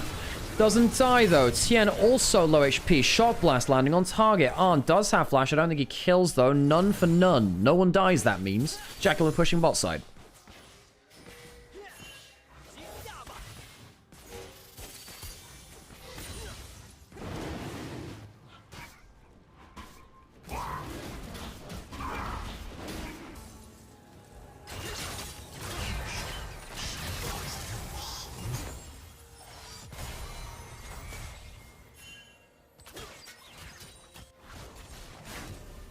I think Locke might just kill everyone on the enemy team. That's the feeling I've got right now. All out, trying to stop the dive, going on to Keshi. Has the aftershock, doesn't really help him.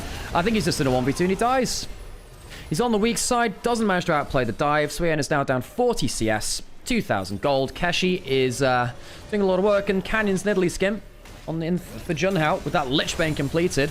Will now be joined by some Sork Pen boots. First tower of the game. TT are destroying through top lane. This might become a game of Cream versus Keshi really quickly. Sadly, I think this is a game which Locke can carry it easier than a Jace.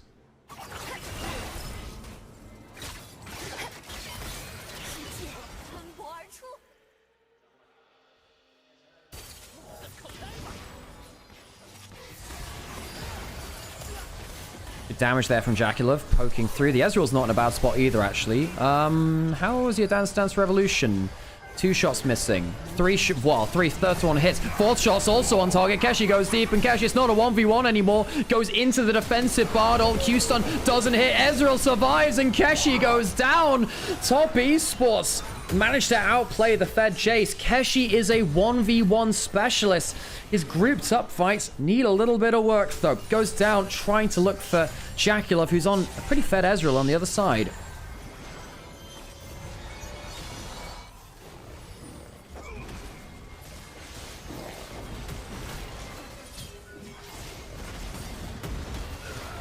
Oh, Cassante's died again. Solo kill, actually. Junhao just kills him. He's got so much damage. Junhao, the Nidalee, has been popping off. Now, I mean, I am surprised we haven't seen that much Nidalee. With the amount of skirmishes we have, as opposed to team fights, surely this champion should be in the meta champion pool. You farm so quickly, you get so much gold, you're so good in 2v2s, 3v3s.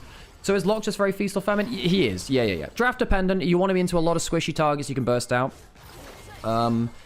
You also want to be in a lane where you can get the most out of it, really. You don't want to be like... It's not too... Well, Akali can actually survive a losing lane sometimes. Oh, Cream gets a Q on target. Gotta be careful there. Because I still think Locke will one-shot the Nidalee. You know?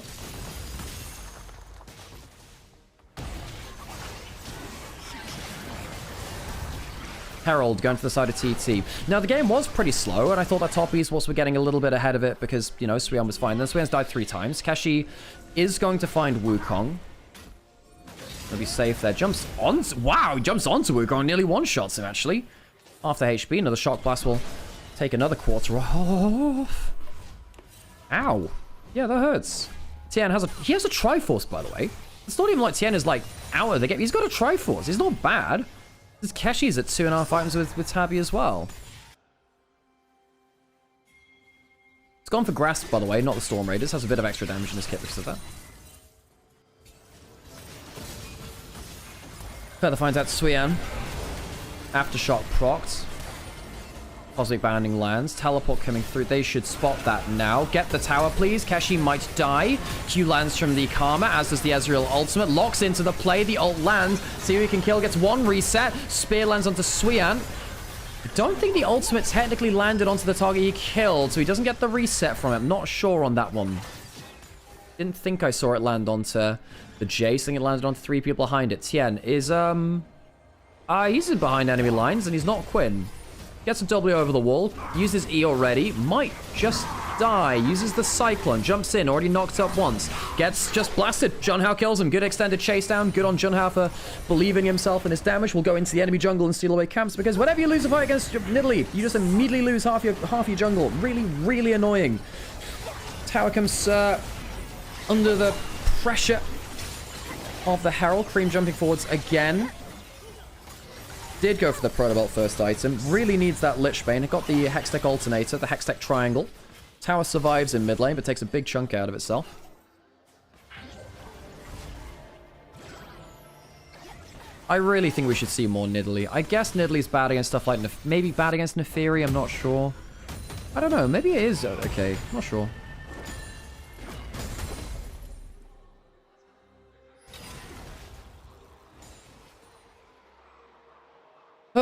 Well, I'm not coming away from this series feeling that good about Top Esports, folks. I think that Draw's vision play has been lackluster.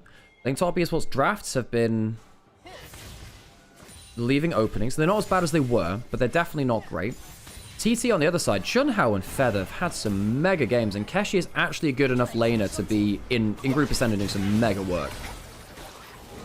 Dragon's alive, Top Esports and TT both on 1 dragon. Keshi misses the Shock Blast. W doesn't land. It is the Q3. Scary there when you miss your skill shots against the Jace as the Cassandre. On pushing up mid lane. TT not rushing for the river. They want to push in mid lane all the way if they can first. And also just, well, look at poke. You got a Nidalee, you got a Jhin. Just wait for something to land, maybe. Cream can jump forwards, uses the W, gets some things on target. Those nails doesn't proc them. Cream takes a bit of damage. W doesn't land. Kashi recalling. Probably recalls for a Muramana with the amount of gold he has at this point. Yeah, he does. Bloody hell, he's got an 80. He has an 18-minute Muramana. That's not normal. That's not normal. Kashi can teleport in, and he will be really, really powerful. I don't necessarily trust Kashi to do that in a 5v5. Maybe Suyan with Flash can make a difference. Spear E'd away from actually onto Jackal. I was wondering whether Jhin would come through. Lichbane will kill the tower. That's a root landing onto Cream. Good, Ezreal back. Dragon traded for mid lane turret, pretty much. Some ults thrown out from side to side. -1 on the cannon.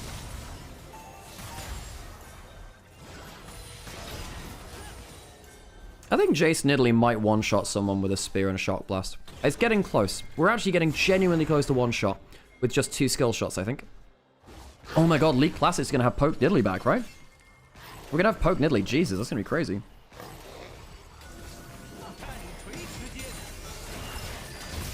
Hang on, Cream's walking towards Kashi. Can Cream carry? Can Cream carry? Junhao caught out trying to look for a blue buff steal. That's a lot used by Suyan. He's used his W. If you didn't know, the tankiness of Cassante is from his W. You use that, you are much less tanky. 4 kills for Junhao. Harry jumping forwards. Eing away is Jackula.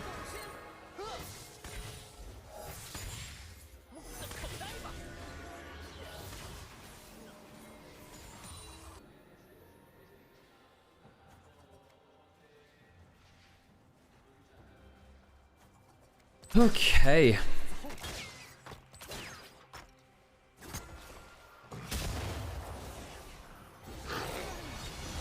We haven't seen the little idol thing from Cream be picked up much, have we?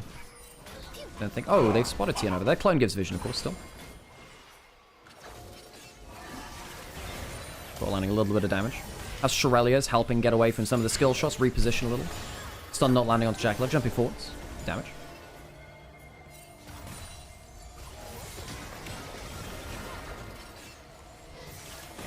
Good Q there from Jackal again. TT hold a small gold lead. 3,000 of that is in top lane. The question is actually whether Kashi can translate that. He's good at 1v1 lane. Good at getting that lead. Can he actually leverage that into something else? Whereas Jackal on a 1.5k lead, I think he can leverage it quite well. He's doing it quite well here, of course. Another Q on target. Kashi around the corner. Here comes the big siege coming through. Jackal jumps out of a lot of skill shots. Dodges the spear as well, but it might be too many. Flashes away from the next one. Kashi flashing forwards. Oh, Kashi, we just said this might be a problem. Kashi tries twice this game to kill Jackie in mid lane, and twice he is punished. Locke gets the execution. Will pick up his little idol thing of exorcism. Junhao might actually be able to kill Tian here. Needs to be careful. Kashi, you can't be playing with this gold lead. Maybe it's just the main character energy of being that far ahead, but this has been a problem from Kashi. He's great in 1v1. As soon as he starts playing around more Groot's plays, things go wrong though. Jackal, he's playing so aggressively in mid lane, but credit to him, he dodges almost everything. Shock blast. Dodges out on 2 of those shots. Dodges the Bard ult. Dodges the Nidalee spear. Gets hit by the last shot, but dodges away from the Aurora ultimate and then gets into position to get a barrier bait, have a shield, and then fire back in the play. That is an excellent play from Jackal. Genuinely top tier.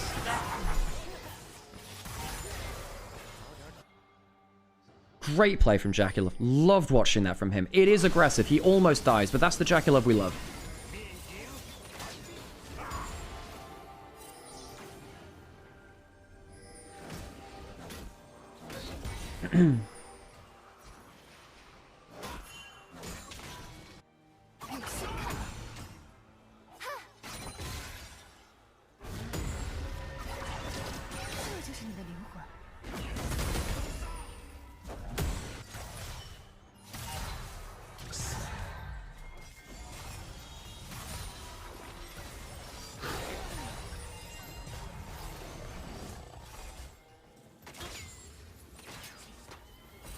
Swean actually caught up in XP. Yeah, Kashi's well, there's yeah, I guess Kashi's dipped mid lane a couple of times now.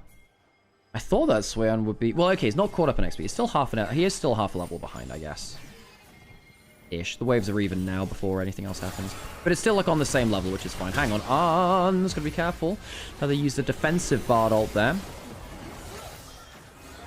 I'm getting a sinking suspicion that top esports are just gonna win by better play from Jaculov, who has all the gold. W hits. I say that he's actually just been hit by quite a lot there. Juan might die for this now. No block by body. TN, that's pretty good. Cream threatening an assassination. Will dodge away. Now, Dragon in 5 seconds. Top esports feel pretty happy about that. Get away from most of the damage and go towards the dragon. Mission accomplished. TT just feels like they're not able to leverage this gold. I mean, Nidalee is infamous for getting gold leads and not getting much out of it. Jace, well, in China, he's normally pretty good at extending gold leads, but right here, in this game, doesn't seem to be the case. There's a teleport from Locke. They want to collapse on this, actually. Spear lands onto TN. Cream going eating over the wall, puts the ult in position. That is not bad, actually. Good damage there. Forces 3 off. Kashi, sorry, not Kashi. Suyan gets onto Arn, and I don't know how he got there, but now he is not. He is in the fountain. He is respawning. He'll be back in 40 seconds. Please leave a voicemail after the tone. Beep. Top esports. Good teleport play, that. Oh, Jenna, a little bit in danger there.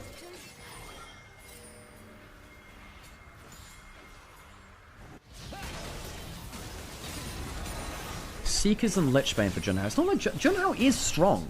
They just need to find an isolated target and kill him. Just hit your skill shots. The problem is this team basically has a Jin W and like a Bard ult to work with. This is why when you see combinations like this, like Jin or Varus or Ziggs with a Jace. So BLG is a good example of this. They will play this composition with something like a, well, maybe not a Nautilus nowadays, but Nautilus is a good example of that. But they'll play it with something like, well, the Camille, or something like a Poppy that can get a good wall stun, and then everyone follows up. I don't think TT have the snap engage to make this work. You need, as a rule of thumb, folks, you typically need 2 pieces of good CC in your composition that you can activate, you can use pretty well to start fights. Tien might actually Cyclone here. No, chooses not to. Feather does have ult back. But you look at TT, they have Jin W, which doesn't really count, and Bard, which is very skill dependent, but Bard's really your CC. You've got Jin W occasionally. Very few teams can play 0 CC poke comps. I think the best team of that roll time was Damwon, back in the day with, you know, the Zoe, which kind of sets up for herself. It's stuff like Zoe, Nidalee, that kind of thing. It's also why Twisted Fate's very good with these compositions too. That's why you see a lot of TF with big poke compositions. Gold card does not care if you dodge away. Baron up and available. Next big fight should probably lead to that. Karma Shield's helping shrug off poke. Cream is really threatening, man. Protobolt's for the electrocute. I don't mind Protobolt in this game as much. I do mind him not going for Lichbane. I think Lichbane is kind of a non-optional on him. You kind of always need it, no?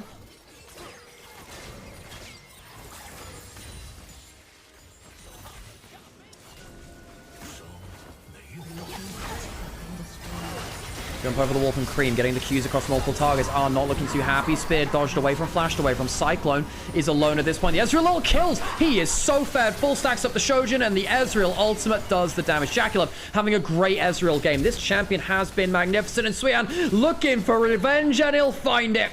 1 and 3. Takes the solo kill back against Keshi, who solo killed him earlier. Does that from almost 3,000 gold down as well. Suyan gets some revenge. The problem with the Jace is sometimes you're just not useful. Harry trying to look for a big play here. That Q is well off target. He doesn't have ult. So Harry only manages, he blows his flash, and did he need to blow flash? There's no all out. Harry's had a pretty awful game on the Aurora as well. Disappointing to see. Keshi great in the 1v1. Junhao great, I suppose, in general, in terms of getting gold, but they've not translated it. I don't love this draft. I don't think there's enough CC.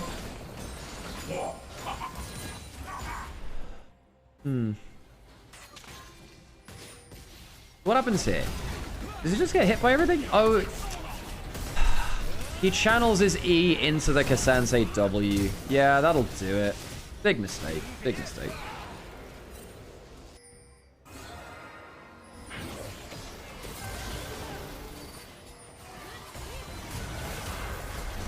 Okay. Ult coming through from R. Not bad. That's the first good bard ult we've seen for a little while. Jump onto Jaculov. He's survived a lot of the burst, and he'll survive this one as well. Jaculov going low, but is alive. Stun coming through. Wukong down. Not bad. Will that lead to a Baron? Perhaps. The jungler's down. Can you get a reset in time for Jaculov?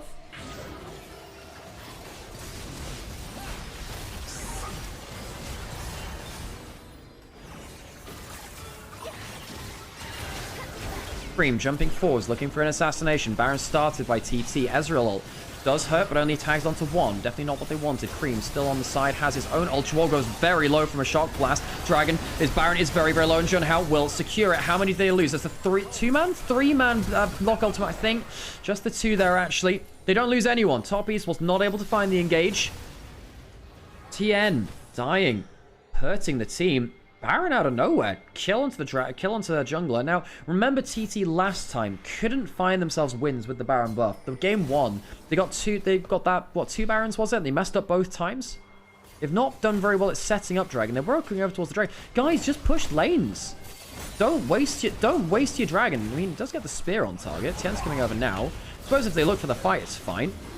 Where's the poke? Coming through now. Good damage. Not enough, though. Cloud Salt to the side of top Esports. That really helps him in this kind of game. Jaculov going low. Keshi not able to get the kill, though. Flashed away from his damage. Now Keshi is all out of source. Defensive Bard ult. Not really enough. The clone is the only thing which dies there. Swain is going to die on the other side, but Keshi is traded. That's fine for top Esports. Fed top laner for utility one. That's all right. Jaculov will walk away, and they have more move speed to do that with because, well, they got a Cloud Salt. Definitely helps them here. Top Esports walk away with Salt.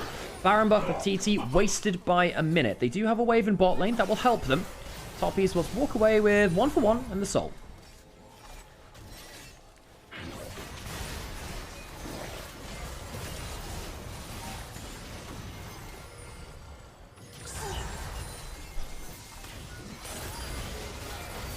Push in towards this tower. Remember, this is where they threw the game earlier. Is there an engage coming through? Perhaps Cream walking forwards. No flash. They want this play. Is there teleport to be used? No. Oh, they hit the ult. Oh, on, buddy. Got to be careful.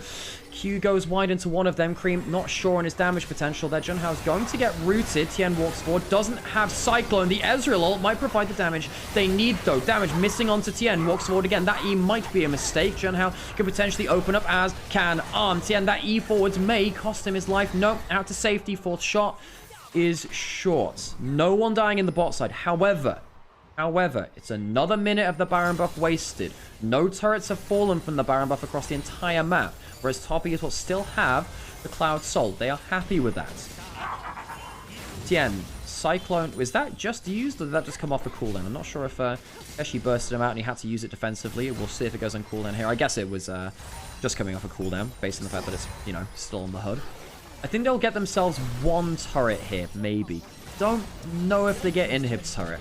It's not like Top Esports. Well, there's no teleports in Top Esports. That changed much? Maybe. There's a rapid fire cannon on Arn, so he's got that longer range poke.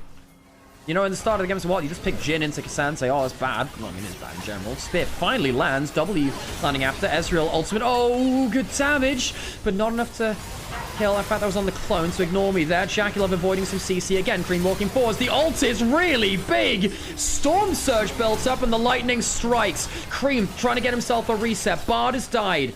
4v5, Suyan teleporting in, has himself an all-out to use. Where is his W? Wants to get that knockback, doesn't get it onto the targets he wants right now. Q3 missing, but I don't think it matters. Cream starts to get reset, Suyan goes all out, and TT have proven again that Baron buff is just a bait for them. They just can't get it done with the big purple buff. Cream, credit to him, 5-0-4. He's done magnificently in the moments he's been asked of him. He does go... I'm actually not sure about that one, Tien. Actually, very nearly dies. For me, the player of the game has got to be Jaculov, though. Wonderful play on the Ezreal, baiting in the skill shots, the all-ins, and surviving. Jaculov has played very close to the wire in a classic Jaculov fashion. Go up into the wave, Try and bait someone into all-inning you and outplay them when it happens. Turret will go down. Top Esports, even with the Baron just against them, will not really care. They've swung the gold lead from 1,000 down to 2,000 up. Elder in 2.5 minutes. TT will get nothing. Protoball out of the Bardol. It's a nice defensive maneuver by Cream. He's gone for a full Magic Pen build. That is 3. I mean, that is 3 stacks. I want to... Hang on. That's a teleport in. Keshi coming down. Oh, dear. Oh, Keshi. That's not it. Tried to go for a hero play again. He went from solo killing Swian to going 2 and 7. 3,000 gold was his individual peak gold. He just doesn't know how to translate his gold lead. I think he gets in his own head. I think he wins individual fights and he's like, I have to carry. But he doesn't know how to. Dude, the damage is absurd. Well, I guess Locke has damage. Who could have told us that? Huh.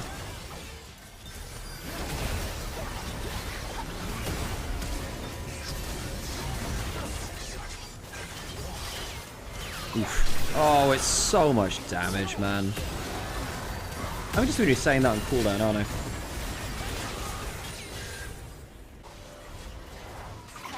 Baron up in a minute. Elder up in a minute and a half. 10-stack Medjai's for Cream. Death Gap for Junhao, but Junhao's not died. He's just, again, much like the Jace, hasn't been able to translate the lead. This is what happens when you pick these champions without CC. Look, you're not down one. Pick a supporting piece.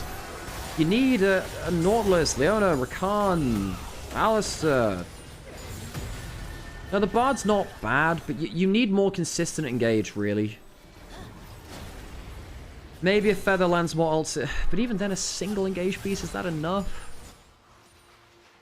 You need more CC. Bard and Jhin, it's not awful, it's just not enough, as you can tell. They're just not hitting the CC. Top Esports have been largely outplaying it. Baron's up and available. Top Esports will be spotted doing it. I don't think it changes much, does it? Oh, it is above half HP. Cream spots Junhao. Junhao gets taken even lower, actually. He actually ends up popping Zhonya's to stop himself getting isolated away. It's pretty low. The smite comes in before the Bard lands. Jackie's alive. Cyclone starting the Rev 3. Kashi, good damage. Is it enough? No, it's not. Heru goes down. Kashi goes down. Solo lane is out of the picture. Top Esports rolling forwards, and there's no damage left. GA onto the Wukong to make a mess of it too. Swian, I don't think can reach Arn, and I don't think it'll matter, though. Damage from the rest of the team, it's only Arn left alive. Top Esports walk away from the Baron, and TT get nothing. No kills. And it's the Jhin into Cassandra. You're not doing damage there. Cream picks up another. Top Esports will end the game off with this push. They'll push through bot lane, and thank you so much for joining us on this 8-game day. It's long. It's arduous. It has been funny as heck at points. I don't know what happened in game 2 of this series. It was pure comedy. Top Esports take the series 2-1. It could have been a 0-2, though, just as easily. Top Esports will win, but it's not a confident one. Okay, now, folks, I'm not going to lie, my voice is shredded and my attention span is completely gone with it. Normally, I would stay for the player of the match and the exit interview. I'm actually going to leave now, though, folks, just because I need to take care of my voice. And frankly, I want to sleep. I want to sleep. Thank you, everyone, for joining me. If you do want to support the channel and keep watching LPL with me, with someone that's cast 2,000 LPL games and know these players like the back of my hand, please consider dropping a like, a follow, subscribe. If you want to support the channel, please think about downloading Opera GX for free. It makes a difference. Thank you.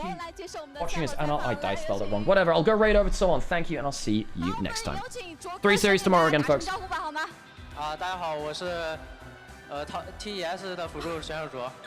欢迎卓哥，也是非常恭喜你们啊，在目前的常规赛2战全胜啊。这个赛段卓哥也是加入到我们回到滔博的大家庭当中。这段时间下来，你觉得跟队友们的相处如何呢？跟大家都蛮熟了，然后大家主要就是太熟了。Thank you, everyone. I'm gonna drink like a gallon of water. See you in a bit, folks. Bye bye.